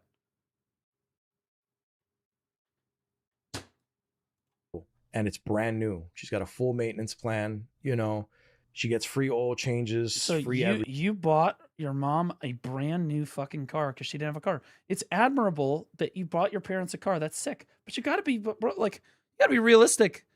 If my mom was like, I need a new car, Blue. I can't, you know, I can't get to work. We're not going to the Ferrari dealership. Okay? everything, bro. You know, I'm asking her, do you need AC? Like, realistically, be honest. How many wheels do you need? free tires, free, like I paid into all these extras so that she wouldn't have to worry about anything. Roadside, this, that. She doesn't have to worry about nothing. Her car has any issue, she takes it in, they fix it for free. And it's all brand new, under warranty. Like, sure, was it a stupid financial decision? Maybe, bro. But no account, maybe. I can say that at least once in my life, I was able to do something for the person that gave me life and that put me on this earth and that gave me the opportunity to have the beautiful children that I have today. And I don't. Did you marry your mom? She gave you the opportunity to have your kids? Now, hang on. What the fuck does that mean? I assume he kind of just said that If my mom awkwardly. told me she needs a new car, I'm buying her a Hot Wheels from Walmart. Because that's what you can afford. I'm assuming he misspoke. What he means is his mom, like, helped him get where he is and helps him raise his kids. I think that's what he means. I don't regret that for a second, and I'll never regret that. You know, having the opportunity. Well, maybe, but on the other hand, maybe Hercules has a different definition of keeping it in the family. To do something for your family is great, and I'll never stop thinking that way. So it is what it is, man. If you guys think I'm a fool for it, then I'll die a fool. But You are a fool. It's how I view life. And like I said, we're all very different people. 2 months ago, okay? So like 2.5 months ago. They've done 3 videos for you in the last 60 days. Whoa, man. They're really making their money. I bet if Note could trade it, I bet if Note was like, damn, 3 videos, which honestly would probably take it to edit Irk's videos. And guys, this is what I'm talking about. At some point in this video, he saw that I had like 200,000 views, and he's like, wow, that's actually really good for a channel his size. That's like exceptional, you know? So those of you that have been following my channel know that I stopped dropping full-length videos, and I was just playing Apex when I could, getting some content. And oh, that's true. He's gonna say that they're editing his YouTube shorts. Okay, so let me just preempt that, Irk. Let me tell you how much time Pixel has to spend fucking editing my YouTube shorts. Okay, I'm being respectful here because, you know, like, she edits the shorts on her fucking phone while she's at work in her free time. Okay, and she does like 1 to 2 shorts a day, and she does a great job. She gets paid. She'd be getting paid. Plus, we do need to watch. Oh, I'll talk about paid. You're gonna get paid, by the way. For last time, yeah, I got the. I did. We're talking about that. But she does great work. I have no complaints. But I know how much work Pixel is doing for how much she's getting paid, and I know how much work Note does for how much he gets paid. You know why? It's because I used to do it myself. So I understand how much it is comparatively worth. That being said, as the channel does better, they get paid more and more money because the channel is doing really well. It's just a reality. Like, but your guys are doing 1 short like a week, maybe 2 or 3 shorts a week. It takes them 20 minutes to get that job done. Working off of the reels, and my initial thought By the way, you know who told him to do YouTube shorts? process was, and I told him to edit them himself, that I was going to take those reels and start plugging in advertisements for it, like really like make funny kind of like, here's an Apex clip, you're watching it, and then I fall over a chair or something and say, check out this product or whatever, you know, like, I don't know, dude, I was gonna swing the shit, right? So 200K views, obviously, like he says, 3 videos in 2 months. Yep. I get it, bro. You know what I'm saying? But let's look at the analytics, right? You go to content. Oh, I'm looking at them. Let's go. Dude, have you ever heard of dark mode? Like, seriously. Last Invest. 28 days, right? Since I stopped streaming and playing and all that, I've only been dropping Apex shorts. And that was what was carrying the channel growth, right? So in the last 28 days, top shorts, right? So we got like a 34K, 33K, That's 25K. Really That's really good. This just reset because there was a lot more videos over 20 and 30K there. But like, let's say that we go last 90 days, right? This is what. All right. He's bragging about his shorts thing. Now I'm going to brag about Pixel. So Pixel started from nothing with a YouTube channel that was not the main channel. Okay. She worked this channel. This is her work. Okay. This is her. She's got 5.32K subscribers. All right. And she's done it in, I think Pixel's been with us for what? Maybe 6 months? Maybe 6 months. And she's already got over 5K subscribers. Right. Now, not all shorts are successful. Right. But that's not necessary. What is this? This is one of the top streamers in Naraka Bladepoint during a live event. He is live on stream. The guy shoutcasting, this is his shoutcasting thing. And he didn't realize that he was streaming this particular window. Let's see what he did. Party Teddy Bay is looking to be the main aggressor against Wenshen, and for that placement, because remember, this is 5 early game kills is going to be a necessity and making sure that by the final round you can go ahead and chill out. But as competitive as these players are, we saw Wenshen going to go ahead. Interesting. The best part of this is actually right here. You can see every time he bought view bots. Apparently, it's a much bigger problem over there. And they came to me about it because they know that I have a tendency for disliking these people. It's insane. Like, the Naraka Bladepoint streamer is sitting in the category. He's been in queue for 15 minutes. And the chat is, wow, that was a crazy event that just happened. He's been in queue for 10 minutes. This is one of the... Why does it have... What the f... That was a good short, by the way. Why is Why is my face a butterfly? Okay, now he's gonna get reported. Oh, it's a different one. It went to a wrong short. Kill your firstborn character. What pisses me off about these people is not even the moment that it happens. Because they'll admit that they got carried in the moment, and then 2 months later, they'll be like, stupidly butterfly when he comes out, and he's like, oh my god, I have so much gear. Oh my god, why are you... You are such a fucking bitch, dude. You are absolutely such a bitch. What the fuck is that? Caterpillar. Oh my god, why are you so ungeared? I hate them. See, she's doing a great job. She's doing a great job. She's fired, but she's doing an amazing job. But she's got 5.32K subscribers, right? But if you look at these videos, if I go the popular, right?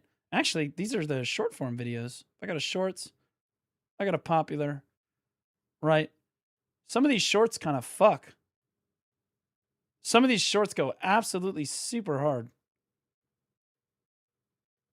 Going fucking ballistic. But like, even Pixel on her own, doing one short a day for the last 6 months is outperforming your entire fucking editing team that you are paying $800 a month for. Okay? By a landslide. Okay? What has been Wow, worked Blue on. Squadron, that was an amazing kill on that Kunoichi. This Black Desert Online gameplay is Guys, riveting. it's not funny. Okay? I only have like, I don't know. There's only, bro, there's not that many bots here. Okay. If you're a bot in chat, because they respond to me, if you're a bot in chat, type L right now. Okay, you can see that there are definitely a few not L's. So do you see how many real people are here? Apparently my one kick chatter. Technically three kick chatters. Right? So like a lot of these, where's the views, right? Like last 90 days, 53K short, 35K, 34, 33, 33, 31, 28, 26, 25, 24, 24, 23. We've been slowly working on changing how we do the shorts and seeing what works. What's we? Irk, tell us something that you've modified to do differently. These are shorts that we're getting, like, and this is why I was upset that I had to step away when I did, because these are shorts that prior to this 90-day period, we're getting, see, couldn't break 3K. Suddenly we go into the 4Ks, the 5Ks, 6, 7s, 8s, 9s, 10s, boom. And now a lot of videos, we're getting 20, 30, 40, 50K views. You see what I'm saying? So if you look at, you know, like, I don't know how to do this. Yeah, this is like last 90 days. Exactly. So, you know, even if you look at the last 28 days, right? There's a lot of videos. It's not just the three main. There were shorts that were edited, yada, yada, yada. Last 7 days. You see what I'm saying? So it's not just 3 videos. They were still working. The type of content just changed. So it's just like each one of those shorts takes like fucking a minute to edit. Again, like I knew there was going to be a lot of shit like this because I know Pixel actually takes more time to edit her shorts than he does because they're more edited. You saw like the butterfly thing?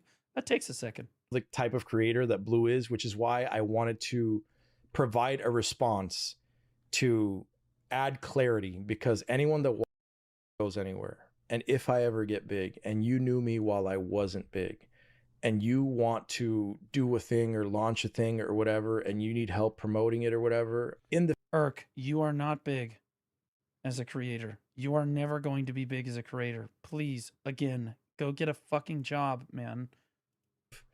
That doesn't matter, you know, because he's done right by me already. And if he doesn't want to put his brand at risk in order to help support one that I'm upstarting. Why are you fat and bald? I'm working on the fatness, but the bald is a genetic thing. That's perfectly fine, bro. He's A-okay in my book, bro. Blue's a good dude. And that's why, regardless of what he has to say in this video, that's why I'm treating it the way that I am. Never give up. No, that's like you know, at a certain point, most of us would at some point in their life wanted to be some. I'm going to be a professional football player. I'm going to be a professional baseball player. Yeah, we let that go, and you became an accountant. Because at some point, you need to be realized that like you're just not cut out for something, right? Like it's just a reality. And maybe the next. And I agree with that. I want to say that I agree with that. And that's exactly what this video was. You still haven't faced reality, though. You haven't. You gave up gaming. Dralken Hunter just But did you resubscribed really? for 33 months. 33 months getting blinded by this sexy bald man. Draken Hunter, welcome back for 33 months, buddy. Appreciate you. Thanks so much, man. Almost three full years now. You know, I said like, hey, I gave this up. I tried, bro. I tried hard, or at least what hard looked like for me. He might not think that I gave it an effort, but I gave it an effort given my current circumstance at the time. Like I was in school full time, taking 4 classes, turning in assignments, trying to raise kids, having really young kids. Admirable. Business5 just resubscribed for 17 months. Business5, welcome back for 17 months, almost a year and a half, buddy. Thank you so much, buddy. My youngest isn't even 2 years old right now, bro. And I've been going on a downward spiral for 2 years now. So having a baby, having to care for like a fresh baby and like raising them and all this through full-time school, trying to work on this business, that business, doing shit on the side for people, trying to flip shit, you know, like it was a lot, bro. Trying to stream full-time and then get off stream and then go and figure out the business and yada yada. Like that was this video. Like my realization, like getting kids when you're in debt is crazy work.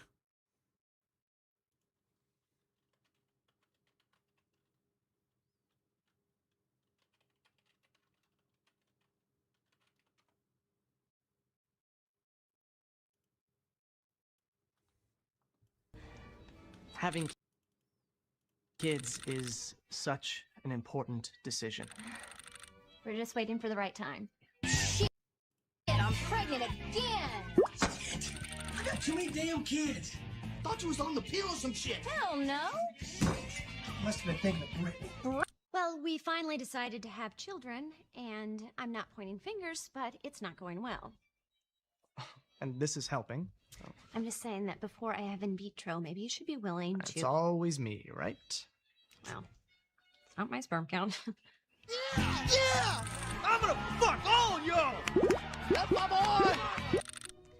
Unfortunately, Trevor passed away from a heart attack while masturbating to produce sperm for artificial insemination. But... Guys, if that's the way that I go out, I want you all to know that I died happy, okay? I have some eggs frozen, so just as soon as the right guy comes along, you know. Okay. That's what you're watching right here. Like I'm not cut out for this, bro. Maybe I'm just like I'm a shit creator, bro. And that was the reality. I'm still making these videos because I think they're important, and I think that if anything, people could learn from my failures or learn from my... Yeah, people could learn from your failures because you're not. You have all these failures and you're pretending to take accountability for them, and then you launch an apparel brand and a fucking gaming supplement, workout supplement, whatever the fuck. Story, bro, and it's important to me to put it out there. But sometimes you got to hang up the gloves. I don't give up hope though, man. I dream of a day where things can be really good again. And I find myself in a really safe space, and I learned a lot from this.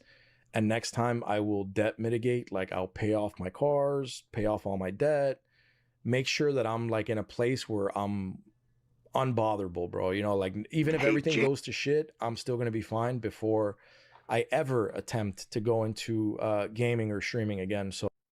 And you went to a sperm bank? Yes, I did. I donated sperm. Oh. Huh. Ooh. Maybe I'm the father. Well, this is a highly exclusive establishment. So. Next to the IHOP?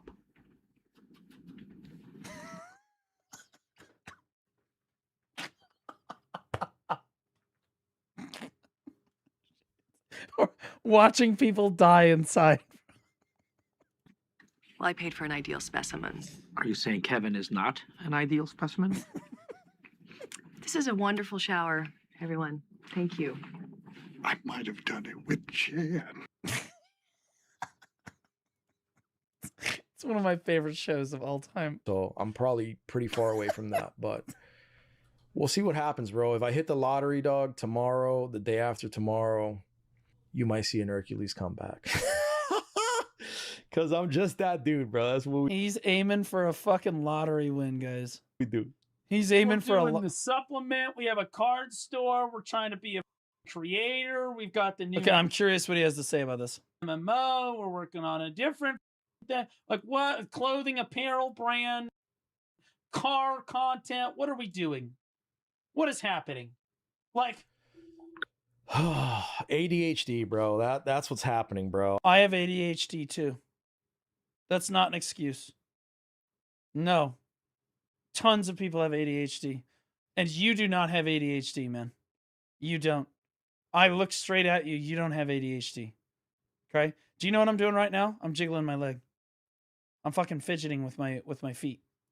Okay? I've got ADHD. That's why I can go live for fucking hours and just like go nuts. I could also just yap about shit all the fucking time. Okay?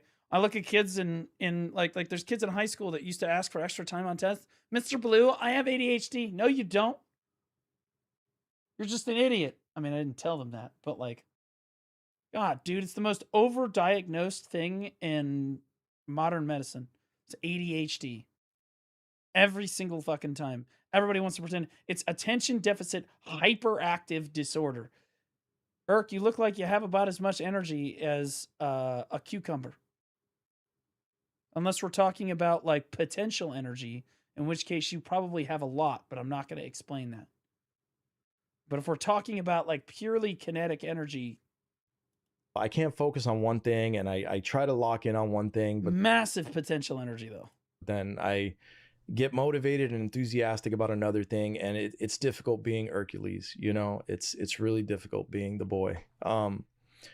But I'm going through it the best I can with the brain that God gave me, bro. I'm trying my best, but it's really hard for me to stay on track with one thing. I think that Irk has a massive heart, and I think that he is a genuinely good person. I do. That's why I'm being so hard on him. It's because I really want him to like get a job and be successful. I think that the best part, I think that Hercules is in an industry of I used to horrible get human smoked beings. in basic for moving my feet at attention. Yeah. Like, I think that Hercules is in an industry of people that most content creators would sell their own mothers down the river, down the river for 5 minutes of front page prime time.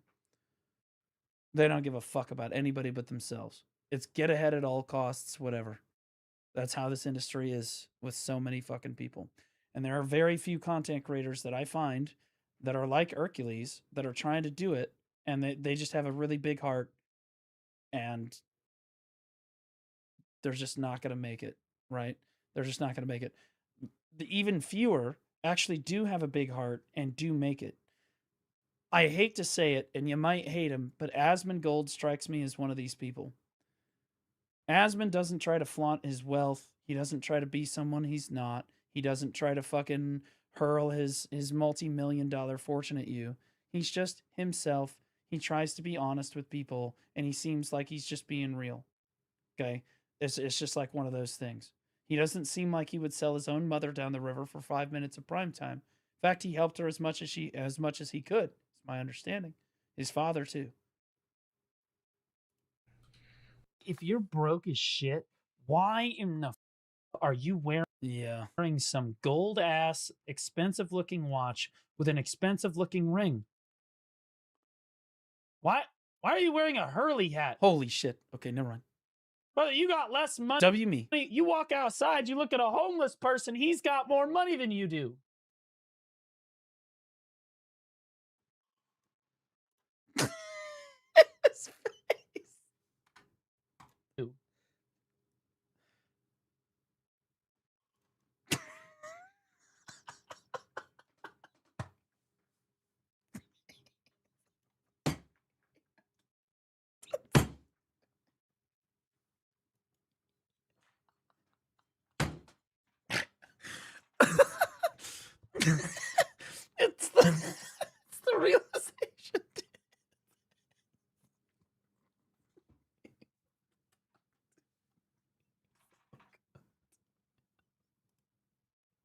Not to mention the shit behind you in this room. Is this just a PC just sitting on the shelf?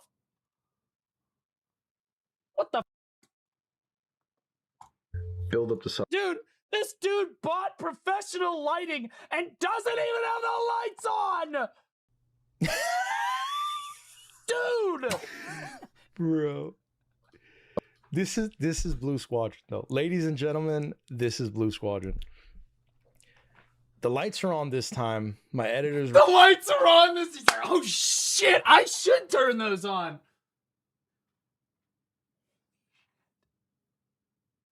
were like, "Yo, turn your light." Jesus, it's like, remember, bro, do you guys remember when Shoe on Head insulted Hassan because of the way that he dresses and then said he doesn't suits? And she ulted him so hard that Hassan has been wearing suits ever since then, every fucking day. Like, that's basically what happened here. This motherfucker's gonna have the lights on in every fucking video. Lights on. Blue's also pointing that out.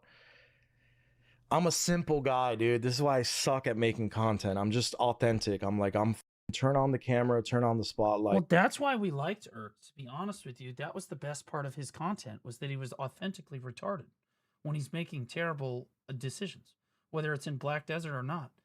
You know that he's this is just who he is. This is not a joke. This is not, well, it is a joke, but it's not, it's real. This is not, he's not faking this. This is reality.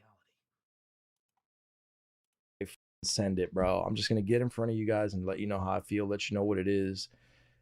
Keep it real, bro. But this is what I'm talking about when I say that Why do you have fans back here now? Before I saw the computer and you were like, "Oh fuck, cut that out. We don't want to show people that we're." And now you've got just computer parts just sitting on the shelf. Blue is lightly disconnected. This expensive. You've also got a G502. Ass looking watch. I will show you guys, right? It's a Citizen watch, right?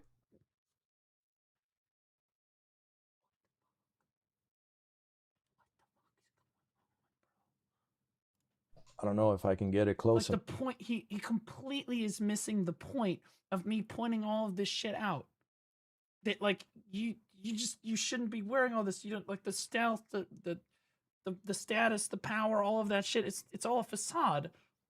I'm basically watching North Korea right now. It's all about the appearance.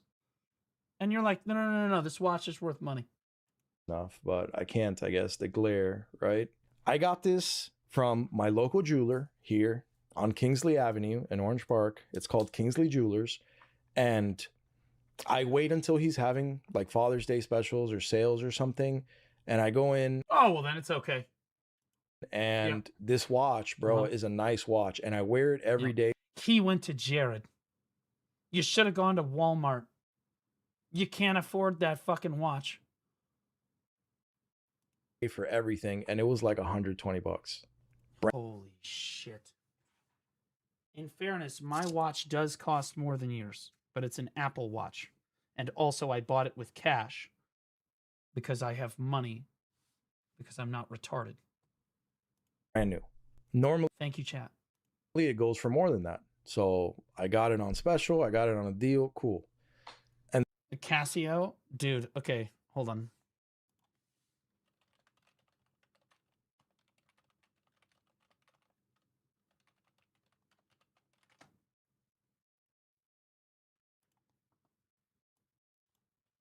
I need one room.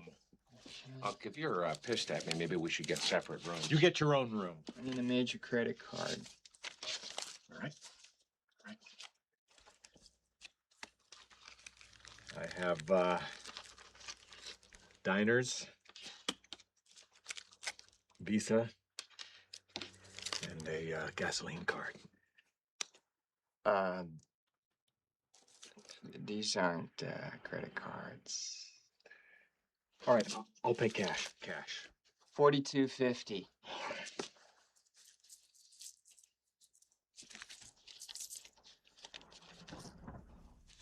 How about $17? I can't do that. Please. Have mercy. I've been wearing the same underwear since Tuesday. I don't know how you guys know that. I can vouch for that. I don't own the place.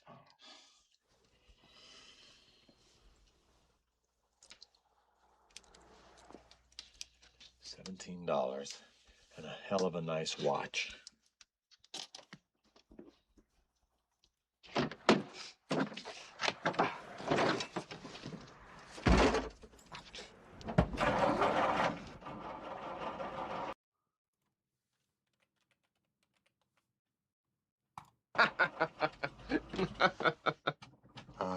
Would you like a room? That's my fucking 2000 level Mazda right there, baby. I got a slight problem here. I don't have the 4250. Do you have $17 and a good watch? No, I don't. I have $2 and a Casio. Yeah. Just had to do it. Just had to do it. That's Eric right here. And the things that he's pointing out, this ring right here, right? I don't know if you can see it. Holy fuck, dude. What are we doing? But I'm wearing a pinky ring. You know, it's not because I think I'm some kind of pimp, bro.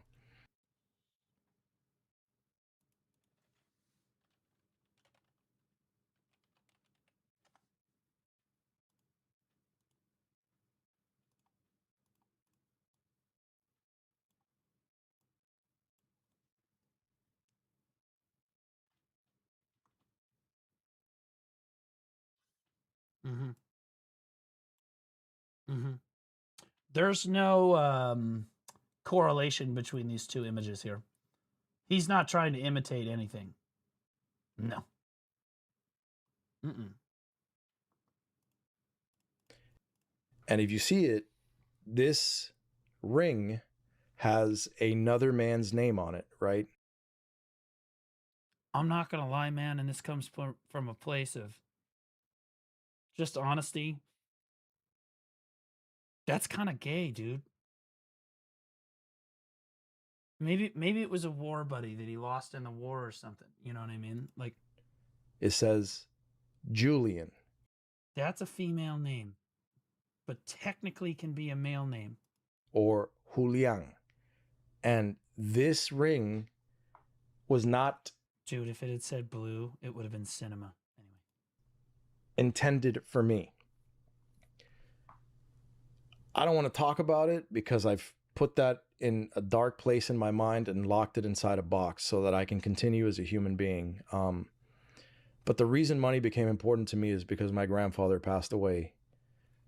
The reason that money became important to me is because I wanted to live not in a box under the highway. We all have our motivating factors. Both my grandfathers passed away of cancer. It was a really dark time, and I didn't have money to bury him. And I have to live with that for the rest Cremation. of my life.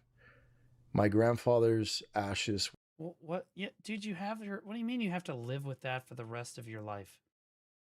You mean like real, like legitimately because you have his ashes in the room? Because then, from that perspective, yes, technically you do have to live with that decision for the rest of your life.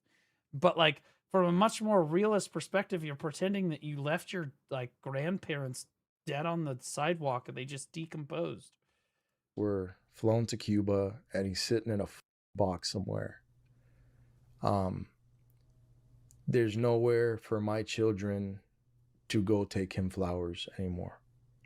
I don't want That really sucks. I don't know how money could have fixed that, but to talk about it anymore. But this is one of two items that I have from my grandfather. And it was initially given. So your grandfather, the apple hasn't fallen much further from the metaphorical tree here, is what you're telling me. I bet you're a spitting image. To his son's son, you know. I am his daughter's son. So it was given to my nephew, and my grandmother gave it to him and was heartbroken when I thought he wasn't gonna say the story, and then he she said the walked into story. the room one day and saw this ring on the ground, and he didn't even know it was there. He just was playing Call of Duty, had it thrown on the floor. Your grandfather was playing Call of Duty? And she cried and she took it from him, and she told me that she wanted me to have it. That had to be she's maybe her husband. I don't. So, in your super sentimental ring story, you're talking about how some dude threw the ring on the floor and didn't give a shit about it because he was playing Call of Duty. Okay, now Because she had given me his wallet with the last few dollar bills that are in his wallet. And she gave me some of his hats. That's on my mother's side. On my father's side, was he a big Hurley enthusiast?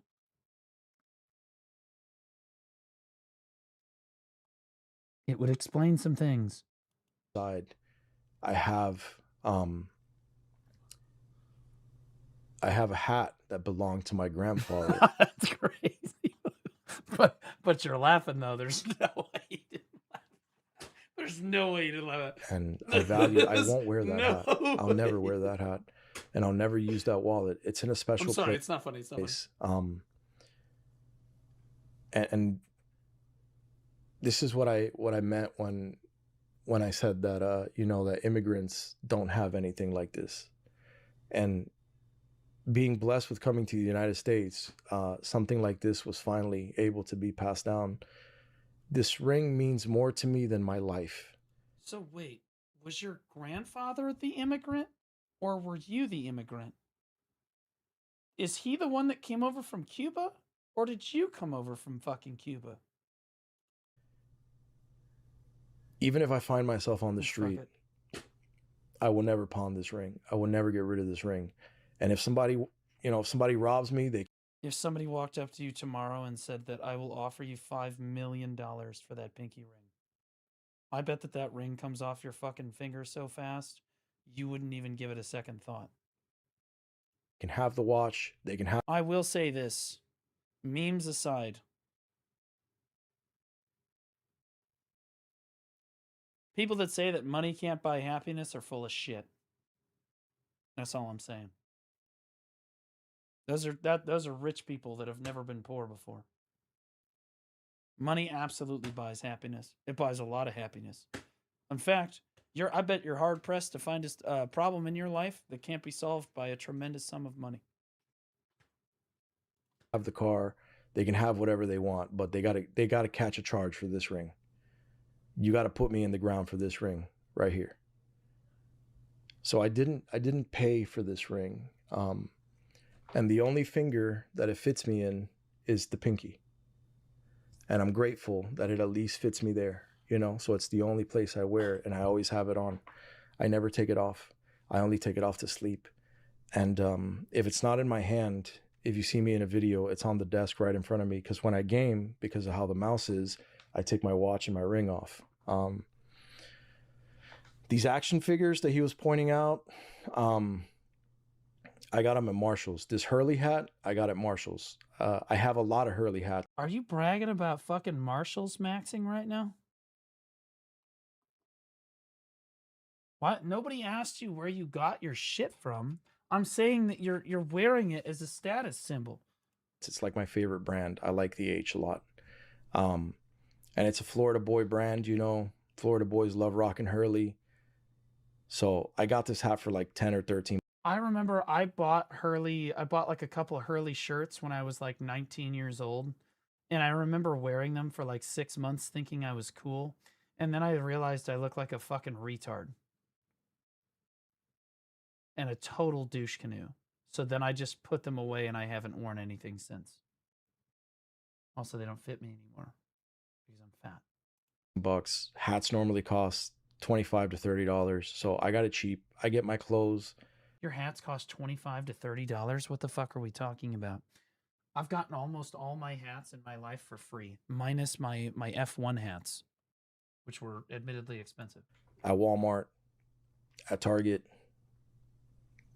at Marshall's, at Ross, and I paid like $8 to $13 a shirt.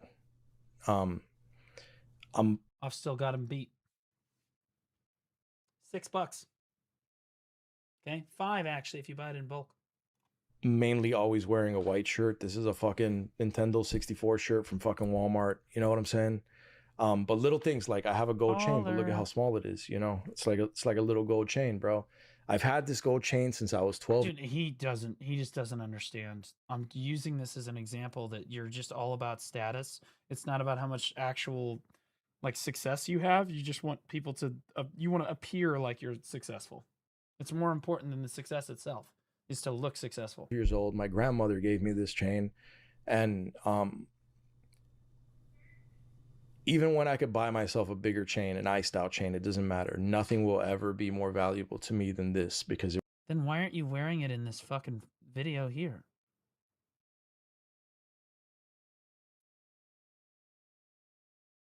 Holy caught. What the fuck are we doing? it was given to me by someone who I love dearly and care for.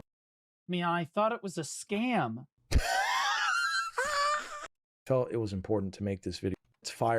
You Emailed me. What? For English Pioneer testers again to do some. Oh yeah, he beta tested this fucking game. This game? Yep. These people emailed me. I thought it was a scam. It's true though. They did. No, I don't have time for that shit. God. No, thank you. Damn, the disrespect on Ro is crazy, bro. I can't speak for Ragnarok Online 3. I don't know how that's gonna go. I'm still in the group chats and I'm still like a job to do, and he's phenomenal at the job that thank you so much for subbing. My hat is off to you for the amazing experience that you've given me. Thank you for the beautiful comments on my last couple videos. I will do my best in refining these videos and doing a little bit better of a job. Is that more lighting that you're not using? How much lighting did you buy? How many lights are But in the room I love y'all, right man. now? That's all I can say. Your boy Hercules is out. Catch you in the next one.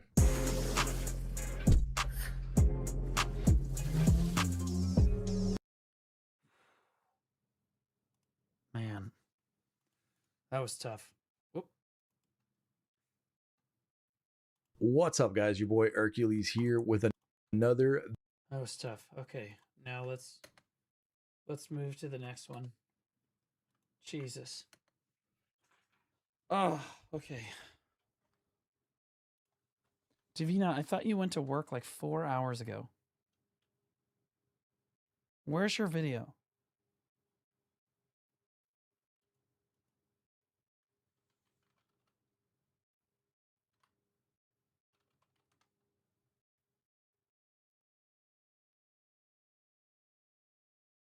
Okay, so I'd be scared if any of these were used. So where's yours at? It's in the Discord. Okay. Reckless_Gator just gifted 10 subs. Yo, Reckless Gator 10 gifties, puckers. Yo, can you get some W's in chat for the Oiler? Is it this one? Is there a certain line? Okay, so guys, are you trolling? This is 54 minutes. Dude, I don't know if I have 3 hours today to get through this fucking video.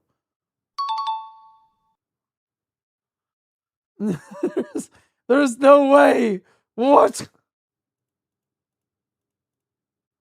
My grandmother died with cancer, calling me a vagabond. What the fuck does that even mean? I was fucking retarded in that time, but until today, she's the parent that I love the most. Not because she gave me something, but because she raised me as the man that I am. Good for you, man. I'm not sure how that's relevant, but good for you. Reckless Gator, thanks for the prime sub, but I appreciate you. Bro, sister.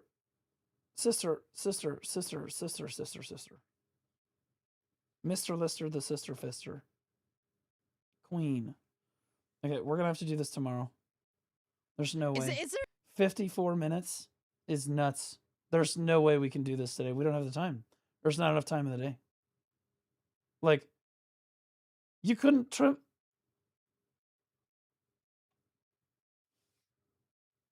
Okay. Okay. React videos are ideally like 20 to 30 minutes maximum in length. because then I'm going to make them 40 to 50 minutes.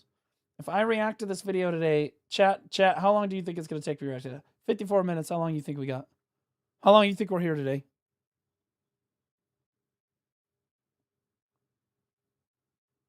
Two hours, minimum 3 hours. Yeah, exactly. Check mine. What's yours? Check Naif Mira. Who?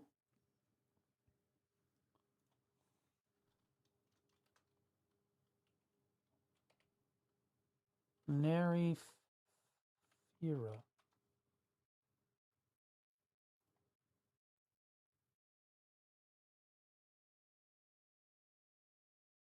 Which one?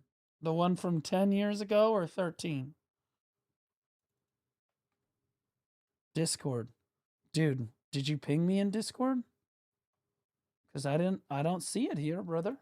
It's not in here.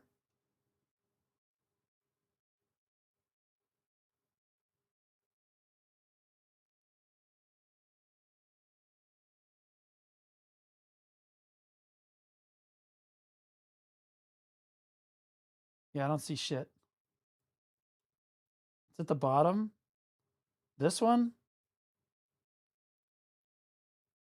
This is from IKEA. That's not you.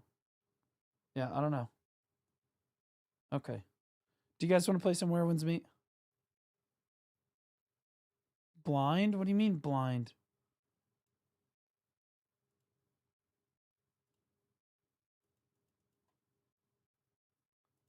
I can't click it. I'm retarded. I can't click the... I legitimately can't.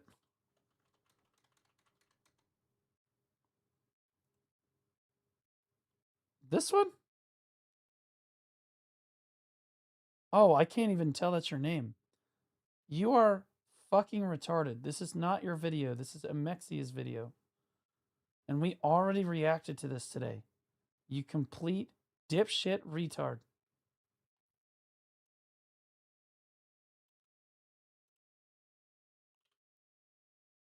Today's the last day of This is 4 minutes long, so this one's pretty Black quick. Deserts to the Fierce Red Battlefield event.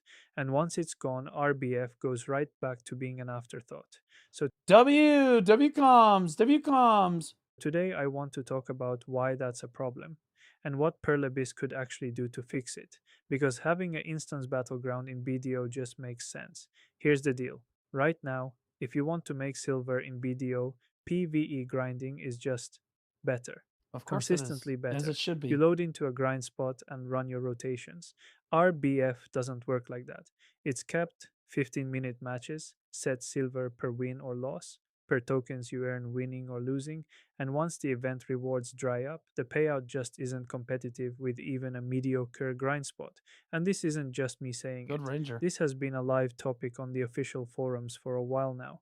Choice, a well-known name in the streaming and PvP community, put up a suggestion post a while back specifically about bringing RBF rewards up to parity with PvE income, and even Pearl Abyss has acknowledged it directly. Their own global... Okay, so rewards are not going to make RBF a good game mode, in my opinion. I'm watching this because, you know, he went through the due diligence of making a video, so I'm going to let him state his opinion. But we've seen time and time again that PvP rewards do not make people engage with PvP. If the rewards for RBF were some of the best silver in the game, you still wouldn't see a whole lot of people engage with it. And I state, for example, hardcore servers. Hardcore servers were such a shit PvP game mode, but you made 900 million silver for 10 minutes of work. And by the end of the hardcore server, no one was doing it. Why? It was a shit fucking game mode. It doesn't matter. PvP is not about the silver per hour that you're making. PvP is about how many bodies you can fucking stand over and teabag regularly. It's the principle of the matter. I can't tell you how many sieges, GVGs, node wars. I've lost billions and billions of silver. Net negative tens of billions of fucking silver. But you know what? Best fucking sieges of my life. Why? Because it's not about the money. PvP is not about the fucking money. It's about the fucking skills. Anybody that says that rewards are going to make a PvP game mode better, you should immediately be like, okay, does this person understand how PvP works? lab patch notes this year said, quote, I guarantee you, he does a lot of PvP, right? But he doesn't really understand what makes people engage with PvP. Choice is the same way. He also does not understand what makes people engage with PvP. That's why he went to the development team and told them if you just buff a bunch of the rewards for Node Wars, RBF, Siege, hardcore servers, etc., lots more people would engage with the game mode. And that was simply factually inaccurate and has led us completely astray as a community. Continued efforts to balance the rewards from different content so you can earn silver and enjoy PvP at the same time. So the devs know It would be ideal if you could make silver and enjoy PvP at the same time. That is granted. 100%. If the PvP game mode is good, it would be amazing if we made silver doing it. That's great. the community has been asking. The event we're losing today was a temporary patch on a permanent problem. And here's the thing, it shouldn't be controversial for PvP players to want to make silver from PvP. Nobody blinks when a grind. I bet if they made the RBF event a permanent thing, RBF would just be dead. The only reason that the RBF event is even popular is because people are like, sure, I'll do it this week because of the event. But if it was available every week, people would just stop doing RBF over time. Wants efficient silver. They'd just be hour. like, it's a chore. I don't want to do that. But the second PvP players ask for the same thing, it turns into a whole debate. This is an MMO. If PvE is a viable income path and PvP isn't, you're not offering players a choice. Letting PvP be a real, sustainable way to fund your character isn't a handout. It's just respecting that people play this game differently. And this is where I think BDO has a real opportunity, because other MMOs have this already. World of Warcraft's arena has run for 2 decades as a mode people queue into, purely because it's fun and it progresses their character, not because it's mandatory. Yeah, we have AOS. New World's Outpost Rush, rest in peace, is a large-scale, low-stakes PvP mode built specifically to be approachable and rewarding without demanding a competitive mindset. Guild Wars 2's World vs. World is maybe the best example. It's persistent, it's got scale, and it rewards participation without forcing anyone into ranked style. My understanding of World vs. World content in Guild Wars 2 is that it really only offers you horizontal progression. It doesn't really offer you like crazy monetary rewards for your gear. Pressure. None of these modes require you to be a top-end PvP main to get value out of them. They're just fun, rewarding, and they respect your time. RBF could absolutely be that mode for BDO. The scale is already there, up to 40 players, big open skirmishes. It just needs the reward structure. Now I'm just pissing Node off because he's trying to figure out where to put the chat and post, and I just keep moving my camera like an asshole.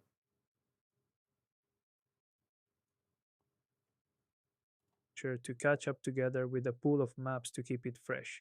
I want to get concrete here because there are 2 changes that he's gonna put it in the fucking middle row. would move the needle immediately. First, buffs should be free to use in RBF. That is true. Agreed. Right now, buffing up before a match can cost hundreds of millions of silver, and that silver a lot of players simply don't have. Top-end players can pop buff after buff without blinking. I don't mind. I was gonna say I don't mind people having to use consumables in RBF though. I don't think that's really a fundamental problem.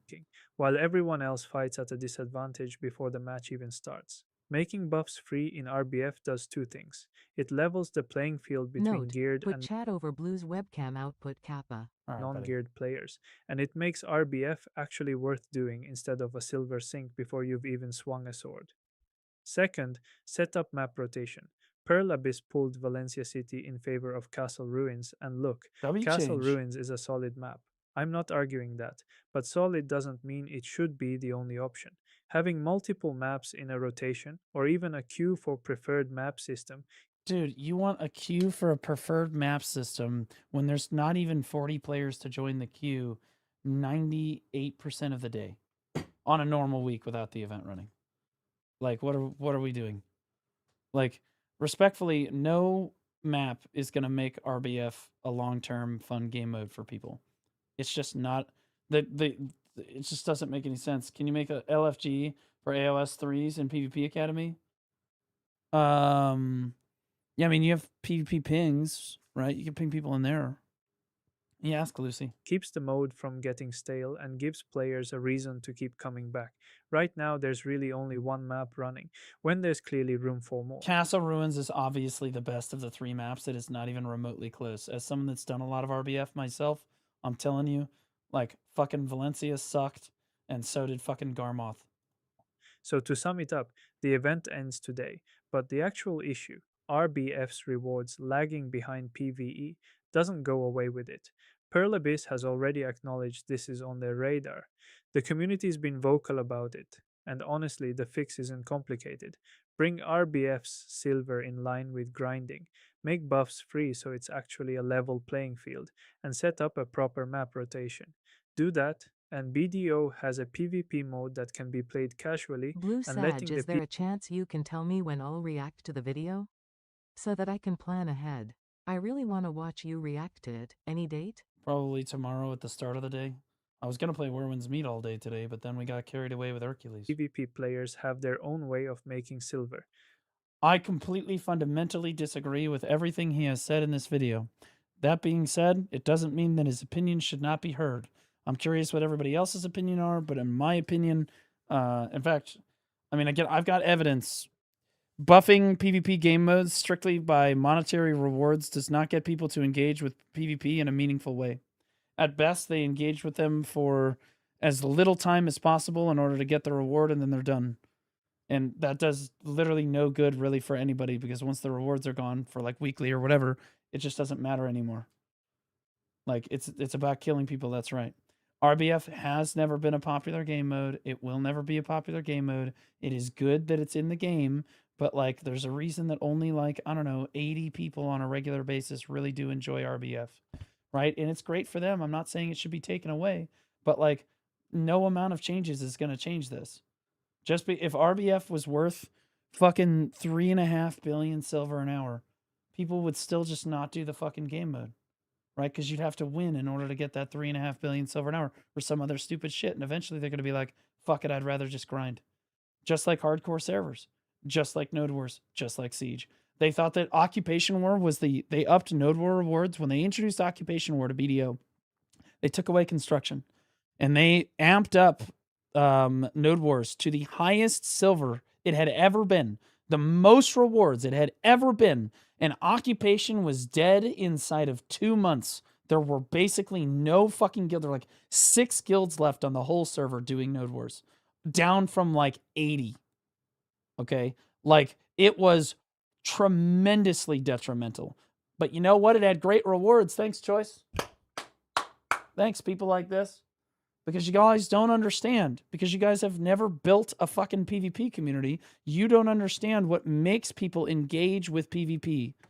You don't. You've never been in charge of a fucking PvP community. You've never been in charge of building a fucking PvP community. Period. Right? And you can say, oh, well, Choice builds his stream community. Yes, very different. Very different. Like, it's like trying to engage people with PvP does not mean giving them good rewards. It just will not work. Any game mode in the history of the game can show you this. Like, eventually people just see it as a chore. They engage as minimally as possible, and then they stop engaging after a while. It's really popular at first, and then it goes right back to where the fuck it was before.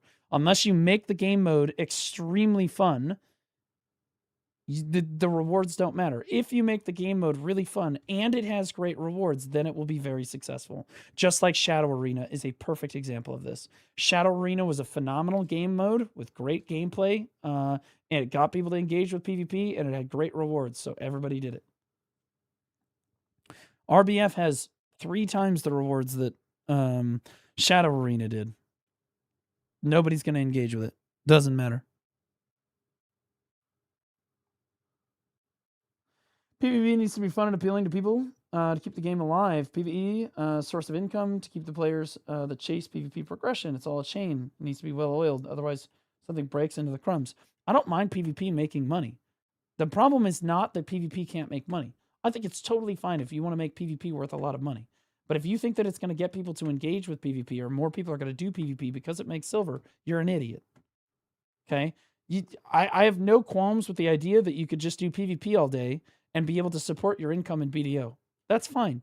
But I am saying that no one is actually going to do that if the PvP game mode is garbage. It's just the truth. RBF is too simple. It's not simple. It's not the problem that it's simple. It's that an FFA is not competitive. Like, it's just not. Milla 1104 Chair Dex 100. I think Guild Wars 2 has done it very well. You're not pressured to play a certain mode. You get rewarded the same if I remember correctly. So you just play the mode you like all the time. Yep. All right. This is Pistanity. Fuck it.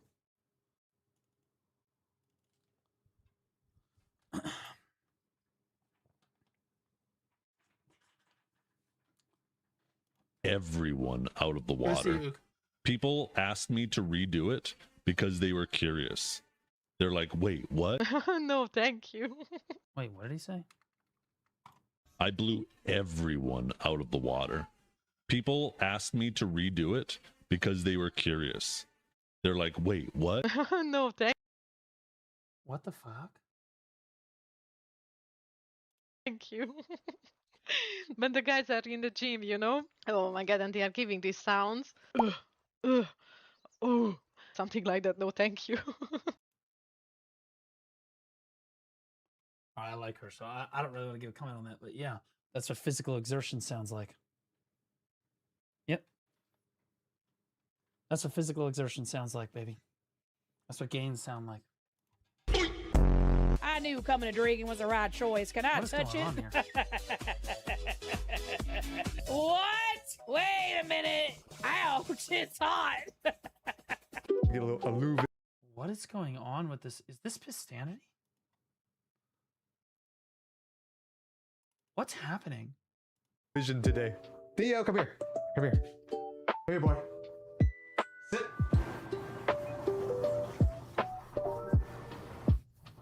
Good boy. He's so gentle. He tries not to bite me. What a good boy. Who's a good boy? This guy is a super attractive guy. He clearly has money because he's living in like a crazy good house. He's really happy. He's got a cat. He's super lucky. He's got a fucking he got carried on his fucking, what is that, the thing, the Ebenruth Knoll or whatever the fuck. I hate him. He's just too nice. He's too perfect. Who's a good boy?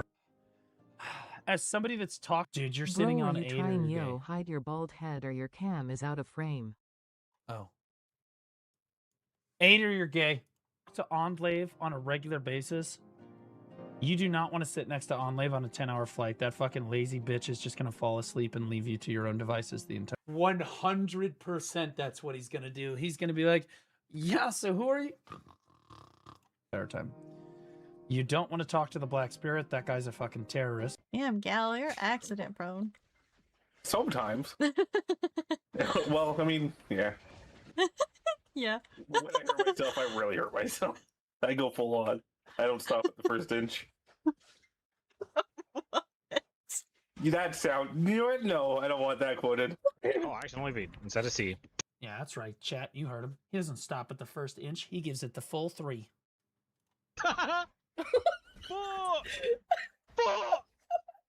Why am I learning a new class? I'm being violated. Help! No, my buddy!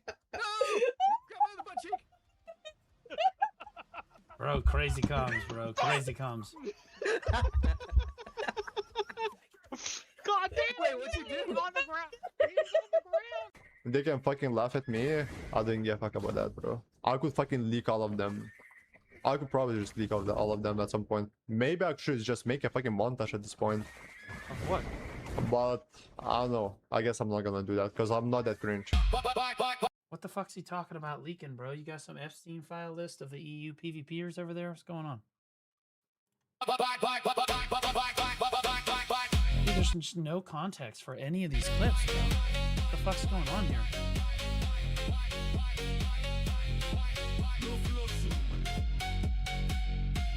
Doxing? If that's true, it's cringe. Yeah, this guy's goated. Ну, хапи.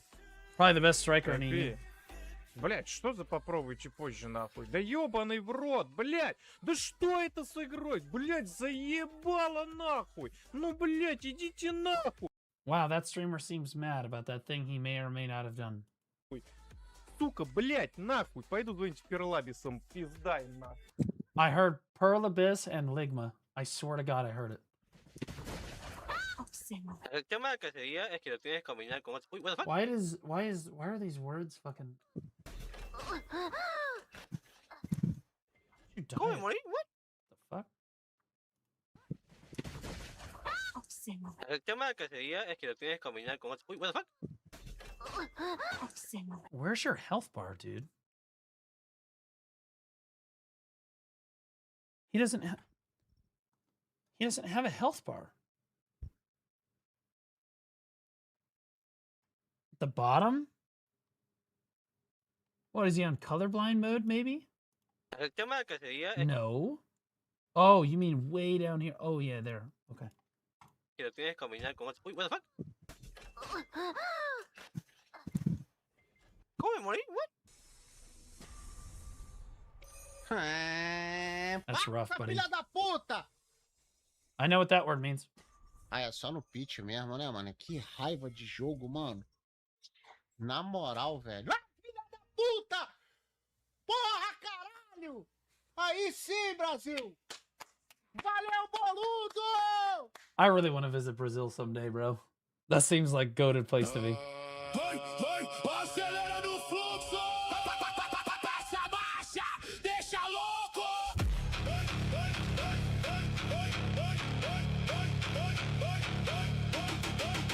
Yo, could somebody hit this guy? What the fuck is going on here?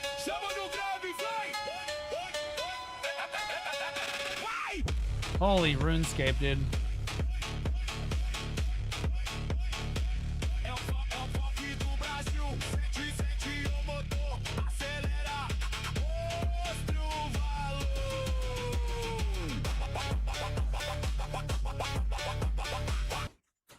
That clip is the exact reason why most people don't engage with RBF at all. Every single one of these people that just died right here is here to get their fucking weekly, and they fucking hate this game mode. In all likelihood.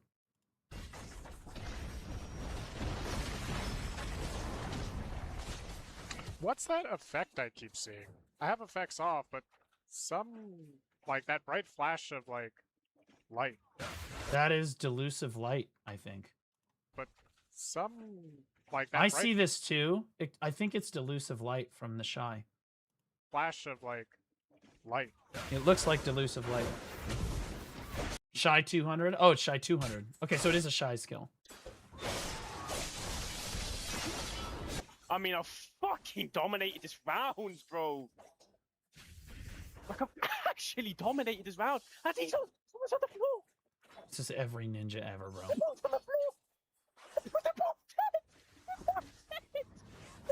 Dude, every ninja ever.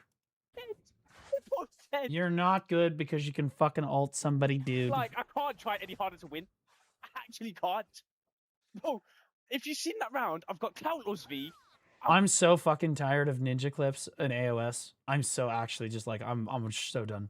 We're on like month 3 of fucking ninja AOS clips. My fatigue has fatigue at this point. I have no sympathy for these people anymore.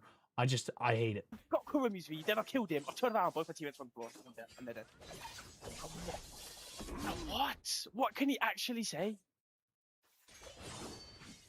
Oh my god, man. Surprise coupons literally just dropped, brand new. I wanted to bring it to you guys ASAP. So here it is. For the next 7 days, there's gonna be a new coupon every day.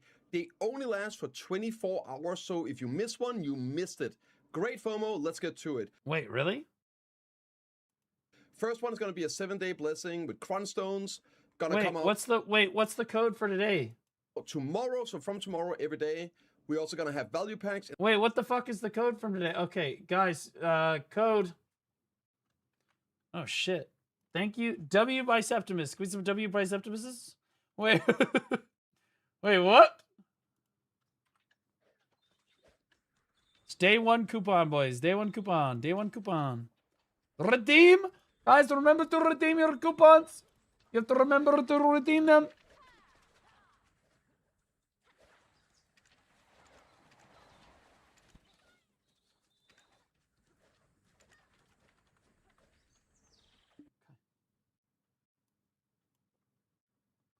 Day 2 midnight gift? Wait, is it Blue already out? open AOS menu.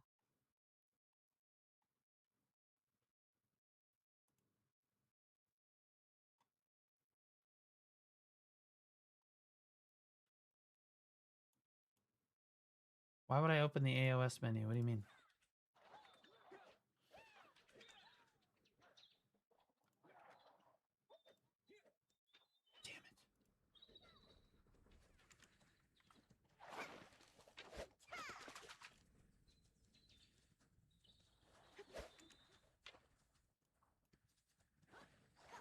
So, we already looked at this today. It's all the, like, the...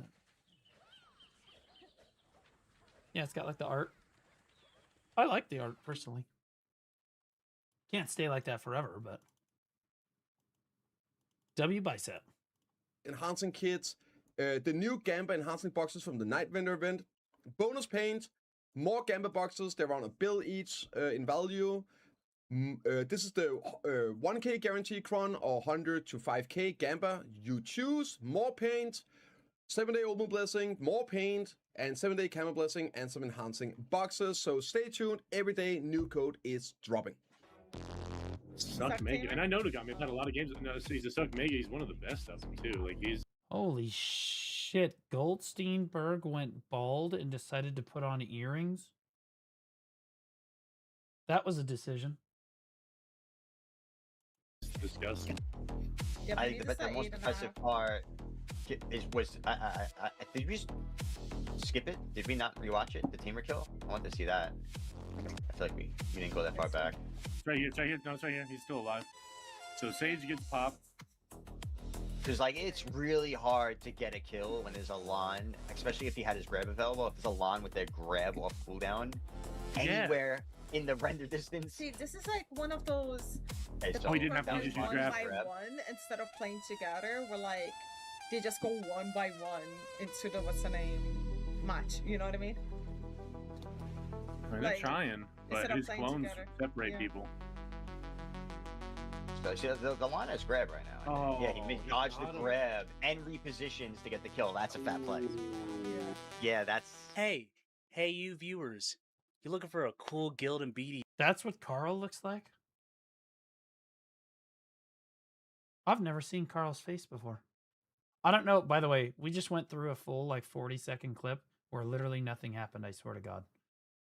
What the fuck is going on with Pistanity this week, dude? It's not Carl, it's Shaboy Carl. Oh, yeah, different Carl. Yo, just to kick and relax, node war a few times a day. Well, I thought that Shaboy Carl and Carl were the same person. Not gonna lie. Up until about 20 seconds ago when chat corrected me, and I was like, oh yeah, definitely. I know that those are different people. Yep. no further. Laconic is the guild to join today. That's right. You should just join the PvP Academy. And then you can go join them when we're done. Over here, we're kind fellow folks, like-minded equals, and not racist at all. If you join us now, we have... Well, now I'm definitely not gonna fucking join. Well, Blue, you can't join that fucking guild. They're racist. Even better. E-girls in the guild, and we'll...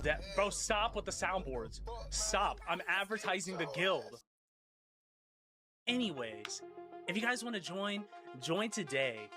Hit up Clappers on Discord or King. What the fuck is your shit called? This dude doesn't even know his fucking officers. Is crazy. This guy doesn't even know who the fuck to contact for his own goddamn guild. Is absolutely wild, bro. You had this all prepped ahead of time. All you had to do was read a fucking script. Like, for real, for real. Like, what are we doing?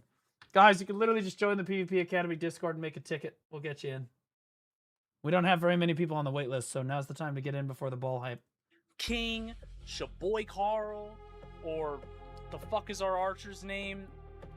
Richie on Discord. Richie.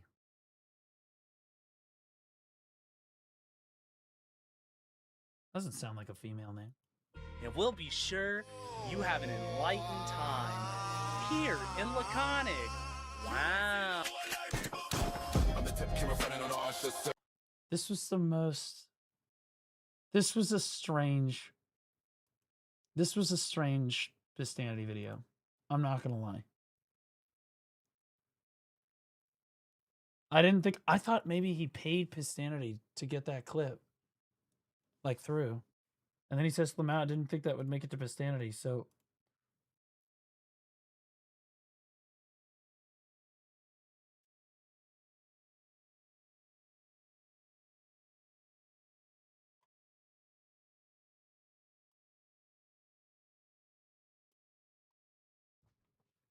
I love all of my viewers. I do. I love all of them. They're good people. Sometimes completely psycho, but you know what? That's honestly probably one of the least weird things I've seen this week. You know, just a couple days ago, somebody was saying they were going to shit on my chest. It's so sweet.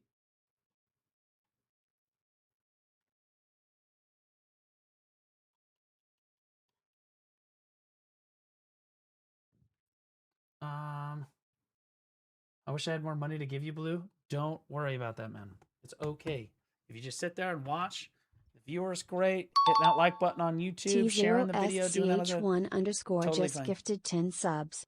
Whoa, Tosh 10 gifted. Holy shitballs. Oh my god, bro. We're making money today. My goat. Holy shit. Guys, the question here is, do we play Where Winds Meet today? Because I would only be able to play it for like 50 minutes. Or do I just save the whole thing for tomorrow?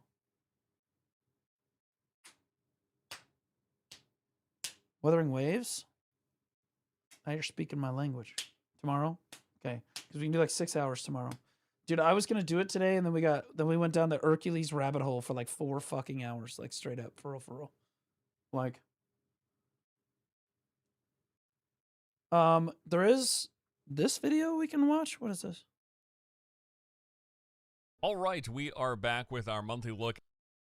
Best 10 games to play in July. Guys, we're going to be on this list. Black Desert's going to make this list. Over, under. Give me a % chance, guys. Give me a % chance. Honestly, maybe Throw to Liberty unironically makes the list. You know what I mean?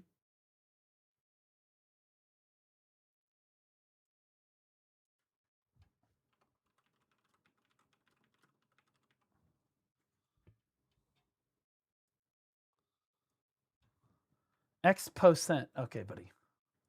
All right, buddy.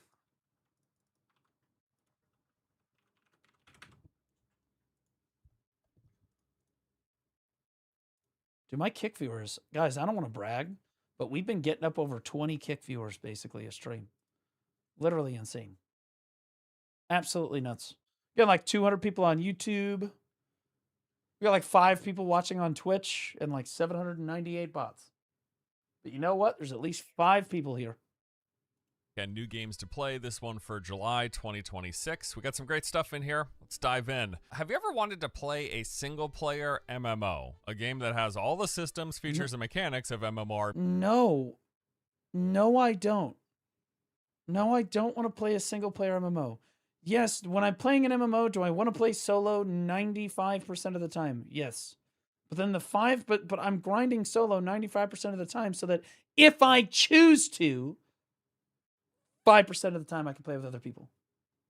RPGs just without the other people? Well, if so, you're in luck, because Echoes of Einkrad looks to be delivering that exact thing. Honestly, the game seems pretty legit. We got a cool visual style, solid-looking combat. It's a bit more anime than I tend to prefer, but that's just the game's origins being based off of Sword Art Online. And yeah, the gameplay, from what I've seen, has my attention for sure. In fact, there's a playable demo of the game that came out during Steam Next Fest, so we've had all sorts of hands-on impressions out there, and overall, it seemed fairly positive. So this isn't a big open seamless world, but rather the game features these expansive open zone environments. It's also a fantasy world. You're gonna get the typical assortment of biomes with forests, swamps, deserts, mountains, and plains.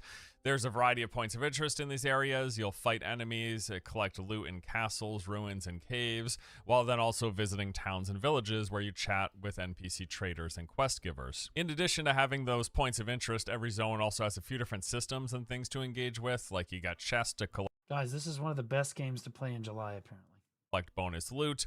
There are This is on all year, Blue. We're good. No, I insist. I'll fall on the sword, guys. I'll let you guys have this one. I'm gonna take the next one. Events including these boss summon battles, and then they've got these. I was told to play Pal World this month. Like in a few weeks, Pal World's apparently gonna have a huge update. I've never played Pal World before, and people told me that it would be good content. Towers that reveal the points of interest in the surrounding area. Combat is full action, light and heavy attacks, combo chains, contextual attacks, block, dodge, parry, and several abilities unique to Open world server. Open a Pal World server. That's what I was told to do. Well, I thought I had a crystal guide, and I thought it was ! Crystal guide, but it is on YouTube. every weapon. They've got progression with you collecting mats to craft items. There's an upgrade system to make weapons stronger, and then your character levels up with you picking what attributes to increase as you do. Something interesting too is that the game's narrative, the whole thing takes place in this massive castle apparently, with every floor of the castle being its own biome, and there's like 100 floors or something. I don't know, pretty cool. They also got a character creator with a lot of different options to select how you look. You know, I'm not at all familiar with this anime inspiration of this game, that being Sword Art Online, but looking at the gameplay and the systems, I think the game here does look pretty good. I'm hoping to jump into the demo, maybe some. I don't know why I would ever play a fucking anime looking game without super hot women. Sometime in the next week to get some hands. But honestly, on time with the game myself. Looking forward to it. Echoes of Aincrad launches on July 9th. It'll be coming to PC, Xbox, and PlayStation. Nope. All right, before we continue this month's list, we got a quick word from today's sponsor, which is another game you might want to check out. I thought that was the sponsor. That's how fucking rough that looked. Today's video is sponsored by Flying Amateurs for their upcoming game Above Land Rhapsody, a co-op action RPG roguelite where you take flight on an adventure in the Above Lands, exploring floating islands, ancient ruins, and strange civilizations full of monster secrets and plenty of chaos. There are dozens of weapons and over 1,000 perks, offering tons of combinations that completely change how every run plays. When the sponsor is fucking mogging you, it's kind of embarrassing. For example, you can dunk on monsters with a basketball, smash them with a folding chair, or shred them with a guitar. And there are some perks even stranger, like shouting goofy commands into your mic to trigger a critical hit. That's a real thing. You can play the game solo or in groups of up to 3, with there being drop-in, drop-out co-op. Above Land Rhapsody is set to release later this year. If you'd like to learn more, be sure to wishlist the game on Steam and check out the link below. Alrighty, back into the list. One of the most beloved Assassin's Creed games has a full-blown remake this month. Okay, now here we go. Wait, that's coming out this month? I am, of course, talking about Black Flag with the resynced... Yes, Black Flag. Okay, and it's very important that you remember that L, or you're going to be taking a 7-day break from your job. Okay? Remake. I want to play the shit out of this. This is a complete update to the game, staying faithful to its origins, but totally overhauling the Black what? Don't shut up. No. Visuals, gameplay, and even adding some Is it new multiplayer? content. It's not multiplayer. Frankly, this looks fantastic, and Lord knows Ubisoft could use a win, especially after the blunder that was Skull and Bones. And from early previews, it seems like a resynced might be the win that they need. Now, if you never played a Black Flag, this has us taking on the role of Edward Kenway, captain of the Jackdaw. This looks the so game good. blends the traditional Assassin's Creed stealth gameplay style with swashbuckling action as you brawl with foes using your swords and pistols. It also boasts some of the best naval combat in any game ever, as you command a crew, pilot your ship, and take out enemy vessels out on the high seas. Now, according to the Steam page, combat has been rebuilt for more dynamic encounters, emphasizing parries and takedowns, while stealth and parkour have been improved for smoother escapes and assassinations. The naval combat features new alternate fire modes. We've got exclusive new content with new storylines dedicated to fan-favorite characters, such as Blackbeard. There's also 3 new officers joining you on your journey as part I'm definitely playing this. of the main narrative. When does it come out? And they've got some new sea shanties, new pets, a photo mode, and some quality of life additions. Black Flag Resynced launches on July. This game sounds racist. That's why I'm so interested. July 9th will be coming to PC, PlayStation, and Xbox. Next up, we have got July The 9th, Mound. boys. July 9th, we're in. This game was not on my radar until putting together this month's list, but man, does this look interesting. It's a 4-player co-op expedition game where you form a group of explorers searching for treasure in a jungle cursed by Cthulhu. Of course, inspired by the works of H.P. Lovecraft, you will be fighting off madness, which is an actual literal in-game mechanic, as you explore this coastal jungle full of... Dude, should I play this with like viewers? May I play this with viewers? Maybe we play this with homies. It's 4-player co-op, right? Horrors and unpredictable threats. Prior to each expedition, you prepare on the galleon, equipping yourself with consumables, healing items, ammo, weapons, and tools, also deciding which part of the jungle you want to explore. And then I was told that people might enjoy watching me play that hide and go seek game with like the painting and shit.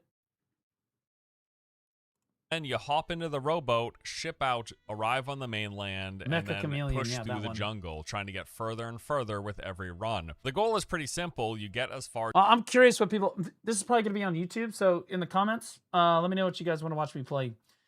And don't say Werewolves Meet, because we're playing Werewolves Meet. We are definitely doing that. Not currently, but it's a soon TM. Also, Throne and Liberty too. You can, collecting valuables and resources, completing quest, and then heading back before things go too far south. Naraka? Hell yeah, brother. Yeah, we got that new patch coming up, bro. I'm cooking. I think the patch is live right now. Because as you venture deeper, fighting back the undead, collecting things... Any game at this point? Oh, go fuck yourself. You're also going to have to pay attention to trying to maintain your sanity. Otherwise, you're going to start hearing and seeing things that aren't really there, or maybe some new things that are really there. It's a cool setting. Game looks really interesting. The Mound will be launching on July 15th, coming to PC, PlayStation, and Xbox. Zero Space is... Was it 15th, he said? Will be launching on July 15th, coming to PC, PlayStation. Honestly, we go Black Flag into the Mound. You know what I mean? We're bouncing between Naraka. We'll get through the Werewolves Meet content. Some Throne stuff. The Mound. Black Flag. We're cooking. And Xbox. Zero Space is a hybrid sci-fi RTS RPG where you play as the commander of the Protectorate, dedicated to securing humanity's place in the galaxy. This is a massive multi-faction war taking place in this RTS RPG hybrid. No. RTSs were ruined for me because I'm a massive StarCraft 2 fan. There's no way I fucking enjoy it. And it's really neat looking. So basically, you've got the typical real-time strategy foundation. You gather resources, construct a base with production and upgrade facilities, and then you use those to build up an army that you have control of and use to eliminate the opposition Co-op on Commander? the current I'm map really that good at you're Co-op on. Commander. But then on top of that, I'm down. there is a whole love that. RPG layer. You've got cutscenes, NPC dialogue, various choice points and progression systems. And then further on top of that is this large-scale galactic conflict taking place between multiple factions fighting for control of the galaxy. The game features several gameplay modes. You got solo, co-op, co-op with AI, and PvP. There's a single-player campaign with 15 main story missions and choices with dialogue trees similar to Mass Effect and Baldur's Gate. Seems like Temu StarCraft. Hours of cinematic cutscenes and interactive dialogues where your choices will dictate the game's outcome. There are 10 specialist heroes from various factions in campaign mode that you'll build relationships. Among Us with chat. I don't trust chat not to saw me in half at every available opportunity. With, or select from over 14 to lead you in multiplayer games. Then there is this separate persistent galaxy map. I had the last game of Among Us I ever played. I was sitting in voice and I'm playing with some people from the BDO community. And I'm sitting there and I'm talking to this guy. We've been sitting there talking for like 5 minutes. He's like, yo, how'd your stream go today, man? And I'm like, oh, it went well. Blah, blah, blah, blah, blah. Talk about this thing. Then he talks about his day. We're talking about dad and stuff. And then he's like, man, that's awesome. And then he cut me in half and walked away like a fucking complete psychopath. God, I fucking hate that game. With multiple game modes that all contribute towards the shared conquest. Again, that is the co-op, single-player, PvE, 2 vs AI, 2v2, and then scenario 1v1s. And all of whatever of those you participate in, they all work towards the conquest that's happening between these factions of the galaxy map. There are 4 main factions, from plant species to organic robots, and 7 mercenary factions that deliver even more specialized battle groups. Really exciting stuff for RTS fans. This one kind of came out of nowhere. Yeah, I bet most RTS fans are probably excited for that, but damn, bro, StarCraft really nailed it. I'd play StarCraft 3 if they came out with it tomorrow. I'd play the fuck out of this. Cool concept. Game looks pretty neat. Zero Space will be launching on July 20th, coming to PC via Steam. Tears of Metal is a medieval hack-and-slash co-op roguelike with large-scale, over-the-top combat that reminds me a lot of Dynasty Warriors. You're carving your way through hordes of enemies with the support of your Scottish battalion and some sick metal riffs to highlight the action. So the game is mission-based. You're going to move through the lands, picking that seems reasonable. What direction to progress in. Every spot has its own unique landscape, encounters. You mean the PvP Academy? I'm an ex-Verge member, 859 gear score, just started PvPing a month and a half ago. Well, why are you an ex-Verge member? Why did you get kicked from Verge?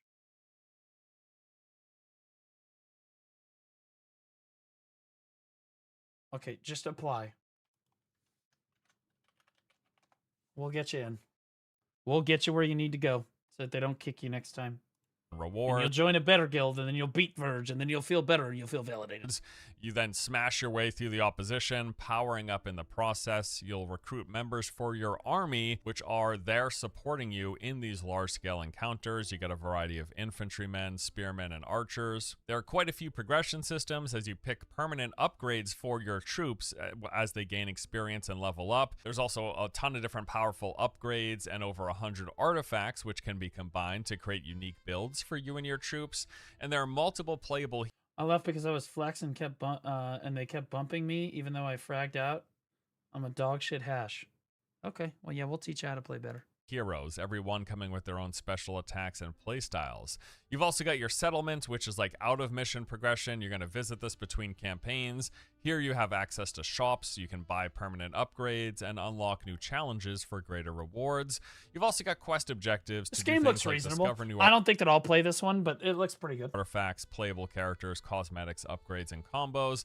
And the game can be played solo or in co-op. Tears of Metal launches on July 22nd, coming to PC. They also have an Tears of Metal, July 22nd Xbox launch planned, but no date has been announced as of yet. Okay, next game is called Dino Blade. So think about this. Dinosaurs running around with massive melee weapons in their mouth, killing shit.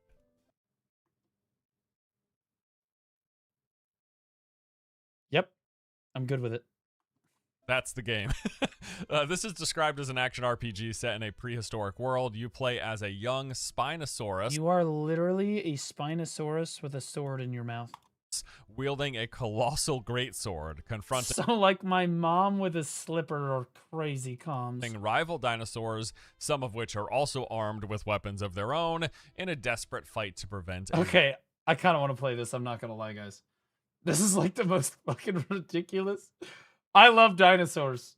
I'll be honest with you. Looming extinction. It sounds stupid, but kind of in a good, funny way, and it actually looks pretty decent. So the game features a sprawling world filled with multiple biomes, from dry canyons to dense mist-shrouded jungle. Okay. We talked about the biomes thing. Just because they're different ecosystems does not mean they're different biomes. They have to have different weather patterns for them to be different biomes. A lot of these are still just temperate climate. It doesn't count as a biome. It's actually an ecosystem. Okay, all right. It's a pet peeve. Region is ruled by a ferocious alpha who guards the path forward. Defeat them, continue your quest. As you progress, you will unlock new skills and abilities to tailor your preferred combat style. There's also legendary weapons hidden across the lands to acquire, and it's a full-blown action combat game. You got chain combos, timing dodges, rolls, and parries, all that stuff. It's definitely an interesting concept, and if the combat holds up, it looks like it could be quite fun and ridiculous. Dino Blade launches on July 23rd. I'm definitely playing that on July 23rd. I'm definitely playing the fuck out of that. The original Halo is getting a remaster once again. That's right. We've already seen this before. No. I'm not playing another fucking Halo remaster. No, I'm done with it. I don't care. Just a few years ago, but this one... It was peak when it originally released. We've gone downhill. It's different. Plus, you have none of the original devs. I don't believe that it's going to be better. I mean, visually, it certainly looks better, at least at a glance. And according to the game's description, Halo Campaign Evolved is the original story, rebuilt with high-def visuals, updated. Are you streaming under a new name or something? This dude Norelio has you on a webcam?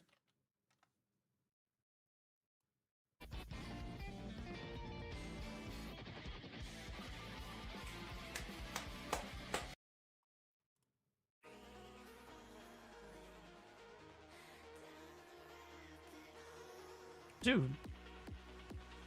What?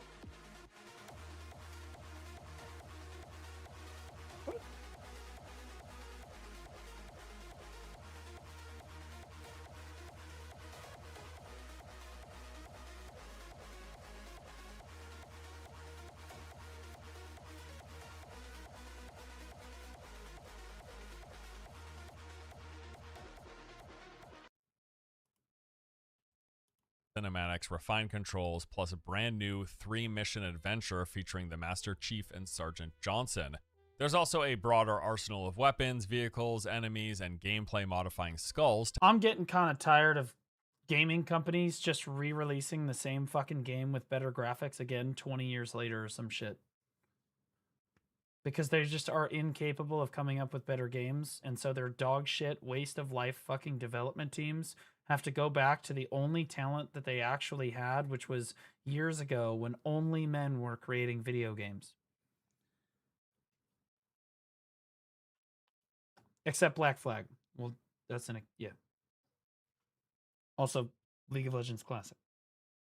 Play that too.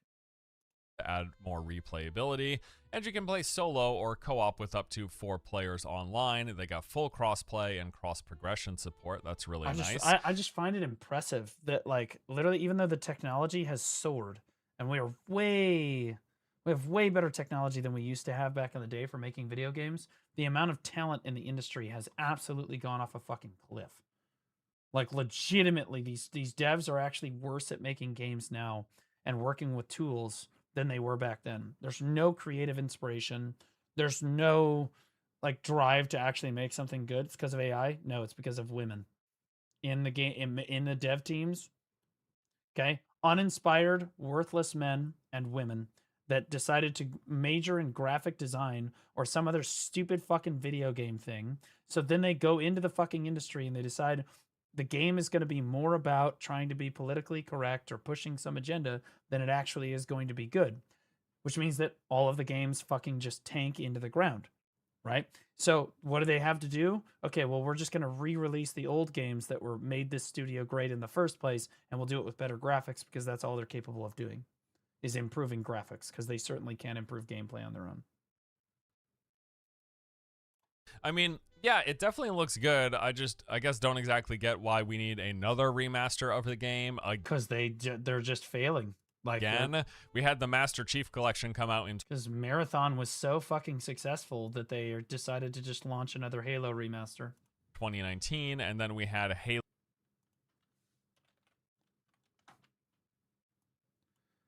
What a massively successful fucking game. Absolutely insane. Holy shit. You're literally down at 7K players within 3 months.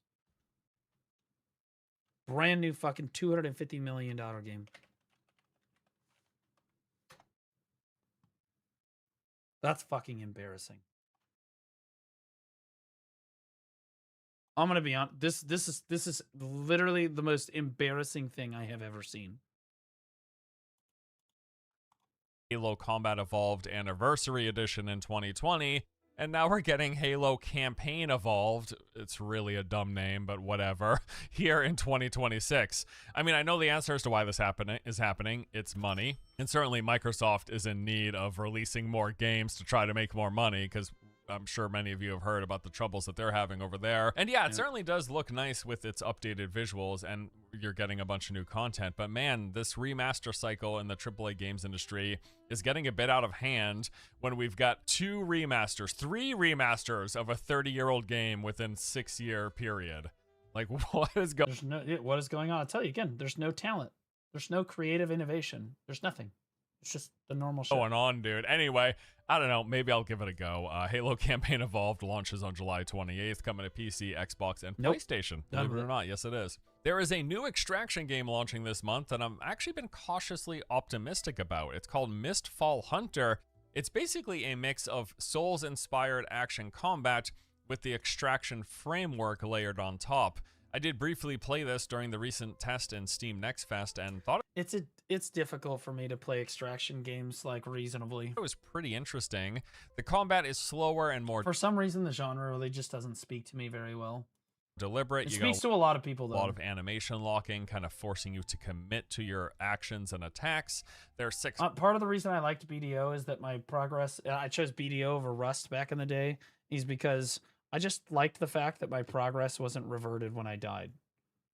Like I don't like that concept. Classes to choose from, everyone with their own different playstyle and options, and then you got further customization depending on the weapons you have equipped, the skills and upgrades you pick from, and the talent kind of trees, like that, and then the gear loadouts and gem affixes that you choose as well. Beyond that, Naraka Extraction. Naraka is a battle royale that they have an extraction game mode in, and I will play that. That's fine because Naraka's combat is so good that I'm like, yeah, I'll pretty much just play this with anything.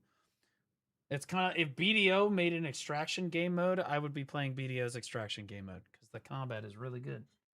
Yeah. Yeah, it's an extraction game. You load into the map, you go around collecting items. Naraka is 80% bots with an 8K Steam player base. That is not true.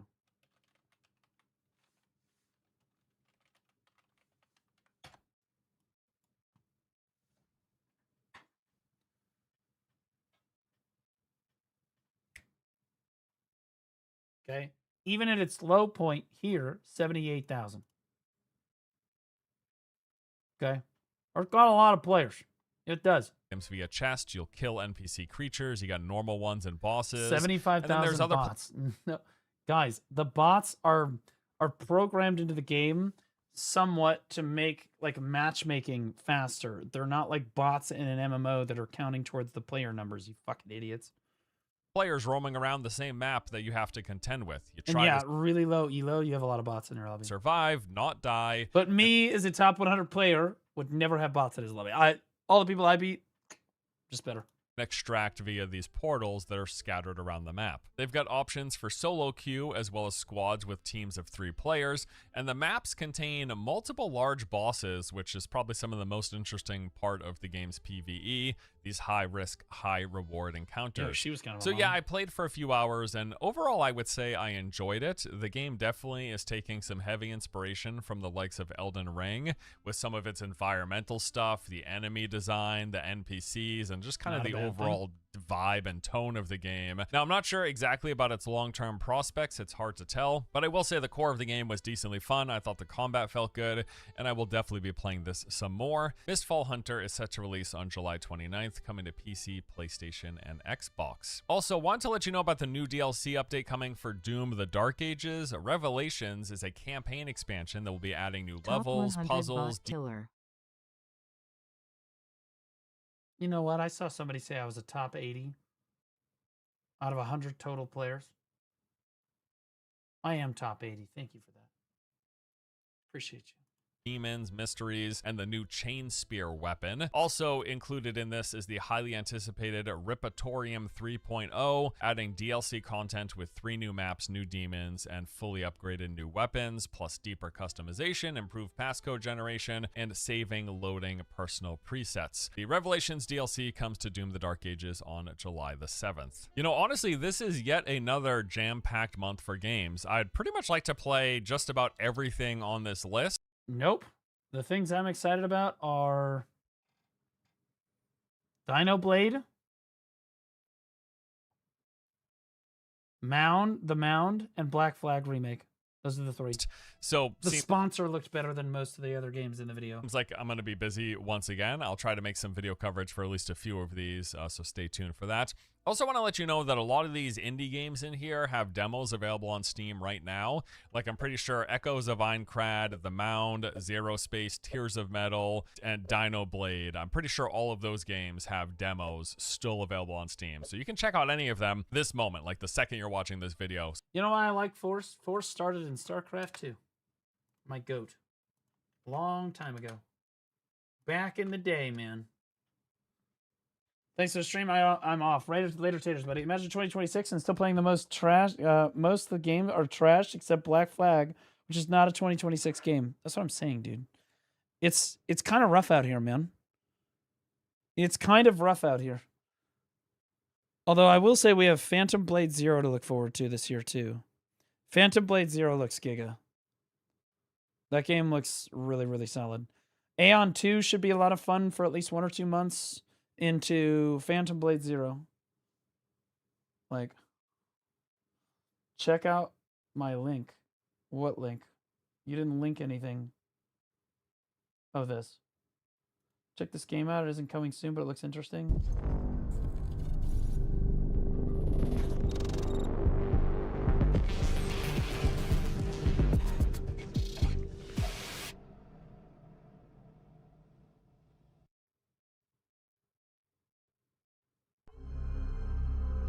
How's Aeon 2 looking? It's PvE Throne and Liberty with better combat. I think it'll be fun for 1 or 2 months, and then we're moving on with our lives. Cinder City is a sci-fi cinematic TPS set in a dystopian near-future Seoul.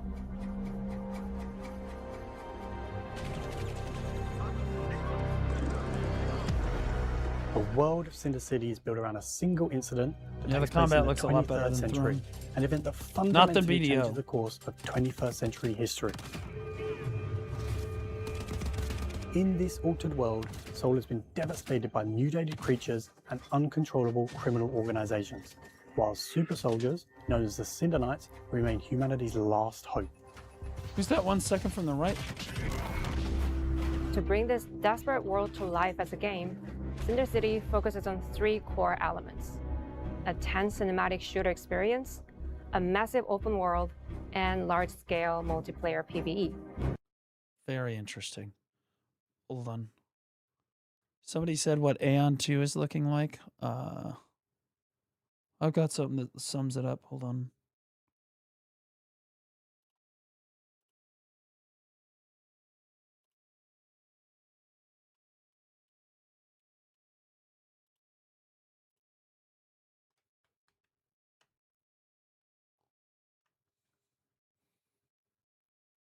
Personally, I think that's fucking disgusting. But, and I'm an Omega Gooner. I'm a super Gooner. This is just porn. It's just porn. Players take on the role of Seven, a Cinder Knight, at the center of the story. The journey begins with a mission in Samsungdong to rescue his daughter Joy. And as the story unfolds, players uncover the hidden truths buried within the megacity of Seoul. I'm not and standing find up for themselves you. at the center of a conflict that'll determine the fate of humanity.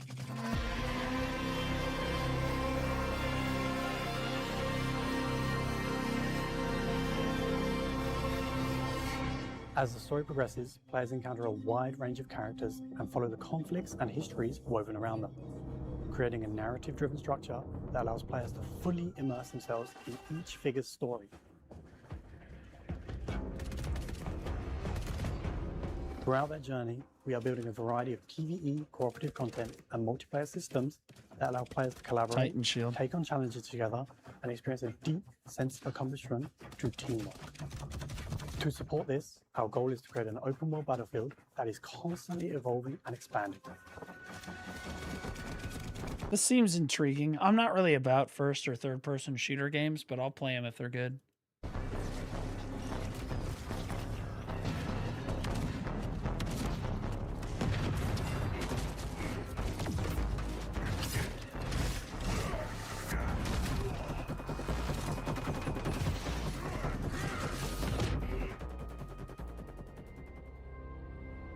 Set in another version of 21st century Seoul, a now dystopian world, Cinder City aims to bring together story. What a great landscape. What a beautiful cityscape. You guys see that mountain in the background? Some massive tracts of land here. Very, all right, just the mounds feel very obtainable. You know, like you could reach out and grasp them. Action and cooperative gameplay into one connected experience. We Stand plan up. to share more of I'm the good. game and further updates through the official Cinder City Discord channel and other social media platforms. So be sure to follow us there to not miss out any info. We look forward to sharing more details of Cinder City with you soon.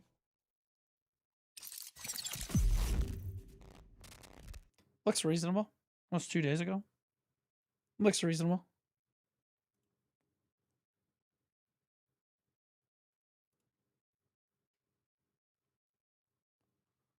Toby Maguire reportedly spotted kissing Ice Spice at Michael Rubin's white party. What is a white party? What the fuck does that mean? Why did you send this to me? What the fuck is that?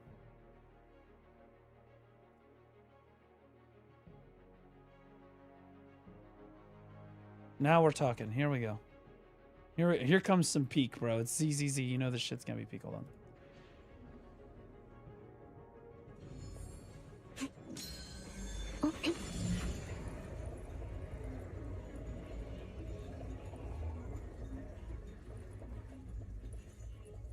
Mm-hmm. Yep. Yeah. That's ZZZ right there, baby. That's the, I love the ZZZ fucking subreddit. Like the non-official one is like peak as fuck. Also, didn't ZZZ just come out on Steam?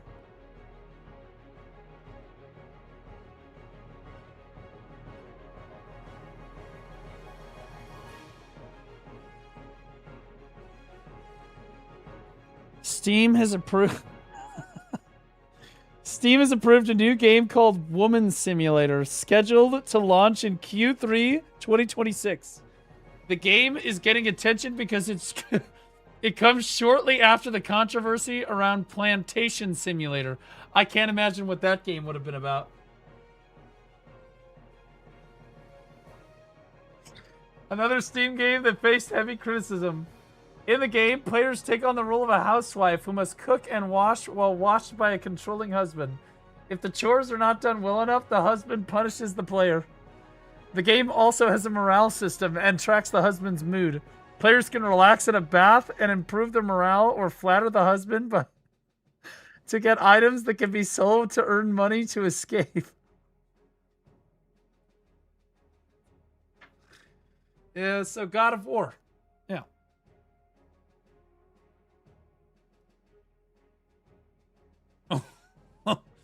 The devs thinking the most chaotic rage bait possible. Yeah, and here we go. Average player room.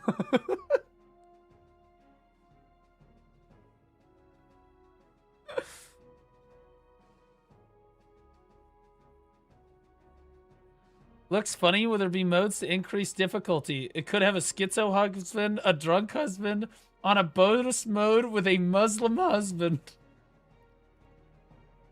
You could use mic activation stuff from Ghost Hunter games and have him always think the noise is singing, so you have a higher chance of getting in trouble. Oh, for maximum fun in a lesbian mode and get slapped constantly even though you do it right is absolutely crazy comms, dude. Oh.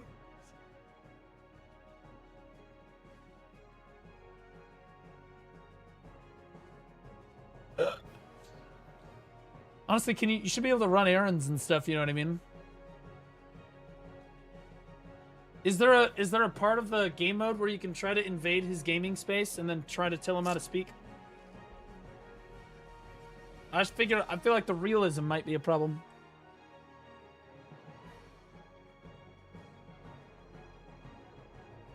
The husband when she doesn't have a job. Oh my god. Steam finally made a game that's truly lifelike. The next day, it definitely husband similar, where you're 12 hours a day, then come home and are told to cook and told to do food just so. Hold on, is there any more information about this game?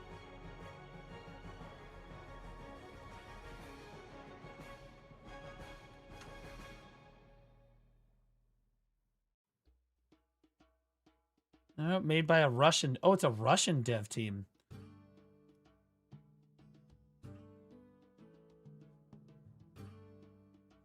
Increase the husband's mood. Flattering the husband, doing the chores as well will increase the husband's mood and reduce the beatings. He might do some nice things for you. The way to win in the game is to escape. You do this by lying to your husband with fake praise, etc., so he'll buy you expensive gifts. Then you secretly sell them to create a stash of cash and then leave. You might call this sexist, but it's making fun of men as much as it's making fun of women. But, like, people will call it sexist, I'm just saying. It is a game that will make the feminists angry. The activists will mass report the game. I think the game will get delisted. Again, it will only be the feminist women that get mad about the game, but the man is portrayed as an abusive, drunk, piece of shit husband. Do you think that men like to be portrayed that way? No, but we think that all of it, it's all funny parody anyway, right? So, like, why in the fuck do we care? Right? But it's the men that are able to laugh about it. It's the women that get all fucking upset about it. Maybe that should be part of the game. They're already trying to cancel it, calling it incel misogynistic fantasy. Guys, I'm putting it on my wish list. Some are also making fun of it, calling it Islam husband behavior, etc. It's also getting some hate from the usual suspects because of the game's heavy use of AI. The demo is now available. Guys, the demo. Think of the potential.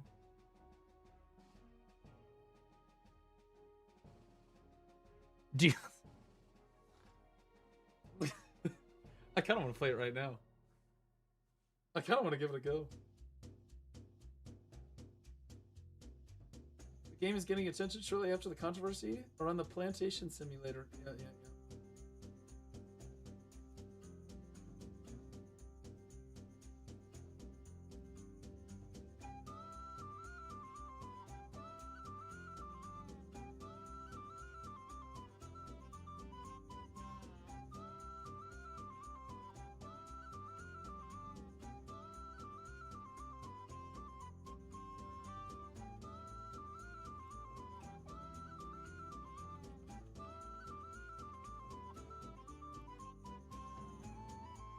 Darling, I love you very much. Okay, here's the trailer. Here's the trailer. Lock in. Darling, I love you very much. It's Russian. Floor doing laundry in line. Cat made a mess. Well, that's my day, but I keep on smiling anyway. Yeah, I'm tired, but still look. The music is insane.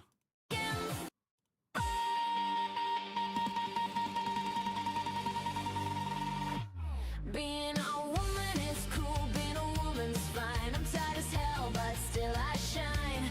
Washing and clean. Okay, they putting making an AI fucking song for your game trailer about women is great.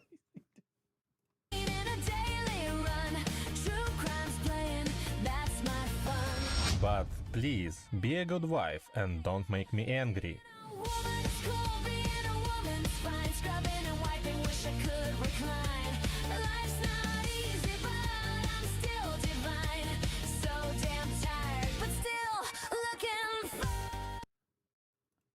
Boys, do we invest? Q3 2026. Is there a demo out? Woman Simulator. Darling, I love you very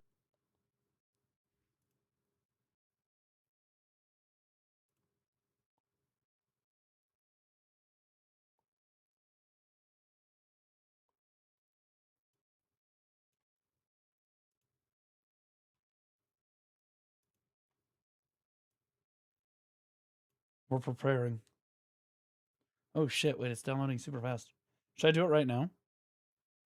Maybe I should do this as like kind of a bit of a meme at the end of the stream tomorrow. Let it download, and then tomorrow we like actually play the fucking demo. Tomorrow we'll start with BDO, then we're gonna go to Where Winds Meet, and we're actually gonna play Where Winds Meet tomorrow. Because I really want to get that boss. I want to get it going. Apparently it takes 2 days to reach the final boss, and the first boss is really hard too. So we're gonna get to a boss in Where Winds Meet, hopefully be able to beat the first boss tomorrow. That's my goal. Then we'll play Woman Simulator at the end of the day. Okay. The following day, we're probably going to play Throne of Liberty or Where Winds Meet again to get to Big Zhao and fuck with him. Tomorrow, TM. Bro, it's true. It's true.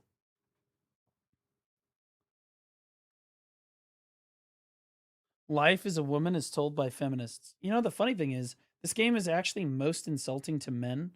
The funny thing is, this game is legitimately mostly insulting to men. But it's all the women that are upset about it. The woman isn't even doing anything wrong in this game. You're just cooking, cleaning. You're just playing the role of the normal housewife, which is what, you know, housewives do this, right?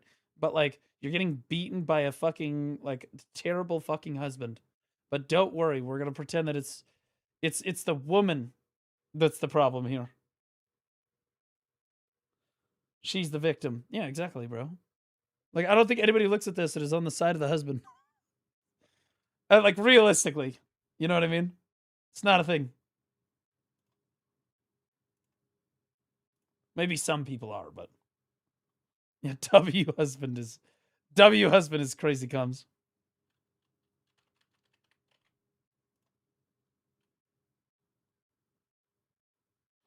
I owe this guy a raid. This guy's actually pretty good. I like this guy's energy. I'm gonna hook up Arrow. This is a new WComs. So this guy's a new BDO streamer. He's new to BDO. He's not new to streaming. Actually entertaining. Plus, he's a bald brother. Okay, you guys are gonna like the vibe. He's pretty charismatic.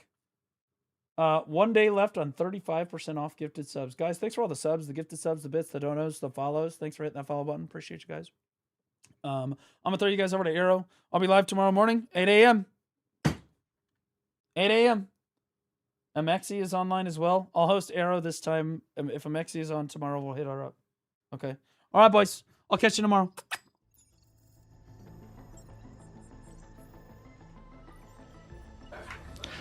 I'm not leaving. Okay, how do I... You are fucking leaving. You're not staying here. You're not staying here. What? Now how do I go upvote this husband?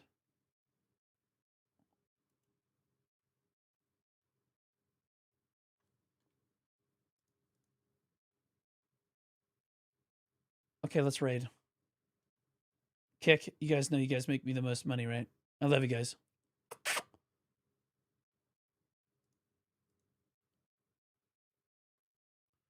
My heroes, my muse. I love you guys so much. Have a great rest of your night. Okay, YouTube. Now that those nasty, nasty kicking Twitch chatters are gone, you guys know you're my favorite, right? You guys are my heroes. I appreciate you so much. Thanks so much for being so active. Always supporting me, guys. Thank you, thank you, thank you. See you tomorrow.